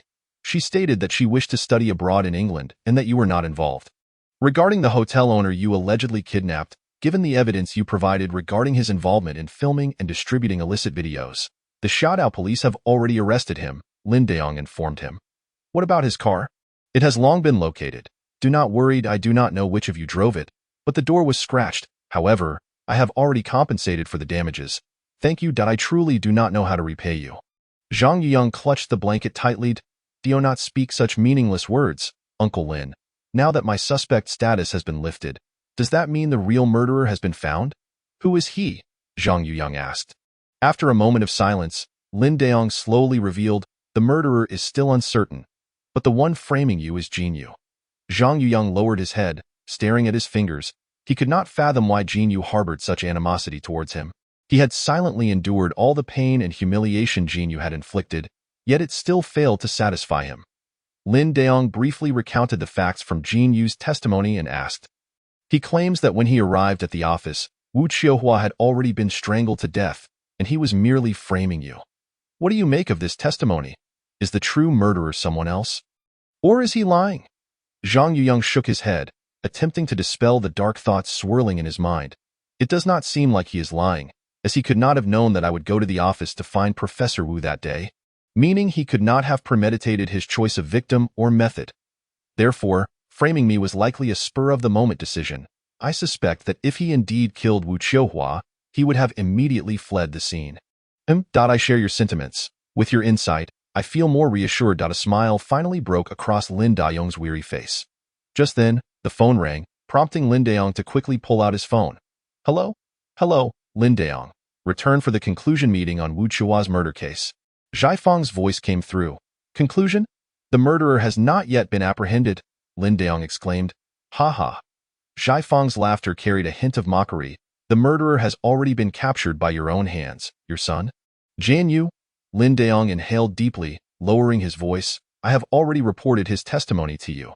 He is not the one directly responsible for Wu Qiuhua's death, but he has confessed to me. Chapter 40 New clue, but... Hello? Lin Daong's hand trembled slightly as he held the phone. The line was filled with a series of busy signals. The other party had already hung up. Zhang Yuyang noticed Lin Daong's unease and asked, Uncle Lin, what is the matter? Lin Daong scratched his head in a haphazard manner and remarked that team leader Zhai must have resorted to high-pressure interrogation tactics against Jin Yu. His psychological endurance isn't particularly robust, so he altered his testimony, effectively confessing. This complicates matters. Everyone's focus has shifted to closing the case, and no one is considering whether the real perpetrator may be someone else. Not to worry, I can assist you. Zhang Yuyang's face flushed slightly as he broke into a smile. As you mentioned, I am indeed your partner. Lin Daong was taken aback, then patted his shoulder and said, Once you recover, dedicate yourself to your studies and strengthen your body. So you can sit for the police recruitment examination in the future. I would welcome you as my colleague. However, regarding this case, may I lend a hand? Could you show me the materials? Zhang Yuyang inquired. You have no suspicion now, so it's best to refrain from involving yourself in such matters. Trust me, it's not as intriguing as you might think. It's merely a pile of mess. Lin Daong replied as he retrieved a brand new phone from his bag. You can use this for now. And don't be dismissive just because it isn't an apple if you find it dull. Perhaps you could learn some English. Thank you. Zhang Yuyang gently caressed the phone, only to look up and realize that Lin Daong had already departed. He sighed, pressed the power button, and gazed at the flickering screen. Suddenly struck by an idea, I hope I'm not interrupting your studies. Yifeng cheerfully entered the boys' dormitory. Rantao lifted his head from a pile of books, his expression blank. It's fine. Don't wear that face. Yifeng leaned against Zhang Yuyang's desk and said, Congratulations, today, you regain your freedom. Have they caught the murderer? Rantao's eyes widened. Well, rest assured, it's not Zhang Yuyang, Yifeng replied. Then who is it? Oh, you'll naturally find out when the news breaks, Yifeng answered. It's Senior Qin, or perhaps Senior Huang, Rantao pressed on. Why are you asking about those two? Yifeng was taken aback. Aren't they the only ones I can think of with a motive based on what Professor Wu's acquaintances have said? Rantao stated. Why? Yifeng pulled out a chair and sat down. Why didn't you mention this during the interrogation? Hurry up and share. I've been confined to the dormitory these past couple of days, feeling utterly distraught, so I perused the chat records with Professor Wu and discovered this. Rantao explained, scrolling through his phone to reveal a chat screenshot. Yifeng leaned in, noticing the text read, Professor Wu, why did you choose me out of so many undergraduate students applying for mentorship? Because I trust him. He recommended you. He said you are obedient, beautiful, and possess an unyielding ambition to ascend. Who is he? Just a graduate student. But don't worry, you far surpass him in every aspect. If you perform well, securing a spot for further studies should be no problem, and you'll get to follow me, reaping numerous benefits. After reading the conversation, Yifeng was astonished. So, in other words, Professor Wu Chuhua's graduate student has also been victimized? Yes, I recall Professor Wu mentioning that this individual seemed to have endured even more than I did. For a longer period, Rantao said as he stared at his wrist, why scar took ages to heal. That person may never recover. I can only imagine that the one who would go to such lengths as to kill him would be that graduate student, he mused. Who are the graduate students currently under Professor Wu's guidance? Yifeng inquired. Qinwan and Huangda, along with a senior, though I doubt it's that senior since he referred to the individual as he, Rantao replied. Zhang Yuyang sat cross-legged on the bed, intently watching the doorway. It's he last. The door creaked open, and Lin Miao stealthily entered. Have they all left? She glanced around. Yes, aside from the nurse who occasionally comes to change the dressings, there's no one else. Zhang Yuyang said, scratching his head. Wow, that's wonderful. Lin Miao dashed over and wrapped her arms around his neck. I missed you so much. Zhang Yuyang's face turned crimson as he slowly raised his arms to caress her hands. I missed you too. Lin Miao released him, retrieving a lunchbox from her backpack. I've learned to cook, so you must try this. How have you been these past few days?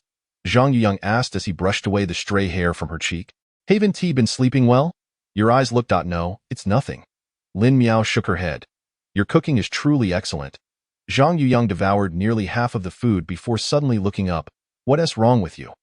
Lin Miao sat on the edge of the bed, her eyes brimming with tears as she choked out. Actually, things are not good at all. I can't sleep. I can't read. I keep thinking about that. That killer. I feel as if he has turned into a ghost, haunting me. I'm going crazy. Zhang Yuyang set the lunchbox aside and quickly moved to her side, wrapping one arm around her trembling shoulders while grasping her hand with the other. Don't be afraid. The killer is long dead, and there are no ghosts in this world. What you are experiencing is the early manifestation of PTSD. What does that mean? Lin Miao turned to look at him. It's an abbreviation for post-traumatic stress disorder, which essentially refers to the intense psychological shadow cast upon an individual after experiencing a life-threatening situation. The initial response is often a continuous reliving of the traumatic event. Zhang Yuyang said gently, deeply gazing into her eyes. It's all right. I'm here for you. Once I'm discharged, I'll be by your side every day, as long as you don't find me bothersome. Lin Miao broke into a smile, pulling down on his collar until their faces were close enough. Suddenly, she tilted her head and kissed him on the lips. Zhang Yuyang felt warmth flooding through him, nearly overwhelming him. The familiar kiss, the comforting scent, the soft, warm embrace brought him to the brink of tears. Thankfully, it was not too late. There was still ample time, and as long as he had his freedom, everything would be all right. He slowly closed his eyes. It wasn't until the sound of a nurse pushing a medication cart echoed from outside the door that they parted. Oh, I almost forgot the important matter. Lin Miao pulled out her phone. You asked me to find materials on Professor Wu's murder case from my father's computer. I've taken some photos for you. Zhang Yuyang took the phone, swiping through the images until he paused on a close-up of a corpse. On January 10th, he had inadvertently glimpsed Professor Wu Qiuhua's lifeless body, hastily noting the marks on his neck, realizing he had been strangled. Yet he had not observed the ligature in detail. It was only after the Li Shanhai serial murder case that he understood that different materials leave distinctive traces when used for murder. This strangulation mark is not from an ordinary rope, he exclaimed, staring at the intricate patterns on the neck of the corpse. Lin Miao leaned in. Could it be jewelry, a necklace, or a woven bracelet? What kind? Something like this. Many girls wear it, Lin Miao said, searching for images online of decorative ropes worn on wrist. But this is far too short, it couldn't possibly strangle someone, Zhang Yuyang argued. Some do wear longer ones? Wrapping them around their wrists several times, Lin Miao illustrated by gesturing at her own wrist. Zhang Yuyang nodded. That's also a possibility. Could it be that the killer is a female? At 3 p.m., Lin Daong sat in his office, staring blankly at the computer screen. The earlier meeting had played the recording of Jin Yu's confession, and he could distinctly sense the fear lacing his voice. Although Jin Yu had always been arrogant and overbearing, he was merely a 20-year-old boy, utterly flustered in the presence of the formidable team leader Zhai, without the aid of a lawyer. Just then, the phone rang, and upon answering, he heard Yifeng's voice. Brother Daong, come to Songzhou University. There's a new discovery. Have they uncovered a new suspect? Sort of, however. We've only identified a motive for now. And we need to dig deeper for concrete evidence, Yifeng replied. After hanging up, Lin Daong hurriedly dashed out of his office, traversing half the corridor when he suddenly halted. Since team leader Zhai had assumed the role of the lead investigator, he had instituted a new regulation mandating that all personnel must report to him before conducting any investigations off-site, requiring his approval to proceed. If permission was not granted, the guards at the entrance would not allow anyone to leave. He needed to locate team leader Zhai urgently, however. After searching the office and meeting room, he found no trace of him. In his frustration, he pulled out a cigarette and headed toward the restroom. Upon entering, he was taken aback to find team leader Zhai removing his police uniform top, revealing a muscular torso. To his astonishment, the tough-looking team leader Zhai had several loops of red string wrapped around his left wrist, resembling a decorative bracelet worn by girls. Team leader Zhai, I request permission to investigate at Songzhou University. Lin Daong's hand trembled, causing the cigarette to drop into the sink. It's still about Wu Qiuhua's case? You truly are persistent, team leader Zhai remarked as he swiftly donned a casual sweater. Remain steadfast in my belief. Someone else is responsible for Wu Qiuhua's death, Lin Daong asserted. Go ahead, hurry up. Team leader Zhai shot him an impatient glare. Lin Daong promptly exited the restroom, glancing back to ask, Are you heading out as well? Yes, I have some personal matters to attend to, team leader Zhai replied coldly. Having secured permission to leave, Lin Daong swiftly made his way to Songzhou University to meet Yifeng. After hearing Yifeng relay Ran Tao's testimony, he could not help but gape, muttering, Forgive my impudence, but that professor is nothing short of a beast, lower than a pig or a dog. If that graduate student was indeed exploited, why didn't they report it and ruin their own future? Perhaps Professor Wu would claim that the individual consented, Yifeng sighed, but let us not dwell on that for now. The graduate students with motives are Qin Wan and Huangde. We must delve deeply into their whereabouts on January 10. Were those two individuals present at the crime scene that night? Lin Daong inquired.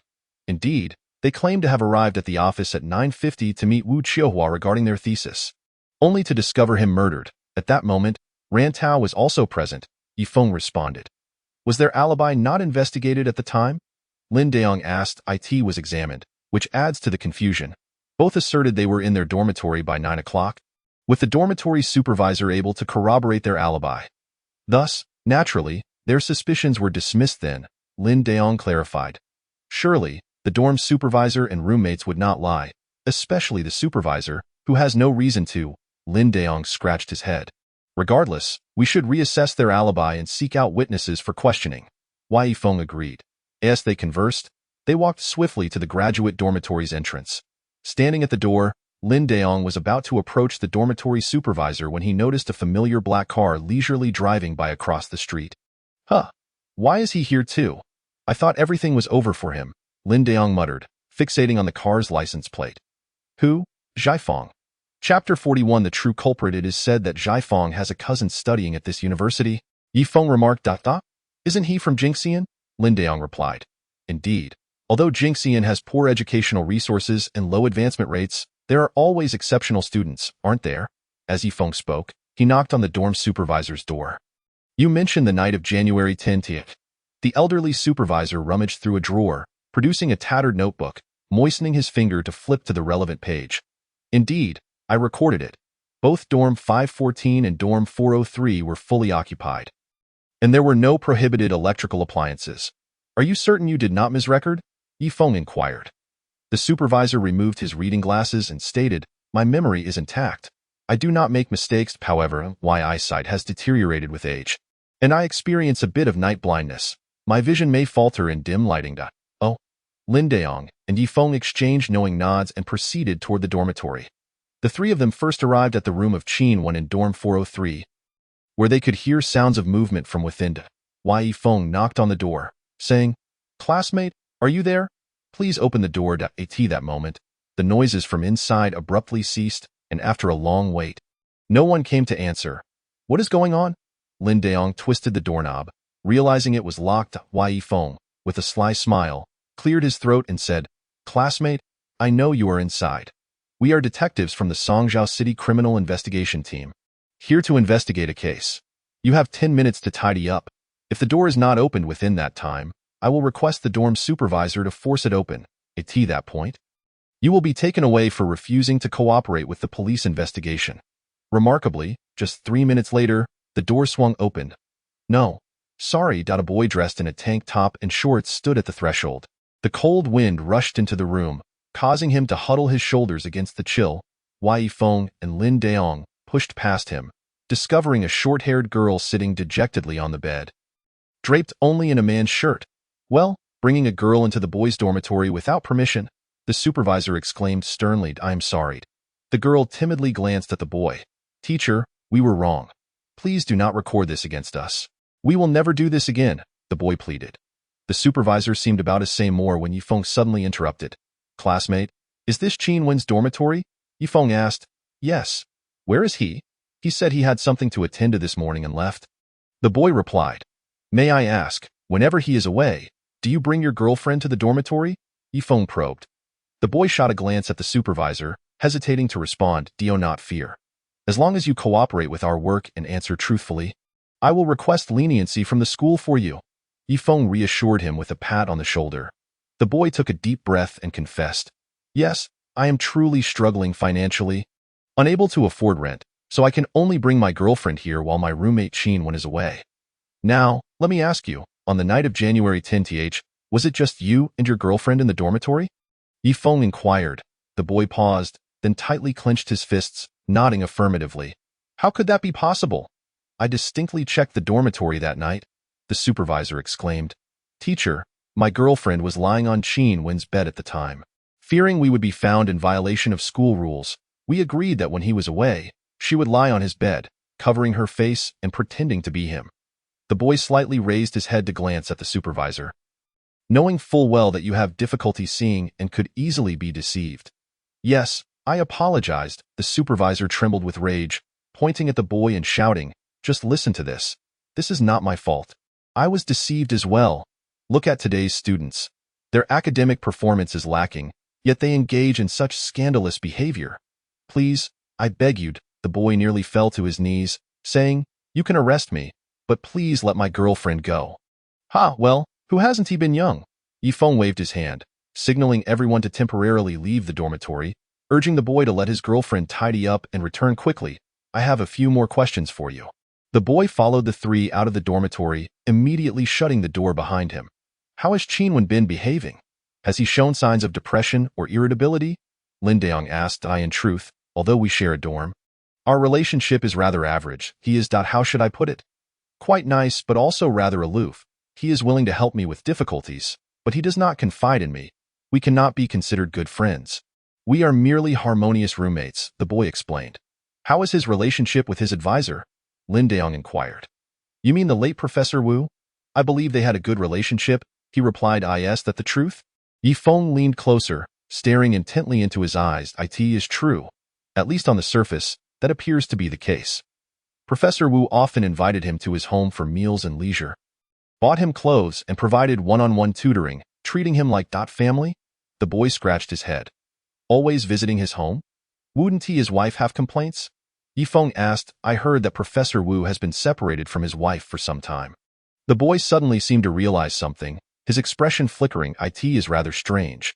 Every time he returns from Professor Wu's home, he seems out of sorts for 2 days. On several occasions, I even saw injuries on him, on his wrist and back.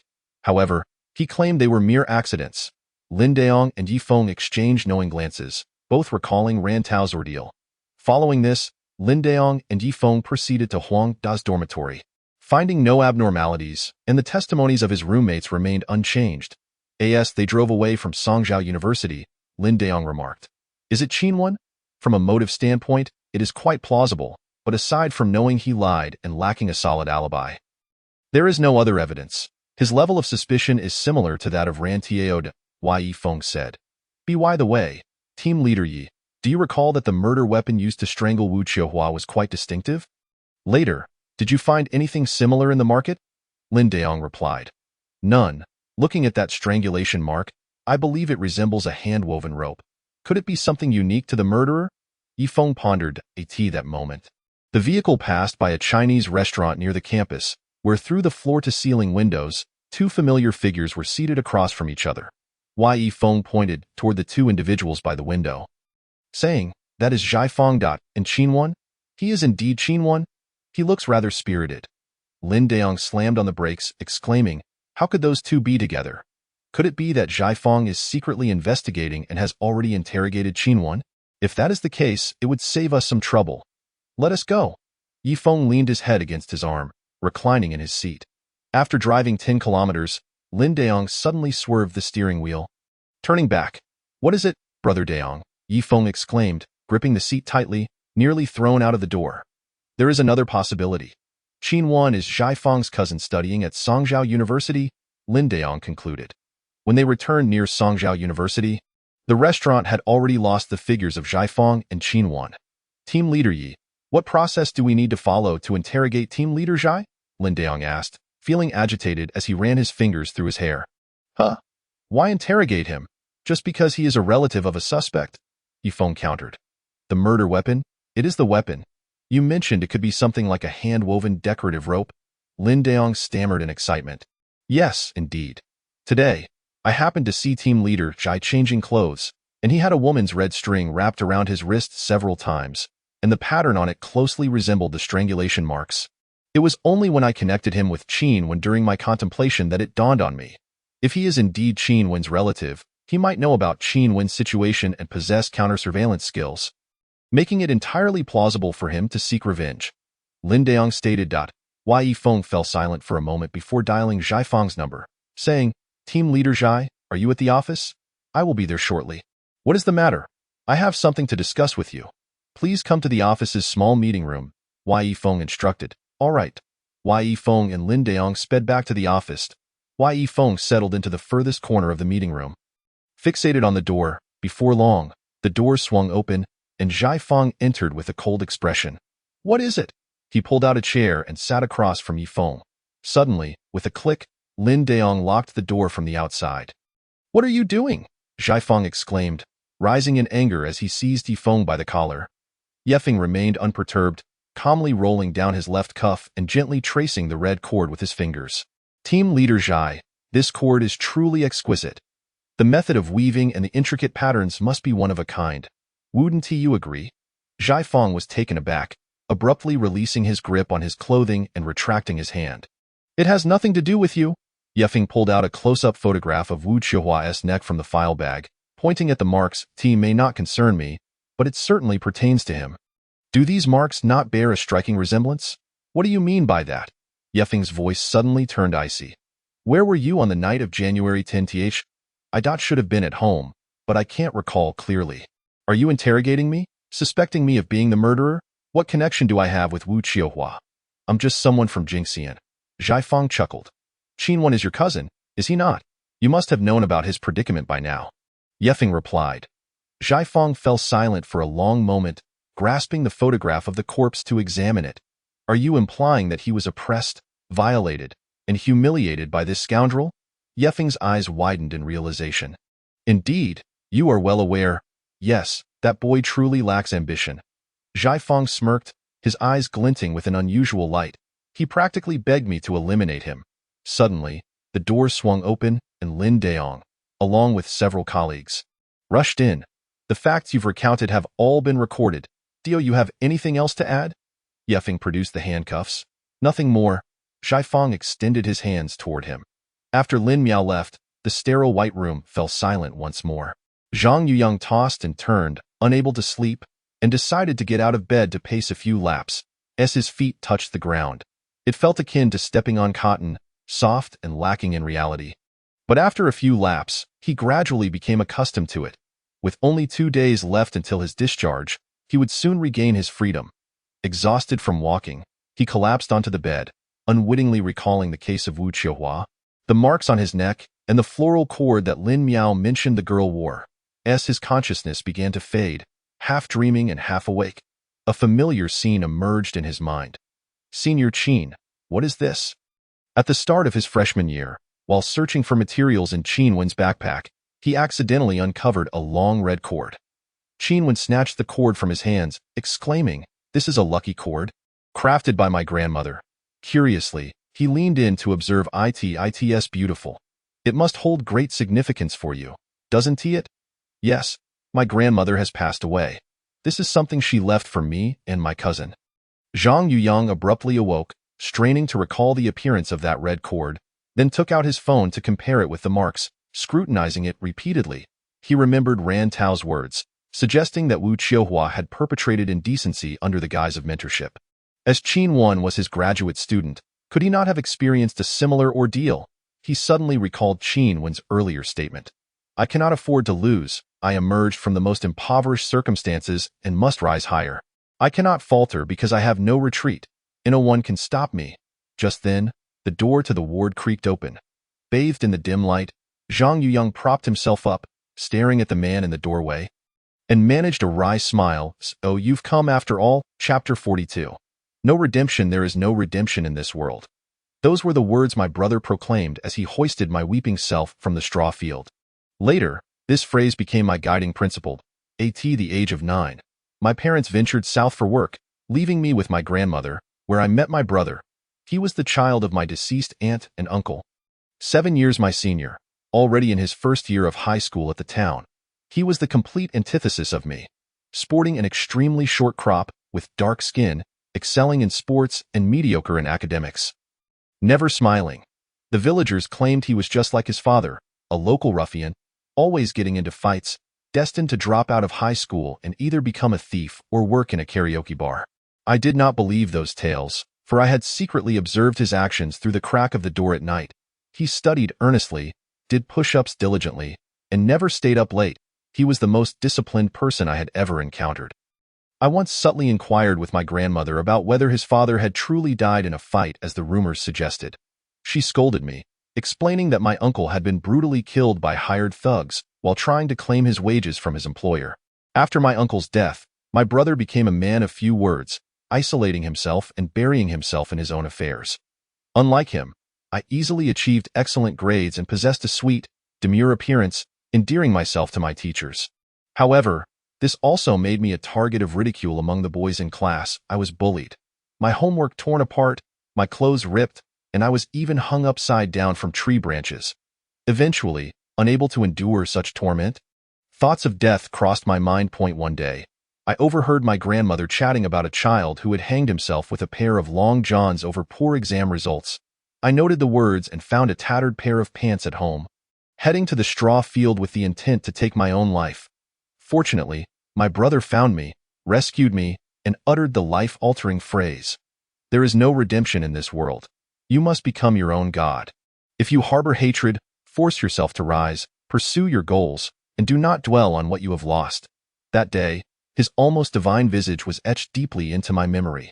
The following day, he brandished a wooden stick at the bullies who tormented me, resulting in his expulsion from school. Later, my grandmother sought help to send him to the city to attend police school. Your brother has always aspired to be a policeman, preferably a criminal investigator.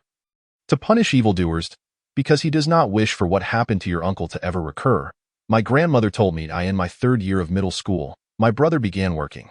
Though he was merely a beat cop at the Jinxian police station, I knew he was one step closer to his goal. I too must strive. After the high school entrance examination, I achieved excellent results and was admitted to Jinxian No. 1 high school, leaving Liangzhuang village behind. That summer, my grandmother crafted lucky cord bracelets for my brother and me. She said that as long as we wore them, our dreams would come true. Once the bracelets were completed, my grandmother passed away. Farewell, grandmother. Farewell, Liangzhuang village. I would become the most exceptional person, just like my brother, and fulfill my dreams. In high school, I buried myself in my studies, ultimately gaining admission to Songzhou University. During my undergraduate years, I did not play video games or skip classes. To others, I lived like a fool. Yet, I did not care. No one understood my determination. Finally, I was accepted into graduate school, becoming a student of Wu Qiuhua. I had long heard of his renown. The youngest professor at Songzhou University. Having studied abroad in Germany and published numerous papers in core journals, I was filled with ambition, believing I was one step closer to my dream. Unfortunately, while Wu Qiuhua was indeed an outstanding scholar, he lacked the qualities of a decent person. Initially, he was very welcoming, often inviting me to his home for meals, asking me to assist with work-related tasks and household chores. The education I received taught me that a teacher is a father for a day, and helping them with their work is only natural. Thus, I frequently visited his home, dutifully taking on tasks that were not mine. I thought this signified his regard for me, and that he would give me a special recommendation for my doctoral studies. However, reality struck me hard. One evening, without warning, Wu Qiuhua tore off his facade and made outrageous demands. I resisted and struggled, only to discover that within the vast school, no one would believe my words. With a mere flick of his pen, he could obliterate my future. In this world, there is no redemption. One must drive oneself to rise, pursue their goals, and not dwell on what has been lost. My brother's words echoed in my mind. Ultimately, I acquiesced to his unreasonable demands, believing that a single breach of my boundaries would grant me peace in the future. Yet I was mistaken. Once the vile act had begun, it multiplied endlessly. He seemed to grasp my unwillingness to relinquish my reputation and academic pursuits, and he escalated his demands for my compliance. From that moment on, I transformed from a graduate student into a slave. I counted the days until graduation, thinking that once I left the school, I could escape him, and all my suffering would yield rewards. But as graduation approached, he threatened to have me continue my position at the school, stating he would not approve my thesis defense. Otherwise, I knew that if I stayed, it would mean enduring further torment in a dark abyss, and all my efforts towards studying abroad would be in vain. However, if I severed ties with him completely, I would face the consequences of dropping out of graduate school, wasting 3 years of my life, with no hope for a future. Was my dream merely a dream? Brother, what should I do? In desperation, I returned home and sought out my brother, At. That time, he was still a lowly officer at the Jinxian police station. Despite his unwavering efforts in maintaining his fitness and study habits, everyone resigned themselves to the belief that he would be stuck there for life, ridiculing him mercilessly. He rented a small, shabby flat in the urban-rural fringe, which, though old and dilapidated, was kept in neat order. After hearing my account, he lifted me up, just as he had over a decade ago, and shouted, "Coward! Are you just going to let him manipulate you? Are you truly my uncle's son? Think of your goals.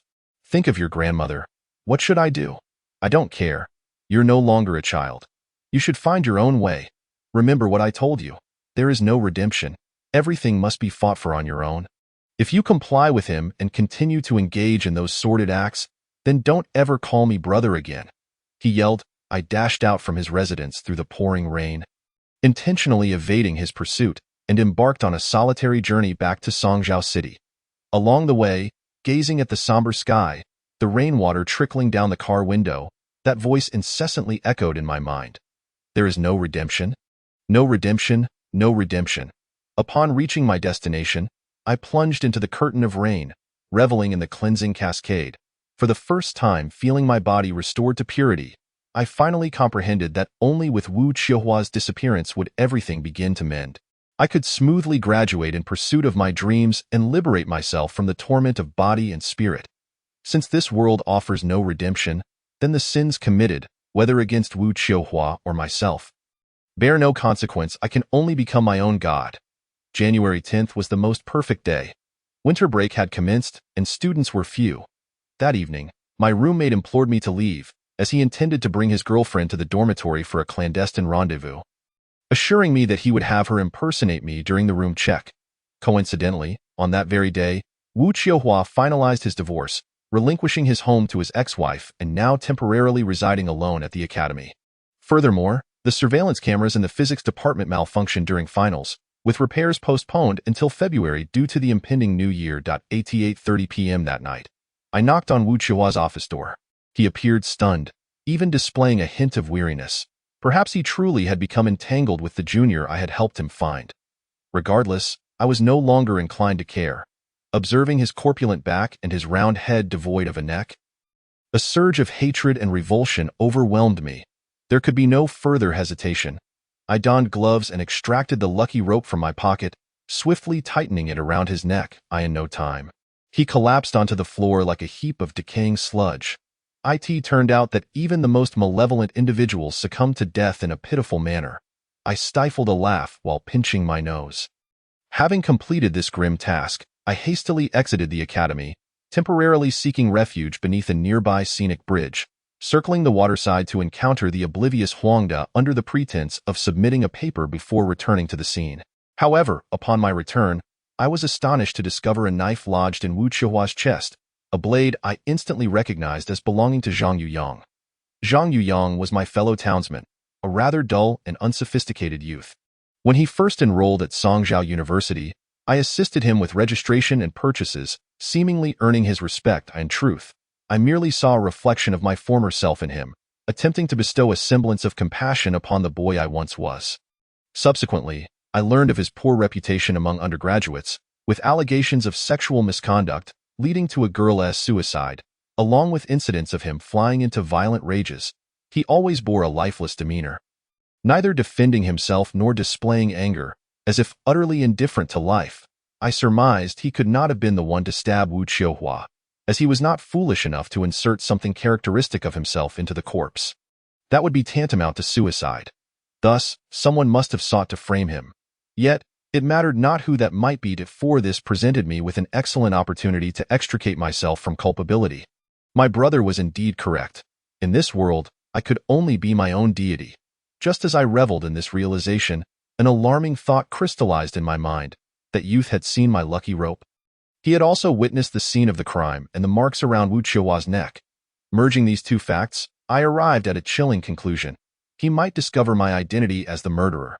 Even if there existed a 1 in a million chance, I must not allow anyone to jeopardize my future, my dreams.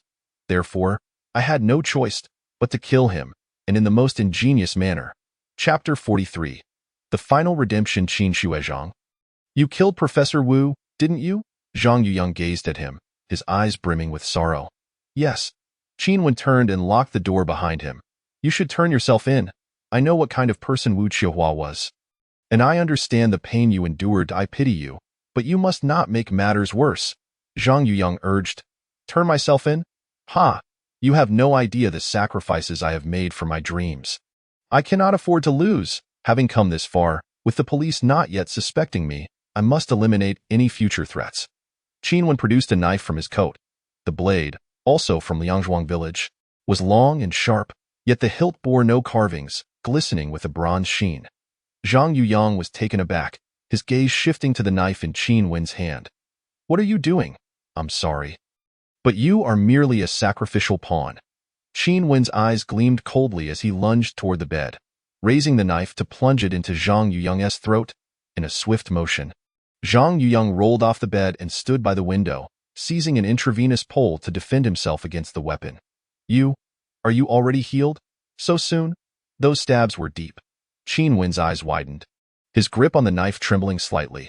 How did you know I was here? How did you know I was injured? Zhang Yuyang realized that only a few detectives in the criminal investigation team knew of his transfer to Songzhou Hospital due to severe injuries. A matter of utmost secrecy, Take a look at the wallet I gave you, the innermost pocket. Qin Wen chuckled. Zhang Yuyang snatched the wallet from the bedside, tearing open the crudely stitched inner pouch, from which a device the size of a USB drive tumbled out. This is Data Tracker. Qin Wen advanced with the knife, step by step. You've been tracking my location? Zhang Yuyang's eyes widened as he retraced the strange occurrences along his journey, suddenly arriving at a disheartening realization. Could it be that the one who attacked him on Xia Island was not the serial killer Li Shanhai? Heh, I was too lenient. If I had ensured your demise back then, all blame could have been shifted to that serial killer. Qin Wen smirked, his gaze. I see why in that case.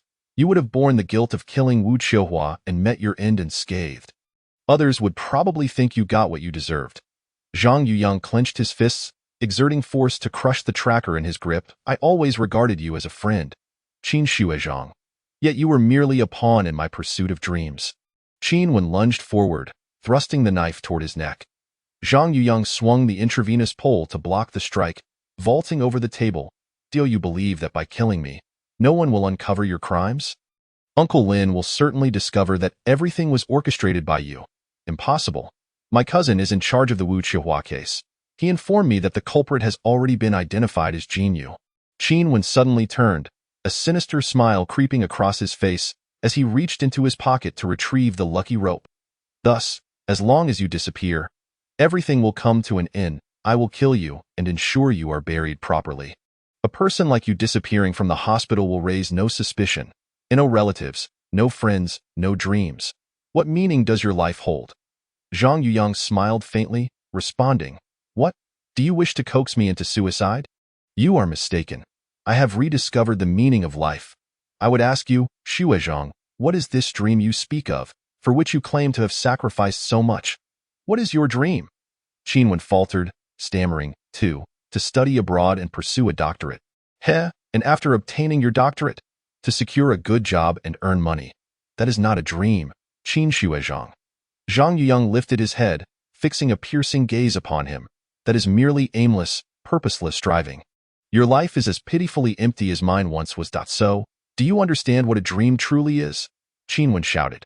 Zhang Yuyang nodded, his mind conjuring images of Lin Miao, Lin Daong, the blonde boy, Sister Yuding, the homeless, the laborers, and all the people he encountered along his journey. I aim to use my words to redeem those lost in confusion, to offer them courage. Additionally, I shall protect a girl, ensuring her lifelong happiness. That is my dream, and thus I shall not die in vain. Qin Wen stood frozen, regarding him as one might a stranger, his lips twitching. You're talking nonsense.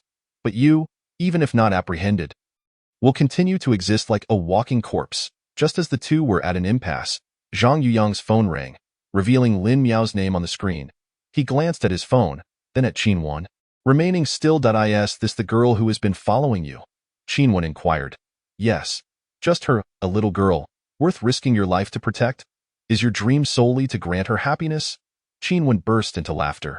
Indeed. Zhang Yuyang glared at him, his expression steely. Answer it, put it on speaker, and tell her you are safe.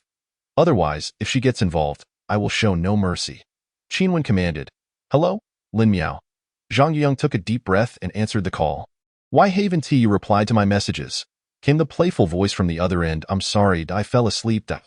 I forgot. It's almost midnight. But there's something I must tell you. I can't wait until tomorrow. The true culprit behind Professor Wu's murder has been caught. It isn't Jin Yu. Who is it? Zhang Yuyang cast a sidelong glance at Qin Wen, noticing him gripping the knife tightly, beads of cold sweat dotting his forehead. Zhai Feng, that arrogant and obnoxious detective. You remember him, don't you? The one who took you away from Xia Island. It's impossible. Zhang Yuyang blurted out. You didn't know? He is Qin Wen's brother. It is said he killed the graduate student mentor who assaulted his brother in revenge. Anyway, he has confessed and is now detained by our father and the others.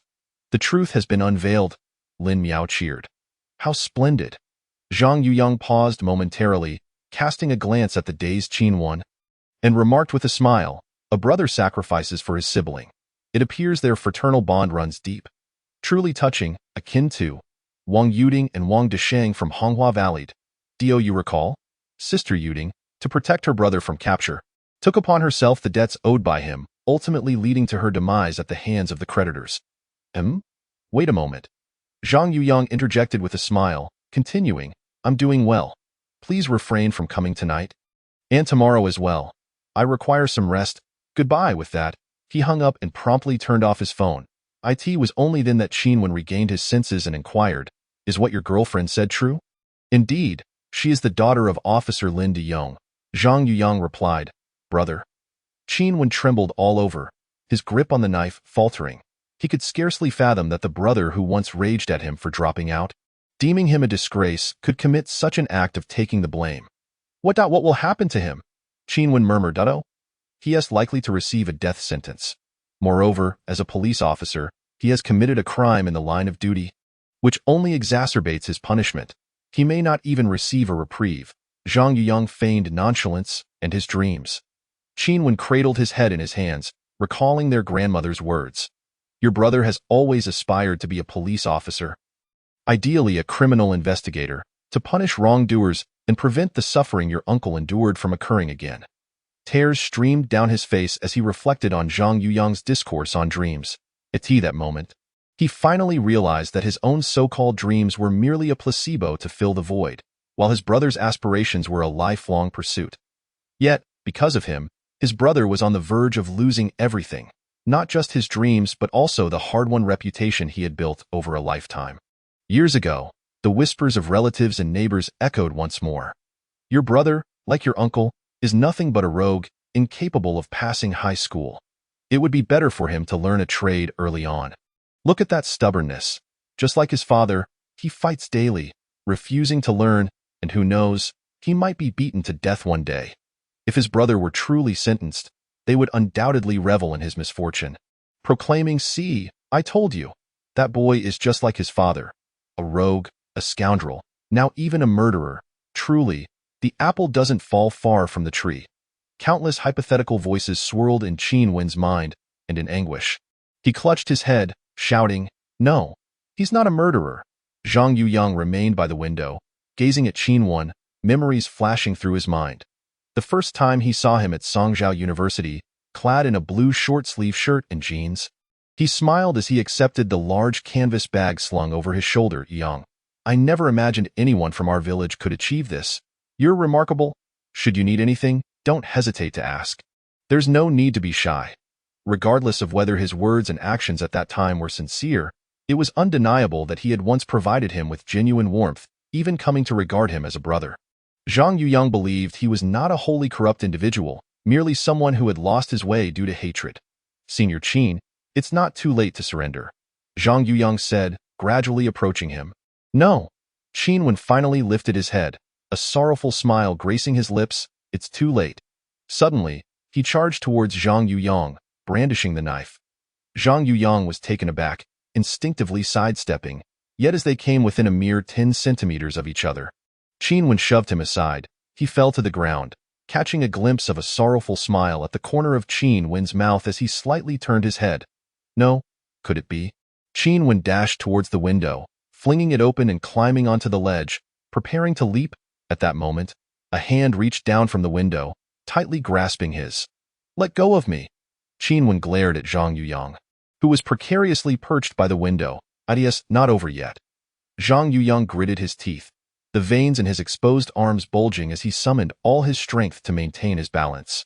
Help me, haha, do you think you're being noble? Qinwen scoffed. You want me to go to prison? To be executed? Why not let me die swiftly? No. You must face it, you must. Zhang Yuyang struggled to force the words from his throat. Restore your brother's innocence. Qinwen fell silent, tears cascading down his cheeks. Chapter 44. Return to Summer Island. Finale. Dad. Hurry to the hospital and find Zhang Yuyang. Lin Miao's anxious voice resonated through the receiver. Dad is currently busy. You should get some rest and go tomorrow, Lin Deyong replied. He is in danger. I suspect Qinwen is with him, Lin Miao insisted. Why? When I called him earlier, he spoke many strange things. When I mentioned that Zhaifeng killed Professor Wu to avenge his brother, he brought up the incident in Honghua Valley. He said Sister Yuding took the blame for her brother's debts to prevent his arrest, ultimately leading to her demise at the hands of her creditors. But I know that not the truth. Sister Yuding was clearly murdered by Li Shanhai. After saying this, he hung up, telling me not to seek him out. I found it odd and, after thinking for a while, realized he was hinting. Hinting at what? Hinting that Zhai Fong, like he mentioned Sister Yuding, might take the blame for his brother. By the time I realized it and tried to call him back, he had already turned off his phone. Lin Miao's voice trembled. All right, we are heading there immediately. Lin Deyong and Yi Feng drove towards the Songzhou Hospital's inpatient department. In the dead of night, the hospital building was sparsely populated. Flickering fluorescent lights casting eerie shadows in the corridor. Arriving at the door of room 609, Lin Deyong kicked the door open and rushed inside. The room was dark, and it took a while for his eyes to adjust. The window was wide open, cold wind swirling in, causing the curtains to flutter wildly. The bed was empty, the sheets wrinkled, and the quilt tossed aside, with the four-stand leaning askew. Zhang Yuyang, Lin Deyong shouted. Suddenly, he heard heavy breathing from the darkness below. Looking down, he saw two men lying on the floor by the window, gasping for air. Yi Feng turned on the overhead lights, flooding the room with blinding brightness. Zhang Yuyang scrambled to his feet, one hand still firmly gripping Qin Wen's wrist, squinting at Lin Deyong with a smile. Uncle Lin, I haven't given up. Lin Deyong exhaled deeply, patting his head. Well done. Days later, Qin Wen confessed to all charges, surrendered the murder weapon, and was formally arrested. Zhai Feng's suspicions were lifted, and he was released but demoted due to serious misconduct. However, he remained in the Songzhou City Criminal Investigation Team. Through the glass of the detention room, Zhai Feng finally saw his brother. He picked up the microphone and softly said, Xiao Wen, I'm sorry. Qin Wen hung his head, his hand trembling as he held the microphone. I disappointed you, made you lose face. The one who should apologize is me. Zhai Feng's voice choked. Qin Wen lifted his head in surprise, staring at his typically resolute and stern brother, now reduced to tears like a girl. He had expected a harsh reprimand or even severance of their relationship, but instead, if only, during your first plea for help, I had noticed, had reached out, or found that teacher to ensure he never dared again. Even at the cost of my job, it would have been worth it. But back then, I was consumed with thoughts of promotion, neglecting you. Our grandmother reminded me countless times to protect you, to educate you to be a person of value to society. But now, it's all my fault. Zhai Feng lamented, covering his eyes in anguish. No, it's not. Qin Wen smiled, wiping away a tear. The path I chose is my own, not anyone else's, brother, you know? I've always admired you. You've had a clear goal since childhood, striving so diligently. I once thought you were the type to care for nothing but your dreams, and I wanted to be like you. But now, I understand your sincerity. That is more than enough. Brother, you are a good policeman. No, don't give up on your dreams. Zhai Feng stared blankly at his brother's face, his lips moving but unable to utter a word. Time seemed to reverse, taking them back to the summer over a decade ago, where the two brothers first met in their grandmother's courtyard in Liangzhuang village. I miss Mom. Little Qin Wen stood at the door, crying with his bulging backpack. Zhai Feng approached, grasping his small hand. I am your brother. From now on, I will protect you. Half a year later, as the plane prepared to land, Lin Miao pulled open the cabin window shade. The sunlight blinding. Look, it's the ocean. This is the first time I've seen the sea from such a height. She excitedly turned to Zhang Yuyang, whispering in his ear. Zhang Yuyang caressed her hand. Gazing out the window, the azure sky, radiant sunshine, and endless coastline. We're finally back, our summer island. Upon disembarking, the two boarded a bus headed straight for the beach of their memories. Upon arrival, a wave of heat enveloped them, the briny, humid air momentarily taking their breath away. Lin Miao, clad in a white sundress and a woven straw hat, was sweating profusely. Her hair had grown long, braided into two little plaits that danced as she bounced with excitement. She took Zhang Yuyang's hand, and under the scorching sun, amidst the astonished gazes of others, they sprinted towards the beach. Do you remember? This is where we first arrived at Summer Island. She kicked off her shoes, stepping onto the sand dampened by the sea. Certainly. Zhang Yuyang suddenly bent down to lift her up, a smile gracing his face as he gazed at her flustered expression. I still remember holding you like this back then. And he leaned down to gently kiss her cheek. You are breaking the rules. Lin Miao's face flushed a deep crimson. Don't like it? No, it's not that. Lin Miao shook her head, reaching up to wrap her arms around his neck. snuggling tightly against his chest, feeling an overwhelming sense of happiness. Such bliss, like a dream, instilling a fear of waking up. After a long while, the two walked hand in hand along the main road. It was not a dream. Zhang Yuyang held Lin Miao's hand firmly, promising, "I vow to always be by your side. You said you would trust me." After that unforgettable winter break, Zhang Yuyang completely cleared his name and regained his freedom. To continue his studies, he began to catch up on the missed lessons with Lin Miao's assistance, ultimately passing all his makeup exams. His perseverance and strength finally moved Lin Daong, who ceased to oppose Lin Miao's relationship with him.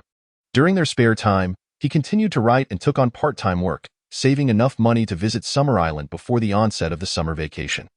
After courageously slapping Jinyu one day, Lin Miao finally shed her former timid and evasive self, gradually blossoming into a more cheerful personality. She and Cui Xiaoyu learned to swim at the school gymnasium and planned to take diving lessons at Summer Island. Before they knew it, they had reached the edge of a small fishing village. A middle-aged woman and a young boy stood at the doorstep to greet them. "Mother," Zhang Yuyang murmured. "Xiaoyu." His mother embraced him tightly, rubbing his face affectionately. "You really have come back. I thought it was a dream, Dado. Is that Lele?" Lin Miao's eyes widened as she reached out to tousle the boy's soft, black hair. "How have you become so well-behaved?"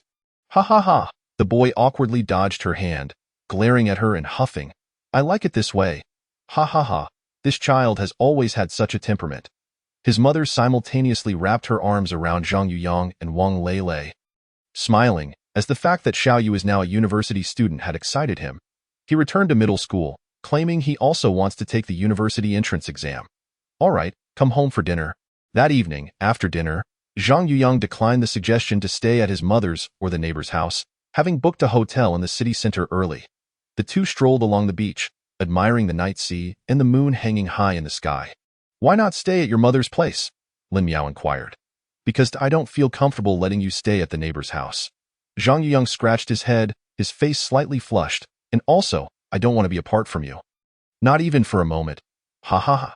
Lin Miao clasped his wrist with both hands, skipping joyfully along the beach. "What are you laughing about?" "I don't know, it's just you. You're simply too adorable. Like you the most."